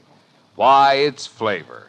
Yes, and when you buy coffee, you certainly want to get the most in flavor for your money. Now, that's something the world's greatest coffee expert can help you find. Your husband. He's the expert we mean. Just serve him a cup of Maxwell House coffee. And then when he says, best coffee I ever tasted, you'll know Maxwell House has the flavor, that it's your coffee buy. Find out tomorrow. Buy a pound of Maxwell House. Start serving it to your husband. And count all the truly good cups of coffee you get from that 1 pound. At your own table, find out how much more you get for your money with Maxwell House coffee. Always good to the last drop.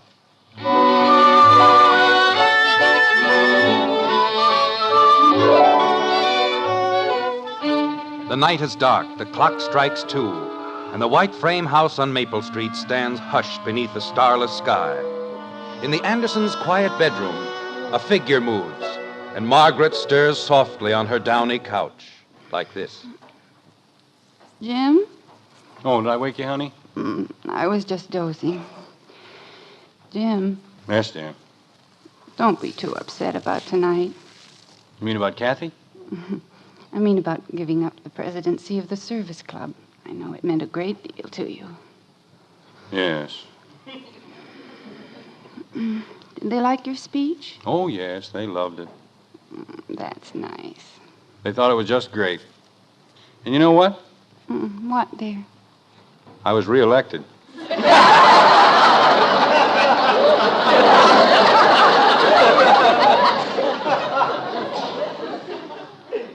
Good night, Jim. Good night, dear.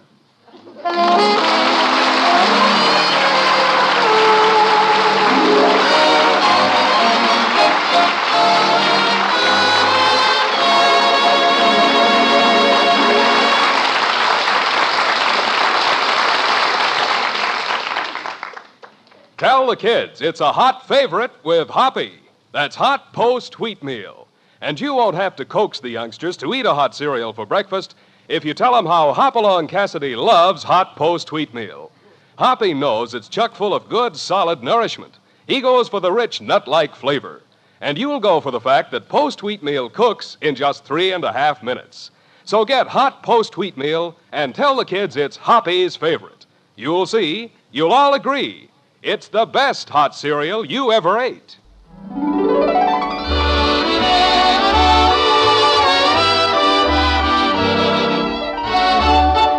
Join us again next week when we'll be back with Father Knows Best, starring Robert Young as Jim Anderson, with Roy Bargy and the Maxwell House Orchestra, and yours truly, Bill Foreman.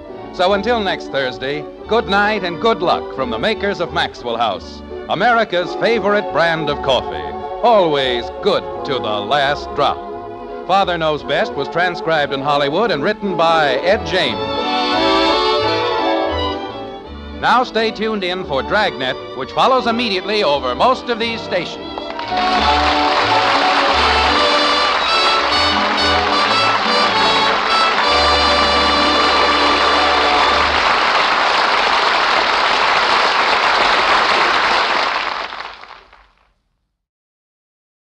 Mother, is Maxwell House the best coffee in the whole world? Well, your father says so, and your father knows best.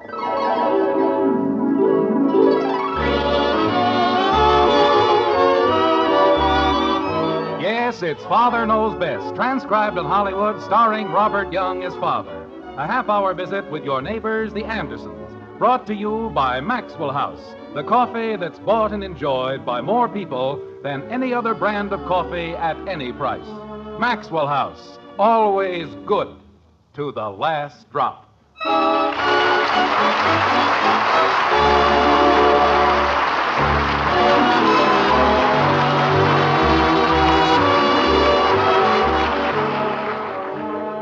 Here's a quotation I'm sure you all remember. I shot an arrow into the air. It fell to earth I know not where. I lose more darned arrows that way, or something like that. Anyway, tonight we aren't exactly concerned with arrows, but we are interested in other things that fall to earth, meteors to be exact. When a meteor crashes to earth, a heavenly hot rod on the loose, that's news. When it crashes in the backyard of the white frame house on Maple Street and becomes the personal property of the Andersons, that's news with an unpredictable future. Like this. Ink. Ink. Where do they hide the ink? I'll leave it to my kids. If it isn't nailed down, it's gone. Margaret! What a way to run things. Can't ever find anything when you need it. Someday I'll come home and there won't be any house. Serve 'em right, too. If I ran my office the way they run things around here, we'd be heading for the poorhouse right now. Margaret. Just a minute, dear. There you are. How does that look? It looks fine, but do you think we'll have enough for 16 girls? Oh, we aren't half finished. We've got all the little sandwiches to make. Oh, I was beginning to get worried. Margaret. Just a minute, dear. Betty. Yes, Mother? Honey, all I want is the ink. Jim, what would we be doing with the ink? I don't know. Have you looked for it? Naturally, I've looked for it. I've looked everywhere the ink could possibly be. In the fireplace, under the rug, on top of the chandelier. That's fine, dear. Do you think 4 plates of sandwiches will be enough? Well, it depends on how big the plates are. Margaret, you aren't even listening to me. Of course I am. Figuring 20 sandwiches to a plate, that would be 80 sandwiches. But they're so small. Honey. How about 6 plates? I think that'd be better, don't you? Margaret. Let's see now. The deviled eggs and the sandwiches and... How about an aspic salad with lime jello? That sounds wonderful. Luella. Then some ginger cookies and some brownies and something to drink. That certainly ought to be plenty, don't you think? Tallulah. Jim, what do you want? I want the ink. Why do you suddenly need the ink? Because Mr. Gribble is coming over to sign for insurance on the new apartment house he's building, and I haven't finished making out the papers. And the Home Office just passed a new rule that they won't accept insurance papers that are written in blood. That's why I need the ink. Oh. Have you looked in the desk? Just forget that I ever mentioned it, please. But, dear, if you need the ink... I'll go down to the aquarium and see if I can't find a friendly octopus. They give wonderful ink. Kathy? Is she an authority on octopi? No, dear, on ink. Kathleen? I'm out here, Mommy. Will you please come into the kitchen? Okay. Honey, if I know Kathy, it'll be much easier for me to go out and buy a new bottle of ink. That's silly, dear. We've got a bottle of ink. All we have to do is find it. That's all. Did you want me, Mommy? Of course not. Your mother was practicing to be a Swiss yodeler. She was? Jim. Couldn't we have a cake instead of cookies? Betty, will you please... But, Father, this is important. So is Mr. Gribble. Kathy, have you seen the ink? What ink? The ink. Oh, Kathy, it's very important that your father find the ink. Where is it? I don't know. Why didn't you say that in the first place? You didn't ask me that in the first place. You asked me if I saw it, and I did. Where? In the garage. What were you doing with ink in the garage? Well, I didn't have it. Bud did. He and Joe Phillips were making signs. What kind of signs? About the meteor. Oh, well, suppose you go out in the garage and... The meteor? Uh-huh. What meteor? The one in the backyard. Now, look, Kathy, if you're going to make up these wild stories... But I'm not, Daddy, honest. We have a meteor? In our backyard? Sure. Let's go outside. Okay. Jim, if Mr. Gribble comes... I'll be in the backyard, honey. I'm going to teach these children that when I ask for the truth, I want the truth. But it is the truth, Daddy. How about the ink? We'll take care of the ink later. I didn't tell a fib, Daddy. Honest, I didn't. Kathy, if a meteor falls anywhere, people for miles around can hear it. It makes a noise like... Well, it makes a very loud noise. Bud said maybe it landed last night while we were at the movies. Then one of the neighbors would have heard it. After all... But this is only a little meteor. See? Kathy, that isn't a meteor. It's a plain, ordinary rock. But it's so black. It's still a rock. If it's a rock, how did it get in our backyard? Well, that's a very good question. And how come it's still hot? Kathy... It is, Daddy. Feel it. By golly, it is hot. Bud says that's how you can tell it's a meteor. I still say... Where is he? Bud? Oh, he and Joe Phillips are putting up the signs. We're going to charge admission. There's something fishy going on here, and if I find out... It's certainly hot, all right. Bud says anybody ought to be glad to pay a dime to see a real live meteor. Margaret! He says it's probably the only meteor that ever fell in anybody's backyard in the whole neighborhood. Honey! What is it, Jim? Come out here a minute. Jim, Betty is having 16 girls from her sorority for tea. But there's a meteor out here. That's fine. It's still hot, Mommy. Don't go too close to it, dear.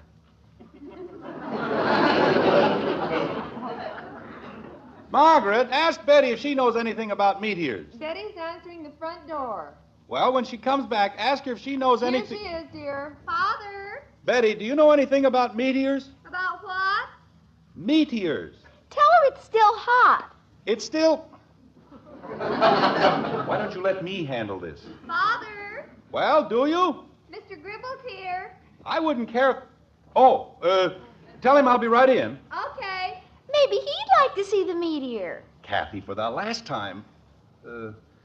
Betty, ask him if he'd like to see the meteor. What meteor? This meteor. Jim! JP, come on out here. I'd like you to see this. Tell him it's still hot. Kathy, if I hear one more word out of you. Now, see here, Jim. I'm a busy man. I haven't got time to go running around looking at every fool. What's that?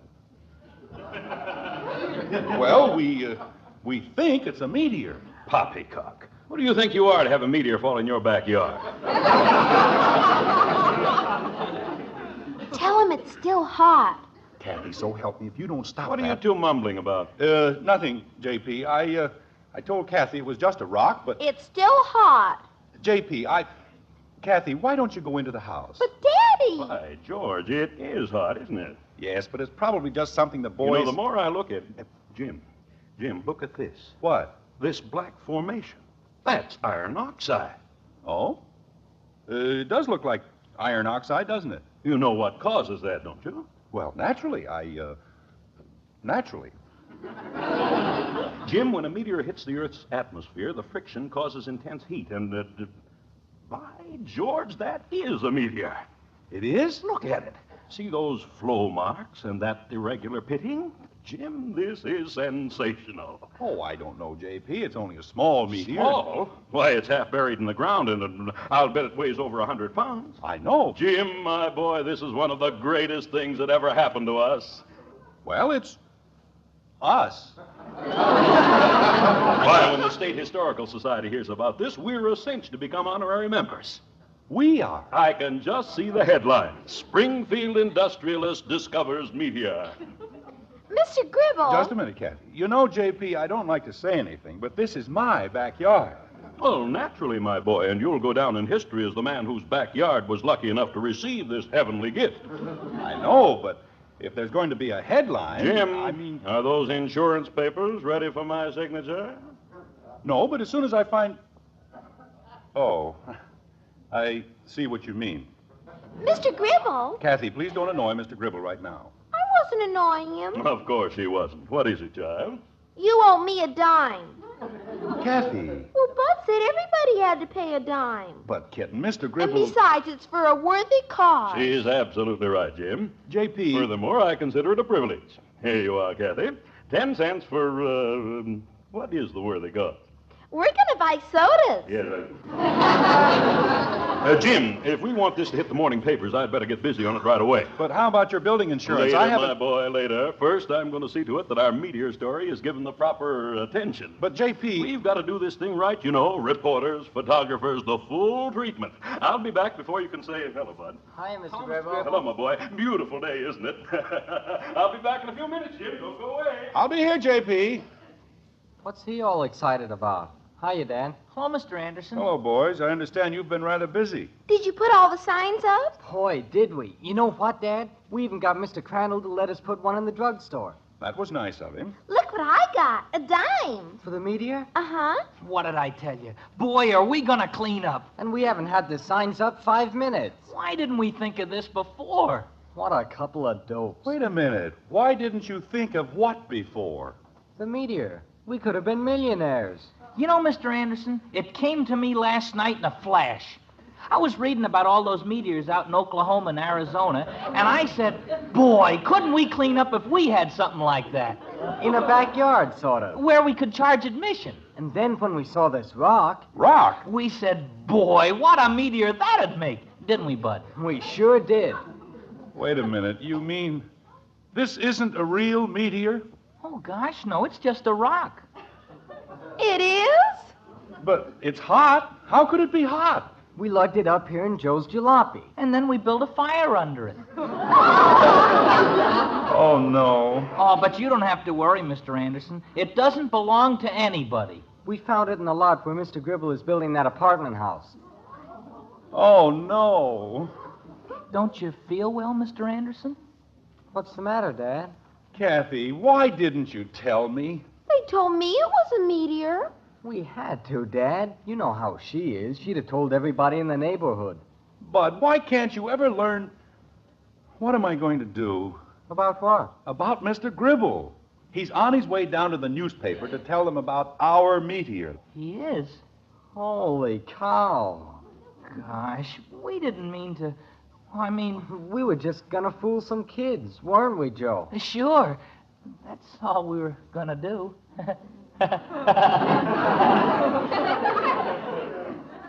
Daddy, What is it, Kathy? if you're worried about Mr. Gribble, I know what you can do. You do? Uh-huh. Give him back his dime.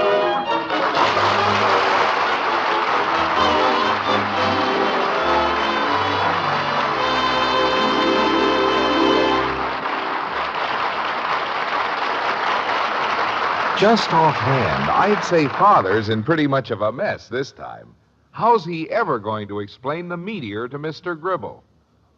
Well, I don't know just what you or I would do about this crisis, but I suspect we'd start the same way, by taking time out to relax over a freshly brewed cup of truly good coffee.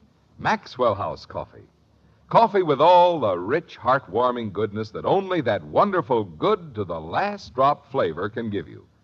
And you know, the enjoyment of that superb flavor is the very reason why more families buy and enjoy Maxwell House coffee than any other brand at any price. Now, that good to the last drop flavor belongs to Maxwell House alone, and for a very good reason. Coffee beans grow all over the world in countless grades and varieties. The Maxwell House people, however, choose the fine extra flavor varieties, the kind that are grown on high mountain plateaus in Latin America. For example, they take fancy Manizales coffees for fragrant mellowness, superb Medellins for extra richness, choice Bucaramangas coffees for fine, full body.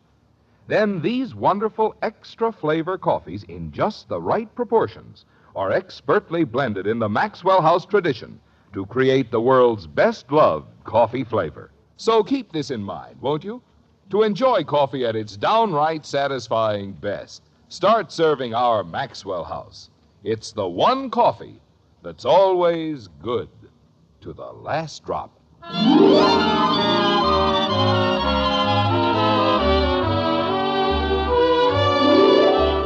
It isn't much later as time goes, but for Jim Anderson, the moments have been endless. He's seen his entire life float agonizingly before his eyes. And while there seems to be plenty of sickening past, there doesn't seem to be an awful lot of future. Not with Mr. Gribble, at any rate. Clients like Mr. Gribble are few and far between. And now look at him, gone with an old hot rock. Or practically, like this. There's got to be something we can do. I mean, we can't just stand here. You suppose we ought to sit down? Joe. Yes, Mr. Anderson? Wouldn't you like to go home? Oh, no. I got you into this, and... Yes? Well, I'd like to see how you get out of it. You know, Joe, you get more like your mother every day. Thank you, sir. You're welcome. Dad, I've got an idea, but, Well? Kathy. Oh, Kitten, Yes, Daddy? wouldn't you like to go somewhere and play? No, Daddy. How about doing your homework? I don't have any homework. Margaret! Oh, please let me stay, Daddy. I won't say anything. Well... And if I do say something, I'll just tell him it was Bud's fault. And how were you supposed to know it was only an old hot rock? And anyway... Margaret! What is it, Jim? Call Kathy. What would you like me to call her? Honey, this is no time for games. She wants to help you with the sandwiches. No, I don't. Yes, you do. Father, we're having enough trouble as it is. Kathy? Yes, Mommy. Why don't you come in and help me with the sandwiches? Say, that's a great idea. All right, Bud. Go ahead, kitten. Kathy? I'm coming, Mommy. You just wait, Bud. Someday you'll be the youngest one of the family, and then see how you like it. Bud, you said you had an idea. Oh, how would it be if we hid the rock and told Mr. Gribble the meteor exploded? Hey, that's terrific. Bud. You know, meteors do explode, Mr. Anderson. They explode when they hit the Earth, not the next day. Maybe this was a delayed action meteor. No, Bud, we'll have to do better than that. Well, what if we cover it up with dirt and tell him it disappeared? And if he wants to know what the dirt is, we tell him we're making a mountain out of a molehill, right? What? Never mind. Well, it's a cinch we've got to get the rock out of sight, so let's get going. Where do you think we ought to put it, Mr. Anderson? I'll settle for the garage. Okay, Joe, let's go. I'd better give you a hand. Oh, you don't have to, Mr. Anderson. We've been lifting it in and out all day. You have? Sure. We had to keep the fire going, didn't we? Come on, let's go, Bud. Okay. Heave. There. That does it. Now suppose we each take an end and walk sideways. Okay. Wait a minute. Why don't you just roll it? Oh, gosh, no. It'd leave a track. He'd find it in 2 minutes. Pardon me. Are you ready, Bud? Ready. Here we go. Why don't you let me take one end of it? We're doing fine, Dad. You know, it's an amazing thing. If you boys used half as much energy working on something useful. Mr. Anderson, could you please open the garage door? Are you sure you don't need any help? It isn't even heavy, is it, Joe? Oh, gosh, no. It's light as a feather. Well, I won't argue with you. There you are. Let's put it down, huh? Okay. Joe, don't drop it. Joe! It slipped. Are you all right? Oh, sure. It wasn't heavy. It just slipped. Hey, look at the way all that black stuff peeled off. Well, let's not worry about that now, Bud. Let's... Mr. Gribble. Oh, my gosh. Jim, my boy. Let's get out of here. The ashes. What? He'll see the ashes from the fire. Well, maybe I can cover him up. It's too late, Joe. Just, hello, J.P. Certainly didn't take you long, did it? Jim, you know Joe Hogan of the Springfield Herald, don't you? Oh, sure. Mr. Anderson and I are old friends, aren't we, Mr. Anderson? Jim! What? The Meteor, it's gone. Gone? What do you mean, gone? I meant to tell you about that. You see... It was awful, Mr. Gribble. It sure was. What was? Well, you see... Somebody swiped it. They what? They sure did. We hadn't turned our backs more than 2 minutes, and bang, it was gone. Now, wait a minute. Who goes around swiping meteors? Crooks? Haven't you heard? Gosh, there's a whole gang of them. International meteor crooks. They specialize in hot meteors. What? Don't they, Joe? Sure, everybody knows that. They do they? Jim, what's going on here? Well, it isn't easy to explain, J.P. You see... Jim. Father, will you get her out of here, please? Excuse me, J.P. What's the matter, Betty? Kathy ate a whole plate of sandwiches. I did not. Jim, will you please keep Kathy out there until we're finished? Okay, honey. Daddy, I didn't either eat a whole plate of sandwiches. It was only 16. Kathy. She ate 16 sandwiches? Little tiny ones. Oh. And what right does she have to tell me the rock? Kathy. What happened to the rock? What rock? She means the meteor. She's very young. She can't say big words like meteor. She calls everything a rock. I do not. Like rocket ships and Rocky Mountains and... John D. Rockefeller. Bud, why don't you and Joe take Kathy away for a few minutes while I try to explain to Mr. Gribble? But, Daddy. Come on, knothead. Well, stop pulling me. Why do you always have to pull me? Mr. Anderson, don't you think maybe I ought to stay here and explain with you? Thank you, Joe. I'll manage all right. But nobody can get mad at us. We're fun-loving, irresponsible children.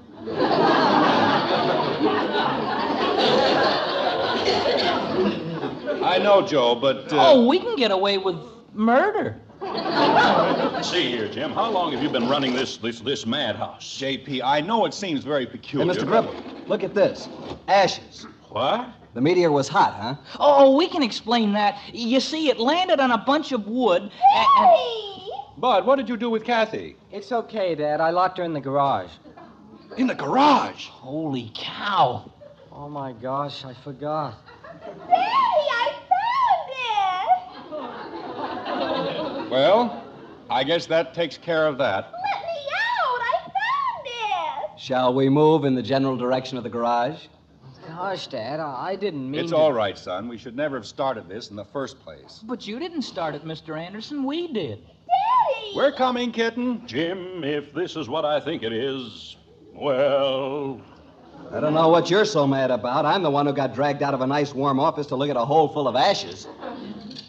We'll have you out in 2 seconds, Kathy. I don't know where the ashes came from, but there was a meteor in that hole. I've seen too many meteors in my time not to know it. There you are, baby. Daddy, look! I found it!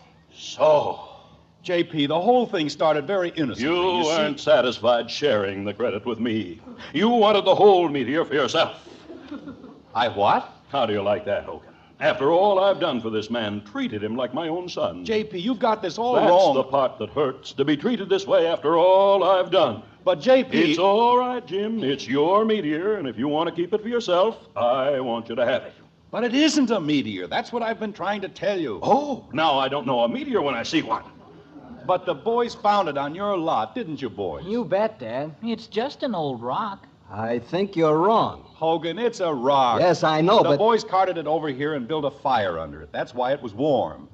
And then when they dropped it, all the black stuff was knocked off. Don't you see? You mean it really isn't a meteor? That's what I've been telling you, JP. The whole thing was a scheme the boys cooked up to promote a few dimes from the other kids in the neighborhood.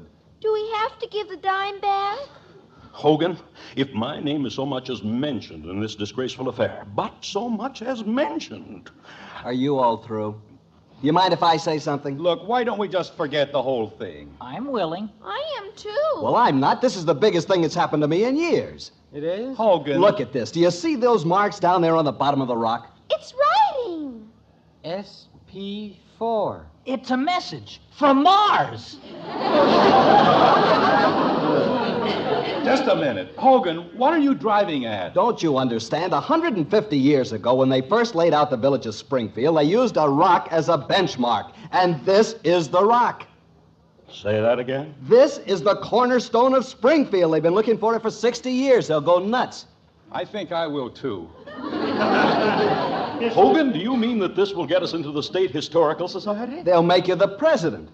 Jim, my boy. JP, now let's be fair about this. After all, it was Bud and I Joe. can see the headlines now. Springfield industrialist discovers cornerstone. Here we go again.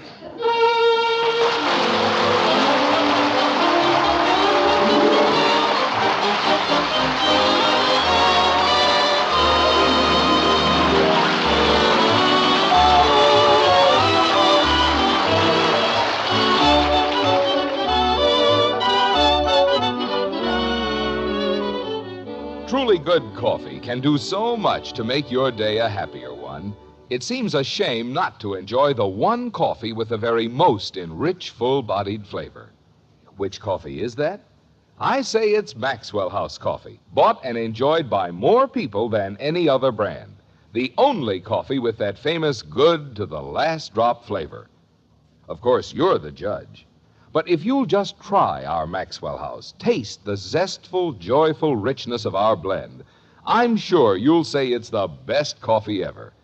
Then just count all the truly good cups you get from each pound. You'll know you found your best coffee buy. This weekend, look for the big white cup and drop on the familiar blue tin. Take home Maxwell House coffee. Always good to the last drop.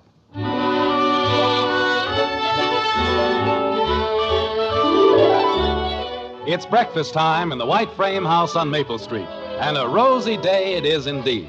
The sun is shining indoors and out, which is a very good way for a day to be, like this. Wasn't it the most wonderful tea you ever saw, Mother? Yes, dear, it was very nice. Everyone said they had such a wonderful time. And there were 2 sandwiches left over. That wasn't any fault of yours. Now leave her alone, Betty. She's been a very good girl. Thank you, Daddy. Oh, I wish Bud would get back. I'm so anxious to see that picture. Why couldn't he wait until they brought the newspaper? Betty, he's only a boy. The way Gribble acted, I don't think there'll be any papers left. He probably got up at dawn and caught them as they came off the press. Jim, he's been very nice to you. I know, but what a ham. Springfield industrialist. I got it. Bud! Is the picture in? Girl. Now, let's not get all excited. Dad, will you see it? It's all over the front page. It is? Oh, Let me have it, Bud. Jim, I'm trembling all over. Mr. Gribble and Dad and Joe and me on the front page. Well, what do you know? Oh, I want to see. What does it say, Jim? Oh, there's a long story about the cornerstone. What does it say under the picture? Read it, Father. All right, it says, the Messrs. Anderson and Phillips, who yesterday discovered the long-missing cornerstone of Springfield. With them are Mr. Anderson's father and a friend.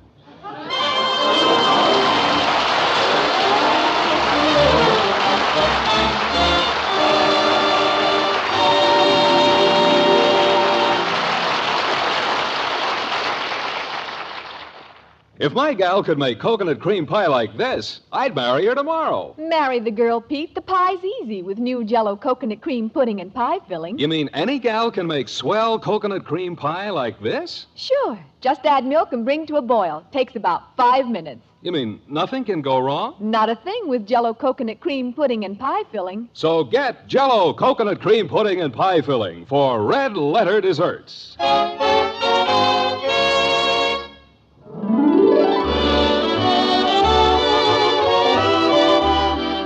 Join us again next week when we'll be back with Father Knows Best, starring Robert Young as Jim Anderson, with Roy Bargy and the Maxwell House Orchestra. In our cast were Jean Vanderpyle as Margaret, Rhoda Williams, Ted Donaldson, Norma Jean Nilsson, Lou Merrill, Gil Stratton Jr., Harry Bartell, and yours truly, Bill Foreman. So until next Thursday, good night and good luck from the makers of Maxwell House, America's favorite brand of coffee. Always good to the last drop. Father Knows Best was transcribed in Hollywood and written by Ed James.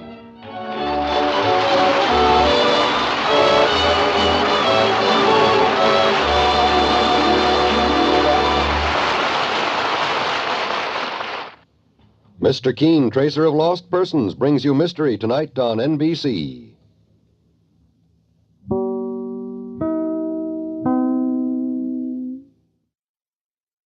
Keep tuned now for Robert Young, starring in Father Knows Best, which follows this listening reminder. Tomorrow evening, there's more wonderful comedy entertainment when you set your dial to this station for The Bob Hope Show, with guest Jane Russell and the musical stylings of the Les Brown Band of Renown. Then stay tuned for more fun on the Phil Harris-Alice Faye Show with the comedy of Elliot Lewis, Julia Sabruzio, and the entire Harris household. It's 30 minutes of mirth and music to keep you joyfully entertained on Friday evenings. Be sure to listen tomorrow. And remember, there's more fun with Can You Top This at a new time tomorrow. Now, hear Father Knows Best on NBC. Now listen to Father Knows Best, transcribed starring Robert Young as Father.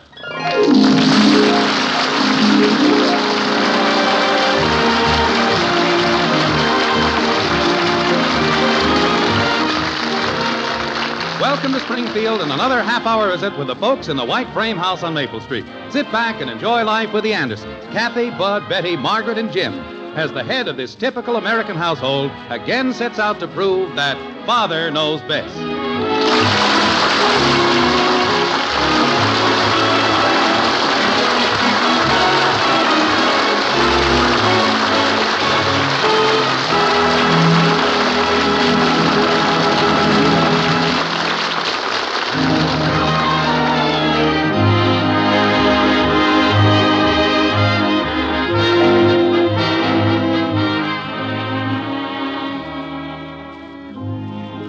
You've probably heard that the veteran woodsman can predict what the weather is going to be just by listening to the sounds in the forest around him. Well, the woodsman may be a smart fellow, but he doesn't have anything on the head of the Anderson family.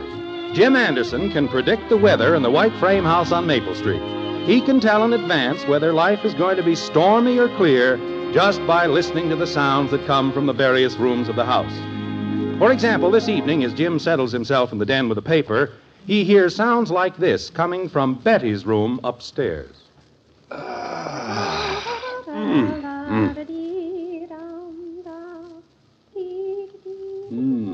Fair and warmer. Hi, Dad. You home? No, Bud, I'm up panning gold on the Klondike. What's on your mind? Nothing. I just wondered if I could sit in here with you. Sure, pull up a chair. Hiding from somebody? Women. How come we got so many women in our house? I don't know, Bud. We're just lucky, I guess. Lucky? Ha! Well, just what is the feminine contingent doing that you find so repugnant? You know what repugnant means. Yeah, that means it drives you nuts. Well, roughly, yes. Oh, Betty's got a big crush on old Ralph again. She's mooning around like a sick calf. Well, I wouldn't let that upset you, son. She's at the romantic age right now, full of dreams. She's full of hot air, if you ask me. All she talks about is how simply too wonderful Ralph is. Ralph this, Ralph that. When is she going to get over that stuff, Dad? Oh, it won't be long, Bud. She's 18 now. She'll begin to act like a human being any day now. Gus Rudnick at school's got a sister 18, and she's grown up, married even. Well, it's true. Girls do get married at 18. Who gets married at 18? Oh, Bud and I were just talking about girls. Any girl in particular? Well, Bud was mentioning that the sister of some friend of his was 18 and that she was married. What are you going to do about Betty? What do you mean, do about her? How are you going to get some guy to marry her? Well, that's not exactly a problem right now. Why are you so concerned about it all of a sudden? I was just wondering, where are we going to find a guy stupid enough? Mother, do we have a picture frame? What kind of a picture frame? Well, Ralph had some new pictures taken. He gave me the best one. Look, isn't he the handsomest thing you ever saw? That's a good picture of Ralph. He's changed since I last saw him. Looks fairly intelligent. Trick photography. Mother, will you do something about this boy child? Don't bother. I'm going outside. Father, did I tell you about Ralph? Well, I'm sitting here looking at his picture. Is there more to tell? We have plans. Oh? We talked for simply hours and hours last night. About what? The future. Ralph's going into business for himself. Business? He's an interior decorator now. Oh, just like that, he's an interior decorator. No, Father. Ralph's been studying art and all that for years. Now he's made up his mind what he wants to do, and he's doing it. Well, good. Isn't it customary for a person to, work for someone else for a while to learn the business? Interior decorating is a rather specialized field, I'd always thought. Oh, an ordinary person might do that, but not Ralph. He's simply bursting with ideas. He'll make a big success. I just know he will. He says he can't fail as long as I'm by his side. What are you going to do, hold the wallpaper?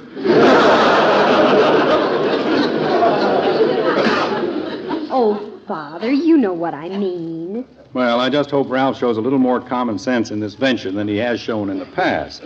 Oh, he's settled down. He's just a different person now. You'll see. I wish I could find a frame for this picture. I want to have it up when he comes over tonight. Why don't you look up in the attic? There might be some picture frames up there. Oh, let me use your pen, Father. Ralph wants this picture of me that you have on your desk. I want to write something on it for him. Now, wait, that's my picture. You gave it to me. Well, I'll give you another one. Now, let's see. What shall I say on it? How about stolen from Jim Anderson? Betty, what's all this sudden flurry of interest in Ralph? It's not a sudden flurry, Mother. We've been going together for almost 5 years. Let me see now. Oh, I know what I'll say. To the man in my life, yours forever. Oh, brother. Steady, dear. Why didn't you put on it something like good luck in your interior decorating business? Oh, Father, don't you know anything about love and romance? Besides, we know we're going to succeed. There's no question about it. I'll look in the attic for that picture frame, Mother. What's this we business? I don't know, dear. Jim, what do you think about Betty and Ralph? Oh, it's nothing, I'm sure. They're just kids. Kids? How old were we when you asked my father if we could get married? We were a lot older than Betty and Ralph, I can tell you that. I was 1 year older than Betty, and you weren't much older than Ralph. Oh, honey, don't be ridiculous. When we were married, we were grown up. I remember. Oh? Certainly. We were a couple of sensible, mature young people. We knew what we were doing. That's not what my father thought. Your father was a very stubborn man. Do you remember what he did the night you first hinted about our getting married? Yeah. Threatened to call the police, didn't he? Not quite. He just ordered you out of the house. He was a stubborn man. I found a frame. How does Ralph look now? Doesn't look any smarter than he ever did. Father. Well, he doesn't. That's for me. How do you know? Well, it just is. There are other people in this house who get phone calls, you know. Hello? Yes, she's here. I told you it was for me. I'll take it in the breakfast room. Ralph? Betty'll be on in a minute. I swear we need 2 telephone lines into this house. One for Betty and Ralph and one for the common people.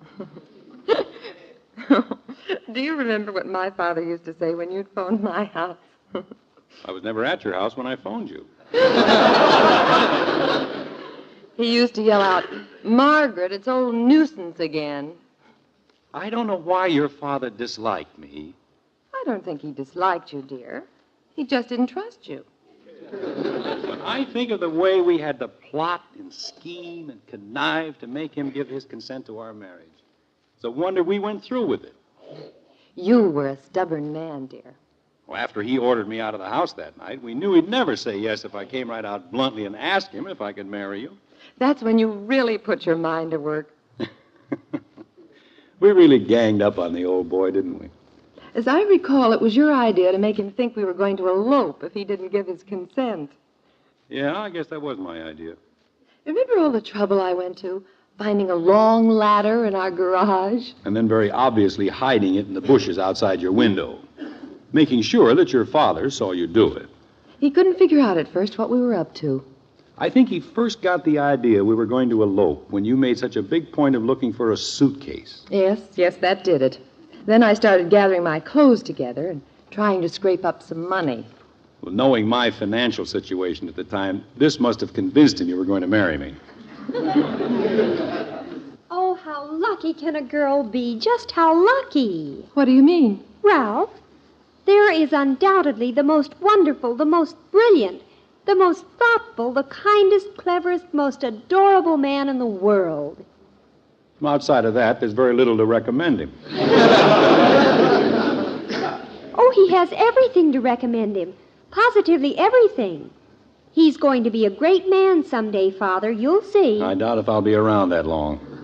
Now, dear. Well, I know a little about people. I've lived a number of years.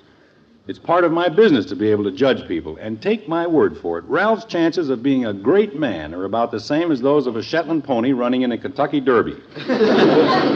Father, how can you say that? You don't know anything about Ralph. I know this much about him. He'll be the luckiest man in the world if he manages to reach the position of being a likable failure. Oh, Jim, that's not fair. Not fair? I suppose it's fair for that calf-eyed would-be interior decorator to hang around Betty year in and year out. Hypnotize her with that slick talk of his. Hypnotize? Father, you must be out of your mind. Ralph is a simple, honest, straightforward young man. Simple, yes. Honest, I'm not at all sure. Look at that car he drives. No civilized person would be caught dead in that contraption. Dear, the fact that he drives an older model car doesn't reflect on his honesty. At least he's not squandering his money on a car he can't afford. What money? To my knowledge, he has never had a nickel of his own. That car was probably given to him by one of his enemies, of which I'm sure he has many. Oh, Father, you're the most... Oh, really? Dear, why did you do that? Why did I do what? Betty's very fond of Ralph, and he's a nice boy. I don't trust him, Margaret. I never have, and I never will. But she's been going with him for years. You've never made any point of it before. Well, she's never seemed quite so interested in him before. The trouble with you, honey, is that you're just like Betty. You have no judgment whatsoever about people. You'd put your faith in any bum that comes along.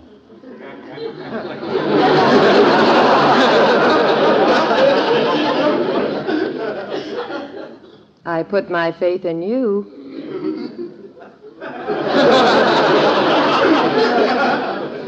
That was entirely different. Well, you simply have to face it, dear. Sooner or later, some young man is going to come into our living room and ask you if he can marry Betty. I know, but that's a long way off. I don't mind if it's anybody but Ralph. Father, Yes, Princess. are you going to be home this evening? I expect to be. Why? Ralph is coming over. What for?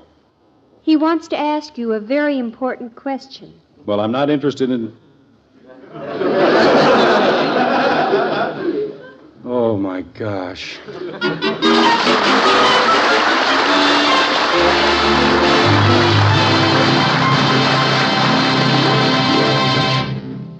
Act 2 of Father Knows Best in just a moment. Each weekday, Monday through Friday, you're invited to enjoy the wonderful daytime programs on the NBC Radio Network, such as the Bob Hope Daytime Show, The Phrase That Pays, and Welcome Travelers. Then there are your friends on the daytime dramas, Pepper Young's Family, Life Can Be Beautiful, Young Witter Brown, The Woman in My House, Just Plain Bill, and The Road of Life. Every day, as you do your housework, hear and enjoy these and more fine daytime programs. The listening's fine in the daytime on the NBC Radio Network.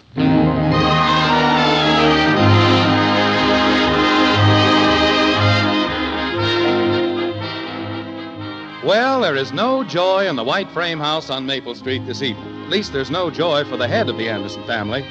Tonight he faces the prospect of a meeting with Betty's boyfriend, Ralph, who is coming over to ask Jim a very important question. How does Jim feel about Ralph? Just about the way Margaret's father felt about him in their courting days. In Jim's own words, his attitude toward Ralph is something like this. Ralph is a bum. Now, Jimmy's nothing of the kind. Margaret, you're not in favor of letting Betty... she's too young. No, I'm not in favor of it, dear. I think they should wait a while. Here's the paper, Father. Oh, thank you, Princess. If you'll come in the living room and lie down on the couch, I'll rub your head. Now, look, you're not going to soften me up with that head-rubbing routine. Soften you up for what? You know very well what I'm talking about. You're not going to wheedle me into saying yes to Ralph, no matter what you do. Oh, Father, please, at least listen to him. Be fair about it. Oh, I will. I'll be absolutely fair. But there's only one answer. But you will talk to him. The answer to Ralph is going to be no. N-O. Well, you don't even know what he's going to ask you. Oh, yes, I do. How did you find out? Oh, it doesn't exactly take a genius to discover these things. Well, maybe you'll change your mind after he talks to you. Believe me, Princess, there is not one chance in a million. Oh, what a family. Dear, if I may make a suggestion, I don't think you're approaching this in quite the proper fashion. Is there any other way to deal with a boy like Ralph? I'm simply going to tell him as directly as possible that Betty cannot marry him, and that is that. But that's the wrong thing to do. That's the way my father handled it, and look what happened to him.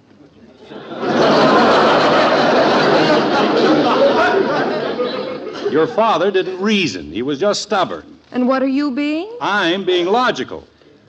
Well, do it your way. But if I know Betty, you're asking for trouble. Hey, Mom, where's the big suitcase? Which big suitcase? Oh, I don't know. Betty just told me to come down and ask you and Dad where the big suitcase is. What's she doing with a suitcase? Hey, Tallulah, what are you going to do with a suitcase? Never mind, just bring it up. Oh, no, she wouldn't. Wouldn't what? But, tell her we don't know where the suitcase is. Hey, Betty! It's all right, I found it. Where's she going, Mom? I don't know, Bud. She's not going anywhere. This is just a part of the act, Margaret. She's heard you tell that story about your father, and she thinks she can work it on us. What story? Funny thing, dear. My father said almost the same thing. I don't know what's going on in this house. The idea, Betty trying to make us think she'll elope if I don't say yes to Ralph.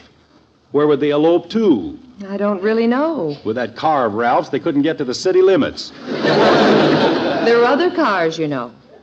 Margaret, whose side are you on? If you want Betty to marry that goof, all right. I didn't say that. I merely suggested that you might take a little more diplomatic approach. A man doesn't raise a daughter just to see her go prancing off with the first Tom, Dick, or Harry that comes along. I'd like to know who that Ralph thinks he is. Brash kid. Oh, me, oh, me, oh, my. Where have I heard that song before? I can close my eyes and hear my father. Margaret, I wish you wouldn't keep bringing your father into this. There is not the slightest similarity in the two situations. Daddy, What is it, kitten? can I have my next week's allowance? What for? Betty wants to borrow it. Betty? It's all right. She can get it back from Ralph. That's what she said, anyway. Tum-tum-ta-dum. Margaret. Kitten, it's a bad policy to lend money. And furthermore, if she's depending on Ralph, the breadwinner, to pay it back, I'd consider it a very poor investment. Okay. Hey, Betty. What? Where did Ralph win the bread?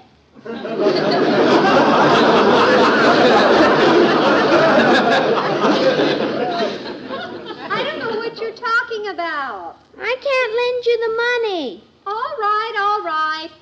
What did he do with the bread that he won? Oh, that Betty. First the suitcase, now the money.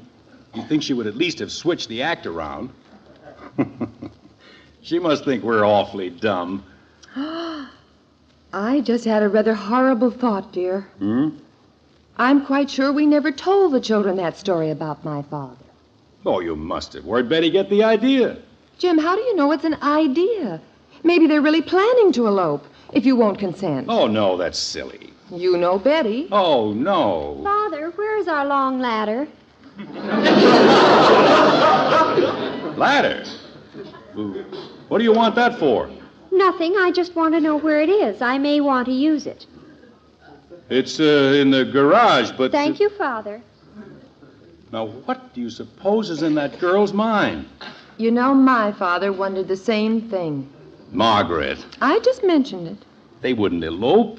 Of course they wouldn't. They wouldn't dare.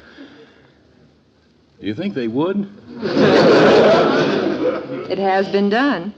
Well, confound it, I'm not going to give my consent to that fool Ralph. Why don't you just explain to him?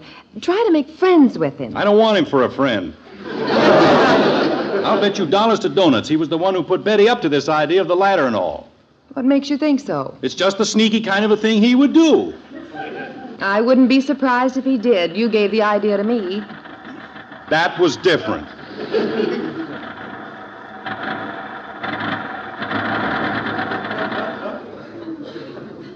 Was that a car stopping out front? No, it was not a car, it was Ralph.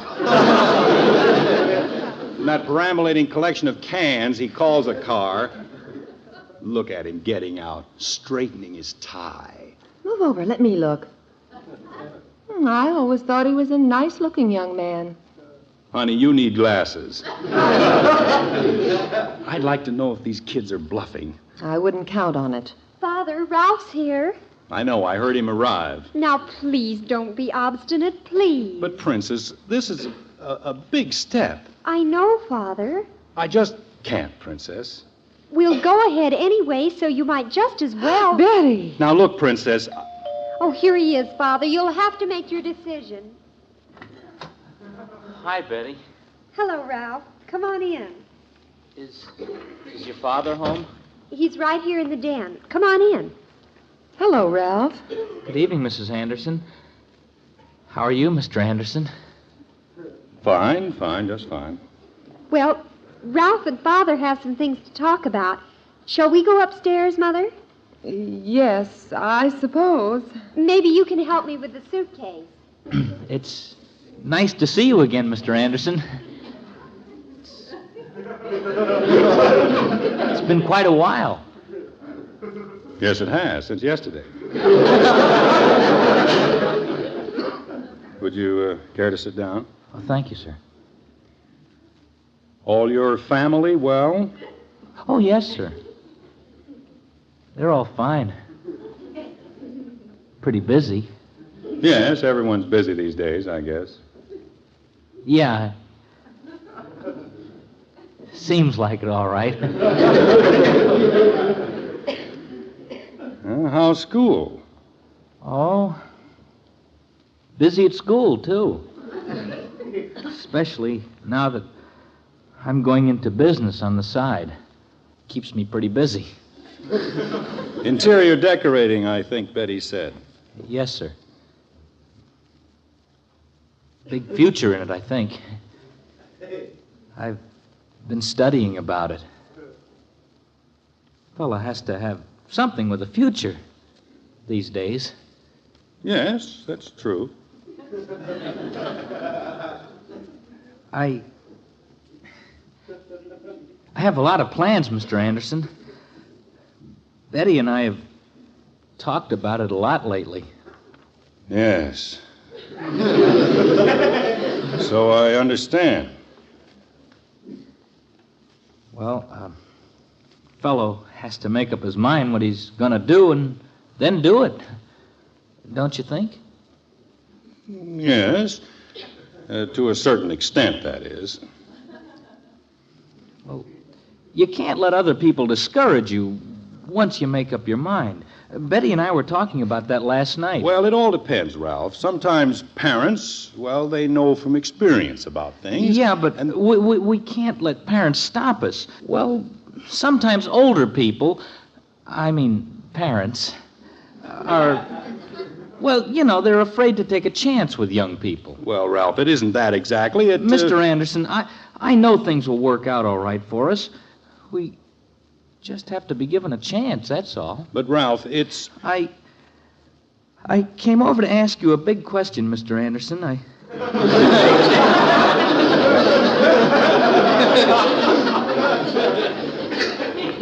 I guess there's no use beating around the bush about it. No, I guess not. I've tried to think of all different kinds of ways to put the question to you, and none of them sound very good. Ralph, why don't you think about it for a while? Oh, no, sir. I'm going to do it right now. Of course, I'll have to tell you whether you say yes or no, Mr. Anderson. We're going ahead anyway. Now, look here, Ralph. We've got to. We can't let anything stand in the way now, so I'm going to ask you.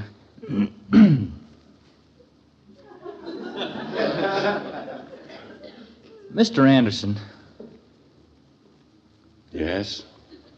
Will you invest $500 in my interior decorating business?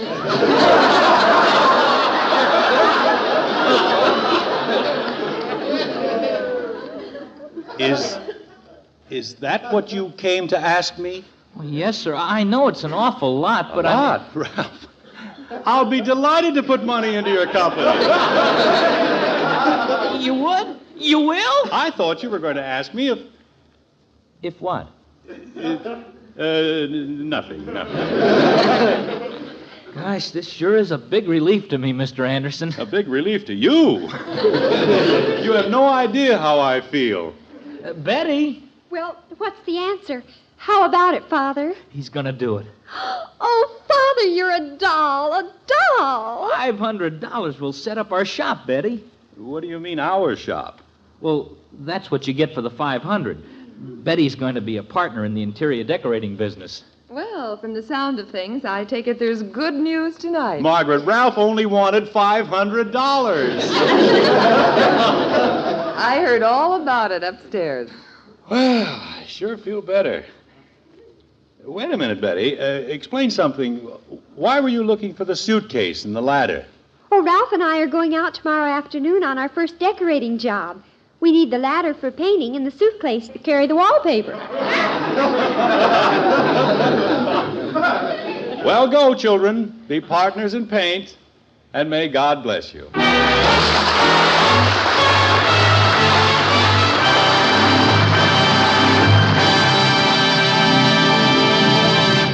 The Andersons will be back in just a moment. Hi, friends. This is Gordon MacRae, your Monday Evening Railroad Hour host. Some of Ireland's greatest songs in a musical romance based on the life of the Emerald Isle's greatest songwriter will be heard on next Monday's show train. It's Lawrence and Lee's Minstrel Boy, and the central character is Tom Moore, who wrote such wonderful ballads as Believe Me, If All Those Endearing Young Charms, The Harp That Once Through Tara's Halls, and The Last Rose of Summer. Lovely Lucille Norman, our special guest, will portray the devoted Irish Colleen who inspired Moore's greatest works. So be sure to tune in the Railroad Hour on this NBC station next Monday evening for another sparkling musical romance.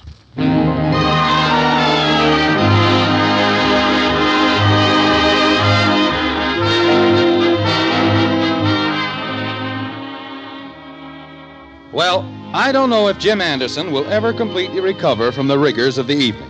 But at any rate, he and Margaret are now moving through the house, locking doors and turning off lights as they prepare to retire for the night. Did you get the light in the dining room, dear? Yeah, everything's switched off and locked. Let's go to bed. As Bud would say, I'm beat. Just a minute, dear.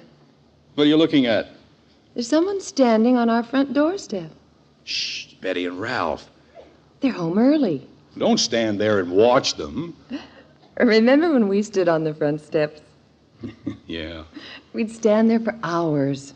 I was freezing every minute. Well, why didn't you tell me? I didn't want to change the subject. Well, let's go upstairs. You go ahead, honey. I'll be up in a second.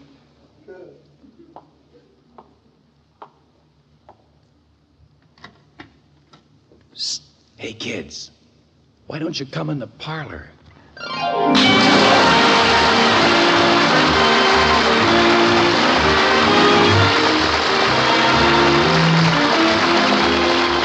Join us again next week when we'll be back with Father Knows Best, starring Robert Young as Jim Anderson. Father Knows Best is an NBC Radio Network production in cooperation with Cavalier Enterprises. In our cast were Rhoda Williams as Betty, Gene Vanderpyle, Ted Donaldson, Helen Strom, and Gil Stratton, Jr. Father Knows Best is based on characters created by Ed James, written by Paul West and Roswell Rogers, directed by Arthur Jacobson, and transcribed in Hollywood. This is Bill Foreman speaking. Tonight, play Truth or Consequences with Ralph Edwards on the NBC Radio Network.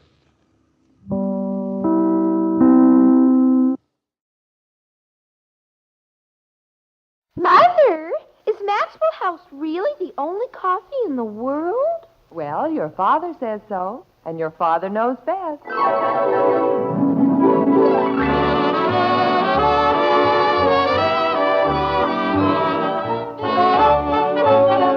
Yes, it's Father Knows Best, transcribed in Hollywood, starring Robert Young as father.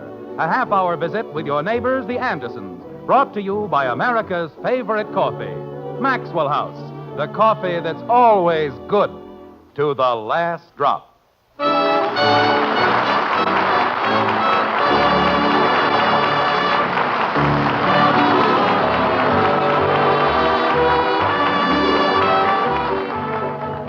I think it was Damon Runyon who said, "When I was 20, I was convinced that my father was the stupidest man in the world.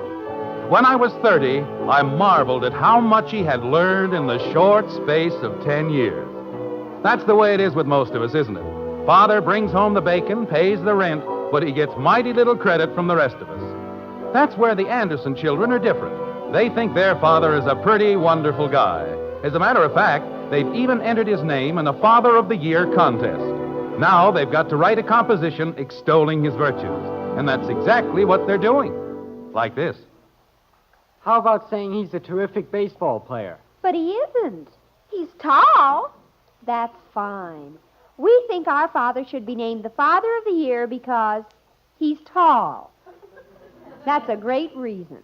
Well, it's better than nothing. There must be something we can think of. He's generous. Are you kidding? I get 35 cents a week, and everybody else in my class Never mind, Kathy. gets a $50. How about he lets me borrow his neckties? But it's got to be something big. Like, Like what? that's the trouble. I don't know. How about he lets Bud borrow his socks? They're big. Kathy.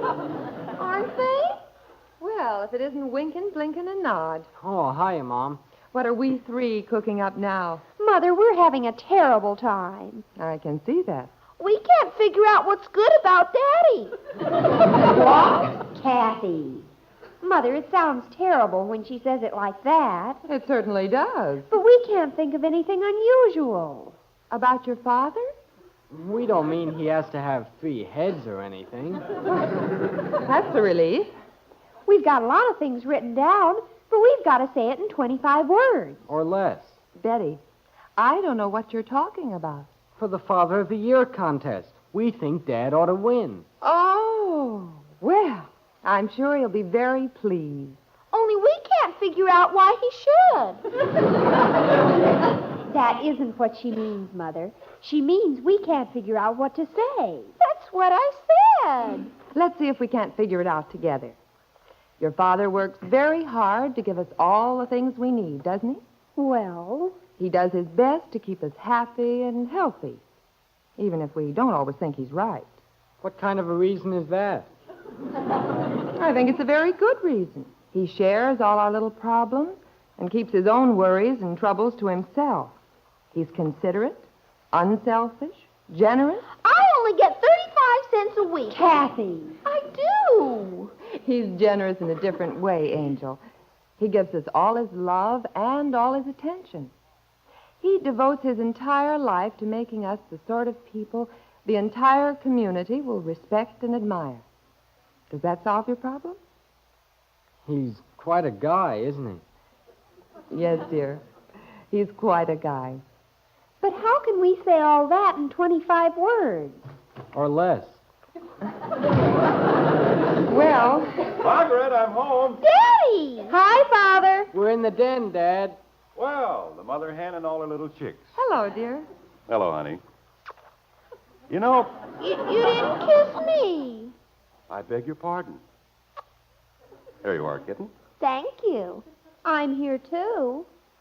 You are at that, aren't you? Is that better? Much. Want me to hang your coat up, Dad? Yes, thank you. I'll be back in a second. That's fine. Margaret, what's going on around here? Why, nothing, dear. We just think you're wonderful, that's all. We think you're the most wonderful daddy in the whole world. Oh. Who did what to who, and how much is it going to cost me? Jim. We didn't do anything, Father, to anybody. Somebody must have done something. Here you are, Dad. I brought you the evening paper. What are you kids after? We aren't after anything, Father. Are we, Kathy? Well, I only get 35 cents a week, and if Daddy thinks... Kathy. Jim, it's really very simple. The children and I have been reviewing your qualifications, and I'd say they were definitely impressed. I see. Do you think I'll be elected? Yes, Daddy. There you are. It's practically unanimous. Fine. Now, suppose you tell me one other thing. What am I running for? Oh, didn't you know? Mother. Why don't you tell him, dear? It'll make him very proud. But, Mom... If we tell him, it won't be any fun. Oh, go ahead. Tell him. He's a good guy. Well... I'll tell him. Father, Yes, Betty. we've nominated you as Springfield's Father of the Year. What? Isn't that nice, dear? Well, naturally, I didn't expect anything like that. We figure you ought to win it, hands down. Only we can't figure out why.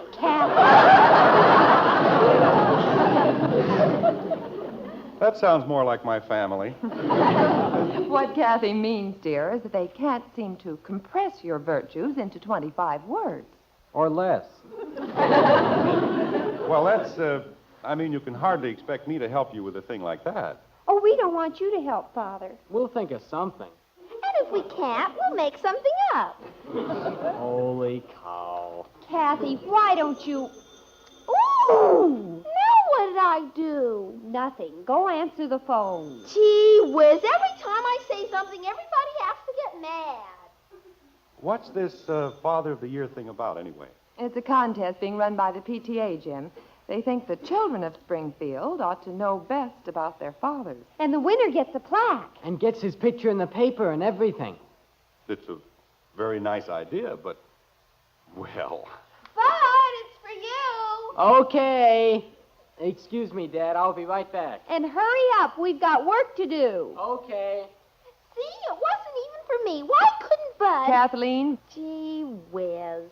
Father, is it all right if we use these for scratch paper? Well, seeing that it's... Leave those alone. Kathy. Those are my subscriptions, and I need them. Father. But I need them. Wait a minute. Subscriptions for what? The Young and Old Weekly. I have to sell 4 subscriptions. Kathy, how many times must I tell you you're not to bother the neighbors with those ridiculous subscriptions? These aren't ridiculous, Daddy. They're $2. I wouldn't care. And if I draw the best bird, I win a buzzsaw.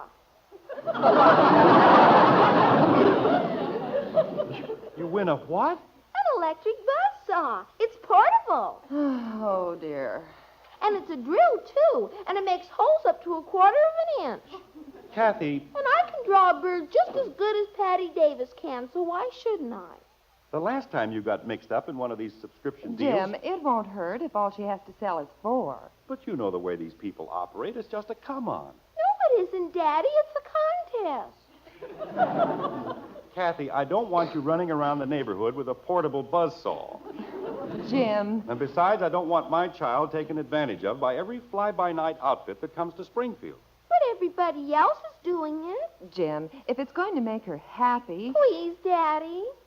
All right, go ahead. Oh, thank you, Daddy. You're the most wonderful daddy in the whole world. Oh, sure. May I have the $2 now? I didn't say... Here you are. Thank you, Daddy. Young and old weekly. Dad. Anytime anybody in this family has to sell anything... Jim, it's only $2. That isn't the point. Dad, it was Joe Phillips. Fine, that makes me very happy. The point is... But I haven't told you yet. He wants me to go away. Good. The point is... You mean I can? Bud, will you please go where? Up to his cousin's farm for the weekend. Oh, how wonderful. Wait a minute. Didn't we have a deal about cleaning up the leaves? Holy cow, Dad. I let you use the car Tuesday night on condition that you take care of the leaves on Saturday. And if you think... Jim, it'll do him so much good to get out in the fresh air. Honey, he's got to learn that he has certain responsibilities, the same as anyone else. Of course, Jim, but just this one. Gosh, Dad, all the other fellas' fathers said they could. I am not all the other fellows' fathers, and... When would you be back? Monday morning in time for school. Well... Please, Dad. I still don't like the idea, but all right. Hot dog. Boy, are we going to have a time. Just a minute. Where are you going? Over to Joe's. I'll be back in time for dinner. But I thought you and the girls were going to write... What was that, Dad? Never mind. Don't be late, Bud. I won't. I don't know. Daddy, What is it, kitten? do you suppose we could use 2 subscriptions? Kathy, don't be a pig. We could have one magazine for upstairs and one for downstairs. This is the last magazine I buy this year. Is that clear? Yes, Daddy. Betty. I'll see who it is. We don't want to take Betty away from her work, do we? Thank you, Father. At least I've got one child who appreciates her father. Yes, sir. Sticks right to it. Yes? Miss Betty Anderson? Yes, but you can call me Joe. I mean, does Miss Betty Anderson live here? I got a package for her. I'll take it. You sign here. All right. There you are. Thanks. Call him Joe.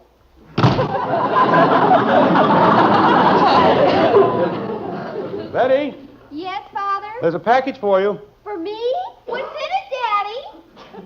I don't know, dear. I seem to have left my super X-ray penetrating eyeglasses at the office. Where is it, Father? Let me see. I want to see, too. Wait a minute. Why all the excitement? You've gotten packages before. I know, but... Father! Betty, let me see. Isn't that gorgeous? Who sent it? I don't know. There ought to be a card. What is it, Jim? Margaret, I think you ought to see this. I'll be right in, dear. Here it is. It's... Mother, it's from Donald Martin. And you're going to send it right back. Isn't it? Send it back?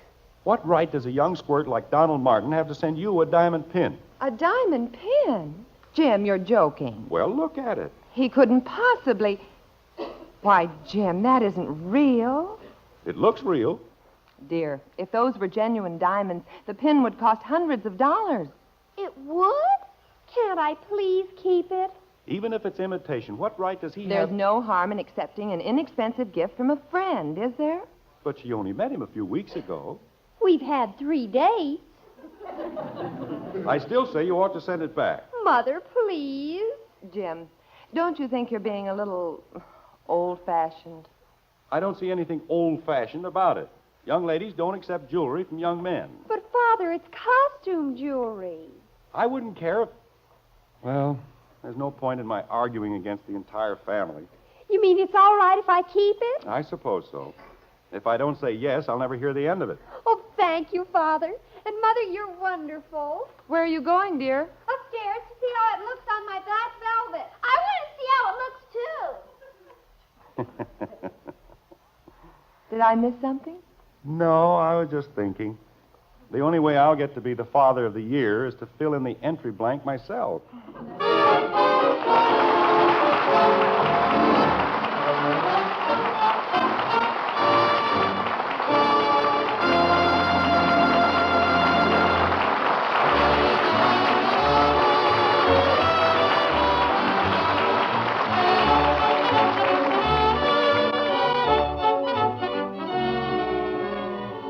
Ma'am, if you want to enjoy good coffee, remember this important fact.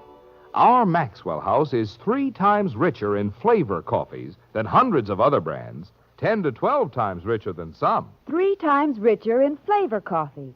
So that's why Maxwell House tastes so good. Right. You see, experts classify all the world's coffees into just 2 groups.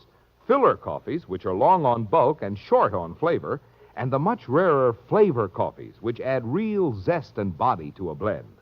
Now, Maxwell House buys more flavor coffees than anyone else in the whole world. And our Maxwell House is made first and foremost from 3 choice flavor coffees.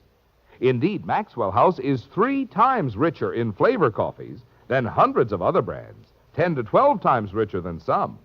And when you add the traditional Maxwell House skills in blending and roasting to these superb flavor coffees, it's no wonder only Maxwell House coffee has that famous good to the last drop flavor. I've always said Maxwell House is the best coffee ever. Lots of folks feel that way, ma'am. In fact, more people buy and enjoy our Maxwell House coffee than any other brand at any price. Well, naturally, Maxwell House is the one coffee that's always good to the last drop.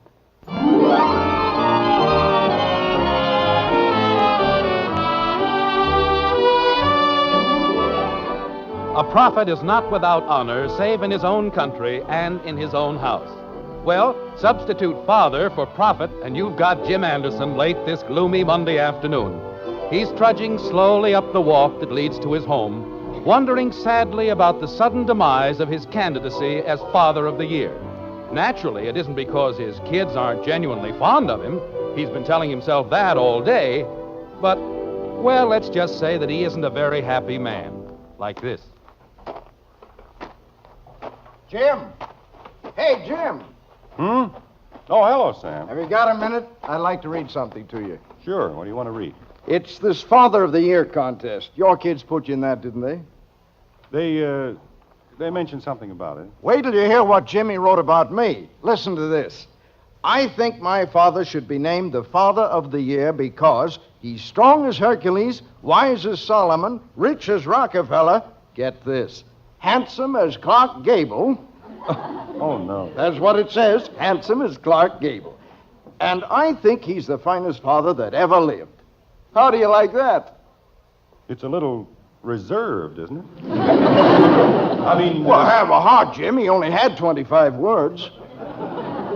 Well, he got in some pretty good licks at that. Hercules, Solomon... Don't forget Clark Gable. Sam, I'd say you were a lead pipe cinch. Stop pulling my leg, will you? But it's sure nice to know your kid thinks you're a great guy, isn't it? Yes, it sure is. Gosh, with 3 of them over at your place, what'd they say about you? Oh, I don't know. They said I'd better not look at it. Might get me too conceited. I'll bet they really laid it on thick. Yes, I guess they did. Well, I'd better be getting inside. Okay, Jim. I just thought you'd get a kick out of this. Oh, I did. See you later, Clark. Mr. Gable to you.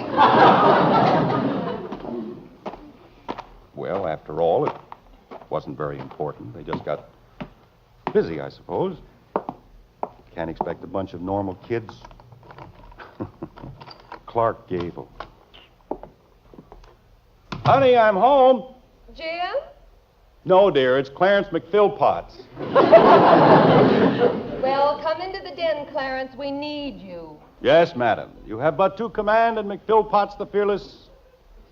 What's the matter, honey? What's wrong? Hello, Father. Jim, I think you ought to have a little talk with Betty. All right, wait till I take my coat off. And then you can talk to Bud. What's the matter with him? He'll tell you. And Betty, crying isn't going to do you any good. I know, Mother, but... Oh, Father! Now, let's take it easy, Princess. Everything's going to work out fine. Jim, the whole dinner's going to burn to a crisp if I don't... Go ahead, honey. I'll take over in here. All right. Bud's doing his homework in the dining room when you're ready. I'll call him. Betty. They told me not to wear this suit out in the rain, but if you'd like to cry on my shoulder. Oh. There, that's better, isn't it? Father, what am I going to do? About what, sweetheart? Donald Martin. Oh? What about him? The pin was real diamond. Well, he must be a very wealthy young man. He isn't wealthy at all. He charged it to his father, and his father came and took it back.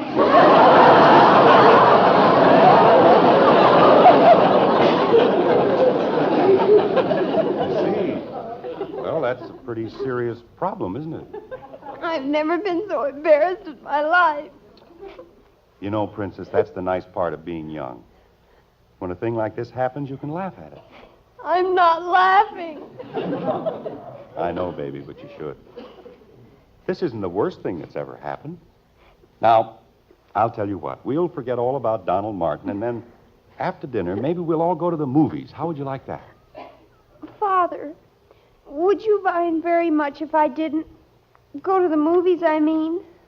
I thought you liked the movies. I do, but I just thought of something I have to do. All right, sweetheart. You do anything that's going to make you happy. Just remember, you're still my little girl. Thank you, Father. I'll remember. Fine. Now... The crooks! That's all they are, a bunch of crooks! Excuse me, dear. I'd better investigate the, crime wave. I'm all right now, Father. Of course you are. Well, what's going on out here? Daddy, you know those men you said were crooks? Well, they're a bunch of crooks. What happened, kitten? My subscriptions. I turned them in, and the man said I had to sell 4 more because it was a tie for first. I see. How many children were in the contest? 602. And how many were tied for first? 602. Well, at least it came out even. You know what? They're nothing but crooks. That's a very clever deduction. I'll show them, the crooks. Kathy, can you come here? I'm talking to Daddy. She'll be right in, Betty. Thank you. But, Daddy, I have to tell you. I've got to talk to Bud for a few minutes. Then you and I'll sit down and you can tell me all about it. Okay, but just wait till they ask me to do anything. The crooks? Oh, dear. Nothing but tragedies. Well, what happened to you? Oh, hiya, Dad. I guess I got into a fight. It sure looks that way. Have you put anything on your eye? Mom put it... Holy cow, Dad, what right did he have Wait to... a minute, one thing at a time. You know, I haven't seen you since Saturday. Did you have a nice weekend?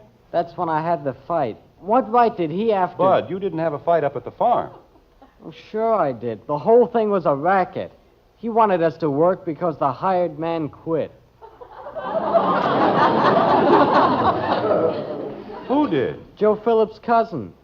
You didn't fight with him, did you? Oh, gosh, no. It was Charlie. Who is Charlie? He said I wasn't working as hard as he was. And look at these blisters. How could I get blisters if I wasn't working hard? In other words, you didn't have a very good time. All we did was work for 2 whole days. And you've still got the leaves to do, haven't you? Oh, that's what I wanted to talk to you about, Dad. Can I do them next weekend? I'm so tired I can hardly move. Well, how would it be if we both got up a little early on Wednesday? You mean we can do them together? It won't take us very long that way, will it? Oh, gosh, no. All right, we've got a date for Wednesday. Oh, thanks, Dad. Boy, is that a relief. And you know what? What? Just for that, the first time it snows this winter, I'll shovel the driveway for half price.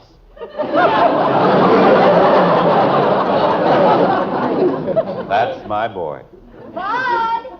Now, what does she want? Why don't you go in and find out? What do you want? Come in here. We want to show you something. Holy cow. I'm doing my homework. But it's important. Well, bring it in here. Bud! Jim, what's going on out there? Not a thing, honey. We're just breaking in a new set of eardrums. Go ahead, Bud. See what your sister wants. Good night. Just because she's a girl, I have to stop whatever I'm doing every time she gets a dopey idea. I don't know. It's a tough life. Well, did you get the children all straightened out? Oh, sure. I'm a great little fixer, I am. Of course, I'm just as much to blame as Betty about the pin. But I could have sworn... Oh, excuse me, dear. I've got to put these biscuits in the oven. There. You know, honey, I'm not much of a father. Why, Jim. I'm not. If I were a decent father, I wouldn't permit these things to happen. Jim, they aren't babies any longer. They're growing up. They've got to learn these things their own way. And when they stumble and fall, I'm supposed to stand by and watch. Is that it? Of course not, but how can I make you understand? Father, we figured it out, Daddy. Kathy. Well, put some biscuits in the oven and the children gather like flies, don't they? Father, may we read something to you, please? Not if it's about a sale. It isn't about a sale, Dad. All right. Read on, Macduff. It's to the PTA. We think our father should be named the Father of the Year because he's our guidepost on the road of life. Yet when we stray from paths he's marked so well, he doesn't say, I told you so. That's very lovely, dear. Betty wrote it. And I agreed with it. And it's exactly 25 words. Aren't you going to say something, Jim? Thank you very much, all three of you. We mean every word of it, Father. I'm sure you do. That's what makes it... Margaret, Yes, dear? would you say I looked anything like Clark Gable?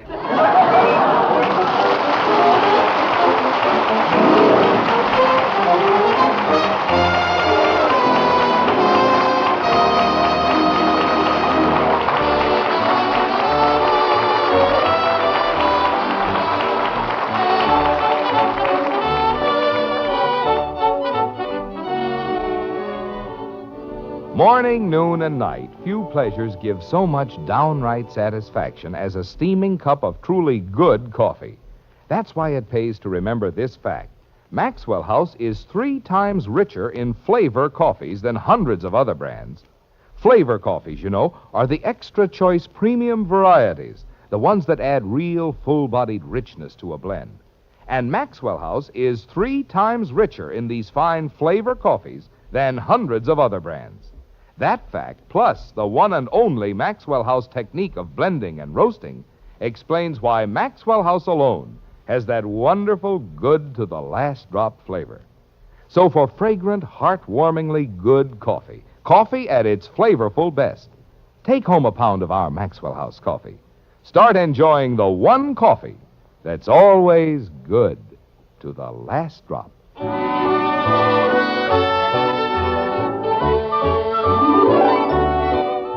Once again, it's breakfast time in the White Frame House on Maple Street. It's a bright, sunshiny day, and the Anderson kitchen is a cheerful spot, with bacon sizzling on the grill and conversation crackling at the table, like this. But, Father, if you win, we'll all have to go to the dinner. Fine. And how would you feel if you were the Father of the Year and your very own daughter? Betty, you are not going to get a strapless evening gown, so let's not discuss it. Jumping creepers. Even up around Joe Phillips' cousin's farm, all the kids had gasoline scooters. Good. And one kid was only 11. May I have another cup of coffee, please? Of course, dear. Jimmy Woody says next year he's going to get a whole $1 for his allowance, and all I get is 35 cents. There you are. Thank you. If I were going to be the Father of the Year, I'd be ashamed to have my daughter wear an old evening gown with straps on it. May I have the cream and sugar? How would you like to ride around on a bicycle? Bud, pass the cream and sugar to your father. There's one kid in the 3rd grade, and even he gets more than 35 cents. Here you are, Dad. Thank you very much. I don't mean it has to be black or anything like that. More toast, Jim? Oh, thanks,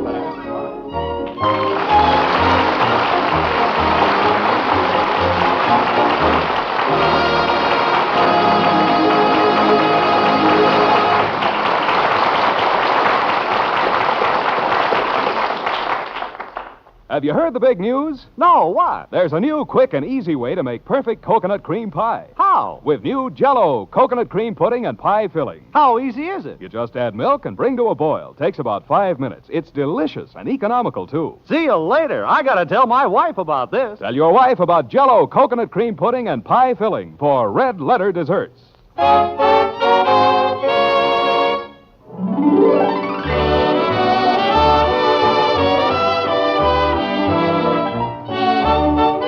Join us again next week when we'll be back with Father Knows Best, starring Robert Young as Jim Anderson with Roy Bargy and the Maxwell House Orchestra. In our cast were Rhoda Williams as Betty, Gene Vanderpyle, Ted Donaldson, Norma Jean Nilsson, Stanley Farrar, and yours truly, Bill Foreman. So until next Thursday, good night and good luck from the makers of Maxwell House, America's favorite brand of coffee. Always good to the last drop. Father Knows Best was transcribed in Hollywood and written by Ed James.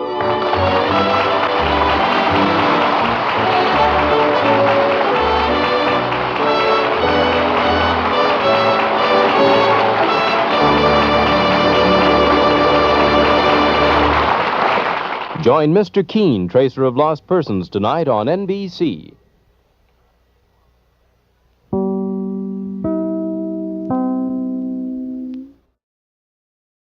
Mother, is Maxwell House really the only coffee in the world? Well, your father says so, and your father knows best.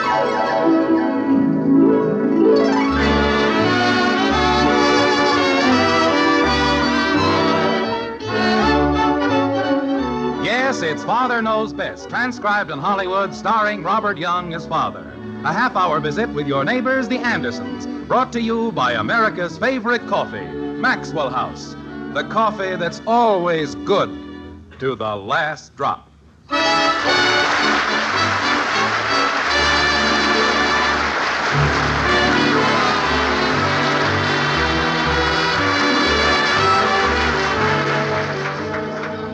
When it comes to definitions, you can't do much better than Webster, can you? So let's see what the old master had to say about the word den, D-E-N. Taking our trusty dictionary in hand, we find that a den is the lair of a wild beast. It is also, and again we quote, a quiet, snug, private retreat, as a room set apart for reading. Doesn't seem to be too much connection, does there? But a half hour spent with the Andersons in the white frame house on Maple Street will help us to understand that Mr. Webster knew exactly what he was talking about. Like this. Stand still, Betty, please. Mother, if you only knew how I hated this dress. Nonsense. All it needs is a little touching up, and it'll be as good as new. But it'll still have shoulder straps. Betty, if I hear one more word about that dress, you can't go to the dance at all. But, Father, every other girl... Jumping creepers. Most ridiculous thing I've ever heard. A man comes into his own den to read a magazine, and he can't even do that. We'll be finished in a minute, Jim. That's what you said an hour ago. I know, but, Betty, I can't do a thing if you're going to wiggle like that. I'm sorry. Dad. I've started this article 8 times, and I haven't gotten past the first sentence. Is it a nice sentence? It's... Kitten, why don't you go upstairs? That's a fine place to study. It's lonesome. Dad. This is a big house. We've got a living room and a dining room and a breakfast room and a... Why does everybody have to congregate in the den? Betty, you're moving again. You're tickling me. Dad. Daddy? Doesn't anybody ever listen to me? Did you say something, dear? I said... Honey, let's be fair. There's no need for everybody to be in this one small room, is there? We'll be finished in a minute. How does that feel, Betty? Okay, I guess. Dad. Daddy? Margaret, this is supposed to be my den. I'm supposed to be able to relax in here quietly. But it's a sewing room and a study hall and a... Kathy, stop that. What? Those are pencil shavings. They don't belong in my pipe. Oh. Dad. So help me if I don't... What is it, Bud? What? What do you want? Oh, what happened to the original capital of the United States? Jack Benny's got it.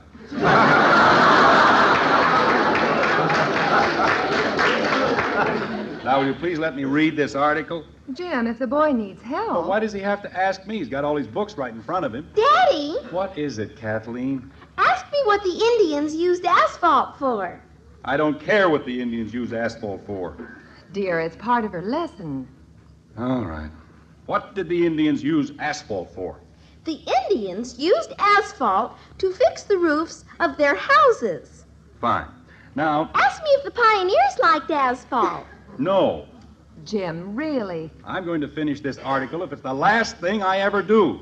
The pioneers did not like asphalt Kathy. because their horses would get stuck in the swamps Kathy. and die. That does it. What does what? Margaret, if it costs me $8 million, I'm going to do it. Do what, dear? Build an extra room. All right, Betty. Turn. That's a good girl. I'm getting so tired of this dress. Margaret, didn't you hear me? Yes, dear, you're going to build an extra room. How could Jack Benny have the capital of the United States? It says right here, turn your attic into an extra room. And that's just what I'm going to do. There. Now, how does it feel? It feels fine. I'll turn it into an extra room with a lock on it. That's what I'll do. And I'd like to see anybody come up there. Come up where, dear? To the attic. What are you going to do in the attic? Honey, this article I've been trying to read, it's got all the plans and specifications for turning an average-sized attic into 200 square feet of living space for less than half a cent a foot. You mean it tells you all that in one sentence? It was a very long sentence. Oh. You see this, honey? That used to be an attic. Dad. It cost this man in Milwaukee only $73.45. And look what he's got to show for it. Dad. Bud, not again. But I have to ask you something. Go ahead. That thing about Jack Benny, that was a joke, wasn't it? Yes, it was a joke, son. That's what I figured. Well, let's get going, Margaret. Going? Where? Up to the attic. We've got to get started on this, don't we? You mean now? This very minute? Naturally. When I make up my mind to do a thing, I do it. But, Jim... Come on, Bud. Put those books away. You too, Kathy. Holy cow, Dad. Jim, let's be sensible. You're not going to start building a room this very second, are you? No, but I'm going to clear the decks. We're going to cart all that junk out of the attic so I can lay out my plans. Oh, dear. Father, you can't expect me to go up there. Why not? In an evening gown? You'll be the best-dressed junk mover in town. Let's go. I still think... Honey, will you please trust me just this once? All right, Bud. Kathy? This is going to be fun, isn't it, Daddy? Come along, Betty. Jumping creepers. What does he mean, junk? I didn't see any junk in the attic. Jim, are you really serious about this attic business? Of course I'm serious. I don't know why it couldn't wait another day. It's waited long enough, and so have I. After all, I do a lot of work at home, and I need a place where I can be alone to figure out things. You certainly can't call my stuff junk. It's practically invaluable. All right, Bud, open the door. Yes, sir. Jim, I just thought of something. Where do we put the things we take out of the attic? It's very simple, honey. We'll find someplace. I think it's going to be quite a problem. It isn't going to be a problem at all. We'll just throw most of it away. My pogo stick, so that's where it was. Should have thrown it all away years ago. Look at it. Broken furniture, old boxes, pieces of... Where did that come from? You mean the metal? That's valuable, Dad. Did you cart all that junk up here? It isn't junk. It's magnesium. Look at this. A 3-foot pile of broken records. They aren't all broken, Father. They've got to go. But they're collector's items. Betty? Some of them go as far back as 1946. Get rid of them. Jumping creepers. Now, what's this? Broken toys. Dolls with their heads bashed in. I don't have to get rid of them, do I, Daddy? Please? We're going to get rid of everything. My old toys from when I was young. Jim, Honey, you're as bad as they are. but if the children feel... Look at this old sewing machine. You were going to give it away 15 years ago. I can't give it to anyone, Jim. It doesn't work. Then why keep it? Because it belonged to my mother, and she made my wedding dress on it. And how about this high chair? What earthly reason can we have for a high chair? We've had it a long time. I know, but, Margaret, we can't afford to be sentimental. Aren't there some things we can save? Where? Well... We can probably find some place, Father. The government saves things. Why shouldn't we? Because we don't own places like Texas. All we own is one small house. Downstairs, you said it was a big house. It is a big house. It's a big house for some things, but it's small for other things. How can it be big and small? Kathy, I haven't the time to... Bud, you know what I mean, don't you? Oh, sure. Good, then you tell her. Why? I've got to drag out all these heavy boxes and things, so you explain it to her. But why should I? Holy cow. Well? Go ahead, Bud. Well, this is a big house for houses, but, well, you see, a warehouse is bigger, but people don't live in warehouses. They live in houses that are smaller, and for houses that are smaller, ours is bigger. You see? Sure. You don't understand it either.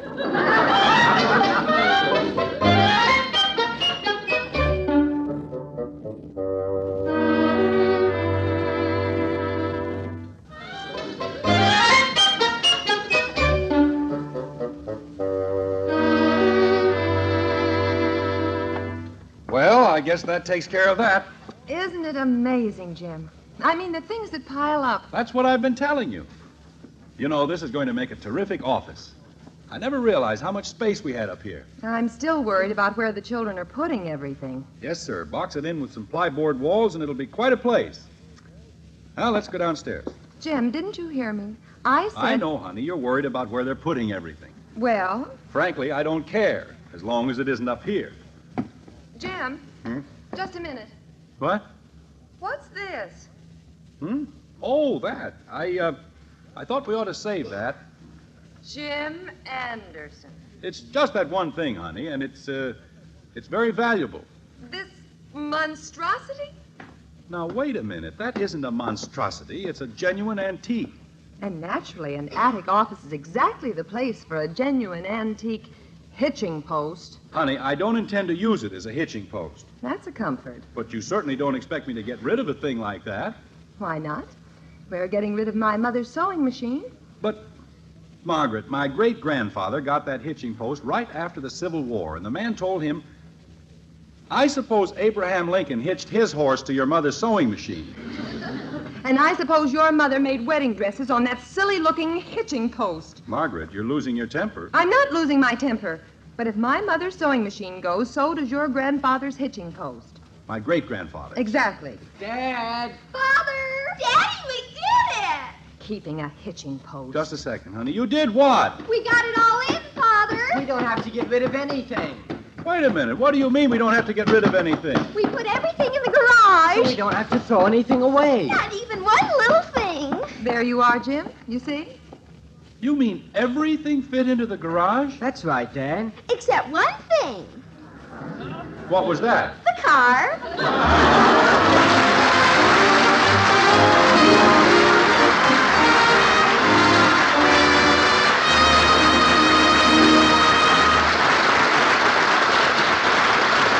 Poor father. It looks as though he'll have trouble turning the attic into an office. The way the family is helping him, it certainly is not a sure thing. On the other hand, there are some things you can always be sure about.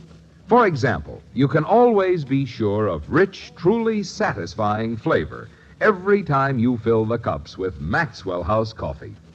That's why more families buy and enjoy Maxwell House coffee than any other brand at any price. They've found that no other coffee can give them that wonderful, good to the last drop flavor. No coffee but Maxwell House. And there's a good reason why that's so. You see, coffee grows all over the world in countless grades and varieties. But on the mountain plateaus of Latin America, there grow a few select extra flavorful varieties. Maxwell House buys more of these fine extra flavor coffees than anyone else in the world. And our Maxwell House is made first and foremost from these choice coffees. For example, fancy Manizales coffees are selected for fragrant mellowness, superb Medellins for extra richness, choice Bucaramangas coffees for fine, full body. And our Maxwell House people, with traditional skill, blend these superb vintage coffees in just the right proportions to create that world-famous good-to-the-last-drop flavor. No other coffee tastes like Maxwell House because no other coffee is made like Maxwell House. The result is truly good coffee you enjoy cup after cup. Maxwell House coffee, the one coffee that's always good to the last drop.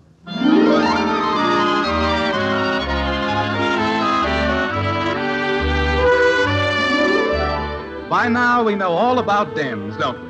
We know what they're for, how they're used, and how one beards a lion in his own. Den, that is. In this case, it's almost a full day later, and the lion, Jim Anderson by name, is on the phone. Like this. That's right. We piled the whole mess on the front lawn. All right, there isn't any lawn. It's out on the front snow. Mr. Adams, I don't want you to buy the stuff. I'm giving it to you. There isn't any catch. Just drive your truck up here and take it away. I'm not trying to pull anything. I just want... Look, Mr. Adams, if you aren't interested, I'll give it to another antique dealer.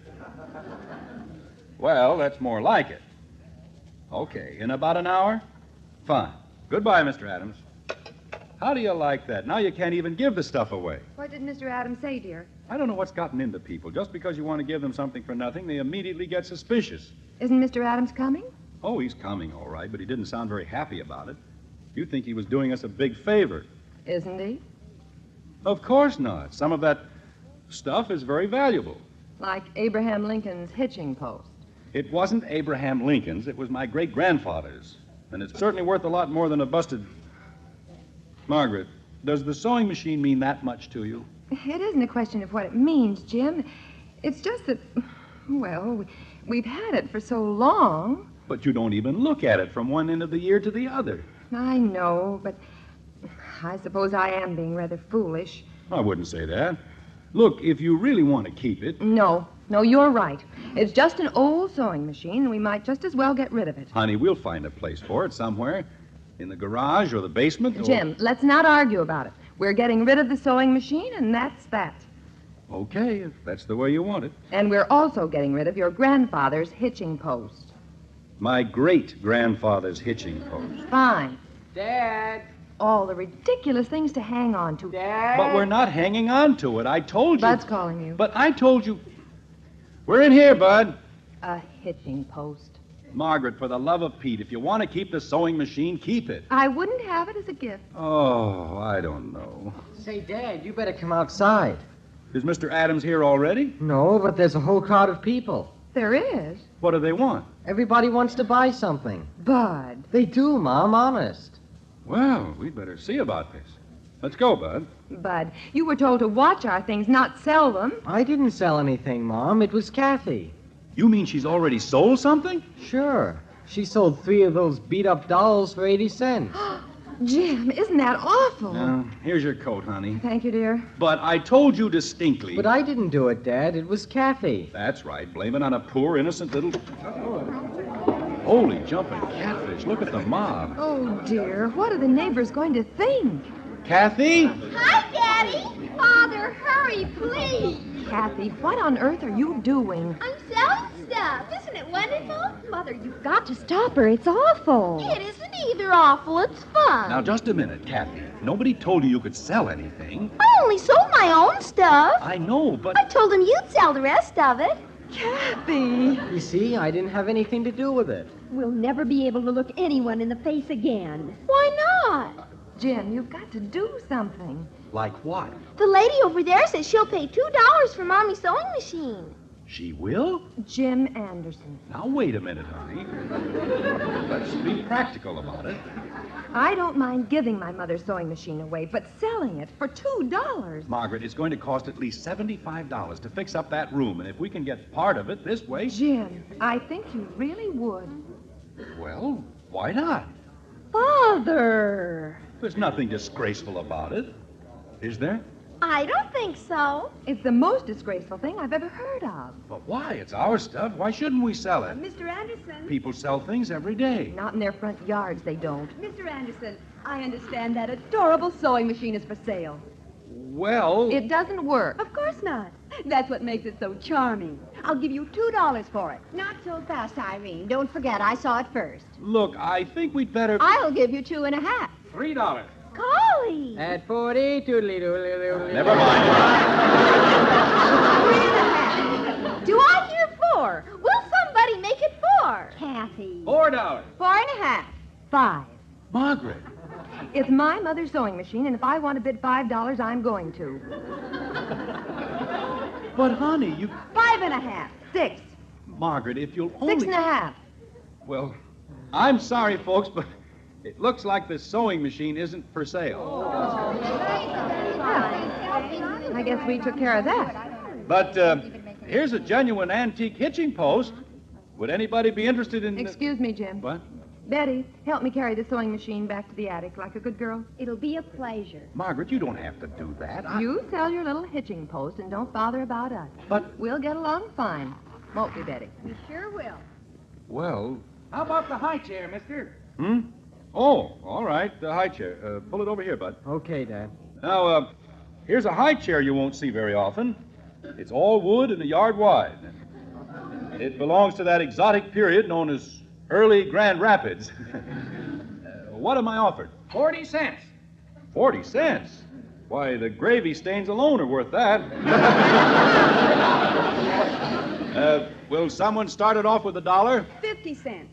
Do I hear $1? Will someone make it $1? 55 cents. Mildred, you don't have any use for a high chair. 60 cents. Well, neither do you. 65. I'll make it $1 if you throw in a baby.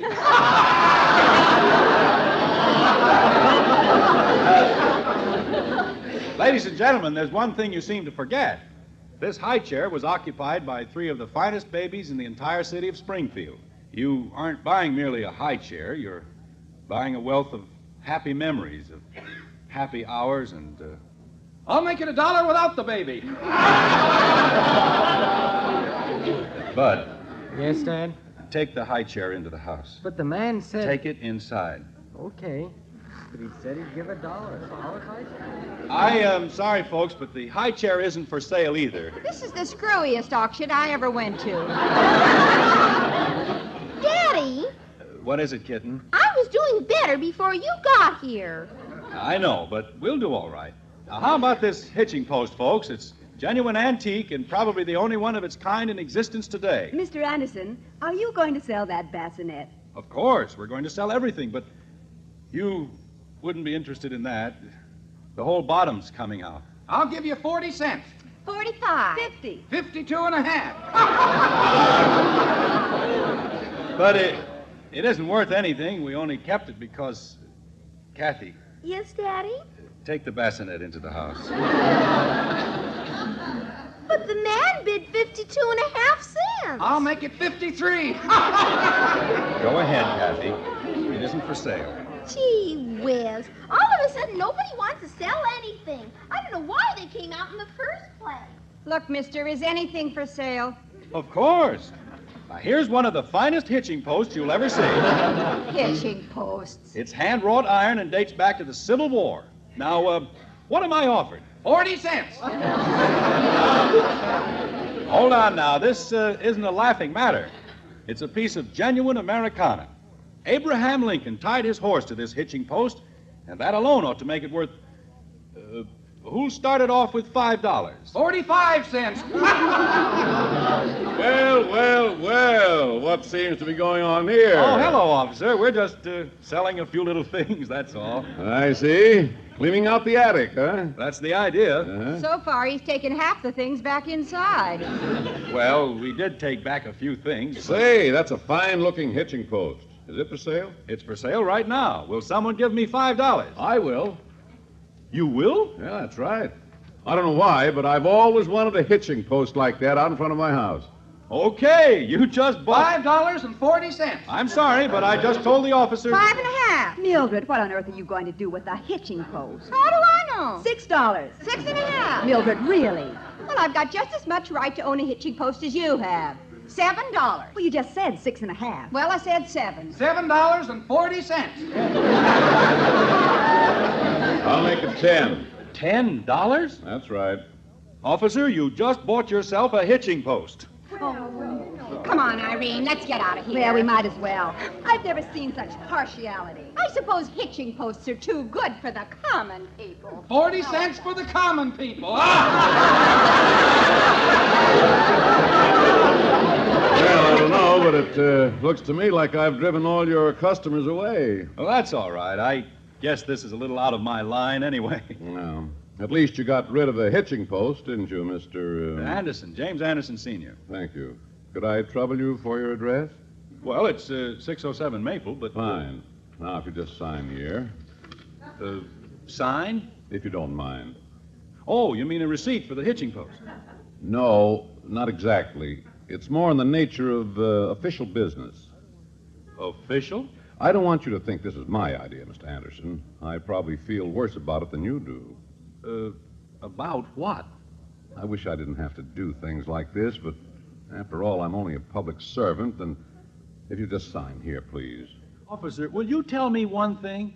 I'll be happy to if I can. What did I do? Why, I thought you knew. There's a $50 fine for running a public auction without a license. Oh, no.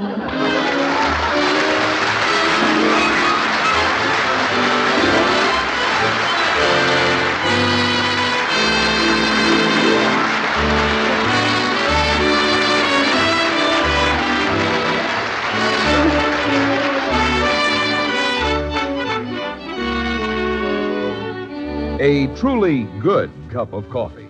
Now, that's a pleasure most of us look forward to day after day. And to most Americans, rich, truly good coffee means Maxwell House coffee, bought and enjoyed by more people than any other brand at any price. You see, no other coffee has the fragrant, heartwarming flavor of our Maxwell House coffee, temptingly good to the last drop flavor you enjoy cup after cup. Believe me, when you taste that satisfying goodness, you'll say Maxwell House is your coffee. Then if you'll just count all the downright good cups you get from each pound, you'll say it's Maxwell House for value, too. At your grocer's, then, look for the big white cup and drop on the familiar blue tin of Maxwell House, the one coffee that's always good to the last drop.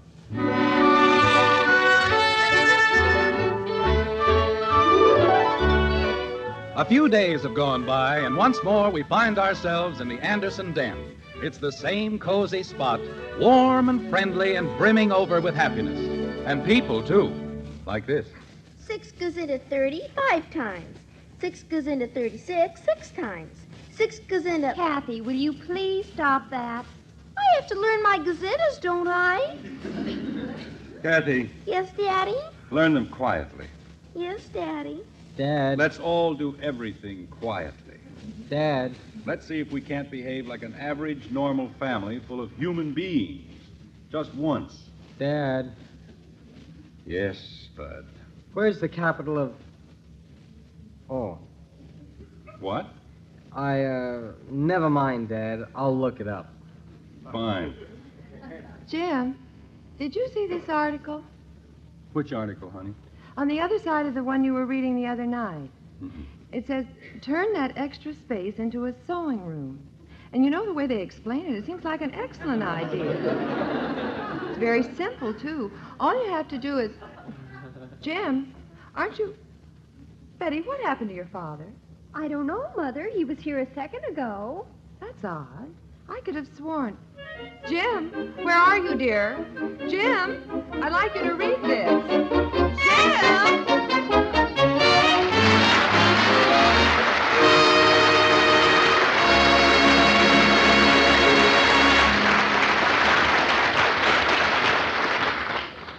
Hey, what's your hurry? We're having coconut cream pie for supper. Your wife must love you to go to all that work. Why, it's no work. With Jell-O coconut cream pudding and pie filling. You mean it? Sure. With the new Jell-O coconut cream pudding and pie filling, you just add milk and bring to a boil. Say, I'm going to get some for my wife. You get some, too. Jell-O coconut cream pudding and pie filling for red letter desserts.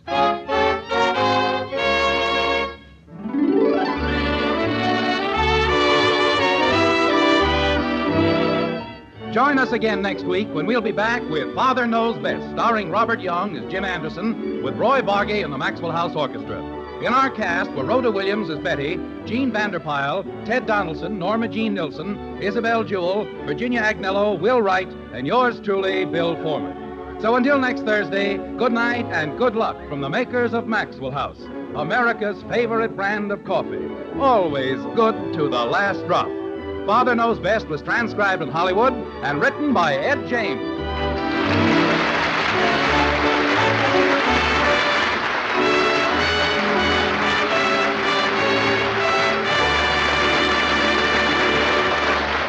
Mr. Keen, Tracer of Lost Persons, brings you Mystery Tonight on NBC.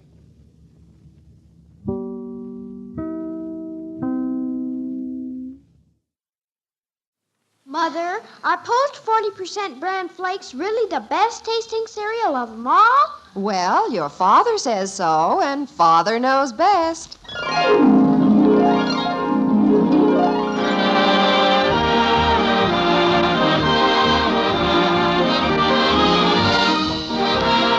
Yes, it's Father Knows Best, transcribed in Hollywood, starring Robert Young as father. A half-hour visit with your neighbors, the Andersons. Brought to you by America's largest selling bran flakes. Post 40% bran flakes, and by Instant Postum, the good-tasting drink that's entirely caffeine-free.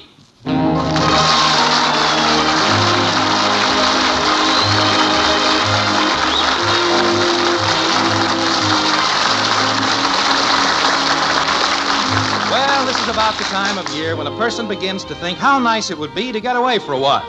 Just a couple of days. Of course, it isn't always easy, but it's worth trying. At least that's the way Jim Anderson feels this afternoon as he heads the family car in the general direction of the white frame house on Maple Street. There he goes up Grand, turns on 4th, and hey, there's Bud trudging home from school. Bud? Oh, Bud? Oh, hi, Dad. Going home? Sure, get in. Yeah, thanks. Well, how'd school go today? Pretty good.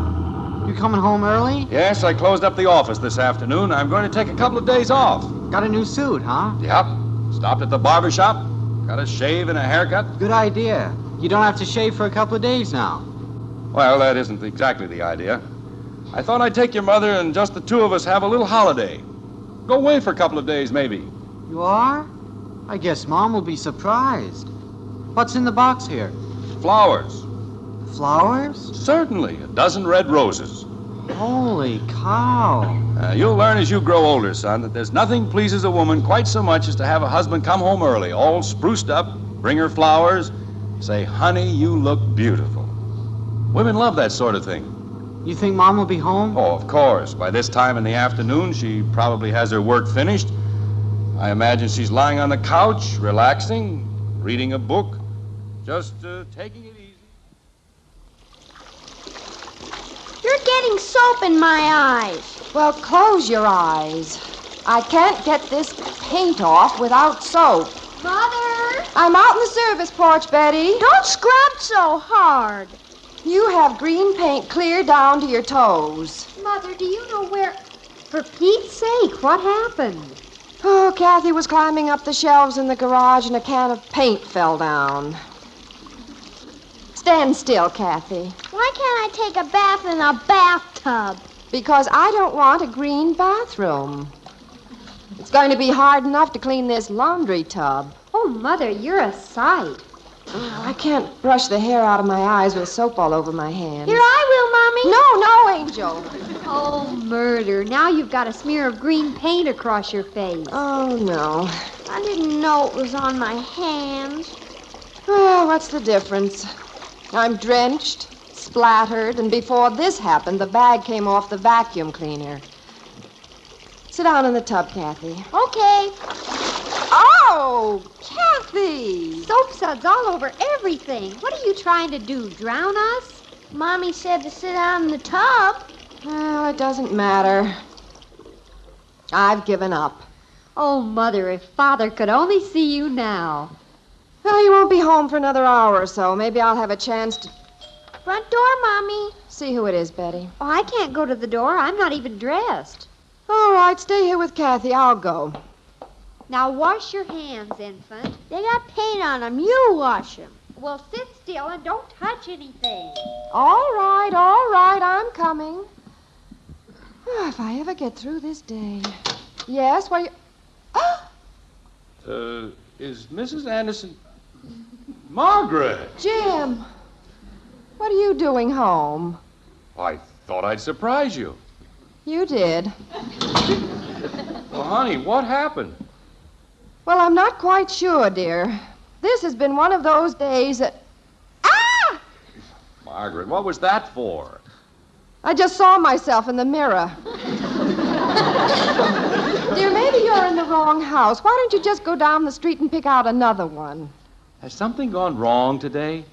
Well, the roof hasn't fallen in. See who's at the door, dear. Oh, Bud. I got locked out.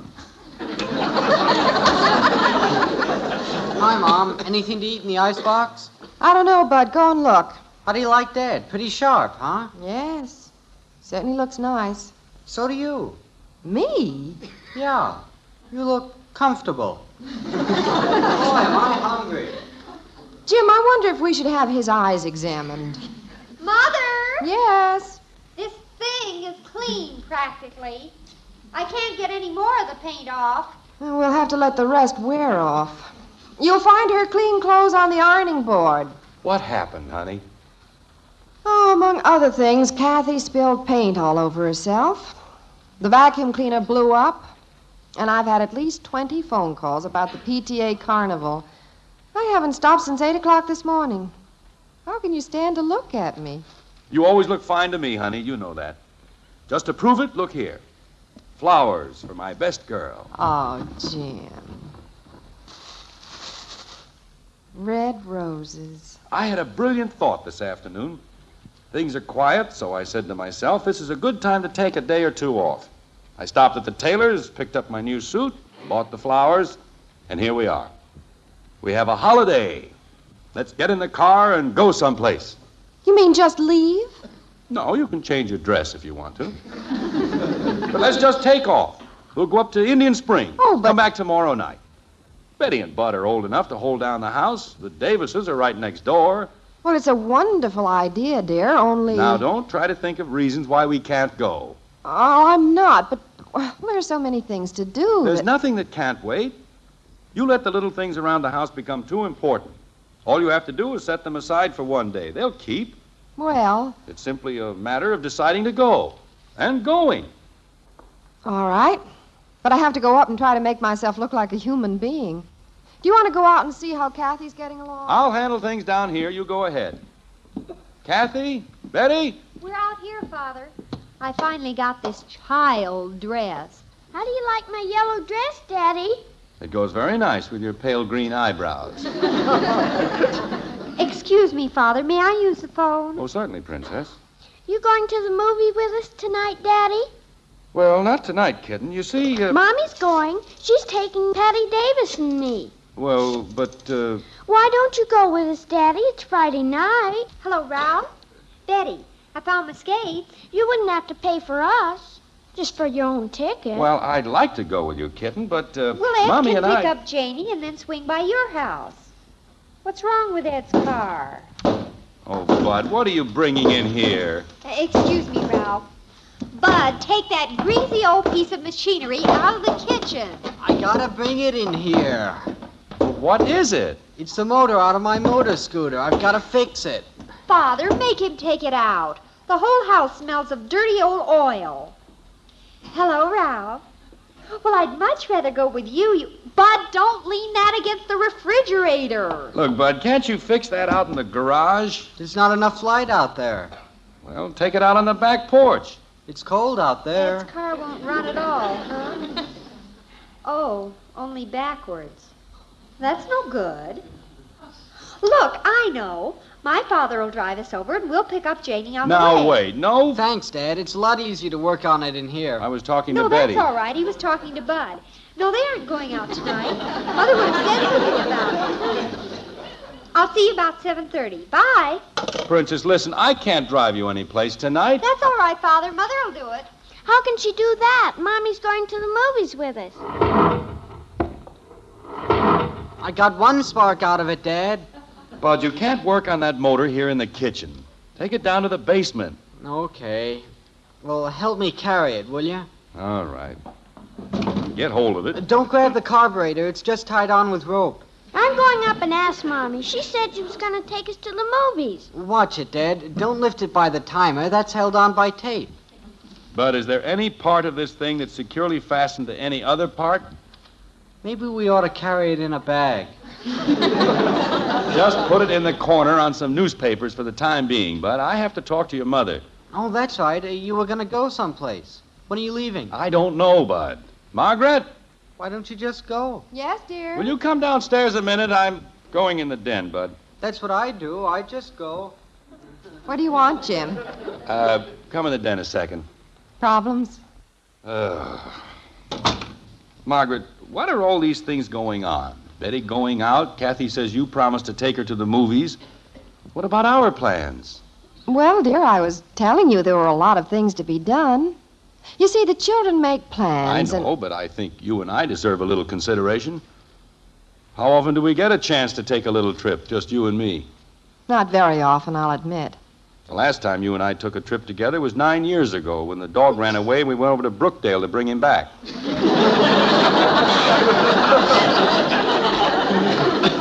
Well, dear, you know I'd like to go. If you can explain to the children. You'd think that once in 9 years we could get away for just a day. Well, I'm all for it. It's just that, well, Betty had this date for tonight. Well, couldn't she make it for another night? Ralph isn't leaving town. Nothing that good would ever happen. Well, I suppose she could. But I did tell Kathy Now, that... look, honey, we don't ask much of the children. They have it very easy. Couldn't they change their plans for us just this once? Well, probably. I sometimes think we put ourselves out too much for the kids. They begin to take things for granted. Now and then, I think we should put our foot down, take a firm, positive stand. Why can't they do a little favor for us, just once? I don't know, dear. Why don't you ask them and see? Why don't you ask them? Well, I think it would carry more weight if you brought it up. Well, we've changed our plans to accommodate them any number of times. Well, let's talk it over with them. That's the way to do it, of course. It wouldn't be right to just go out and slam the door in their faces. It isn't as easy for the children to give up something they've planned as it is for us. I know. Kathy's all dressed to go to the movies. Betty's got her skates and everything for this ice party or whatever it is. Well, let's tell them what we'd like to do. Yes. See how they feel about it. Betty, Kathy. Bud, What do you want? come in the den, kitten. We're going to have a meeting. Goody. I'll sit over here. You call me, Dad? Yes, we're having a little meeting here. Uh-oh. What's going on, Mother? It's a meeting. Will it take long? I have a million things to do. No, it'll probably be over very quickly. What have we done, Dad? You haven't done anything. It's not that kind of a meeting. Mother and I have something we wish to discuss with you. It's about tonight. Are you going to the movies with us? We'll see, kitten. Now, this is what happened. I was able to get away from the office for a couple of days, so I thought perhaps Mother and I might take a little trip. Just the two of us. It's been a long time since we've been anywhere together. We were going to leave this afternoon. But since you children had plans for this evening, we felt it was only fair to see how you felt about it. I think it's an utterly beautiful, simply gorgeous idea. You do? Can't we go? Of course not, silly. They don't want people tagging along. It isn't that we don't want to. I think it's the most wonderful romantic thing I've ever heard. That my mother and father want to go someplace alone, together.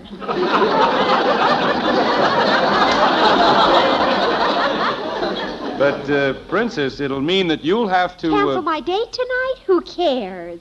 I'd 10,000 times rather see you and Mother go on this trip. It'll be like your second honeymoon. Can I help you pack? Of course, Angel. What do you think, Bud? I think the trouble is in the carburetor.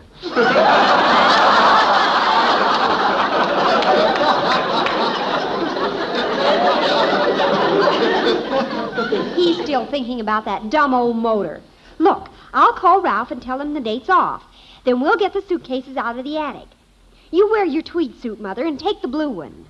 Now, do you children think you'll be all right here? Oh, of course. What are you going to wear, Father? Well, I'd planned on... Just what you have on is fine. We'll pack your gray suit and a couple of sweaters. Come on, Bud. Let's go up and get the suitcases. Okay. I'll wipe off the car for you. I'll get your things out of the closet, Mother. Father, you'd better call Indian Springs for reservations. All right, Princess, don't pull on my coat. Well, hurry. Quick, Mommy. Get things packed. I will, Angel, but don't push. Get a move on, Dad. Margaret, what do you think? Who's thinking? We're going. Who's going? We're being thrown out.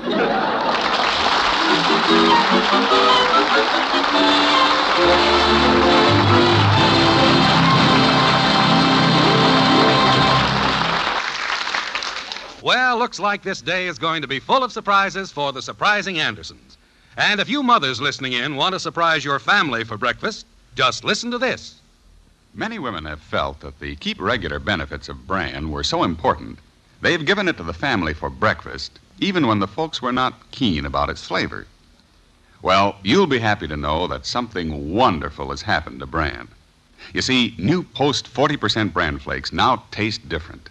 They're really delicious because they have a new magic oven flavor and crisper, tempting texture. Fact is, they taste so good, lots of folks now prefer Post bran flakes to any other cereal. This means, Mother, that now you can serve Post 40% bran flakes to your family and know that they're getting their keep regular benefits, their daily ounce of prevention, in a cereal that they'll always enjoy eating. Doesn't it make sense for you to start serving Post bran flakes regularly? Remember, for goodness sakes, eat Post bran flakes. So good and so good for you. when you go shopping this weekend, Mother, be sure to buy new Post 40% bran flakes, America's largest selling bran flakes. You'll find out that they're so good and so good for you.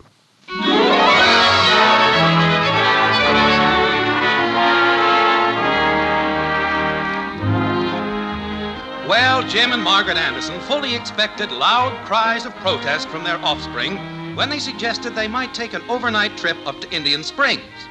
But the junior residents of the white frame house ran true to form and came right back with the unexpected. They were delighted. In fact, Jim scarcely had the words out of his mouth before Bud had the suitcases down from the attic and Betty and Kathy were packing. Like this. Not the overcoat, Kathy. That doesn't go in the suitcase. Where did the shoes go? The shoes go in the suitcase. Then the overcoat has to go in the suitcase. Why? Because I got the shoes wrapped in the overcoat. Oh, groan. Take them out. Father has to wear his overcoat. Well, he has to wear shoes, too. Betty, where are the suitcases? Down here, Mother. Why are we packing in the living room? Well, Bud brought the suitcases down here from the attic, and then he was too tired to take them back up to your room, so we're packing down here. Well, where is Bud? He's carrying the clothes down from your room. Well, it's an interesting way to do it. Where am I? Oh, Bud. I can't see over this stack of clothes. Put them down on the couch. Kids, I deeply appreciate this magnificent effort, but we're only going to be gone one day, you know. Well, you might need all this stuff. Do you suppose we could dispense with the beach umbrella? Beach umbrella? What feather brain brought that down? They might get caught in the rain. Did you have your robe and slippers, dear? I think I saw them disappear into one of those cases. Yeah, they're in. Clear down at the bottom of the big one. I brought the slippers down from upstairs. That's fine, kitten. Which pair did you bring down, the black ones or the brown ones? I didn't know which ones you wanted, so I brought one of each. Oh, you're such a big help. It's all right. She's trying. Probably both for the left foot. Well, never mind digging them out, Princess. I'll just walk in a circle. I think we must have everything.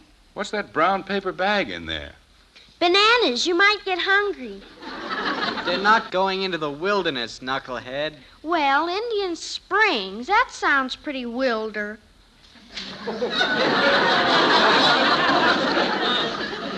Let's see, Mother. I don't think we've forgotten anything. I'm sure there's nothing we've left out. Better take a look in the kitchen, Bud. See if the stove is still there. You'll wear your coats, and don't forget your flowers, Mother. Oh, I must take the roses, yes. Help me shut these suitcases, Shrimp. You stand on top. Okay. Wait till I get the lid down. We'll call you, Princess, as soon as we get to the hotel up there. And you have the phone number at Indian Springs, so you can call us. Oh, don't worry, Mother. We'll get along just peachy. Everything you need in the way of food is in the refrigerator. Oh, and get a dozen eggs from the milkman in the morning. I told the Davises we were going, and they're going to open a window on the side facing our house. If anything happens, you just call. We'll be okay. Don't worry. Betty, if you and Bud want to have some of your friends over... No, after dinner, I'm going to get into my pajamas and read. I'm going to work on my motor. I'll sew in my doll clothes. Well, take the car robe, honey. I'll carry the suitcases. Goodbye, goodbye. Wait till they get to the door, stupid.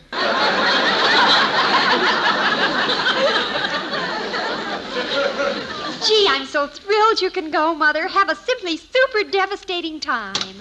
We'll call you as soon as we get there.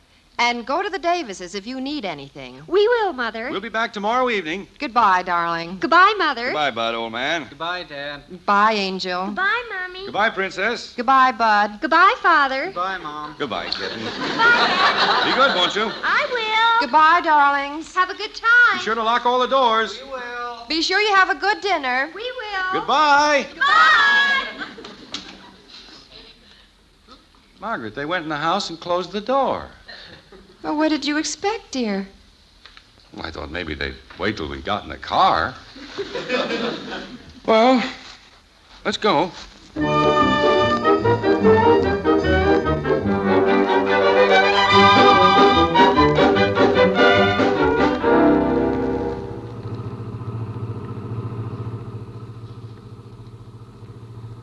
Nice night to drive. Yes. The paper said clear tonight and tomorrow.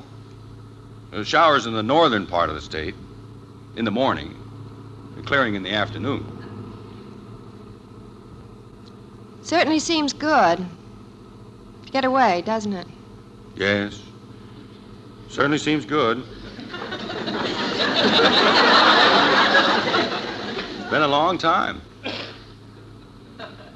Yes. It's been a long time. I'm enjoying it already. Aren't you? Oh, yes. It feels like we're on a trip now, doesn't it? We are on a trip. That's right. I haven't even thought about the office or the house or anything. Have you? No. I'm just enjoying the trip. The children have probably finished dinner. Getting ready for bed now. I hope they'll be warm enough. How long have we been gone? 7 minutes.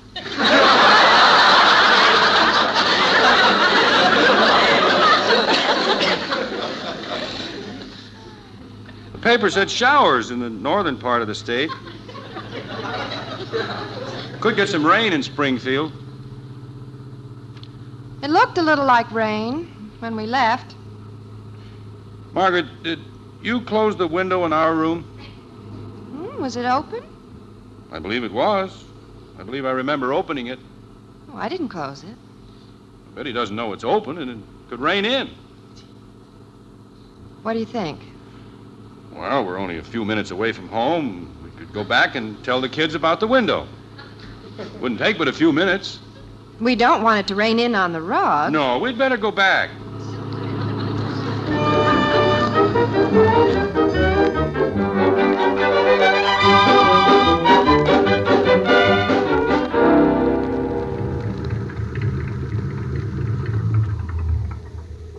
I guess the children are all right.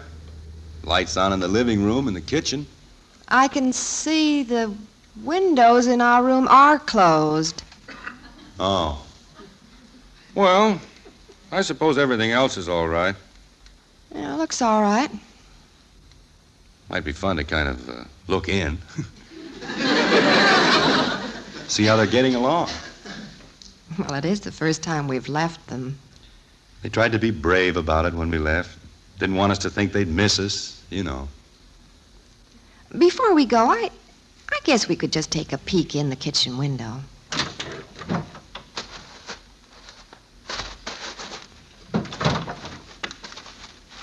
There's Kathy going through the dining room. Look at that. She's got her big Raggedy Ann doll. How she's growing. There's Betty in the kitchen. She's peeling potatoes. I guess she has Bud making a salad. Kathy's going to set the table. Looks warm and comfortable in there, doesn't it? It's a cold night. You want to put your hands in my pockets? I suppose we should go, shouldn't we? Yeah, I suppose. Margaret, looking at Bud in there, he seems to have kind of a sad, lonely look on his face. Betty doesn't seem to be smiling. Oh, there. She laughed. Brave girl. Keeping up the spirits of the other two. You getting cold, dear? Yeah, a little. I feel so sorry for those poor kids in there. Honey. Yes? Had enough? Mm-hmm.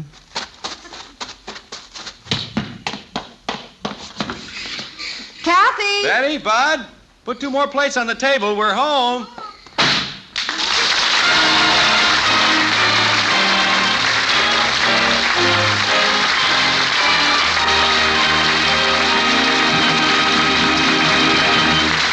Well, Margaret and Jim timed it perfectly, just in time for dinner. Now, let's look in on the happy family all together around the table. Say, Kathy, you must have expected me back making this big pot of postum. Not exactly, Daddy. I was going to have 3 cups of my own, and Bud wanted 2, and Betty. No question about it. Postum is the all-family favorite. And why not? Postum has such a vigorous flavor, it tastes mighty good anytime. And you can enjoy instant postum as often as you want. Drink as much as you want. You see, postum is the good hot drink that contains no caffeine. No caffeine. Nothing to upset your nerves or your sleep. How about treating your family to instant postum often? It's caffeine-free.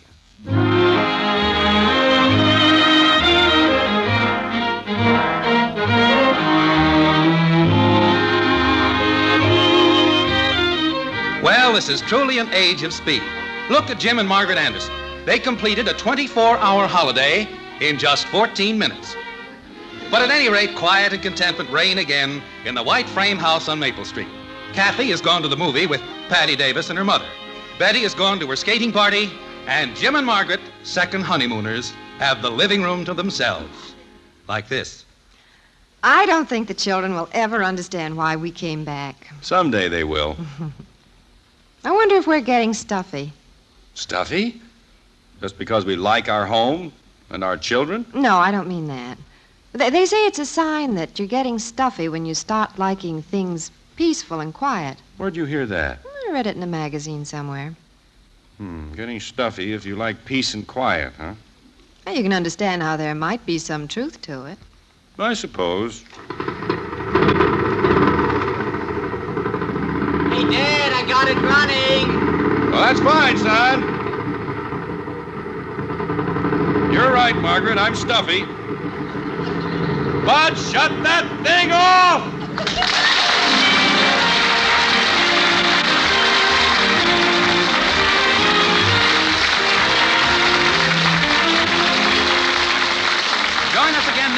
and we'll be back with Father Knows Best, starring Robert Young as Jim Anderson. Until then, good night and good luck from the makers of Post 40% Bran Flakes, America's largest selling Bran Flakes, and Instant Postum, the drink that's entirely caffeine-free. In our cast were Dorothy Lovett as Margaret, Rhoda Williams, Ted Donaldson, and Helen Strome.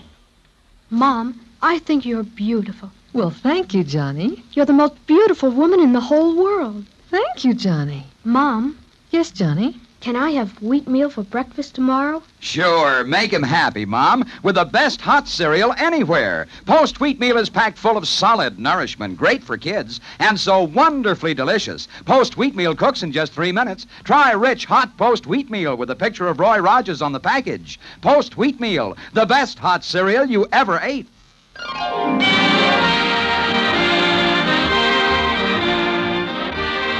Father Knows Best was transcribed in Hollywood and written by Paul West. This is Bill Foreman speaking.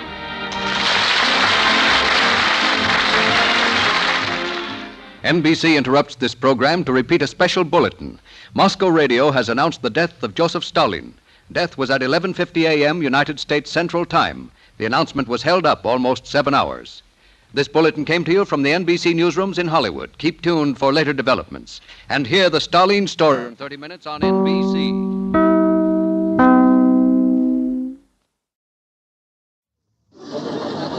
Now listen to Father Knows Best, transcribed, starring Robert Young as Father.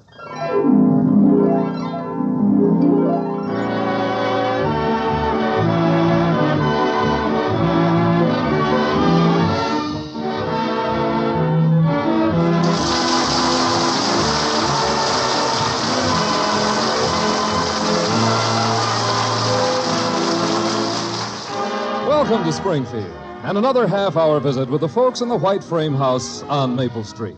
Sit back and enjoy life with the Andersons, Kathy, Bud, Betty, Margaret, and Jim, as the head of this typical American household again sets out to prove that Father knows best.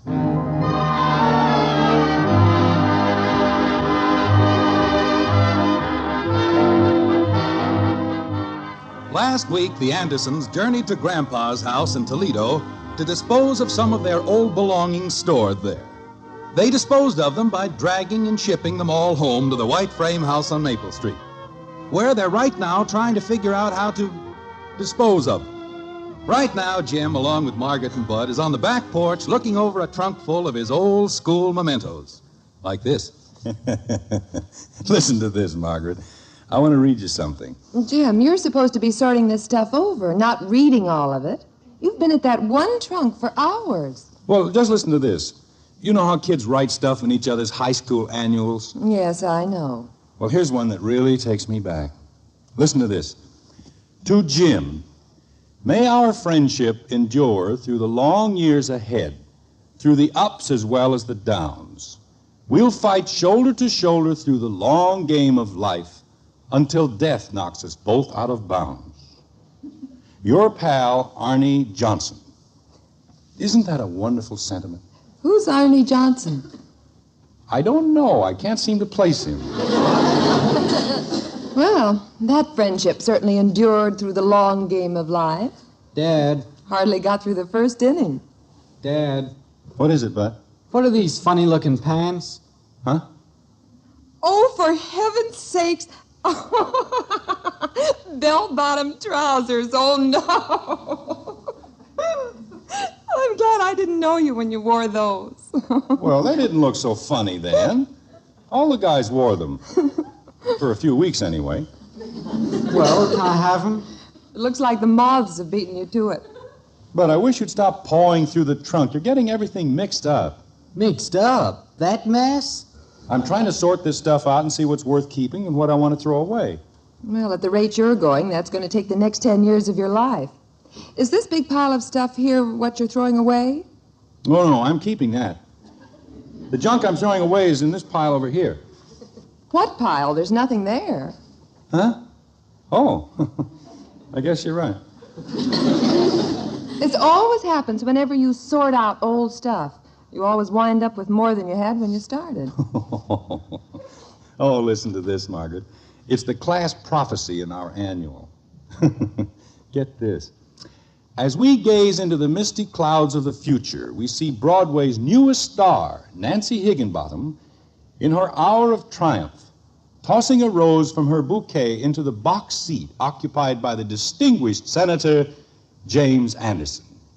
Senator? Gosh, Dad, were you a senator? Well, no. You see, this is just what they predicted we would turn out to be after we graduated.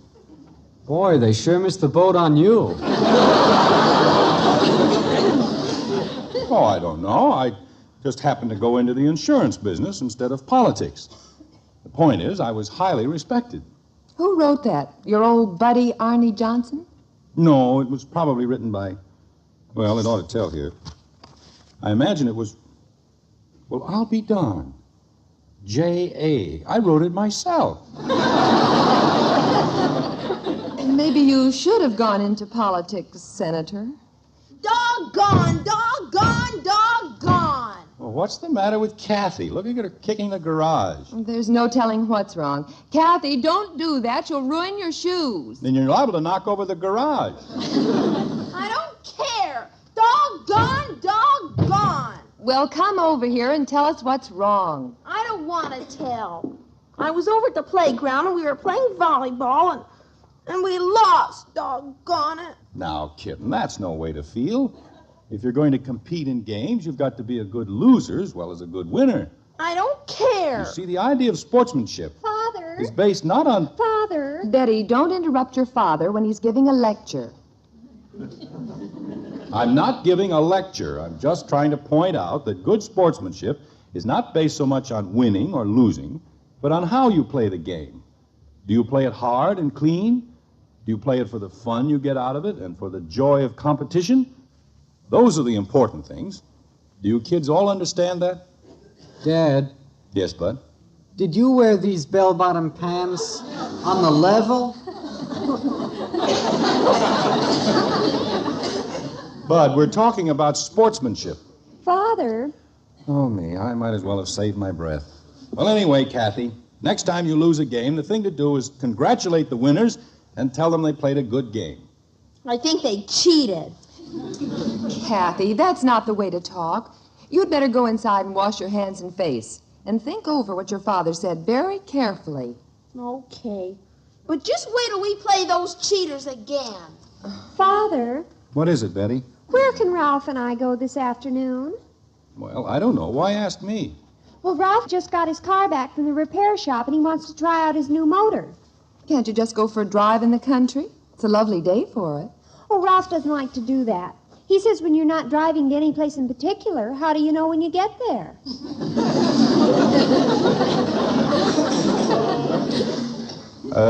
Yes. Ralph is very analytical. I can see that. Oh, I'll bet that's Ralph calling now. What shall I tell him? Oh, Ralph will think of some good analytical place to go. Hey, Dad, what's this? But I told you to quit pawing around in there. Look, Mom, a Max Sennett bathing suit.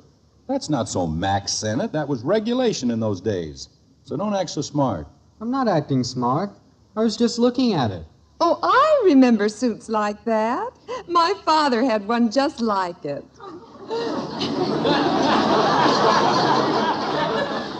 Except his had a stripe around the bottom of the skirt. All right.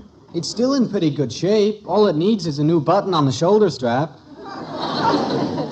I'll bet the girls took more than one look when they saw you strutting along the beach in that outfit. Look, you smart Alex, maybe you'd like to know I used to be quite a swimmer. As a matter of fact, I was on the swimming team when I was in college. Gee, were you really, Dad? You bet your life I was. We won the state intercollegiate swimming championship for 2 years straight. Golly, were you the star of the team? Well, I don't like to say I was exactly the star. Were you really on the team? What do you mean, was I really on the team? For your information, I swam against Otto Biedler. What do you think of that? Who's Otto Biedler? Who's Otto Biedler? Yeah. Otto Biedler, after he left Aberdeen Normal and went to the university, became the national freestyle champion. That's all. God. And 2 years later, he made the Olympic team. Were you on the Olympic team? Well, no. But That'll give you an idea by what a narrow margin I missed it. Oh, gee, Dad. Tell me how you... Oh, wait, there goes Joe Phillips down the alley. Hey, Joe, I got something to tell you. My dad almost made the Olympic team. Oh, now, Bud, don't go blabbing that all over. He beat Otto Bugler. And he was the champ. Oh, me. Daddy? Let's see your hands, Kathy. Did you wash them? Uh-huh. Did you use soap? Well, I was going to, but I didn't want to get the soap dirty. Oh, fine. Daddy, will you take me out to see the octopus? The what? He's a real live one, Daddy. A man-eating octopus. They got him out at the fair, out at the park. Is there another fair in town? Will you take me, Daddy? Now, I'm pretty busy here, kitten. Still got a lot of stuff to sort out. He's only halfway through his high school annual. Will you take me, Daddy? Huh? Will you, huh? Kathy, you don't want to go out there. Just a bunch of the same old junk. They never had an octopus before. Can't we go? Look, all we do is just get dusty and tired and half sick from eating a lot of things that aren't good for us. Oh, gosh, I never get to go any place. Not any place. Kathy, don't start that again. You get to go as many places as any girl you know. Probably more. Patty Davis went to the fair and she saw the man-eating octopus. Twice. Well, I don't think Patty's life has been particularly enriched by that experience. Father, Ralph can't think of anywhere to go. Can't you think of some place? Betty, I haven't time to map out your social itinerary. It's all I can do to... Wait a minute. I've got an idea. What is it? Why don't you and Ralph drive out to that fair at the park? Yeah, and see the octopus. What? And you can take Kathy with you. Oh, Father, you're so utterly Model T.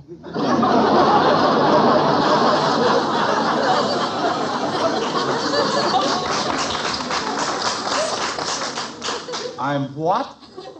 You know that we don't want you-know-who, Tagging, along. Why not? What's wrong with me? Well, now, Betty, I think it would be very nice if you'd take Kathy out there. What a revolting idea. I'll tell Ralph, but I know he's got better sense than that. I'll go help you. Mother, don't let her follow me all over. Kathy, you go wash your hands again, and this time use soap. Oh, okay. Well, let's see now. Where was I in this mess anyhow? You had just been elected senator.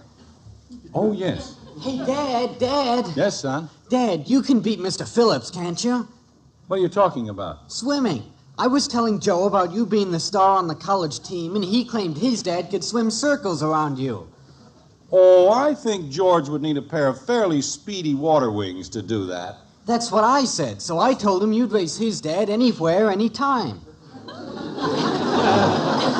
You, did? So Joe said, okay, how about this afternoon at the YMCA pool? He's over asking his dad right now. Will you do it, Dad? Well, Bud, I'm pretty busy right now. And the button is off his bathing suit. He doesn't wear that old thing. He's got good swimming trunks. How about it, Dad? This afternoon okay? Well, Bud, maybe sometime when I'm not so busy. Oh, gee, Dad, you're not afraid to race him, are you? Oh, no, of course not. That's not it at all. Okay, I'll go call him then. Bud, come back here. Oh, me. Jim, I don't think you ought to do a thing like that. You don't know how right you are. You're not in condition. It's not that. I'm in fair shape from golf, but, well, I just hate to let the boy down. After this build-up, it's going to be a real blow to him to see his dad lose. Lose? But how could you? Weren't you the captain of the swimming team? I didn't say I was the captain. Well, star then. I didn't say that either. That was Bud's idea. Technically, I wasn't on the team. I was sort of the business manager. But you said you raced against that world champion, Eddie Boodler. Otto Beadler. Did you just make that up? Oh, no, that was the truth. But what happened was that our star got the mumps, and they threw me in against him at the last minute. Then you did race him. For about the first 3 yards, yes.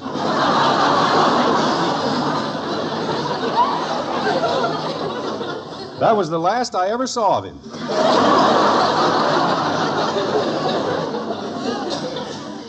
Well, you better just tell Bud all this. Gosh, I hate to do that. He's built me into such a hero. I've got to get out of it in some other way. I just can't let him down. Well, maybe George Phillips will have sense enough to refuse to do it. He's in no better condition than you are. It's all set, Dad. 2:30 at the Y. 2:30? Joe says his dad is raring to go. Uh-oh. Well, this is the silliest thing I've ever heard of. What do you mean, silly? This is the chance I've been waiting for years. Old Joel's always bragging about what a hotshot his dad is. I don't know. Boy, we'll show him, won't we, Dad? Yeah, sure.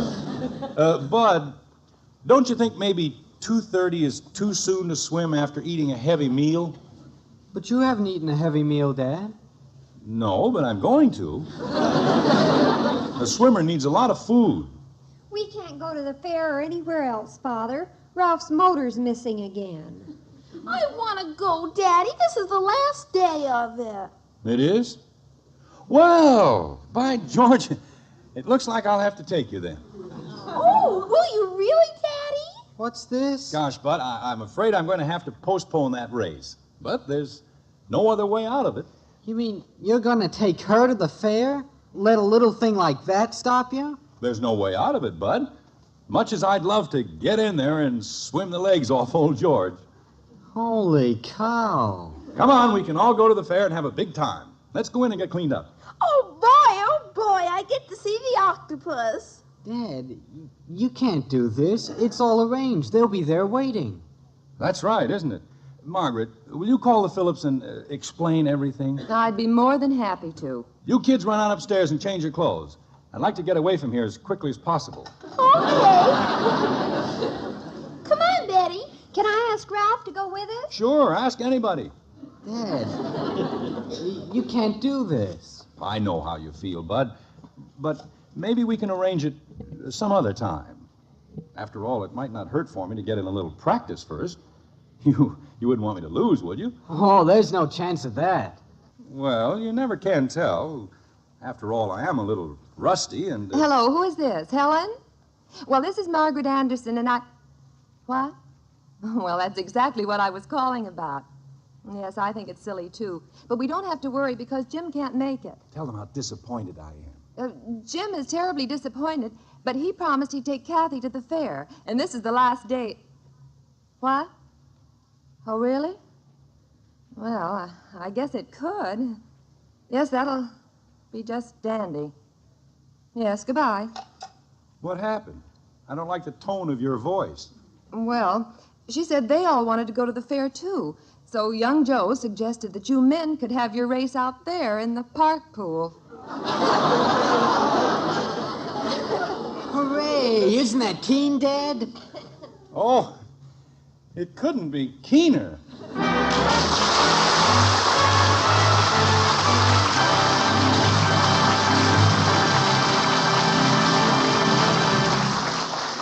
The Andersons will be right back.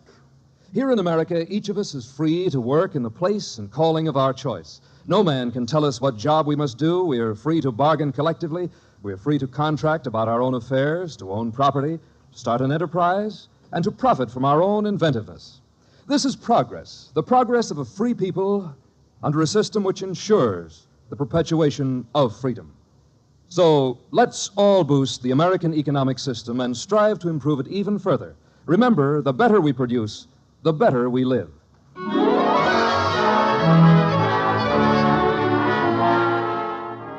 Back in the bygone days when man first learned to make sounds and then to turn those sounds into words, he thought he'd made a pretty handy discovery. But since that day, words have caused quite a few complications. Take Jim Anderson, for instance. He'd gladly pay a bonus if he could take back a few words he tossed off about his swimming ability. The simple remarks, which at the moment are causing repercussions at 607 Maple Street. Like this. Of all the ridiculous things, two grown men out in a public pool, in a public park, having a race.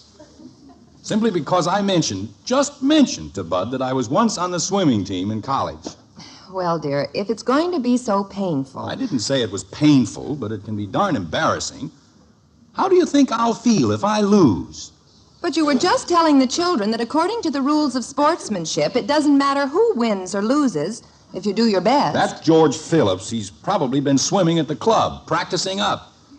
I'll bet anything he's pushing this idea just to make a monkey out of me. Hey, Mom, I can't find Dad's swimming trunks. Look in the drawer in the cedar closet. What are you getting my trunks for? You're going to wear them, aren't you? Well, I suppose, but... I didn't think you wanted to swim in that off-the-shoulder number you wore in college. All right, but let's not make such a big fuss about everything. I'll be in the pool all of 2 minutes. What would you rather do, dear? Just wear slacks and a sports shirt? Dad could beat Mr. Phillips wearing overalls. Now, Bud, listen... I'll be back in a minute. I gotta go call Hank Feder and Bodie Gliss. They'll want to come out to the park. That's what I want to talk to you about, Bud. I think it would be better if you didn't get too many of your friends out there this afternoon. Why not? Well, let's think of Mr. Phillips. You know, a lot of people and... Joe's rounding up all his friends. Mr. Phillips doesn't mind. Oh. Well, can we kind of hold it down, Bud? Boy, am I going to have the laugh on Joe. This is sure going to be a joke on him, huh, Dad? Bud... I got to go call Hank. Daddy, do octopuses make good pets? I don't know, kitten. We're going to see a 12-foot octopus at the fair, Bud. Yeah, I know. And Dad's going to beat the socks off of Mr. Phillips. Bud, please. Who's going to sock the beats off of who? Dad and Mr. Phillips are going to have a big swimming race out in the pool at the park. You are, Daddy? Listen, it's not a... Sure, Joe said his father could swim circles around Dad, and Dad challenged him. I did not. Oh, boy! Will the octopus be in the pool with you, Daddy? No, kitten. Now just forget about it. Here are your trunks, Jim. Kathy, you'd better start getting dressed. Hello, Hank. Bud. Hey, get out to the park this afternoon, about 2 o'clock. Margaret, this thing's turning into a 3-ring circus. Well, at least you'll be in the center ring. Daddy! Joe Phillips' dad and my dad are going to battle it out in the pool. Oh, for Pete's sake. Bud! They're going to have a big race. Everybody's going to be there. Daddy!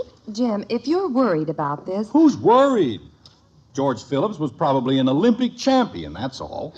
My dad's going to leave him like a speedboat. Margaret, can't you get Bud off that telephone? Daddy! What is it, Kathy? I've got a neat idea. I can get our class at school to come over. We could have a rooting section.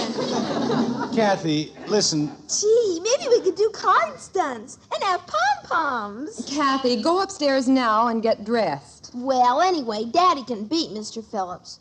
My daddy can do anything better than any daddy in the whole world. Oh, brother. Such faith. Margaret, do you realize the position this puts me in? What's going on? What's the excitement? There's no excitement, Princess. Just go right on doing what you're doing. Hank's getting the guys together. Father, what is this? Haven't you heard? Dad's going to take Mr. Phillips. Where's he taking him? All right, kids, we've carried this far enough. Old Joe thinks his dad is so great, such a big swimmer.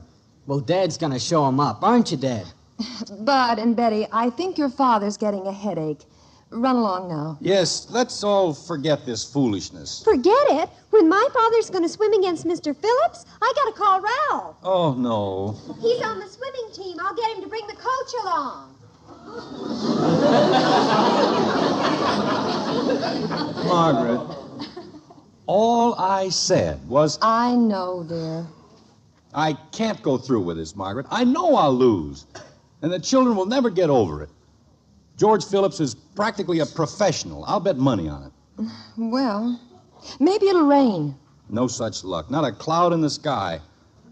There's only one thing to do. I've got to go over and talk to George. What are you going to say to him, dear? I don't know. I'll buy him off or something.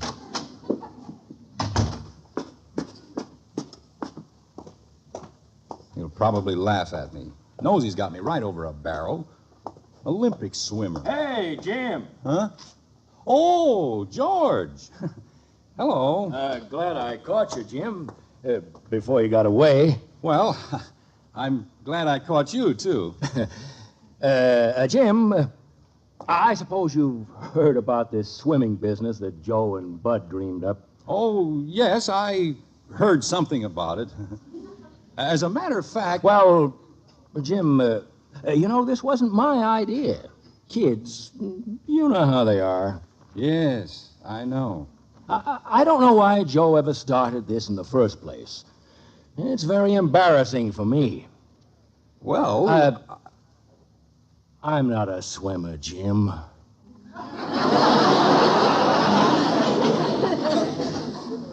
You're not? Oh, I can get around in the water, but I'm not in your league.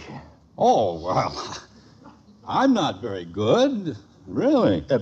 What I came over to ask you, Jim, it's a real favor. Joe and the boys are going to be out there this afternoon watching us, and would you kind of take it easy, Jim, so I don't look too bad? Oh, sure, George. Don't worry about it. Everything will be all right. Oh, thanks, Jim. You don't know how much this means to me.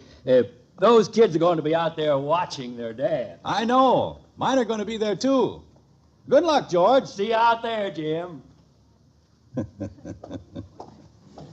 How do you like that? Oh, what a rascal you are.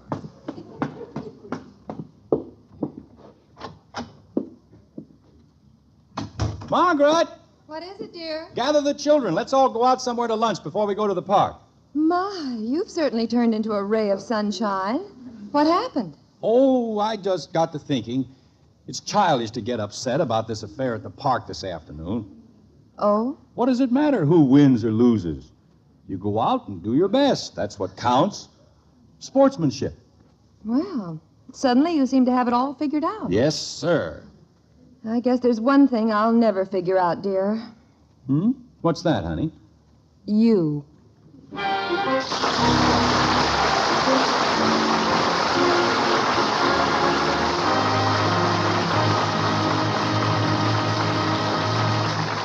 Andersons will be back in a moment. America today is confronted with the task of defending itself against communistic aggression abroad and inflation at home. An explanation of how the American economic system operates has been prepared under the title of The Miracle of America. Now, this booklet has been endorsed by representatives of management, labor, and the public. It is yours without cost. Simply write to Box 10, Times Square Station, New York City, and ask for The Miracle of America.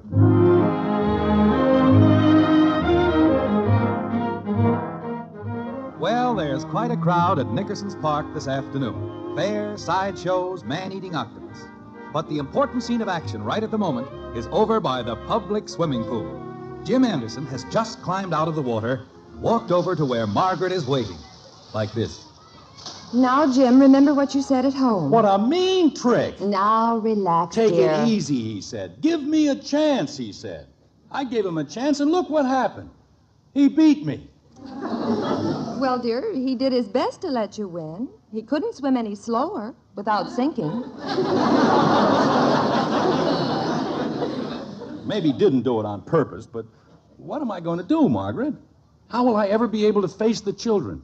Oh, I don't think it will bother them too much. What do you mean? They weren't even here for the race. They all went over to see the octopus. Oh, the things that happen to a father.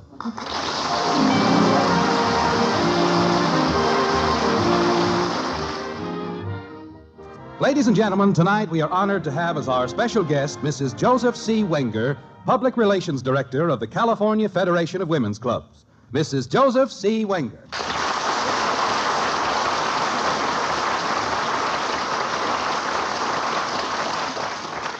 Thank you, Mr. Foreman.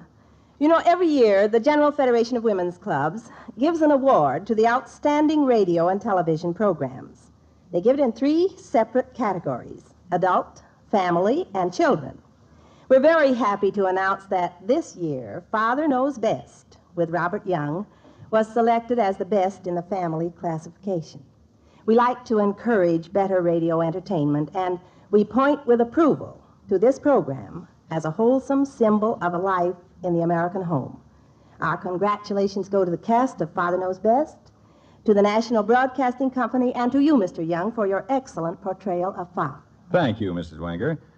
On behalf of my radio family and our behind-the-scenes relatives who help bring life in the Anderson family to the air each week, our most sincere thanks for this memorable award.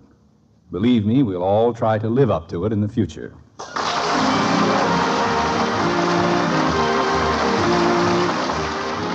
Join us again next week when we'll be back with Father Knows Best, starring Robert Young as Jim Anderson.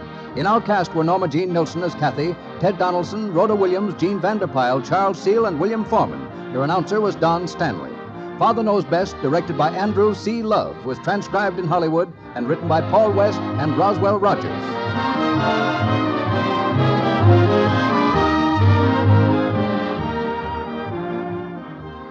For Adventure Tonight, it's Night Beat on NBC.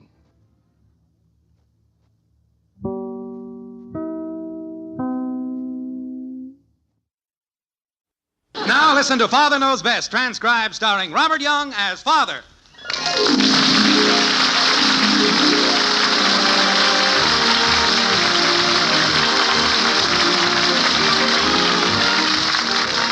Welcome to Springfield and another half-hour visit with the folks in the white frame house on Maple Street. Sit back and enjoy life with the Andersons. Kathy, Bud, Betty, Margaret, and Jim, as the head of this typical American household, again sets out to prove that Father knows best.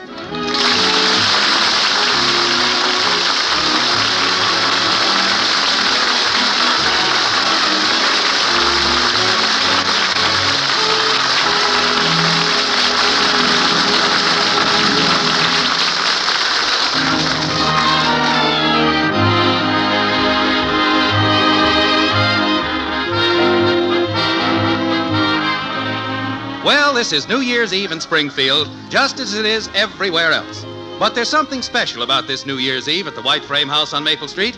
For the first time in years, things have worked out so that Jim and Margaret can go out to a New Year's party instead of spending it at home with the children.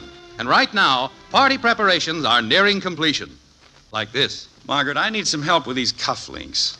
They put so much starch in the cuffs I can hardly bend them around my wrist. Mommy! They keep snapping back at me. Shall I wear my white shoes tonight? Yes, Kathy, but take some white shoe polish and clean them. I'll just get them dirty again. Clean them anyway. Now then, Jim, give me your cufflinks. You know, I can hardly believe we're actually going out this New Year's. It is hard to believe. How many years is it now that we've been trying to get to the Stevens New Year's party? You'd think they would have stopped inviting us by now. Well, tonight we'll make up for all the years we've missed. Mommy! Of course, it makes you feel a little older to realize that your children are finally old enough to go somewheres on New Year's Eve. But it's kind of a good feeling, too. Gives you a sense of freedom. Mommy! Yes, Kathy. Is it all right if I wear blue shoes tonight? It would be fine, but you don't have any blue shoes. I do now. I got hold of the wrong bottle of shoe polish. Oh, dear. I'll be there in a minute, Kathy. Where did you say she was going tonight? Oh, just over to Patty Davis's house. Patty's grandmother's going to be there to stay with the girls. Hey, where's the new black bow tie I bought to wear tonight? Mother! I put it right here on the bed. Mother, I snagged these stockings. Do you have an extra pair of real sheer dark ones? Look in my top drawer. I think there's one pair in there. Those are the ones I snagged.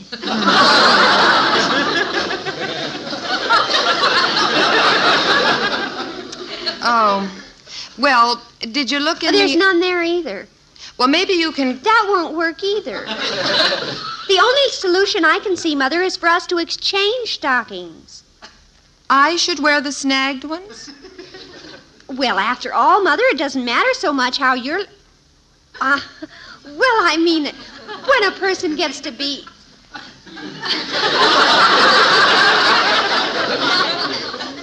Well, in a crowd of elderly married people, who looks at anyone's legs?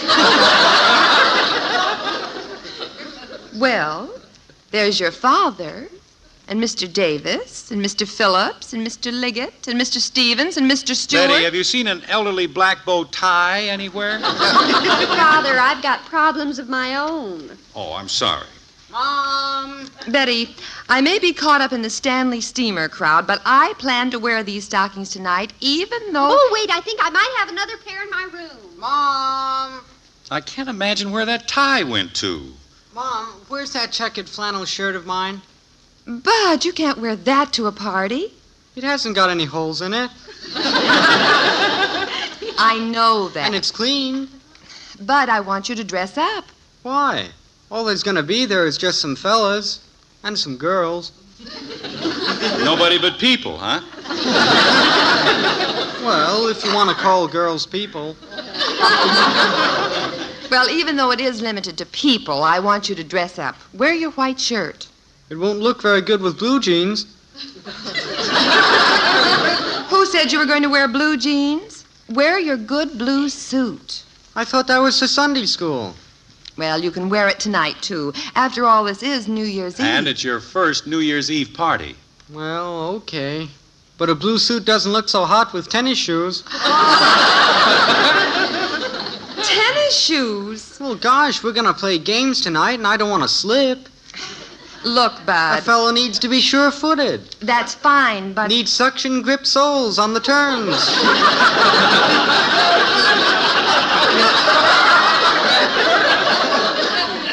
Look, Bud, tonight... You want me to lose the games? Of course not, but... Bud, wear your good shoes and stop badgering your mother. Well, okay. If you want your boy to be a wallflower... Oh, wait a minute, Wallflower. Do you know where my new... No. I didn't think so. Now, what do you suppose happened to that tie? Margaret, are you sure you didn't pick it up? I haven't even seen the tie, Jim. It was right there on the bed. Mommy! Now, what could have happened to it? Mommy, how do I look in my new black hair ribbon? Does that answer your question, Jim? How does it look, huh? Well, it looks fine, kitten, except that happens to be my necktie. Oh, dear. Jim, will you go down and get the phone? My nail polish is still wet. I'll go down, Mother. It's probably Ralph worrying about if I'm going to be ready on time. He always thinks he has to wait for me, and I don't know where he ever got that idea because he never has to wait for me. I never make him wait. I can't remember one single time that I ever made him wait. Well, don't stand there talking. Go down and answer the phone. Oh, let him wait. He'll do him good. Ah, the feminine female mind is a wondrous thing indeed. What does that mean, Daddy? I wish I knew, kitten. And please give me back my tie. Oh, flibberty gibbets.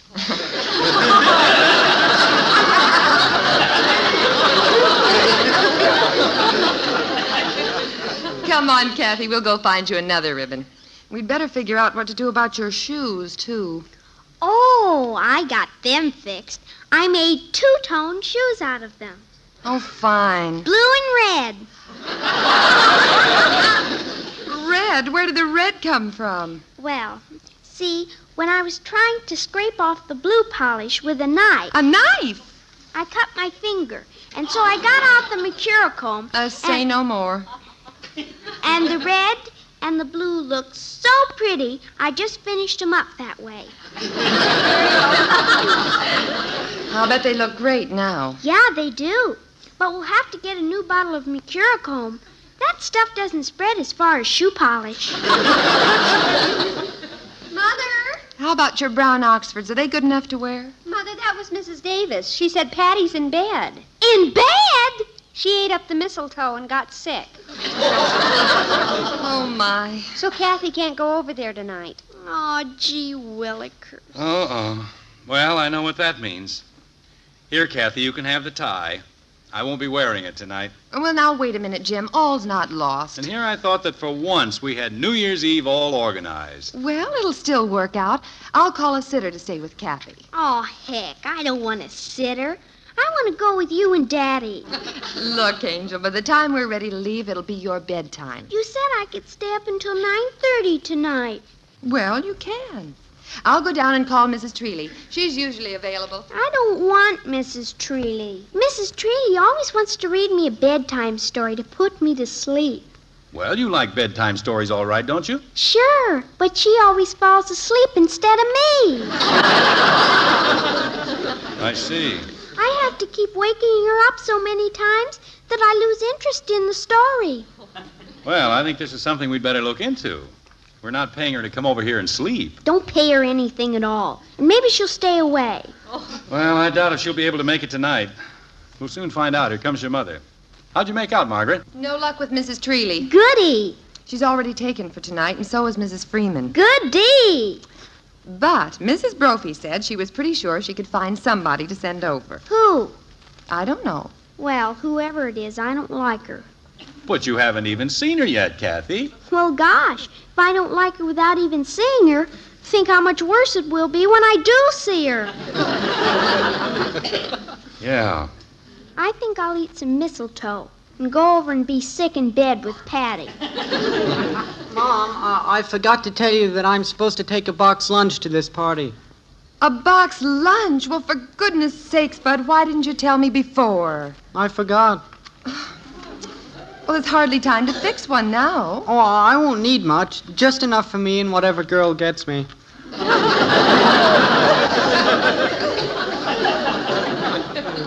Well, let me think. Why don't you just throw a couple of things together? Like, say, fry a couple of chickens, some mashed potatoes, corn on the cob, string beans, apple pie. Bud, I'm not going to fry any chickens for you tonight. I can tell you that right now.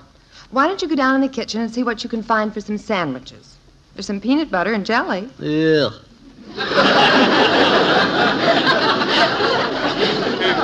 Well, what's wrong with that? What do you think I am, a vegetarian? I want meat. Come on, Bud. I'll go down with you and see what we can find. I'm a little hungry myself. Okay. Wait for me. I'm hungry, too. Oh, Bud, do you have to make so much noise when you go downstairs? Well, I told you I should have worn my tennis shoes tonight. Oh, sure. They have super suction cup cushion soles. I'll bet that's your sitter, Kathy. Go let her in. I don't like her. Well, let her in anyway. You might be surprised and like her. No, I won't. Well, don't keep her out there waiting. Okay. Tell her your mother will be down in a few minutes. Come on, Bud. Let's see what we can find in the kitchen. Kathy, open the front door. Hello. Daddy says for you to come in. Well, thanks. Hi there. How are you? Huh? Hey, who are you? Well, I'm Freddie Zollers. I'll bet you're Kathy. Is that right? Uh-huh. But how did you know? My aunt told me. My aunt is Mrs. Brophy. Brophy? You mean you're my sitter? You hit it.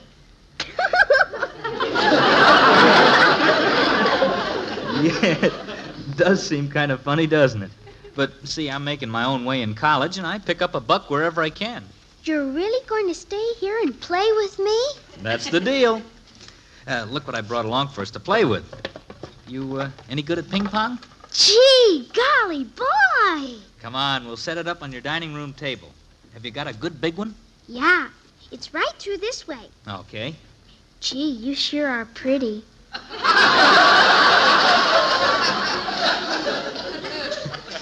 Kathy, I think we're going to get along great. Here's the table. Now what do we do? Well, you take one end of this net and go around the other side of the table. Yeah, that's the idea. Kathy! Who's that? That's just my old sister. Don't let her know we're in here. Kathy, did you hide my gloves? Is that your sister out in the hall? Yeah, that's her. Come on, let's play. Wow. She's no fun. She's no good at games. Kathy, where are you? Oh, here you are. Kathy, did you... Well...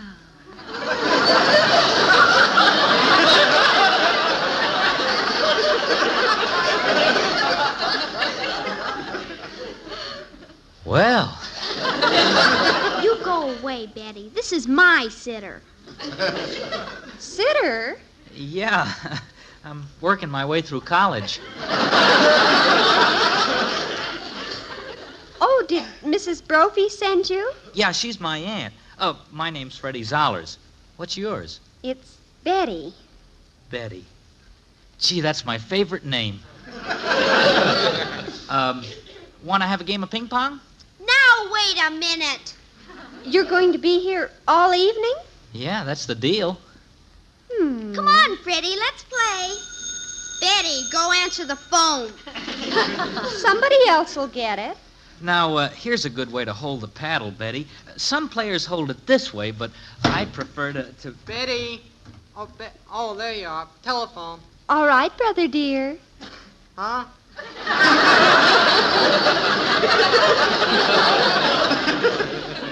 Nice to have met you, Freddie. Yeah. Nice to have met you. Come on, Freddie, let's play. Hey, who's he? Shh. Who's Freddie? That's Kathy's sitter. Sitter? Howlin' cats, Dad. Get a load of that sitter.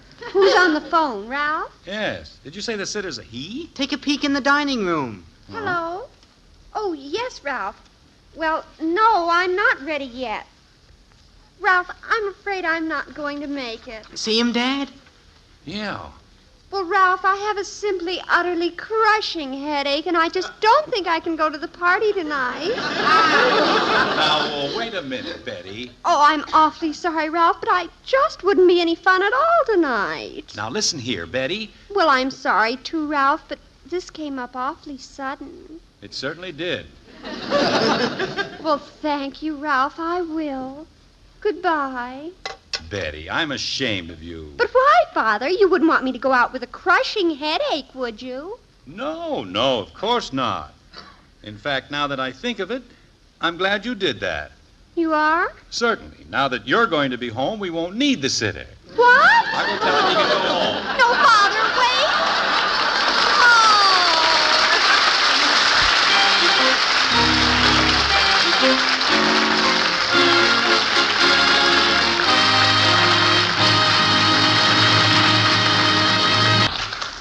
Act 2 of Father Knows Best in just a moment. Tomorrow, over the entire coast-to-coast facilities of the NBC radio network, you're invited to tune to the Pageant of the Roses as NBC takes you to Pasadena, California for the Rose Parade. You'll want to hear every minute of it on this station of the NBC radio network. Later in the day, NBC will again switch to Pasadena for a play-by-play description of the world-famed Rose Bowl football game.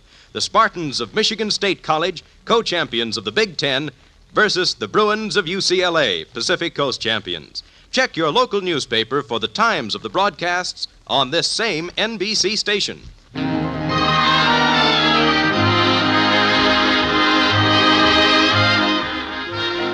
Well, what started out to be the first well-organized New Year's Eve in the history of the Anderson family has now become a mixed-up shambles. When Kathy's plans fell through, they had to get a sitter for her. And when the sitter turned out to be a handsome young man, Betty called off her date with Ralph. And now Jim is upsetting Betty's little scheme by letting the sitter go home. Like this. You see, something just came up, Mr. What did you say your name was? Freddie Zollers, sir. Yes. Well, Freddie, it looks now as though our oldest daughter won't be going out tonight. She won't? Hey, wait! It seems that she has a crushing headache. Oh, gosh, that's too bad. She's got to go out, Daddy. Well, she's called off her date already. No glue pots. And as long as she's going to be here, Freddie, I guess we won't need a sitter after all. However, we'll pay you anyway as long as you were good enough to come all the way over. Father, I think I've changed my mind. Oh? My head seems to feel a little better now. I might call Ralph and go after all. Maybe. Good! Well, are you sure you're going to go? I think so. At any rate, we'll need someone to stay with Kathy. I see. Well, Freddie, I guess you'd better stick around until the princess makes up her mind what she's going to do. That is, if you don't mind. Oh, I don't mind at all. Not at all, sir. Come on, Freddie. Let's get going here. It's my turn to bat. It's your turn to serve, Candy. Okay, my turn to serve the bat. Come on! Dad! I'm coming, Bud.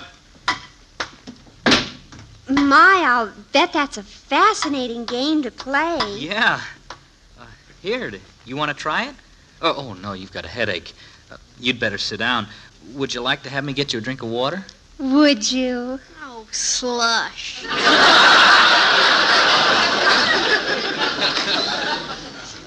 I'll be right back. Now listen, Betty. He's my Excuse me, Mr. Anderson. Could I please get a glass of water? Oh, sure. Help yourself. There's some glasses in that cupboard right next to the sink. Oh, thanks. I don't think you've met my son. This is Bud, Freddie Zollers. Hi. Hi. Say, you wouldn't have an aspirin tablet handy, would you? Is Kathy giving you a headache already? Oh, no, it's for Betty. Well, I'll tell you, Freddie, I doubt if an aspirin would have much effect on the kind of headache Betty has. Just give her the water. Yes, sir, I will. I'll take good care of her, sir. What's wrong with him? I don't know. He snapped his snoot. Well, he'll get it back as soon as Betty leaves. Now then, what was your problem? Oh, no problem. I just can't find hardly anything for my box lunch. Well, let's see. What have you got in here so far? Apples, that's good. Dill pickles. You need a whole jar of them? Pickles are hard to carry loose. I see. Wieners. Well, these aren't cooked, Bud. They're not bad raw. I might be able to put them on the radiator for a while to sort of warm them up. Wait a minute. Why do you need 2 packages of wieners? Well, she might want some, too. I see. Well, what else have we got here? Donuts, cookies, pretzels, box of crackers, bottle of ketchup. I just put in 1. I thought we could share that. Can of minced ham, can of hominy. But you've got to cook hominy. Oh, is that what that is? I thought it said honey. Oh, me. I thought honey would go good with the pretzels. Yes, delicious. Can of corned beef, can of Vienna sausages, can of salmon. But this was supposed to be a box lunch, not a canned lunch. I know, but where can you get a box of salmon? What's this in here for? A head of cabbage. Well, I thought maybe I could trade that off for something if I get hungry. Yeah, that you should worry about. Jim, I'm ready. Let's go. Just a minute, Margaret. So what do you think I could take, Dad? Oh, a side of beef would be nice. Hurry up, Jim. We'd better go. I just called the Stevens and told them we're late, but we're on our way. Well, Margaret, I don't think we should leave just yet. A situation has come up with a sitter who happens to be... I know all about it. Kathy just told me. Come on. But, Margaret, I was just wondering if we ought to leave them unchaperoned. Doesn't seem quite proper. He is a stranger. No, he's not. He's Mrs. Brophy's nephew. He's a wonderful boy. Dad, where could I get a side of beef this time of the night? I don't know, Bud. Come on, Jim. We're terribly late now. Look at the clock. Oh, my gosh, how did it get that late? Well, we've all just been fooling around. We've got to go. Yeah, okay. That Freddie is awfully good looking. Oh, stop being a father and let's go. This is our New Year's night out, remember? Yeah, okay. I know good and well Betty never intended to call Ralph back and go out with him. She's waited long enough so he's sure to have made other plans by now. Oh, now, Jim, stop it. Daddy, will you come in and play ping pong with me? I thought you were playing with Freddie. No, they're in the living room, sitting on the Davenport.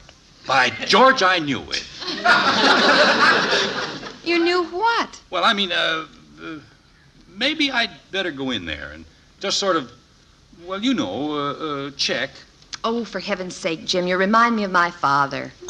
Oh, dear, that's probably the Stevens wondering what happened to us. Bud, tell them we're on our way. Come on, Jim. Wait, it might be an important call. Oh, dear. Hello? Oh, hi, Joe. It's just Joe. Come on. Wait, I forgot to get a handkerchief, I think. Jim, come back. Hey, I'm glad you called, Joe. What are you putting in your box lunch? What? You've eaten already? Oh, look what time it is. Well, how was it? Did the girls draw names and all that? Who got me? Claude Mesner? Uneven number, huh? I'll show you how to bat a serve, Mommy. Some other time. What are you doing now? Going home. No, I haven't got my box lunch ready yet. Jim, hurry up. Well, okay, Joe. See you tomorrow. Bye. Anybody want some pretzels and pickles?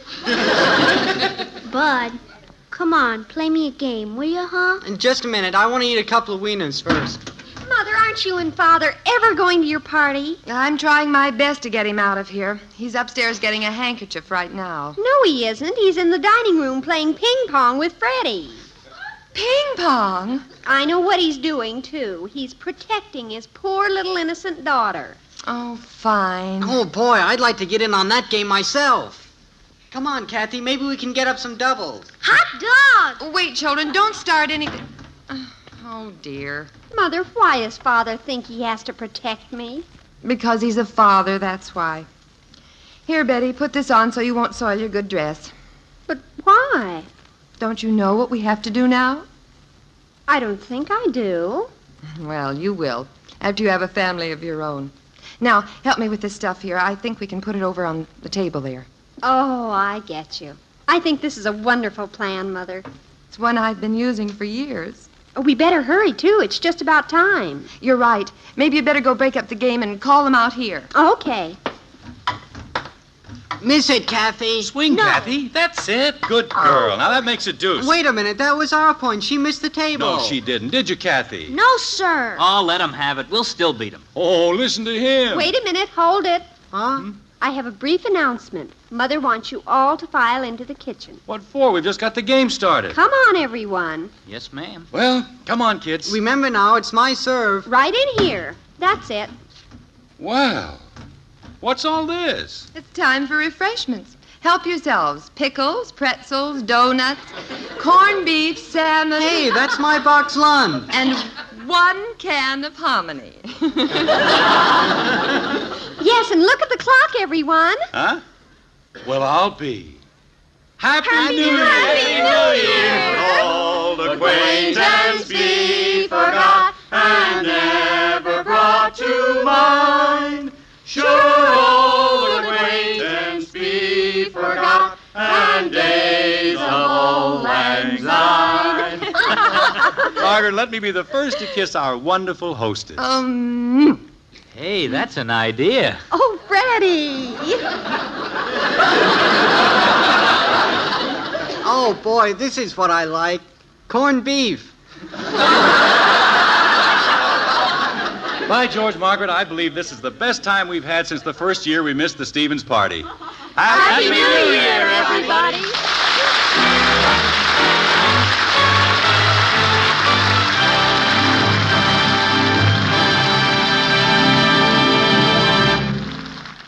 The Andersons will be back in a moment.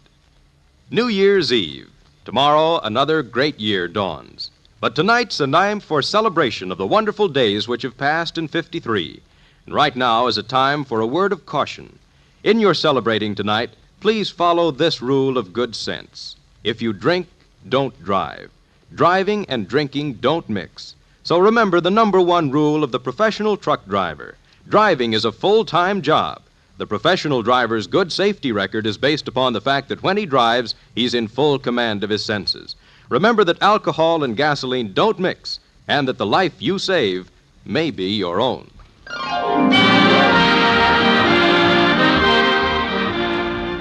Well, the Andersons all finally went to a New Year's party, but it turned out to be the one they always attend, their own.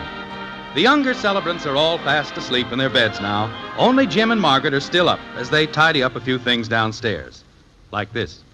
You know, Margaret, when you come right down to it, there's no better place to celebrate New Year's Eve than right in your own home, with your own family. Well, I must admit we had a wonderful time. Oh, my goodness. What's the matter? We forgot to call the Stevens to tell them we weren't coming. Well, I think they figured that out for themselves by now. Oh, but we should call, Jim. I feel awful. Well, you're right, but it's pretty late now. They'll still be going strong. Call them and explain. What'll I say? Just say, well, you'll think of something. I know they're wondering why we didn't even call. Please do it, Jim. Well, okay. I'll just tell them we got stuck here at home again, and there was no way to... Hello? Who is this? Oh, Harvey? Well, Happy New Year to you, too, Harvey. This is Jim. Jim Anderson. No, we're at home. Yeah. Huh? Well, we had to, Harvey. I just called back to thank you again. It was a wonderful party. Yeah, so long, Harvey.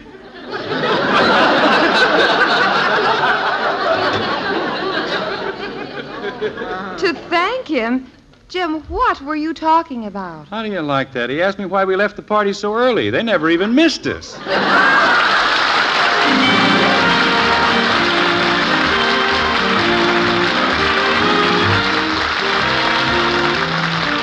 Join us again next week when we'll be back with Father Knows Best, starring Robert Young as Jim Anderson.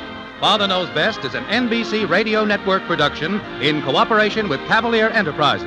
In our cast were Gene Vanderpyle as Margaret, Rhoda Williams, Ted Donaldson, Helen Strome, and Gil Stratton, Jr. Father Knows Best, based on characters created by Ed James, written by Paul West and Roswell Rogers, directed by Arthur Jacobson, and transcribed in Hollywood. This is Bill Foreman speaking.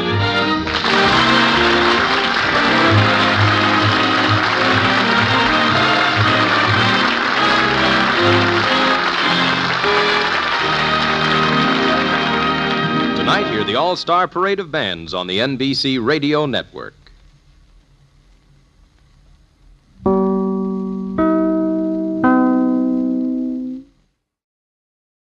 Mother, is Maxwell House really the only coffee in the world? Well, your father says so, and your father knows best.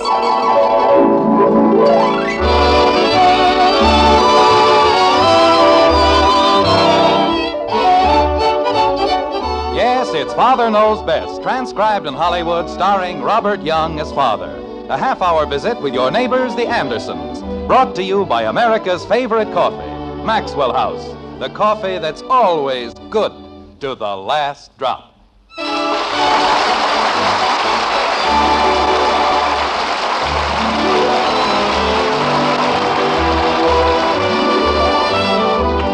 It was Byron who said, "All history attests that happiness for man, the hungry sinner, since Eve ate apples, much depends on dinner."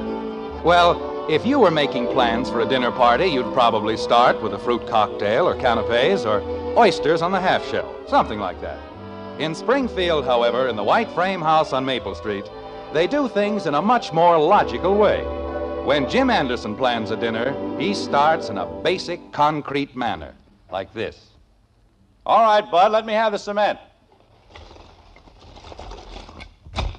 Here you are, Dad. Thank you. Now, wait a minute. You didn't use the whole sack. Didn't you want me to? Bud, that's enough cement to build a second Boulder Dam. Oh, gosh, I didn't know. You just said to mix it. We're building a barbecue pit, not another porch for the White House. Jim, I told you in the very beginning. Honey, I know you don't approve, but I guarantee that when I get through, we'll have the finest brick barbecue in Springfield. Gorman's had a sale of portable barbecues, and there was no reason... That's the trouble with this family. They're always buying things. Wouldn't you much rather use something you'd built yourself? Not if someone else can build it better. Margaret, why do you assume that someone else can build a barbecue better than I can? Because you've built a barbecue. What was wrong with it? It fell apart. Well, there was a reason for that. I didn't have the proper material. They sold me stale cement, that's all. Daddy, I've got the bricks all piled up like you told me. Oh, that's fine, Kathy. Now what do you want me to do? Well, how would you like to go inside and do your homework? But I want to help. I'll go inside and do my homework. You stay where you are. We've got to get this thing built in a hurry, and it's going to take both of us to do it. He always gets to help you, 'cause he's a boy and you love him more than you love me. I do not, Kathy. Then why can't I help you? Because I... Oh, here, you take the magazine with the instructions and read them off to us. How'll that be? Is that important? Of course it's important. It's probably the most important part of the whole job. Why can't I help Bud stir up the goop? Because the goop is all stirred up. Now, do you want to read the instructions, or would you prefer to go inside and do your homework? I'll read the instructions, Daddy. All right. Jim. 1 second, honey. We've got to get this thing going before the cement hardens. What does it say, Kathy? Mix 2 parts of cement, 1 part hydrated, lime, 9 parts grated sand. We've already mixed the cement, Kathy. What comes next? That's all it says. It's on the next page, Dopey. Oh. Bud, that's no way to speak to your sister. Well, good grief, if she doesn't know enough to turn a page. Here it is. Well, what does it say? Continued from page 72. Well, that's nice. What else does it say? After building concrete slab to desired size for base, What do you have to do that for? The slab, Bud, is to hold the ashes when they drop through. Why can't they just fall on the ground? Because it isn't that kind of a barbecue. Joe Phillips and his father built a barbecue, and they didn't put a slab on the bottom. Well, they were too lazy to do it properly. Now make a slab for the base, and let's not have any more arguments. What are you going to do? I have to speak to your mother. Well, go ahead. Holy cow. I'll help you, Bud. What were you saying, dear? Oh, I was just wondering why we needed a barbecue at this particular time, that's all. I explained the whole thing to you less than 10 minutes ago. Phil Buckley and his wife are going to be in Springfield. And you've invited them to dinner. I understand that, Jim, but... Margaret, they live in an apartment in New York. How often do you suppose they get to eat charcoal broiled steaks grilled over an open fire? How often do they have a chance to eat out of doors with the sky for a roof and the green grass for a carpet? How often do you suppose they can get pneumonia? What? This is November, Jim. It's cold. What's that got to do with it? This is not the sky for a roof and green grass season. I promised Phil Buckley barbecued steaks, and when I make a promise... Yes? You don't suppose they'd rather eat indoors, do you? Not unless they're normal human beings. Well, that's all right then. Nobody ever accused a district supervisor of being either normal or human. Well, how about Mrs. Buckley? Well, anybody who can be happily married to a stuffed shirt like Phil Buckley won't know the difference. Jim? Well, Buckley keeps telling me what an outdoor man he is. Sits in a duck blind all winter. Fishes with the icy spray bouncing over the poop deck. Or wherever it bounces. He'd probably be insulted if we even mentioned going indoors. Of course, the steaks do seem to taste better outside. You bet they do. The smell of charcoal smoke, steaks sizzling on the grill. Bud, haven't you finished that slab yet? I'm just moving it out, Dad. Well, that's smooth enough. Now, there you see, Bud, it wasn't any trouble at all. What's next, Kathy? Lay 3 rows of bricks, building up the corners first. Okay, nothing very complicated about that. If you lay the bricks all the way around, how do you get the ashes out? Bud, this is a very reliable magazine, and if they say to put the bricks all around, you put them all around. Maybe they send a man out for the ashes, huh? That's not very funny. I wasn't trying to be funny, Dad, but if you put the bricks all around... You start with that corner, and I'll start with this corner. And when you get to Scotland, give my regards to Loch Lomond. My, but you're in a gay mood, aren't you? What's Loch Lomond, Daddy? Never mind, just concentrate on the instructions. Now, what comes next? Use a plumb level and a 4-foot straight edge of wood to keep ends plumb. What's that? Well, we'll skip that part. We don't have to be too technical about it, do we, Bud? The Phillips built theirs without a magazine, and they can take the ashes out. Bud, I asked you something. Oh, I'm sorry, Dad. I guess I wasn't listening. Well? Well, what? Your father wasn't listening either. Now, look here, Margaret. You said Dewey, Daddy. Oh, of course, that's what I said. Well, Bud, Dewey? Dewey what? Hand me a few bricks, Kathy, please. Hey, where is everybody? We're in the backyard, Betty.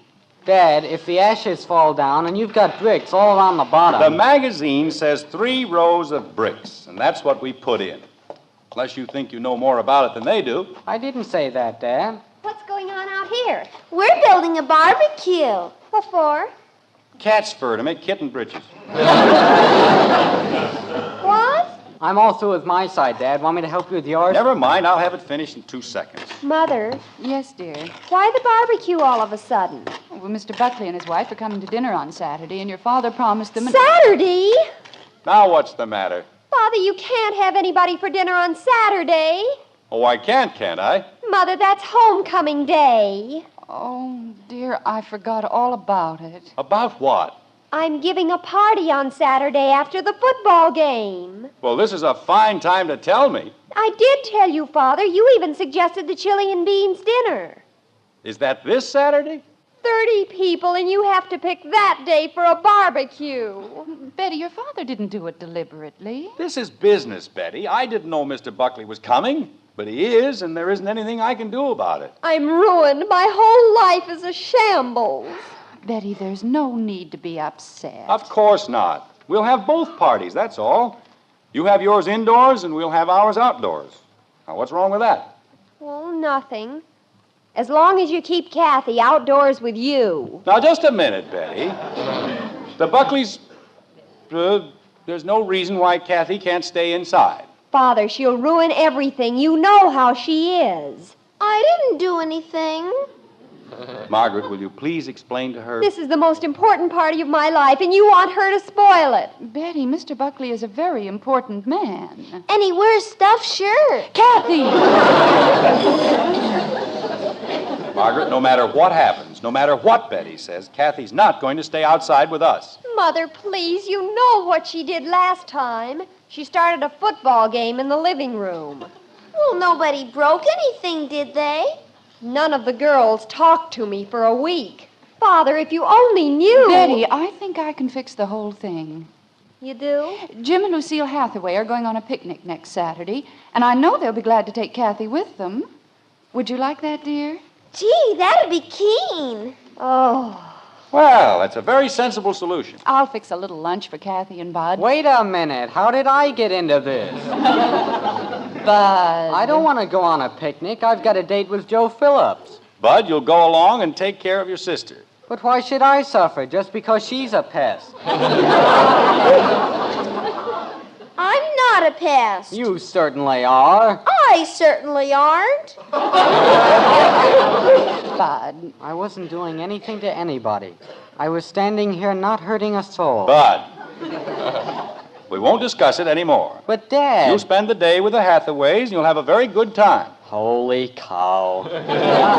Well, that's settled. Now let's get back to the barbecue. What comes next, Kathy? Oh, after the mortar has hardened, fill with water to the first line of bricks. Well, that shouldn't be too... What? Why do you need water in a barbecue? Kathy, give me that magazine. I just read what it said, Daddy. See? Oh, no. What's the matter, Dad? Kathy, you... I didn't do anything. Jim, what is it? What did she do? She turned 2 pages, that's what she did. Do you know what we've built? A bird bath.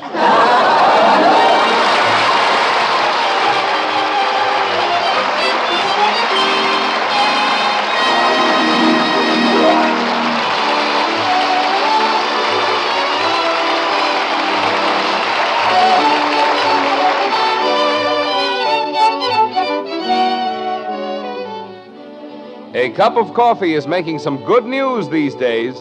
All over the country, grocers are featuring Maxwell House coffee at lower prices. Yes, lower prices on Maxwell House, something we've all been wanting to see. You, your grocer, and the Maxwell House people. Now that wonderful good to the last drop flavor is yours to enjoy at the lowest prices in months. Rich, satisfying flavor you can count on, cup after cup, day after day. Because with Maxwell House coffee, we have just one aim, to bring you the most in flavor and real enjoyment every pound you buy. To bring you truly good coffee at the lowest possible price. That's why Maxwell House gives you so much more flavor for your money. Your money's worth and more in pleasure and satisfaction. And at today's prices, it's more than ever today's coffee buy. Next time you shop, look for that familiar blue Maxwell House tin in your store. Featured these days at the lowest prices in months. Bring home a pound and start enjoying coffee that's always good to the last drop.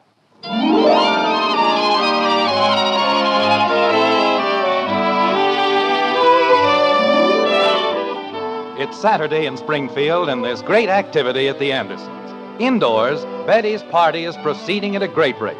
Outdoors, things aren't going as well as they might. Like this. Ah, the outdoor life, Mrs. Buckley, that's the thing. Living in the open, close to nature. We're very happy with our apartment. Yes, it has steam heat. Jim was telling me that you have some wonderful plans for the future, Mr. Buckley. Right now, I'm beginning to doubt that there is any future. Yes, sir, this is the sort of thing you New Yorkers miss. The peace and quiet of a small community. A chance to look at the blue sky and the green grass. The simple life. There is nothing in the world more complicated than the simple life. And what happened to those steaks you were talking about? Oh, they're right here, Phil. Another few minutes, I'll have these coals just the way I want. You know, Jim, this barbecue of yours has given me an idea, a great idea. Philip gets ideas from the strangest things. So I've been told. Margaret. What were you saying, Phil? This is a whole new approach to the family angle of insurance protection. Modernization, that's the ticket. Well, I wouldn't say that this was the most modern barbecue in the world. That's what I mean. Why buy an old-fashioned policy? Why cook the way the caveman did when they've invented stoves? Follow me? Phil, you can't get the charcoal flavor in a stove. It's the... it's the smoke that makes the difference. Jim is testing it now for the proper consistency. It certainly looks thick enough. I don't know what's gotten into this fire. Should have been ready an hour ago. Well, stop poking at it. You've put it out twice now. Would you care for another blanket, Mr. Buckley? Oh, no, thank you. Right now, I'm interested in food. You might not believe this, Phil, but Bud and I built this barbecue with our own hands. I can believe it very easily. It's the weirdest-looking contraption I've ever seen. Philip likes everything to be efficient. Don't you, Philip? Is the smoke annoying you, Mrs. Buckley? Oh, no, it seems to make things a little warmer. I think we're just about ready, Phil. Good. I was beginning to wonder whether you'd build a barbecue or... or a smudge pot. Yes, sir. In 10 minutes, you'll be digging into the greatest steak you've ever eaten. In 10 minutes, I'll be ready to take a bite out of a passing cow. Well, here we go. And when these steaks hit the grill, just listen to them sizzle. I tell you, Phil, there's nothing like it. There. Now they'll crackle and pop and sputter, fill the air with the most magnificent aroma. When? That's funny. They always have before. Jim, don't you think we ought to take them inside? I'll get it going in just a minute, honey. Let me take a look at that fire, Jim. Philip, you're getting all uncovered. You'll catch your death of cold. Oh. It's going to be all right, Phil. It's just like sitting in an icebox, that's what it is. Jim, where are you? Right over here, Phil. Barbecue. You ought to sell the confounded thing to the government as a secret weapon. Philip, please don't get too close to it. Close? I can't even find the thing. Jim, there's a perfectly good stove in the kitchen. Oh, there you are. Looks like the draft isn't operating quite the way it should. Maybe if I poke the fire a little more? No, leave it alone. How do you expect it to get well if you keep picking at it? My, those children certainly seem to be having a nice time indoors. Jim. Just a minute, honey. I think I know what's wrong. You know, Phil, I think if we could just raise the fire a little. Would you like me to get under it and push? Well, no, but I was just... Ye gods, man, those steaks aren't even warm. Why don't you lower the grill? Well, you see, we had to build it in a hurry. It was a bird bath first. Margaret. We had some technical problems to overcome, and we had to take a few little shortcuts. So? Well, that's the only place the grill goes. But if we can raise the fire a little... Why don't we just hold some matches under the steaks? Jim, I think this has gone quite far enough. Honey, if you'll just give me a few more minutes... Are you going to take the steaks inside, or shall I? Why don't we all go inside? No, you'd better stay right here, Phil. All those kids running around, they'd trample all over you. Well, that would be quicker than dying of cold and starvation. Put your blankets back on, Philip. Jim. I'll take the steaks inside. I'll have them cooked in 2 minutes. Well, please hurry, dear. And you stay right where you are and enjoy yourselves. The simple life. Ha! When I get home, I'm going to kiss every stone on Fifth Avenue. Try to do something unusual, and what thanks do you get? Put matches under the steaks, he tells me. Big outdoor man. Shoots ducks in the middle of the winter. Probably never saw a duck in his whole life. Hi, Father. Oh, Betty, can I speak to you for a minute? Isn't this a wonderful party, Father? How's yours going? Fine, Betty, just fine. Hi, Mr. Anderson. Oh, hello, Tommy. Having a good time? Great. Say, Betty, the gang needs some more chili and beans. Well, there's lots of it on the stove. Grab a pot. Okay. See you around the drugstore, Mr. Anderson. Yes, I'll see you around the drugstore. Isn't he a goon, Father? Yes, he certainly is. Betty, Yes, Father? I know I promised to keep the Buckleys outside, but we're freezing to death. Father. The barbecue doesn't work. The steaks won't cook. You've got to let us come in, that's all. Father, you're going to ruin everything. Everything is ruined. I'll be lucky if I don't get fired. Father, if you'll just wait another few hours. We'll be dead in another few hours. Look, just get all of those things out of the oven. Let me cook the steaks, and we'll discuss the rest of it later. But you can't take the biscuits out of the oven. They'll be ice cold. Well, we're ice cold. Why should they be any better? Father. Daddy! Oh, no. They came back. They're not supposed to, and they came back. Hiya, Dad. What's cooking? Very little, believe me. What are you doing here? We live here.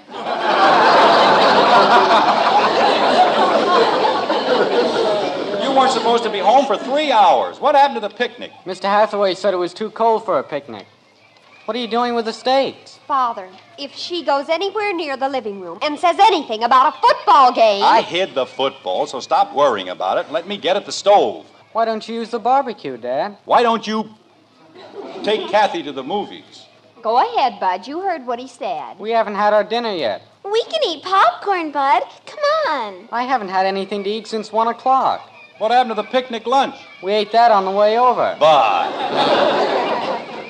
Jim. Mommy, we're back. It's the most ridiculous thing that's ever happened in my whole life. Margaret, I was just starting to cook the steaks. Mother, it isn't time for you to come in. It most certainly is. It's raining. Well, outside of an earthquake, what else can happen? Now, see here, Jim. I've stood just about... what's that? What? On the stove. What is it? Oh, chili and beans, Phil. But if you'll be patient for just another few minutes... Chili? Did you hear that, Isabel? Chili. Doesn't it smell wonderful? You mean you like chili? All the time Philip was courting me, we never ate anything else. Chili and beans and chopped onions. I haven't had anything like that since... Oh, grab a plate, Isabel. I already have. Phil, I've got all these steaks. You can take the steaks and stuff them back in the refrigerator. Dad. What is it, Bud? I'll eat a steak. Grab some of this chili, Bud. It's terrific. I made it, Mr. Buckley, all by myself. Betty, if I were 2 years younger, I'd marry you. Don't listen to him, Betty. He tells that to all the girls. Can I have some chili? I'll have a steak ready in 5 minutes, Kathy. I don't want a steak. I want some chili. Kathy, I don't think you should. Oh, a little chili isn't going to hurt her, Margaret. You don't mind if I call you Margaret, do you? Why, no. Hey, Betty, hurry up. We're waiting for you. Oh, just a minute, Tommy. They're going to do Birdie in a cage. Oh, I'll be right there. Wait a minute. You mean you're going to square dance? Philip, that's just for the young people. Well, we're young people. Come on. But I haven't finished my chili. Bring it along. Come on, Isabel. I'm sorry, Margaret, but he's so impetuous. Betty, you're holding up the whole works. You want me to carry your plate, Mrs. Buckley? I can manage it, dear. May I come too, Betty? Oh, sure. Come on. We'll be back later.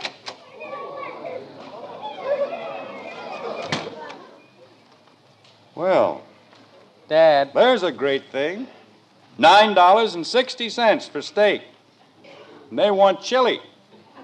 Dad. So help me, Margaret, this is the last time I try to do anything. For anybody. Dad. What do you want, Bud? I'll eat a steak. Thank you very much. I mean, if it'll help you out any. Oh.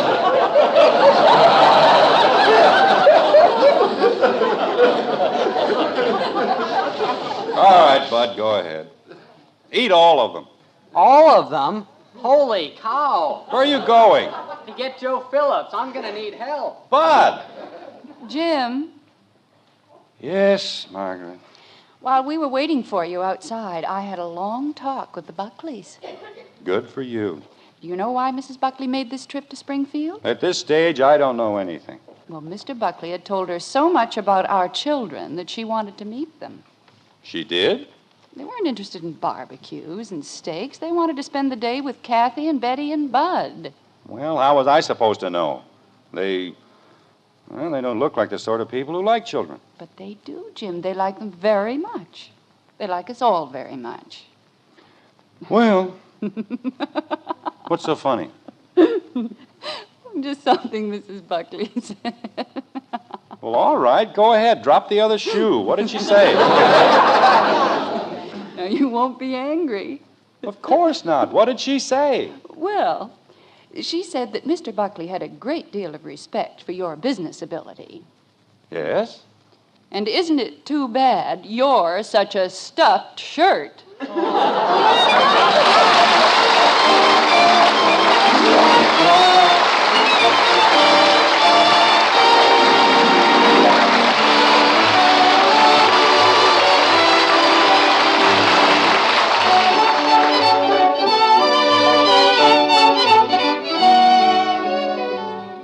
We're mighty happy about the coffee news these days.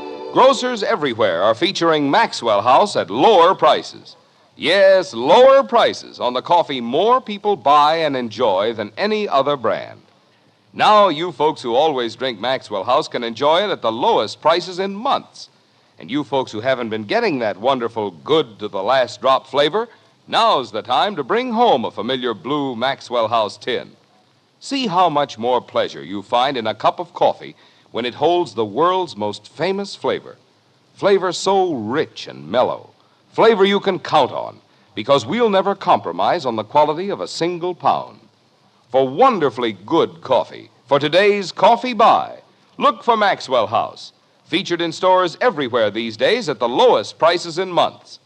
You can be sure it's always good to the last drop.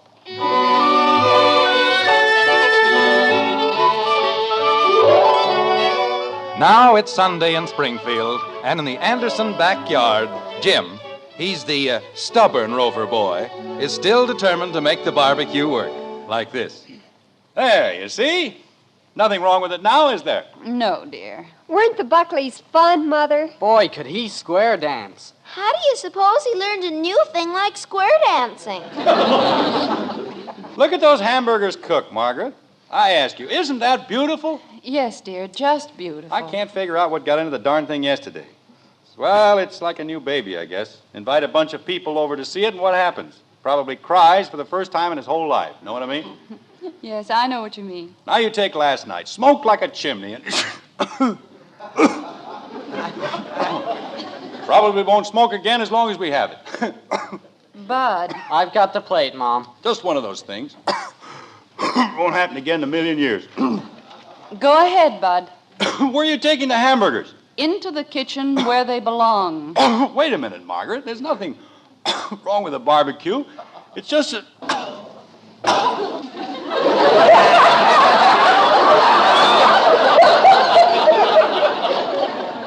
What was that, dear?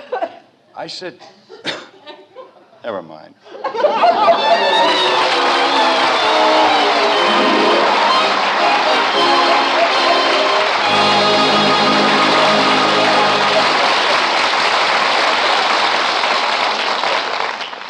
Tell the kids it's a hot favorite with Hoppy.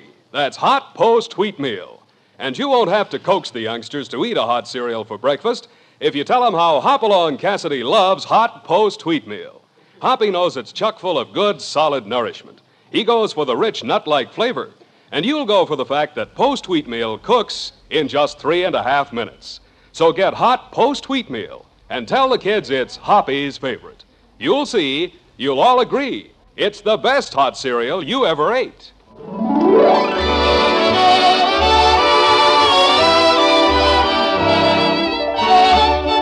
Join us again next week when we'll be back with Father Knows Best, starring Robert Young as Jim Anderson, with Roy Bargy and the Maxwell House Orchestra, and yours truly, Bill Foreman. So until next Thursday, good night and good luck from the makers of Maxwell House, America's favorite brand of coffee. Always good to the last drop. Father Knows Best was transcribed in Hollywood and written by Ed James. Now stay tuned in for Dragnet, which follows immediately over most of these stations.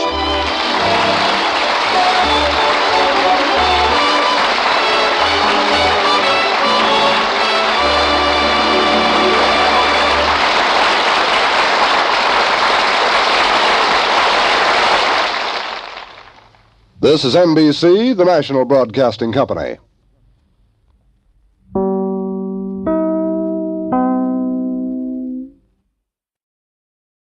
Mother, are Post 40% bran flakes really the best tasting cereal of them all? Well, your father says so, and Father knows best.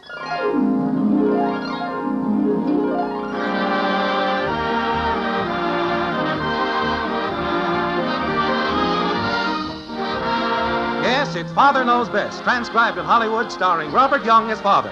A half-hour visit with your neighbors, the Andersons, brought to you by America's largest-selling bran flakes, Post 40% bran flakes, and by Instant Postum, the good-tasting drink that's entirely caffeine-free. There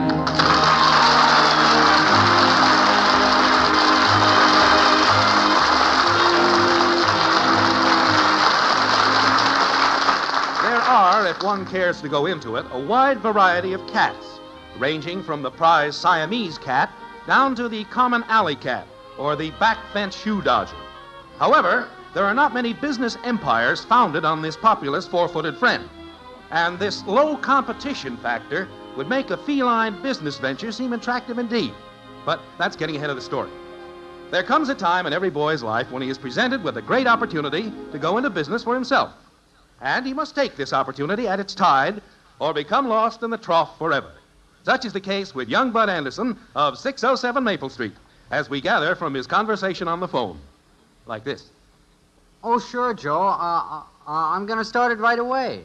The quicker I start, the quicker the big money will start rolling in. Start what, Bud? Get lost, Shrimp. Can't you see I'm talking on the phone? What are you going to start? What'd you say, Joe? Well, sure, if you can get enough money to put into it. But I'm going to be president of the company. Mother. Hey, Betty, Bud's going to be president. Yeah, Joe. I'll bet he is. Have you seen Mother? Okay, Joe. You think it over and let me know. Okay, goodbye. What's the name of the company, Bud? Oh, I haven't settled on anything yet. What kind of a harebrained scheme have you gotten yourself into now? It's not a harebrained scheme. This is a real, regular, solid business. I'll bet. It could make me independently rich. Oh, sure. What are you going around selling this time? Dr. Snell's milkweed salve? No, I'm not. Is it the plastic gravy boats again? Look, I'm not going around selling anything.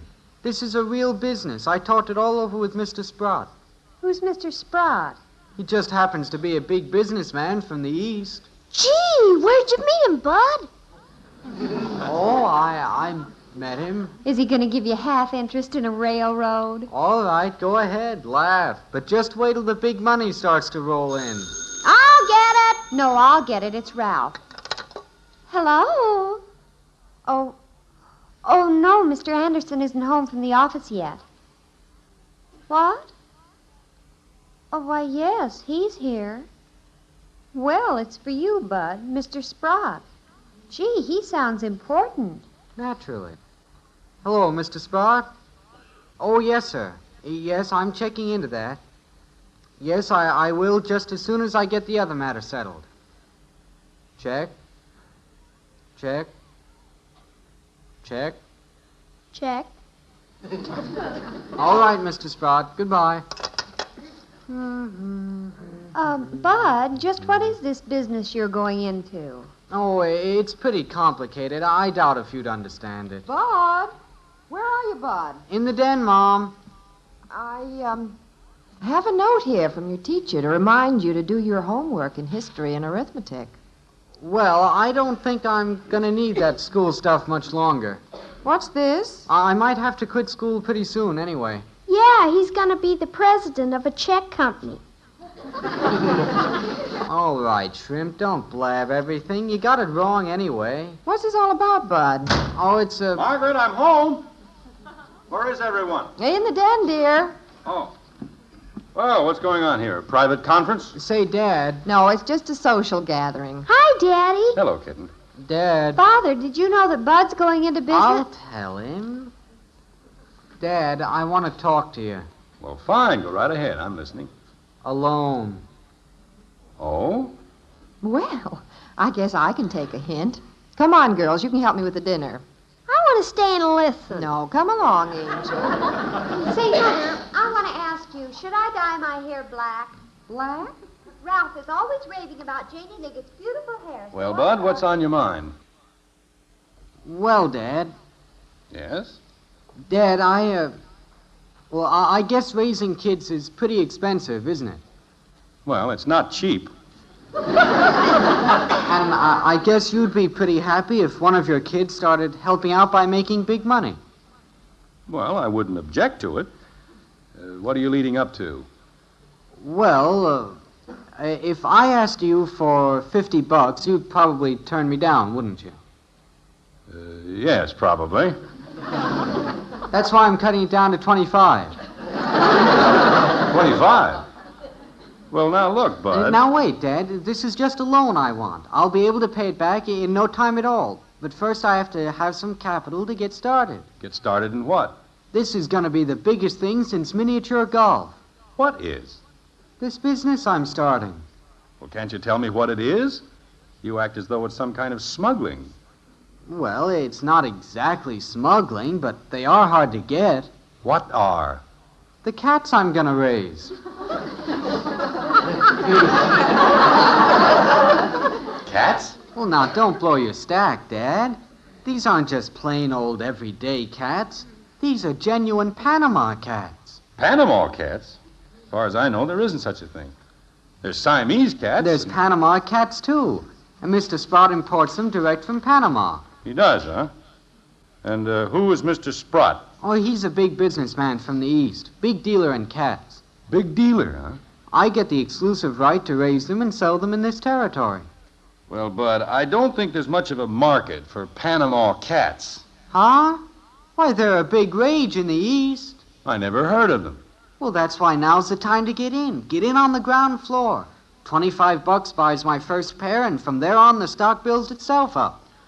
Yes, but look, Bud. 2 litters of 5 kittens gives you 10 more the first year. That makes 12 altogether, and they're worth anywhere from $50 to $75 apiece. Oh, come now, Bud. Mr. Sprott said so. All right, but... Look at your French poodles. $300, $500. Bud, will you listen to me? 2 more litters the next year would give you 120 cats. At 50 smacks a throw, that's $6,000 the second year. Bud. The second year, Dad. Yeah, I heard that. But look... Look, the third year, you'd have 1,200 cats. Heaven forbid. That's $60,000. I figured this whole thing out on paper. Yeah, well, in the first place, your arithmetic is a little over-enthusiastic. And in the second... $60,000 from just a measly little old $25 investment. But have you ever thought how much it would cost to feed all those cats? Feed them scraps. Yeah. You'd take about $10,000 worth of scraps. And where would you house them?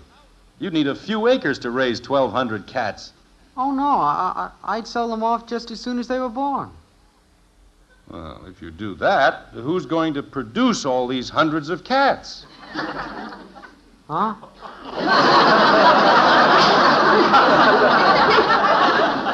Now, look, Bud, I don't know what this Sprott told you, but... Holy cow, Dad. You always throw cold water on everything I try to do. Now, that's not true, Bud. I was just trying to make you see... I knew it was no use to ask you for the money. Well, now, you've got better judgment than this. If you just stop and figure it out carefully... You won't lend me the money, huh? Why, certainly not. Okay.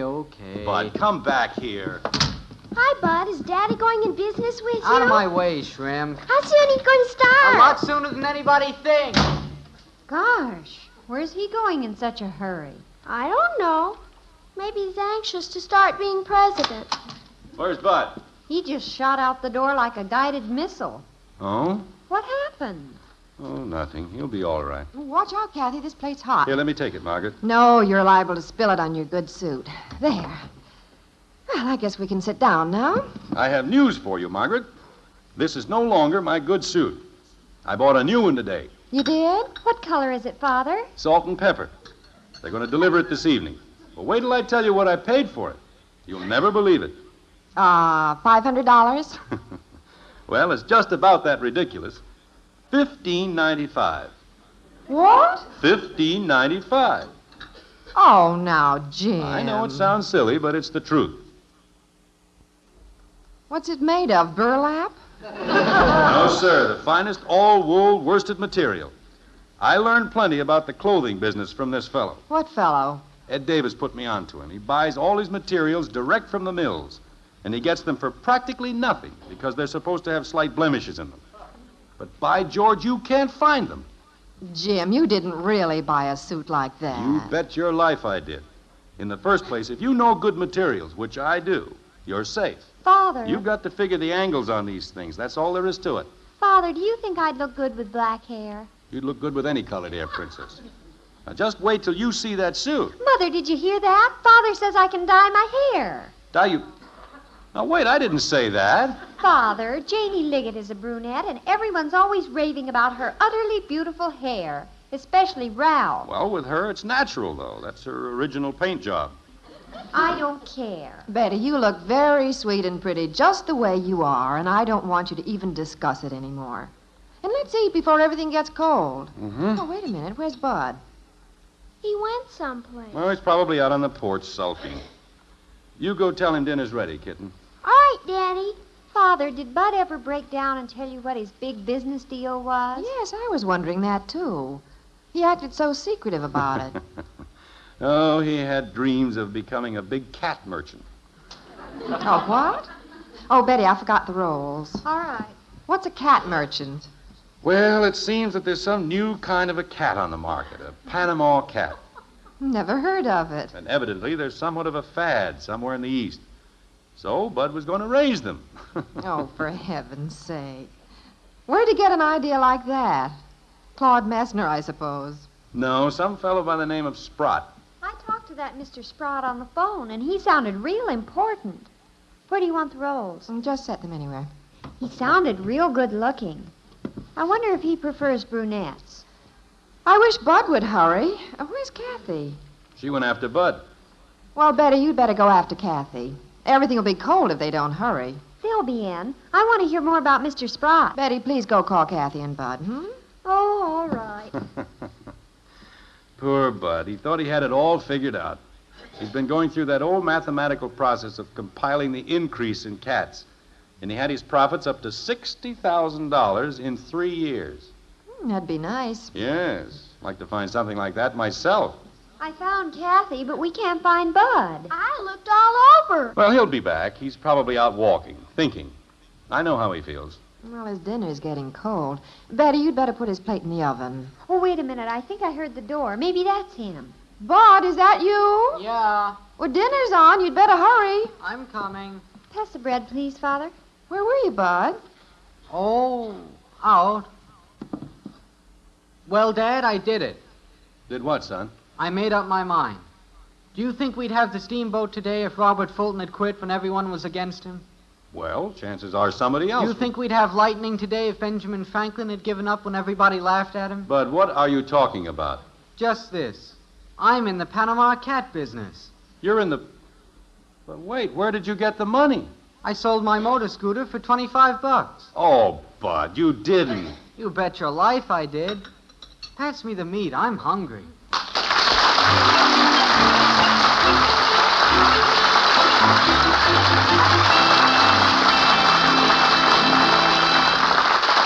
Well, it looks as if Bud is all ready to set the financial world on fire. I suspect, however, that he's going to find business is a little more complicated than he imagines. But you mothers listening in, if you want to solve the problem of what to serve for breakfast, listen.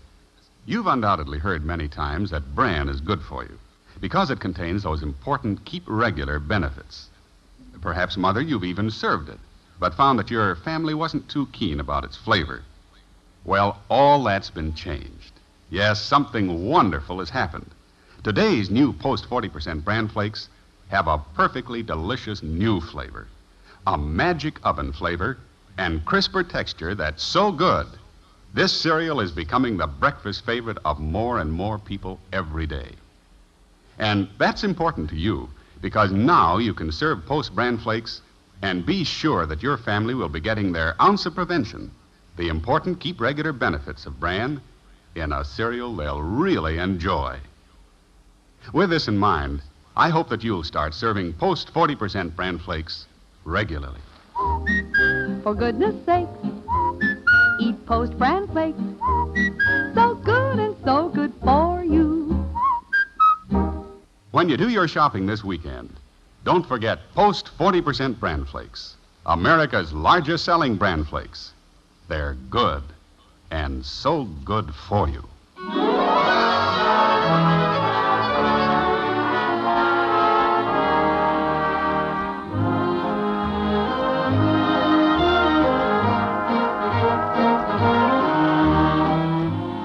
Anybody like to buy a Panama cat? Don't ask me what a Panama cat is. I've never seen one. But it looks like the local dealer in Springfield is going to be young Bud Anderson of 607 Maple Street. The other members of the family, Jim Anderson in particular, seem to have certain misgivings about this feline cartel, but Bud is riding high on a rosy wave of optimism. Like this. How can it miss? Everybody likes cats. But the point is, Bud, even if the cats are wonderful, it takes so long to raise them. Not these cats, Mom. They grow fast. They come from Panama, down in the tropics. Everything grows fast down there. All right, they grow fast down there. You're going to be raising them up here. Yeah, but they don't know the difference. They think they're still in the tropics. What's the tropics? Have you already paid this Mr. Sprott for the cats? Sure, I sold the scooter to Joe Phillips and took the money down to Mr. Sprott at the drugstore. At the drugstore? Yeah, that's kind of where he makes his headquarters. Oh, dear. Well, he's a busy man. He hasn't got time to hang around an office. The cat business is booming. A guy's got to keep on the move. I think I can understand why Mr. Sprott has to keep on the move. Of all the harebrained schemes, I think it's nothing but a swindle. What's a swindle? It's not a swindle. What's a swindle? He really saw you coming. What is it? Kitten, what are you talking about? How do I know? Nobody'll tell me. Look, Bud, do you have anything to show for that money you gave this Mr. Sprott? Sure, I'll have the cats. No, Bud, your mother means now. You gave him $25. Did he give you a receipt? Receipt? Something to prove you gave him the money. What do I want a receipt for? I gave him the money and he's going to give me the cats. It's a clean deal. But you haven't got the cats. I'm going to get them. How do you know? Holy cow. Dad, she doesn't know anything about business. Will you explain it to her? Well, Bud, as a matter of fact... It's so simple. Any nitwit could see it. Oh, sure. I give him the money. He gives me the cat. I know. It's a clean deal.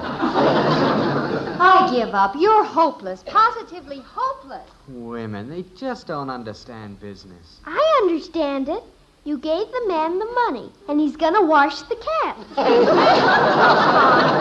Oh, go on. Get out. Go, go, go. Okay, you don't have to push. But I know you're excited about all this, and it's your first business venture, I but... figure in about 6 months I can start paying you for my board and room, Mom. I'll have the cats rolling by then. Now, wait, son. I don't want to be a wet blanket, and I'm not trying to discourage I you. probably won't keep them in the house. Kathy be pulling their tails and everything. I think I'll build a shed in back of the garage. Bud. Put a heater out there. Dad, how hot does it get down in Panama? Bud, are you listening to me? Sure. Now, think of this thing sensibly. Be practical about it. There's electricity in the garage, and I could use that old heater in the basement. It's got to be warm, especially for the baby cats. They got to have it warm. I don't think you're getting through to him, dear. Try another wavelength. But when is Mr. Sprott going to deliver these cats? Oh, he isn't going to deliver them himself. He has a fellow that does that. Be here at 7:30, he said. Oh, he's a little late, isn't he? It's almost 8 o'clock now. It is? Well, holy cow. Maybe he couldn't find the house. Is the porch light on? The porch light is on. Now look, Bud, old man, let's face some simple facts. The chances are about 99 to 1 that you've thrown your money away. But he said the fella'd be here at 7:30. I know, but sometimes, well, there are some people who are just not honest. Now think about it, Bud. Panama cats. Doesn't it sound a little ridiculous? No. Why shouldn't they raise cats in Panama? He'll probably be here any minute. He probably got tied up with some other deliveries or something. Mother, Yes? Ralph hasn't called, has he? Are you expecting a call? He's over in Hillbrook. Not yet. I thought I heard the phone. I'll let you know. Is that somebody at the door? No, Bud. Now settle down and let's face the truth. You've probably lost your $25. I'm going to check with the Better Business Bureau in the morning. Tell them about this cat deal. But you've had your first experience with a swindler, a gyp artist. It could be a valuable lesson. Mommy, where are my pajamas? They're with the clean clothes on the back porch. I'll get them. Gee, Dad, Mr. Sprout told me I'd get the cats. He told me right there in the drugstore. I know, but you should have checked on this man Sprott before you gave him the money. I did. I asked a lot of questions. Who did you ask? Mr. Sprout. Oh, Bud. I knew he was honest, Dad. He had a gold watch chain and wore black shoes. Fine. Bud, you have to know more than that to tell if a man is honest. You have to analyze what he says, see if it makes sense. Take my experience today, for example. I bought a suit, a whole suit for just $15.95. Dollars? $15.95. Now, the first thing a person would say is, that's impossible. The suit's no good. You're being swindled. Yeah. But I sized up the salesman, analyzed his claims, inspected the material and workmanship in the suit, and I found that everything they claimed for the suit was true. It was a real bargain. But you see, I checked, I investigated. I can't believe Mr. Sprout would gyp me. He's such a nice guy. That's where you have to be careful. All confidence men are nice guys. You have to be able to see through that smiling front they put up. Hey, front door. Maybe it's the guy with the cat. Is that the phone? Will you answer it, dear? It's the front door. Is it Ralph? Are you there, dear? It was the doorbell. Bill who? It was the front door. Oh. It wasn't the guy with the cats. It's a package for you, Dad. Well, my suit. Margaret, come look at my suit. 10 after 8. Said he'd be here at 7:30 with the cats. Say, look at that. Now, what do you think of that suit, Bud? $15. Maybe one of the cats got away or something. I'm going in the den and slip it on. Pick up those papers there, will you, Bud? Yeah. Jim. Oh, where'd he go? He's in the den putting on his suit. Oh, don't look so sad, Bud. I know it hurts to lose the $25, but... I just can't believe Mr. Sprout would do that, Mom. He was such a nice guy. Well... Cast an eye on this, Margaret. Doesn't this look like a $75 suit? Oh, is that it? Why, yes, it looks quite nice. Just feel that material. All wool. Mm-hmm. It goes to prove if you know your merchandise, you can pick up some real bargains. 2 Panama cats for $25 is a bargain. When they get here. How does it fit in the back, Margaret? Well, if I were you, I wouldn't do anything drastic like bending over to tie your shoelaces. All right, so it can be let out a little. After all, $15.95 and all wool. Hey, that's him. It's got to be him. Answer that, will you, Mother? It's the front door. Was that the telephone? No. Oh. Hey, come here, Dad. Mom, they're here. I got the cat. Oh, no. I can't believe it. Where are they, Bud? Right here, in the box. A guy just delivered them. Where are they, Bud? Let me see. Well, I never thought I'd live to see a Panama cat. Open the box. Let's have a look at these tropical felines. Holy cow. Those are Panama cats? Hey, I know those cats. They look like plain cats to me. They live in the next block. That's Boots and that's Mittens. Look out. Grab them, Bud. Oh, who left that front door open? Catch them, Dad. They're getting out. There they go. Where's my cats? Come here. I'll get him. Well, Well, don't you want your coat? We'll be right back.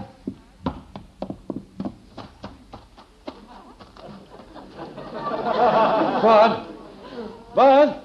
Darn cats, I lost them. There wasn't much point in catching them, was there? I guess not. I'm sorry, son. How do you like that? Mr. Sprout not only took my dough, but he stole the cats. Well, live and learn, my boy. He was such a nice guy. Sure. But you may find as you grow older, Bud, that this experience was $25 well spent. Yeah. Feels like it's raining. I had the same hard knocks when I was young. But that's the way you learn. Oh, I had to be fooled several times before I caught on. It is raining, Dad. Yeah, let's get back in the house. But you'll find, as I did, Bud, that as you grow older, you're able to judge people. You become pretty shrewd. They can't fool you. It's all a matter of experience. Hurry up, Dad. It's pouring. I'm hurrying. Wow-wee. Gee, we got soaked. Ooh, it's a cloudburst. Coming down in buckets. Jim, for heaven's sake, look at you. Hey, Daddy, look at Daddy. Well, I got wet. What about it? It won't hurt this suit. Margaret, something's wrong. Hey, Dad, your suit's moving. Moving? It's getting smaller. Oh, that crooked salesman. Live and learn, dear. $15.95. Well, let's say $15.95 for the coat, dear. The pants are going up. Hey, Dad, the fella cheated you on that suit. How come? I can't understand it, Bud. He was such a nice guy.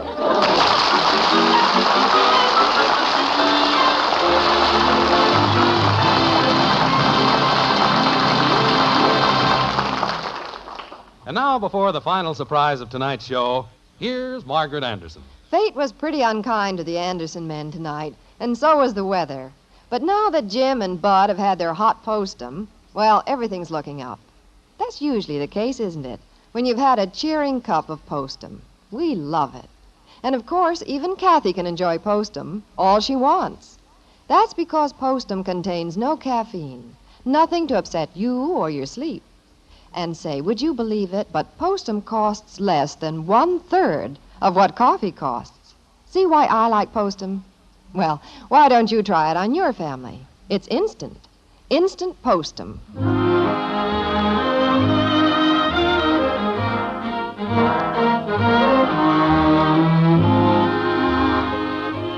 If you really want to play it safe around the white frame house on Maple Street this morning, better not say anything about Panama cats or all-wool suits for $15.95.